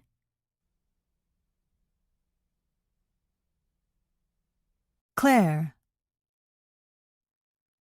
Claire is consumed by a fear so deep and complete that it courses through her veins, infuses the soft tissue, radiates through her bones, a fear that takes her breath away. It has nothing to do with her well-being, her own safety, but Joshua's. She can feel everyone's eyes on her, waiting to see what she will do next. Charm's mother looks as if she wants to say something, but thinks better of it. "Maybe we should go inside," the man in the leather jacket says. Numbly, Claire follows him into the store and looks up to see Joshua pressing his body close to the bookshelves, his fingers sliding along the book spines as if they're piano keys. "Why is everyone yelling?" he asks, moving cautiously toward his mother.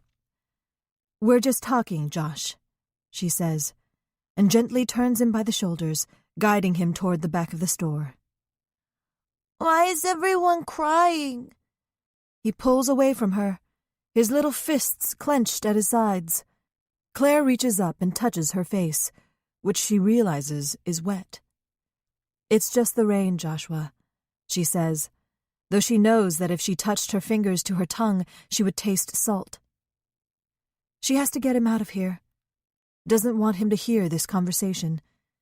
Yes, he knows he's adopted, knows that he was left at a fire station, but for Joshua to hear that Allison may be his birth mother would be too much. It's too much for Claire to comprehend. It can't be true. It just can't. "Can we go home now?" Joshua pleads. "I want to go home." Claire can hear the fear in his voice, knows that he's worried that these strangers are intruders, bad people who might harm them. "Josh, once these people leave, we're going home. I promise. We just need a few more minutes."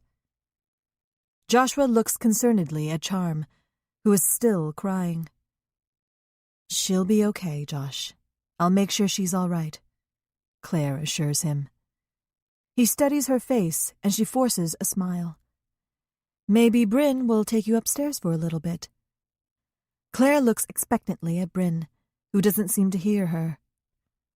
"Bryn," she says, more forcefully, so that Bryn startles. "Will you take Joshua upstairs?" Bryn nods. "Just stay away from Dad's tools, Josh. I'll be up in a minute. Don't you worry, it's not like the robbery, not at all." He looks skeptically at the door that leads to the second-floor apartment and doesn't move until Bryn reaches for his hand. Together, they ascend the steps to the apartment.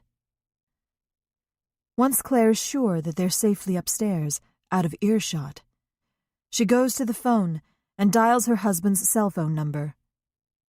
"Jonathan, can you come to the store? Please, I need you."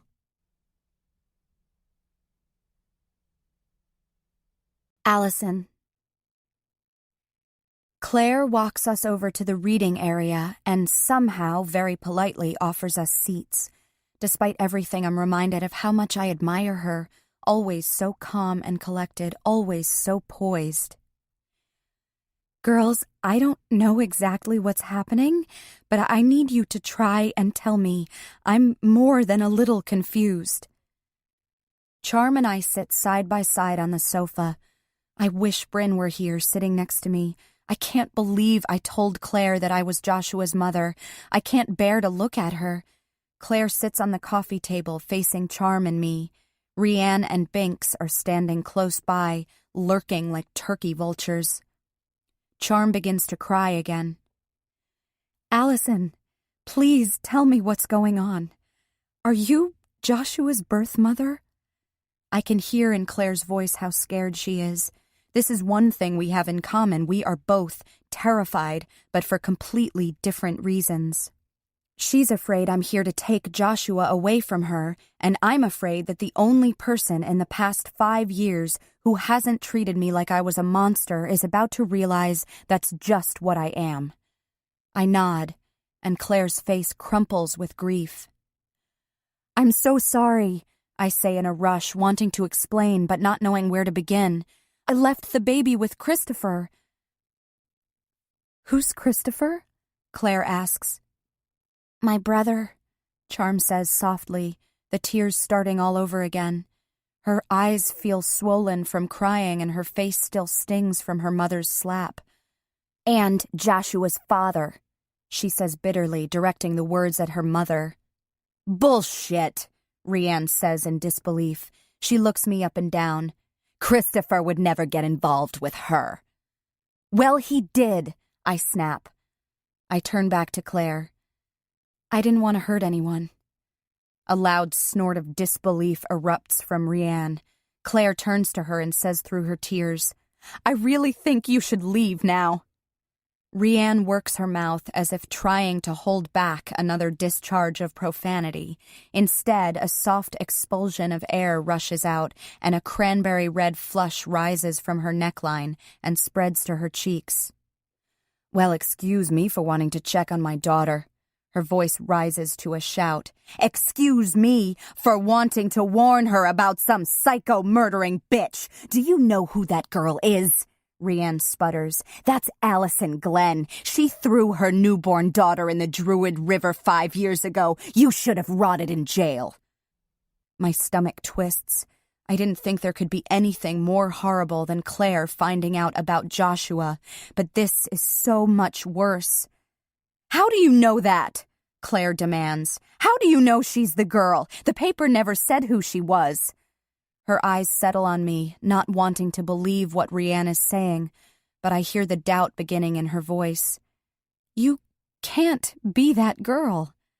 "It wasn't hard to figure out. I knew I heard her name before, and then it came to me. I know someone who works at Cravenville. She told me all about her." Rianne turns toward me again and says harshly, "You had a baby girl and you didn't want it, so you dumped her in the river." "Shut up, Mom," Charm pleads. "Allison?" Claire asks me incredulously. "Is that what happened?" Was that you?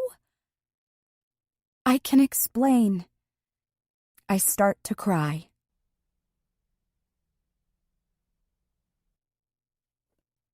Bryn. I'm sitting in the bathroom, on the edge of the bathtub. Joshua's on the couch, still fast asleep. I can hear them downstairs, yelling and shouting, and I put my hands over my ears so I don't have to hear. But still the noise creeps through, so I turn on the tap. Water rushes out of the faucet, and the shouts are drowned out. Now the running water becomes a sound of the pouring rain that fell that night years ago, pounding, slapping against the window. When I came back upstairs, I looked down on Joshua's little sister, so quiet and still. "No," I whispered. "Oh, no." "What?" Allison murmured with exhaustion, trying to lift her head to see. "Oh, Allison," I said sadly, "you don't have to worry anymore." And even as I spoke, I knew that Allison would be relieved with this outcome. Not happy, mind you, but relieved.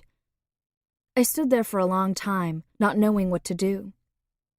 Finally, I spoke, though I don't know if she even heard me. "I'll take care of it," I told her, as I tucked another blanket tightly around her and tilted a water bottle to her lips. "I'll be back in a few minutes." Crying, I bent down to pick up the motionless infant, my tears beading and rolling off her bare skin like rain on parched earth. Too little, too late. Unsteadily, I made my way down the stairs, trying to focus my eyes on anything but the child in my arms. I moved through the living room where our family pictures told the story of our childhoods. Allison and I were evenly represented in the number of pictures on the wall of lame, as Allison called it, until Allison was 13. By this time, Allison was an accomplished swimmer, soccer player, gymnast, speller. The wall was lined with pictures of Allison holding various ribbons and trophies. In each of them, she was smiling humbly, an "ah shucks" look on her face. But the pictures didn't tell the backstory, though. They didn't show that minutes before the snapshot was taken, Allison had elbowed her soccer opponent so hard in the ribs that they both ended up with bruises, or that she stared at her 9-year-old classmate so intently that he got flustered and misspelled leucoplast, a word he could spell in his sleep.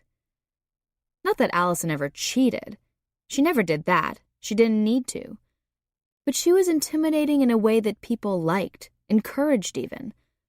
Her teachers thought of her as the student that only came around once in a lifetime. The girls were jealous, but felt bad about it. The boys thought she was beautiful, unattainable. My parents thought she was perfect. I never thought that Allison was perfect, although I admired her determination and her drive. But I knew something that everyone else seemed to overlook, that my sister was human, that she threw up before every single big test she had to take, that she would make herself do 150 sit-ups every night before bed, that she had nightmares that scared her so badly she would creep into my room at night and crawl into bed with me. At the time, I had thought that the bad dreams had finally stopped haunting her because she hadn't come to my room for months. But now I knew why. She didn't want me to know that she was pregnant. In the months before she gave birth, I saw something else about my sister that no one else did. She was in love. The girl that everyone said was so smart not to have a serious boyfriend, the girl who was focused so much on her sports and school, was desperately in love with someone. This poor baby's father. She never told me anything about him, but I knew something was up. When she thought that no one was looking, I could see it. Her shoulders would relax, a small smile would play at the corners of her mouth, and a dreamy, unfocused look would come into her eyes. For once in her life, my sister looked happy. I also knew that sometimes she snuck out of the house at night. One time I watched from my bedroom window and saw her climb into a car, its headlights off, a lone figure in the driver's seat. In the shadows, I saw them embrace and kiss desperately, passionately. But then something had happened. The hazy, dreamy light in her eyes had been once again replaced with a ferocious single-mindedness, and she was studying even harder, working out even more. Even though I held the results of her pregnancy in my arms, it was nearly impossible for me to imagine that this little life had been inside her while she was working so hard. I made my way through the kitchen and out the back door. A cool summer wind smoothed the hair from my forehead. After the stifling air of Allison's bedroom, I lifted my face to the sky to welcome the rain that fell. I rearranged the towel around the baby as if to shield it from the elements. The darkening night sky was indecisive. It didn't know what it was going to do next. In the south, the moon was high and bright, peeking through marbled clouds that moved swiftly. There was just enough light for me to be able to see where I was going, but it was dark enough for me to conceal the sweet package I held in my arms. Allison and I had rarely ventured into the small woods behind our home. Our mother had warned us away from the Druid River that ran alongside our woods. "A river is a living, moving thing," she told us. "You stick one toe in that water and it will snatch you in and pull you under. You'll never get out once you fall in." I used to think that Allison's nightmares were about drowning in that river. She would cry out and wake up gasping for air and rubbing her eyes, as if trying to rub the water away. The weak light from the moon was extinguished once I entered the Grimm's fairy tale woods of my childhood. Our mother had terrified us with tales of Lyme disease and small feral animals carrying rabies. Clutching the baby, I imagined ticks attaching their disease-filled barbs to my skin and settling in to drink my blood, and foam-mouthed animals hiding behind trees ready to pounce. Sliding my feet carefully along the muddy, rocky earth, I felt my way toward the river. I ducked under low-hanging, sharp branches covered with new leaves. In daylight, they would be tender and green. But here the darkness gave the appearance of glowering, hairy arms. As I approached, I could hear the rushing of the Druid River, loud and wild-sounding. My tennis shoes squelched deeply into the mud. We'd had record rains that spring, and all the creeks and rivers were stealthily widening, ingesting the land. Sitting on the edge of the bathtub, I passed my hand underneath the running water, its steam filling the room. I reach into the hot water and fish around for the rubber stopper to plug the drain. Oh, how good it would feel to climb into the tub and feel the warm water against my skin, to submerge myself completely so there is nothing but dark and quiet. Why did I come here? I'm not sure anymore. From the other room, I hear Joshua calling for his mother. I wipe away the tears I've found on my face and go to him. Claire. Claire looks at Allison in disbelief. Allison was the girl who had drowned her newborn baby girl. She knew something bad had happened for Allison to have gone to prison, but she didn't think it was cold-blooded murder. Claire remembers hearing about the baby on the news. Baby drowned, a 16-year-old girl, arrested. What happened? Claire remembers asking. Her husband hesitated. A 16-year-old girl drowned her newborn baby, Jonathan said, as he brushed the hair from his wife's forehead. Claire felt the bubbling of bile rise in her throat. "Are you okay, Claire?" Jonathan asked, looking down on her with concern. Claire shook her head soundlessly. How could she put it into words? "It's not fair," Claire finally said. "It's not fair," she repeated, knowing that she sounded like a querulous child who didn't get her way. Jonathan moved closer and reached a tentative hand toward her, and Claire pulled away from him, knowing that she would scream if anyone touched her just then. "How could she just throw a baby away when we want one so much?" Claire cried. Jonathan didn't answer her. What could be said? 5 years ago, she would have done anything to be able to have a child, and that girl, that monster, she had thought, would do anything so she wouldn't have to. Claire looks at Allison and shakes her head. She can't fathom how a woman, a girl, she amends, because she looks so young even 5 years later, could have done something so evil. How God could have given this girl a baby, 2 babies, had given her body the power to knit together all the wondrous elements that go into creating a baby, and for her, nothing.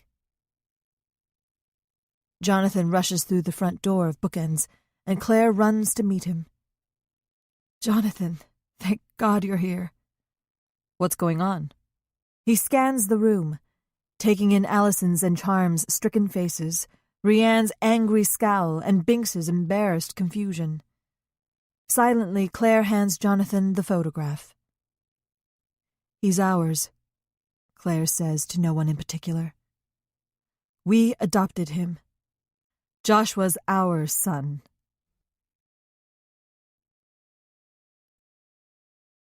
Bryn.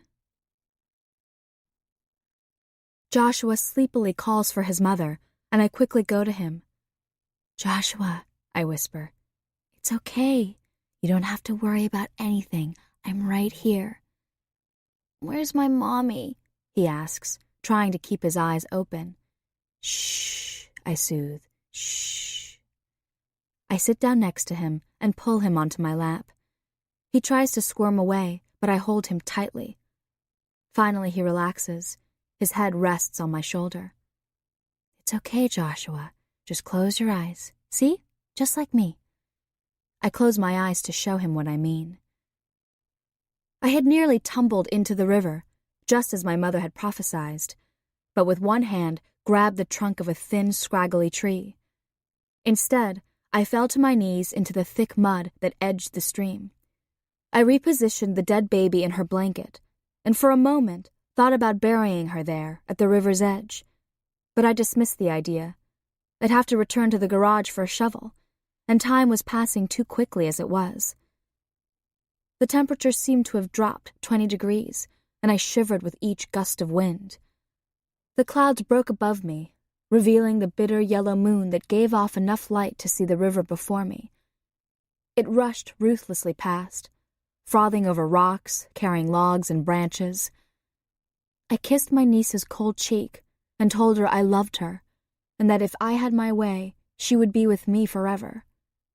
I even considered just for a second that I could have been the one to raise her.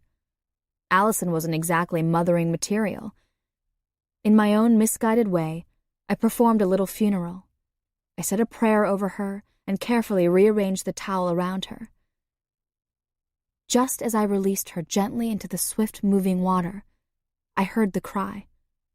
A weak, mournful squawk, as if the feel of the cold, rushing water had shocked her back to life.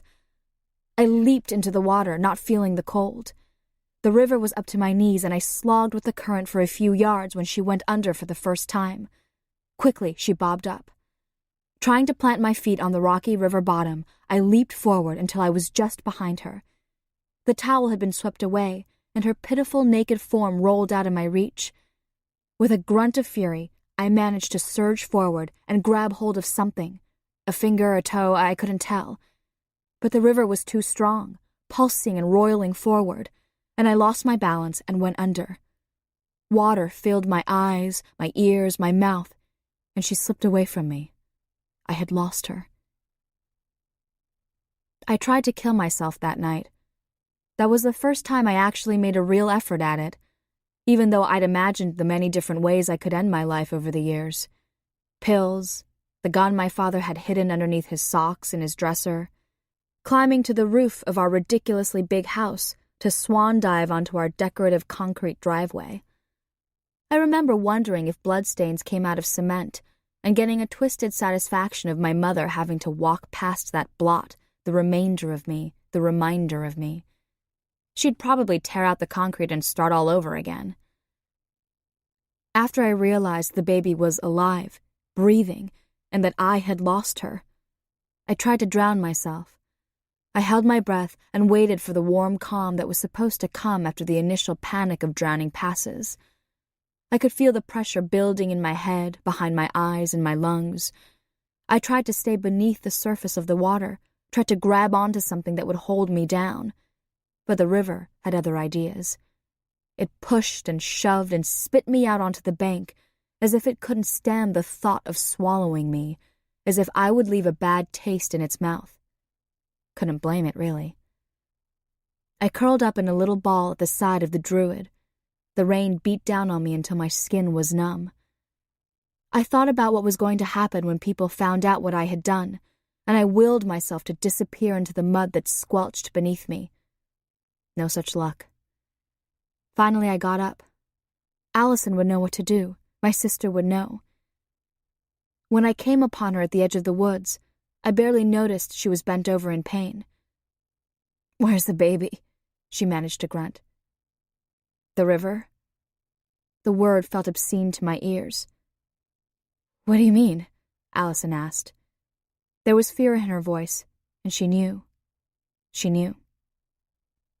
"She was pretty," I said, knowing that wasn't the thing to say just then, but not knowing how to explain it. Allison misunderstood, and I saw her eyes widen with horror.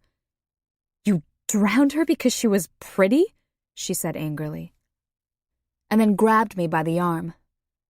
I flinched, thinking she was going to hit me, but she just held on to me as if trying to steady herself so she wouldn't fall over. I shook my head back and forth, back and forth. "No," I moaned. "No, I didn't." "Bryn, what happened?" Allison asked. "It was like it ate her," I cried, trying to explain. "It gobbled her up, and it didn't want me." "Jesus, Bryn," Allison said. Now that she had recovered from her spasm of pain, she began to shake me. "You're not making sense. I know where we can take her. Christopher will take care of everything he has to. Please tell me you didn't throw her in the river." "I thought she was dead," I whispered, not able to look my sister in the eye, not wanting to see her disgust and disappointment. "I did it for you. I was trying to help you." "How does killing her help?" Allison hissed, and then doubled over in pain again. I shook her hand away from my arm, and she dropped to her knees. "You're mad?" I said in disbelief. "You didn't want her. You pretty much told me to get rid of it. That's what you called her, an it. I didn't mean to hurt her. I thought she was already dead." I turned and began to run back toward the house. Ungrateful bitch, I thought. "Wait," I heard from behind me. "Please, Bryn, I need you. Don't leave."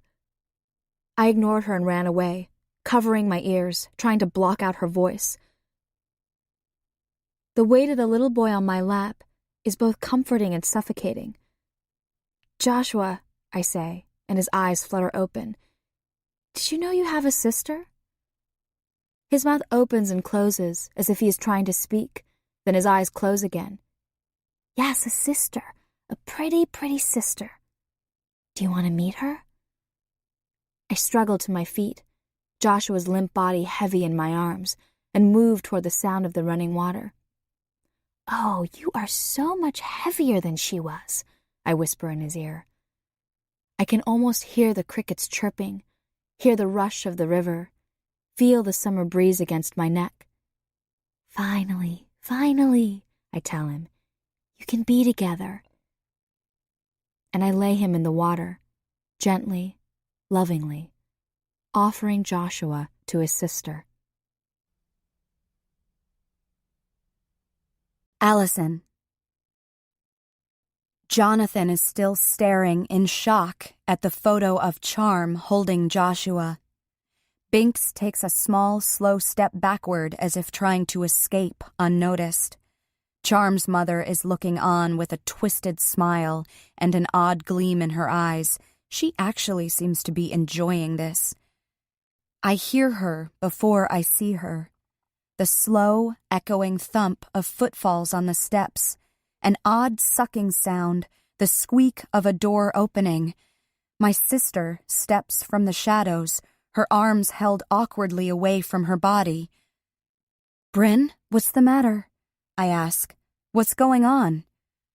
She doesn't answer, but continues moving toward us. As she gets closer, I see that she is soaking wet, her shoes squelching with water as she moves. Her eyes are dull and dead-looking, but her face is relaxed, and I see something new in my sister's expression, an expression I don't ever remember seeing cross her face. Relief. "Bryn," I say again, this time more loudly. "What's the matter?" Still no answer. I move in front of her and grab her arms. "Bryn, where is Joshua?" "They're together now," she murmurs, gliding past me as if in a trance. Claire. Claire stares in confusion as Allison's sister wanders slowly past, water dripping from her clothes. "Bryn?" she asks. "Are you okay? Where's Joshua?" She doesn't answer, but mutters quietly to herself and starts to move toward the front door of the store. "Bryn," Claire says more loudly, "where's Joshua?" Nothing. Jonathan and Claire look at each other, and Jonathan reaches for Bryn's arm. "It's okay now. They're together," Bryn whispers in a sing-song voice. Jonathan loosens his grip, and she pulls away from him. "Oh my God. Joshua!" Claire whimpers, and she and Jonathan scramble toward the steps. Allison follows closely behind, slipping once and knocking her shin against the hardwood floor. "Joshua!" Claire yells. "Joshua!" She bursts into the apartment and moves toward the sound of running water. Charm.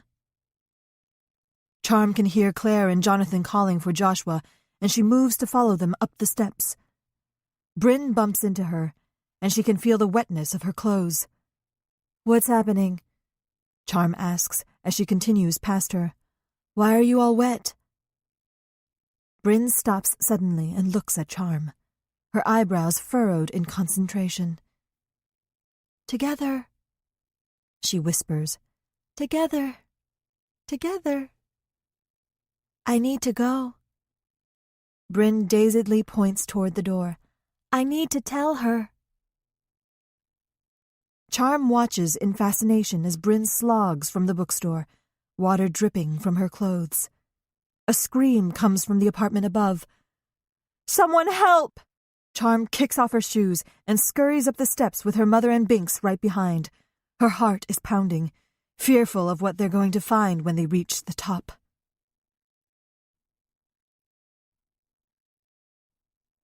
Claire. "Call 911, please," Claire cries. Jonathan digs into the pocket of his jeans and pulls out his cell phone and dials. "We need help," he says frantically, and gives the operator the address. I don't know. Hold on, please." "Oh my God, Joshua!" Claire pulls at Joshua's shirt, trying to drag him from the tub. His clothing is saturated with water, heavy and unyielding, and he keeps sliding from her grip. Jonathan thrusts the phone to Allison and reaches into the tub. He grabs a handful of Joshua's hair, pulls him to the surface, and grabs him into his arms. Allison, in a strangled voice, is telling the 911 operator to send an ambulance. Charm, who had moments ago been nearly hysterical at her mother's ranting, has suddenly become businesslike and composed. "Lay him down," she orders Jonathan. He carefully lays Joshua onto the hardwood floor, and Claire gasps at the blue cast of his skin, the stillness of his chest. As Charm places her ear next to his mouth, she asks, "Is an ambulance on its way?" "Yes, they're coming," Allison cries. Charm leans over Joshua and checks to make sure his airway is clear, while Claire and Jonathan watch helplessly. "What can I do?" Allison asks. "Go meet the ambulance. Bring them up here," Charm commands, and then puts her finger to Joshua's neck. Allison runs down the stairs. "Is he breathing?" Claire asks, her voice breaking. She gives a small shake of her head and breathes one breath into Joshua's mouth, then begins the series of chest compressions, using only one hand on his tiny chest. In the distance, they hear the wail of the ambulance. Is he breathing? Claire asks Charm again, but knows that he's not. She grabs onto Jonathan, and they clutch each other, desperately, watching, waiting for any sign of life. Please, Claire chants over and over again, please. And all she can think is that she was given this precious little life to care for and protect, and she has failed. She has failed. Charm. Breathe. 1, 2, 3, 4. Charm whispers with each compression, counting to 30 before starting the process all over again. She has lost track of how long she's been doing CPR. Her arms are tiring, and in the distance she can hear an ambulance. Thank God. Next to her, Charm can hear Jonathan's ragged sobs and Claire begging Joshua to start breathing. Please breathe, Joshua, please, she pleads. Charm feels more eyes on her and looks up to see her mother and Binks standing in the doorway, and a wave of anger surges through her veins. Get out, she yells. Leave now. We need room for the EMTs to get us. Without a word, Rianne and Binks disappear. Charm knows that for how much her mother loves drama, she never would have wanted this. The siren gets louder, and then the sound of stomping feet climbing the steps fills the hallway. With one final compression on his thin, bony chest, Joshua's body convulses, and water spews from his mouth, and he begins to breathe again. Short, shallow breaths.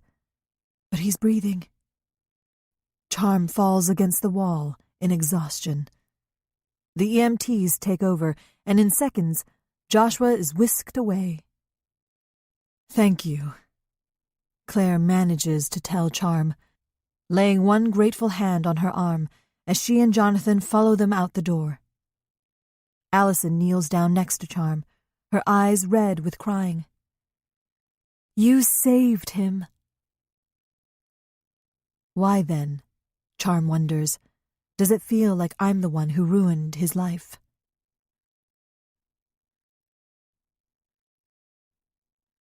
Claire. Jonathan and Claire follow Joshua to the hospital in Jonathan's truck. He was breathing, wasn't he? He was breathing? Claire keeps asking fiercely. He was. He is, Jonathan says, as if trying to reassure himself. Jesus, what happened up there? He wonders, and Claire can only shake her head. Claire doesn't know why Joshua was in that bathtub. She can't even imagine what was going on in Bryn's mind. She doesn't want to know. If Claire had been thinking clearly, she would have never, ever sent Joshua up those stairs with Bryn Glenn. She didn't even know her, and she had just learned that her sister was not who she made herself out to be. But there was so much going on. Rianne screaming obscenities and crazy accusations, seeing the photograph of Charm. Joshua was terrified, and all she wanted to do was get him out of there, get him somewhere he felt safe and secure. How could they have not known who Allison Glenn really was? Were they so busy being new parents to Joshua that they were completely oblivious as to what was going on in their own town? She had tried to do the right thing, be a good mother. But was it enough? Was it too late? Jonathan can't keep up with the ambulance, and by the time they arrive at the hospital, Joshua has already been taken away. Jonathan and Claire sit in the waiting area, holding on to each other, crying. Claire somehow manages to call her sister, who promises to call their mother. They will come to Linden Falls as quickly as they can. Charm shows up a short time later, peeking around the corner of the waiting room door, hesitant to enter. I made sure Truman was okay, and I locked up the store for you, Charm says. I got rid of my mother, too. She won't bother you again. Claire looks around. Where's Allison? Charm's eyes are bloodshot, and her nose is red from crying. She went to find her sister. I'm so sorry. So sorry, she sobs, her face crumpling. "I called the police," Jonathan says, an angry edge creeping into his voice. "There are too many questions about what happened." He runs a hand through his hair in frustration. "What happened to Allison's sister? Where is she?" "I don't know," Charm says helplessly. Her clothes are still wet and wrinkled, her face pale with worry. To Claire, she seems just as devastated as she and Jonathan are, and right then, Claire knows she would never deliberately hurt Joshua. Still, she feels a twist of anger at the lies, the deception Charm has shown. "Please, just leave," Claire says. "I'm sorry. We can't have you here right now." Charm nods silently and turns to go. It seems like years waiting for word on Joshua's condition. When the doctor finally comes into the waiting area, the room feels airless. "Joshua's going to be just fine," she says with a smile. "He's awake and he's breathing on his own. Would you like to go and see him?" "Of course," Claire says, beginning to cry again, this time with relief. The doctor leads Jonathan and Claire to the room where Joshua lies. He's hooked up to an IV, and his eyes are half open, but when he sees his parents, a smile creases his wan face. "Hey, it's our three-tailed badger," Jonathan says, his voice cracking. "No, I'm Joshua Kelby," he answers weakly. "Yes, you are," Claire tells him firmly. "You are the wish that we make every morning when we wake up, and the prayer we say before we go to bed each night," she says to herself, and reaches out for his small hand.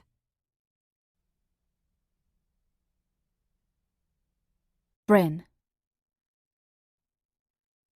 Just one last thing to do, and then I can rest. I need to go to her, need to let her know that he is coming. I push out the door into the dark and feel the cool air on my face and on my wet skin. "Over the river and through the woods," I hum, barely noticing the curious looks I get as I walk down the street. I must be quite the sight, and I giggle at the thought. It's not far now. I know it's not the exact spot I left the little girl, but it's close enough. It will have to be. In the distance, I hear a siren and wonder if they're coming for me. It's about time. I walk a little faster. They should have come for me 5 years ago. I wanted to tell them, but Allison said no, keep your mouth shut. And I tried to, but every time I closed my eyes, I saw her being swept away, heard her cries until I couldn't stand it anymore.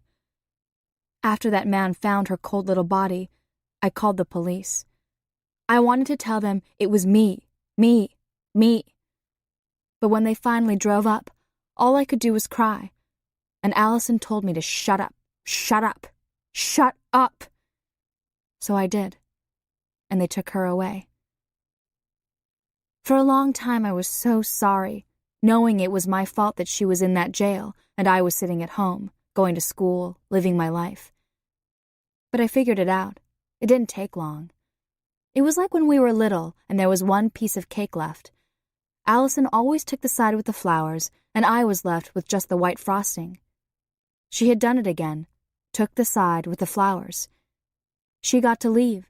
She got to go away, even if it was to go to jail. And I had to stay.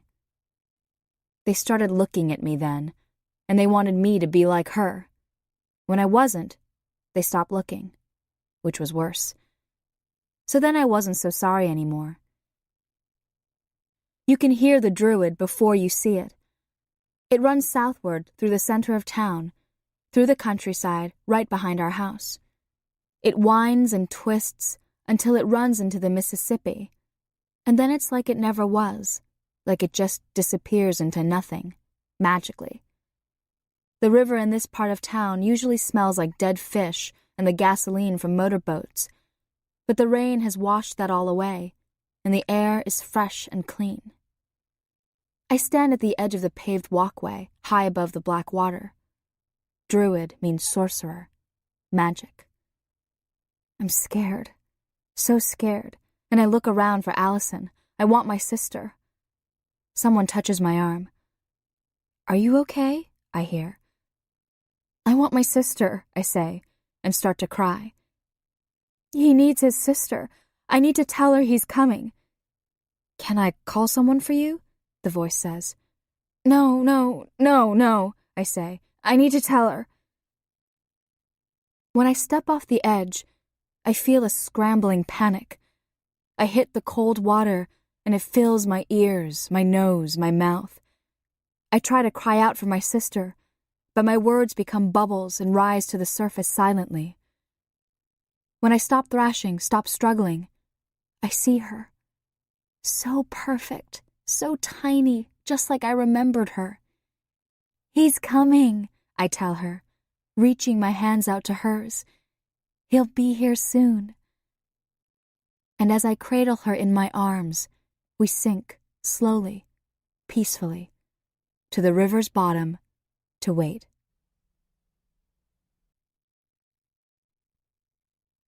Charm. Charm sells the house and takes some of the money that Gus left to her after he died, and decides to buy a more reliable car. After that terrible night, she knows she has to leave Linden Falls.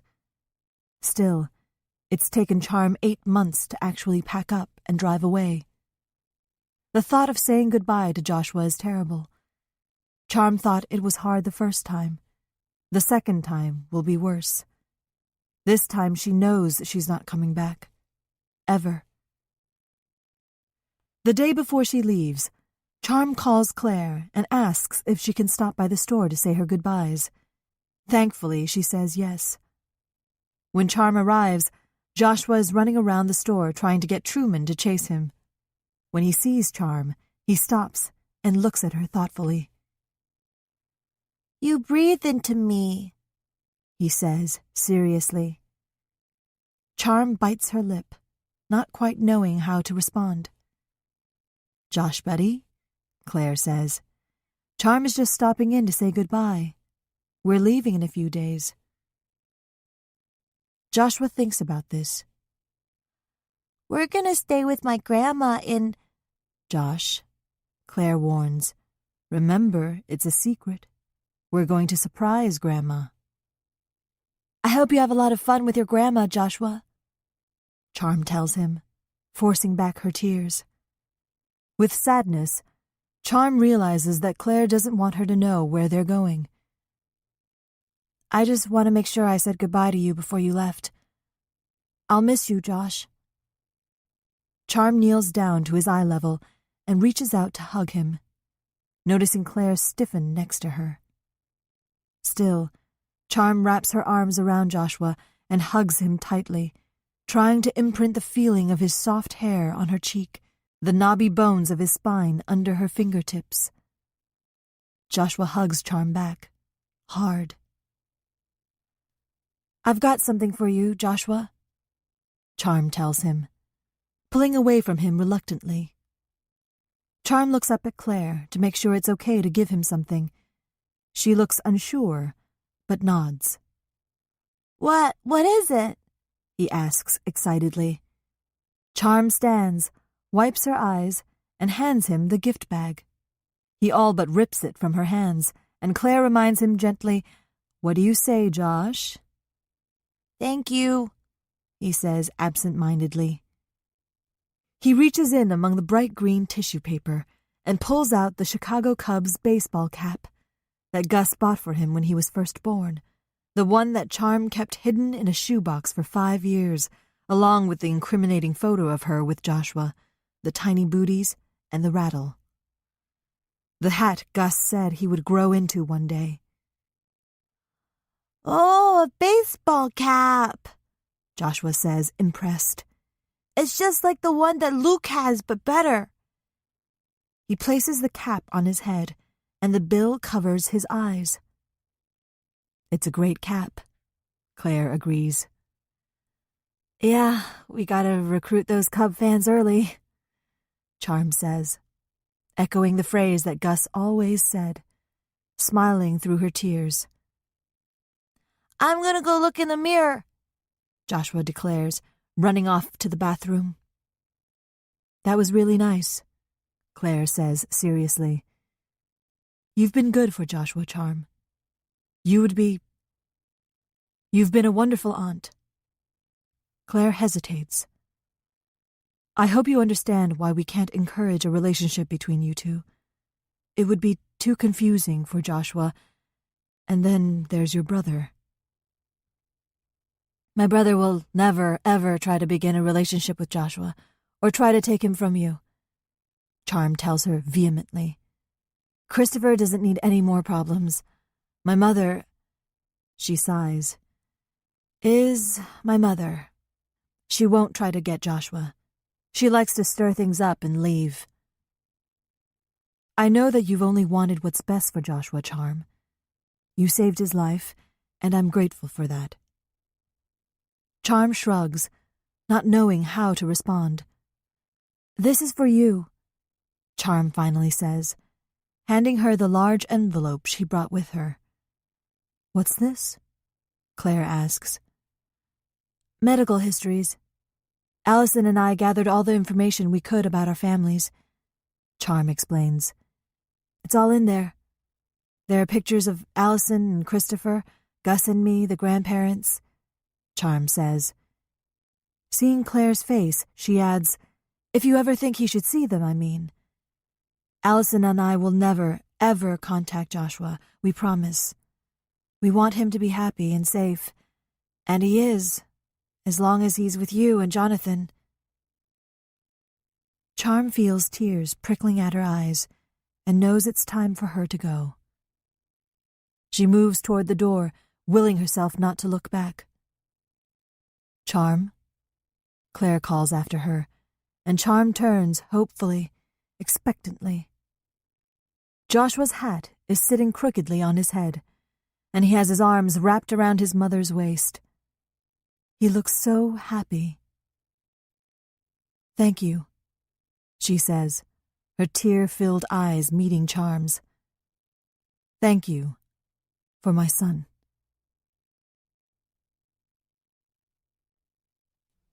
Allison.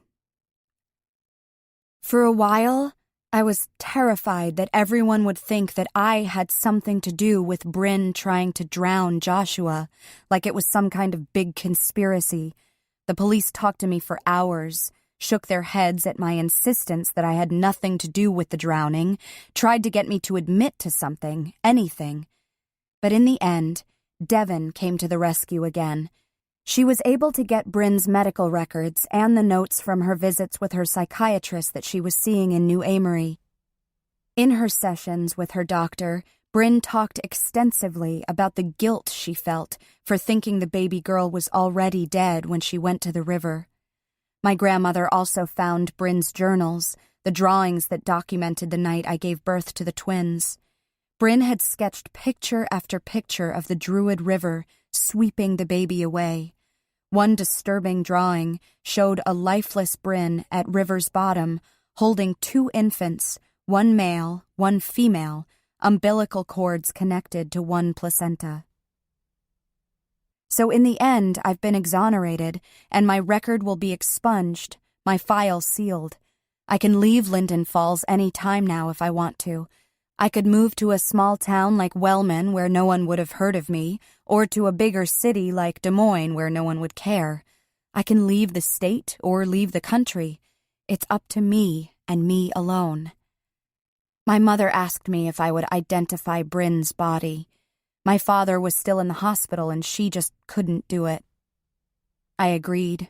It was the least I could do for Bryn. I was the one who brought Bryn back to Linden Falls, made her face the little boy whose sister she accidentally drowned. I was the one who couldn't save her. Poor, fragile Bryn, who only wanted to be with her animals. I may have not known what she was going to do to Joshua, but I was the catalyst. I identified her on a video screen. I wasn't even in the same room with her. She was lying on a metal table covered with a sheet, and a woman pulled back the cover from her face. Immediately, I knew it was Bryn. Except for her pale skin and blue lips, She looked like she was sleeping. "That's my sister," I said. Bryn's funeral was small and very sad. I sat between my parents and my grandmother, but it was my grandmother's hand I reached for when Bryn's casket was lowered into the ground. In the small crowd, I saw Oline, Bea, and, surprisingly, Flora was there. Afterward, I found myself alone with my parents. "Where will you go?" my mother asked, her eyes red from crying. She looked exhausted and old. "To college." I paused. "I'm not sure where yet," I said. "Away. I need to leave Linden Falls, need to leave Iowa. I want to go somewhere where no one will connect me to Bryn, Joshua, the Kelbys, or Christopher. I'd like to apply to the University of Illinois in Champaign. Devin has been wonderful. She said she would write me a letter of recommendation and promise to support me in any way she can. If all goes well, I plan to apply to law school. I'm not sure if I want to keep any kind of connection with my parents." "That's wise," my father said, nodding his head with approval. He'd lost weight while in the hospital and held tightly onto my mother. I waited for one of them to hug me or even shake me, but they just stood there and looked uncomfortable. I shook my head in frustration and turned to leave. "I don't understand it," my mother finally said, pulling at my sleeve to stop me. I turned around, hopeful. Maybe at last we'd talk, really talk. "You gave up everything." She looked at me with, what? Confusion? Pity? Disgust? "You could have gone to any college. We gave you everything. You could have been anything you wanted to be. Why did you go to jail for her? You gave up your entire future for her. I just don't understand why." I took a step backward, freeing myself from my mother's grasp. To protect her, I wanted to tell them. Someone needed to protect her. Bryn never would have survived the questions or the scrutiny from the police. She wouldn't have been able to tell them that it was an accident, that she really thought the baby was already dead. Because I loved her, I wanted to tell them, because she was the only one who helped me when I wasn't perfect. They wouldn't have understood, no matter what I said. "Was it worth it, Allison?" my mother persisted. "Was she worth all the lies?" "Yes," I said plainly, my unwavering gaze matching my mother's. Bryn was worth it. In the end, I didn't protect Bryn from anything. I thought I had done the right thing in taking the blame. I wanted to spare her any more pain. I guess I just prolonged the inevitable. I hope she found peace in her life for a little while, found the love and support she deserved while she lived with our grandmother, found some comfort in her pets. "Well," my father half-heartedly clapped his hands together. "How about I write you a check just to get you off to a good start?" he offered, as if this would make everything okay. I had no job, nowhere to live, and was completely broke. Common sense warranted I should take the money. "No, thank you," I said. And that was that. So this was what it came down to for my parents and me. They would never see me graduate from college, never see me marry or have children. I wondered at my mother. Were her tears for the loss of Bryn, the loss of me? Did she cry because we didn't turn out to be the daughters she had hoped us to be? I'd never know. After my parents walked away from me and back to the quiet, isolated life they had made for themselves, I found my grandmother. She was standing by Bryn's gravesite, crying softly. "Grandma," I said quietly, "are you okay?" I put my hand on her shoulder. "I thought she was doing better," she sniffled. "She was seeing that doctor. She was on a good path with her classes and her animals." "Oh, Grandma," I said, beginning to cry again. "It's all my fault. It wasn't her fault about the baby. It was mine." My grandma pulled me into her strong, thick arms. I towered over her. "Allison, honey, there is plenty of fault to be passed around." My grandma released me, and we slowly walked to her car. "Are your parents going to try and see that little boy?" she asked. "No. Do you really think Joshua should be anywhere near my parents?" I made a face and shuddered at the thought. "No, I guess not. Did you get to say goodbye to him, to Joshua?" She took my hand. "No. The Kelbys obviously want nothing to do with me, and I guess I understand that. I haven't seen Joshua since that night at the bookstore."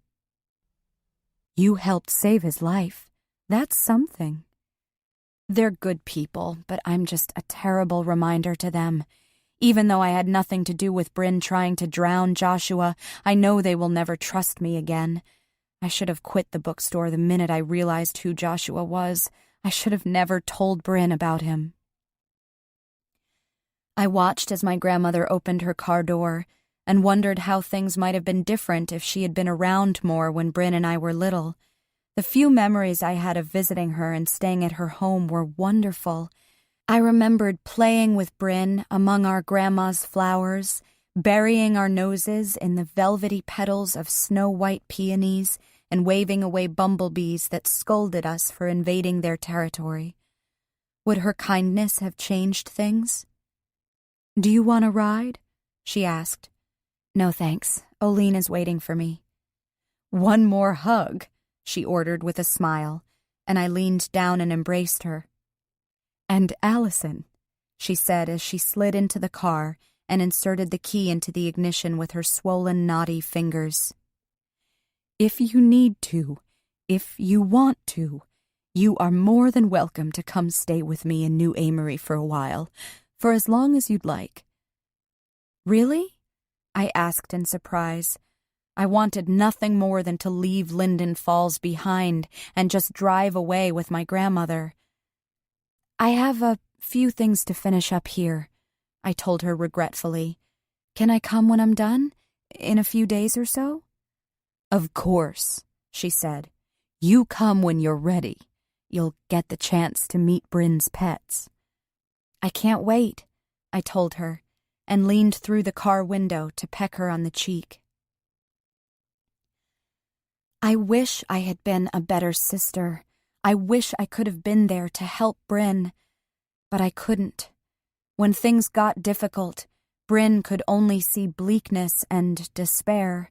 She saw no glimmer of hope that things would ever get better. She thought that without his sister, Joshua could never be happy. I don't know that anyone could have saved Bryn from herself, but I can save myself. I can be happy. As I walked toward Oline and the others, I remembered how Oline told me to meet the world with hope in my heart. That's exactly what I'm going to do. I know that I will never see Joshua Kelby, my son, again. But I have hope that he will grow up strong and happy and well-loved. I have hope that when the time is right, his parents will say to him, "There once was a girl who loved you enough to give you the world." I hope. The end. You've been listening to These Things Hidden by Heather Gudenkauf, narrated by Angela Goethals as the voice of Allison, Ali Ahn as Bryn, with Angela Lynn narrating the chapters titled Claire and Charm. This book was directed by Abigail McHugh. This book is copyrighted 2011 by Heather Gudenkauf. This recording is copyrighted 2011 by Recorded Books.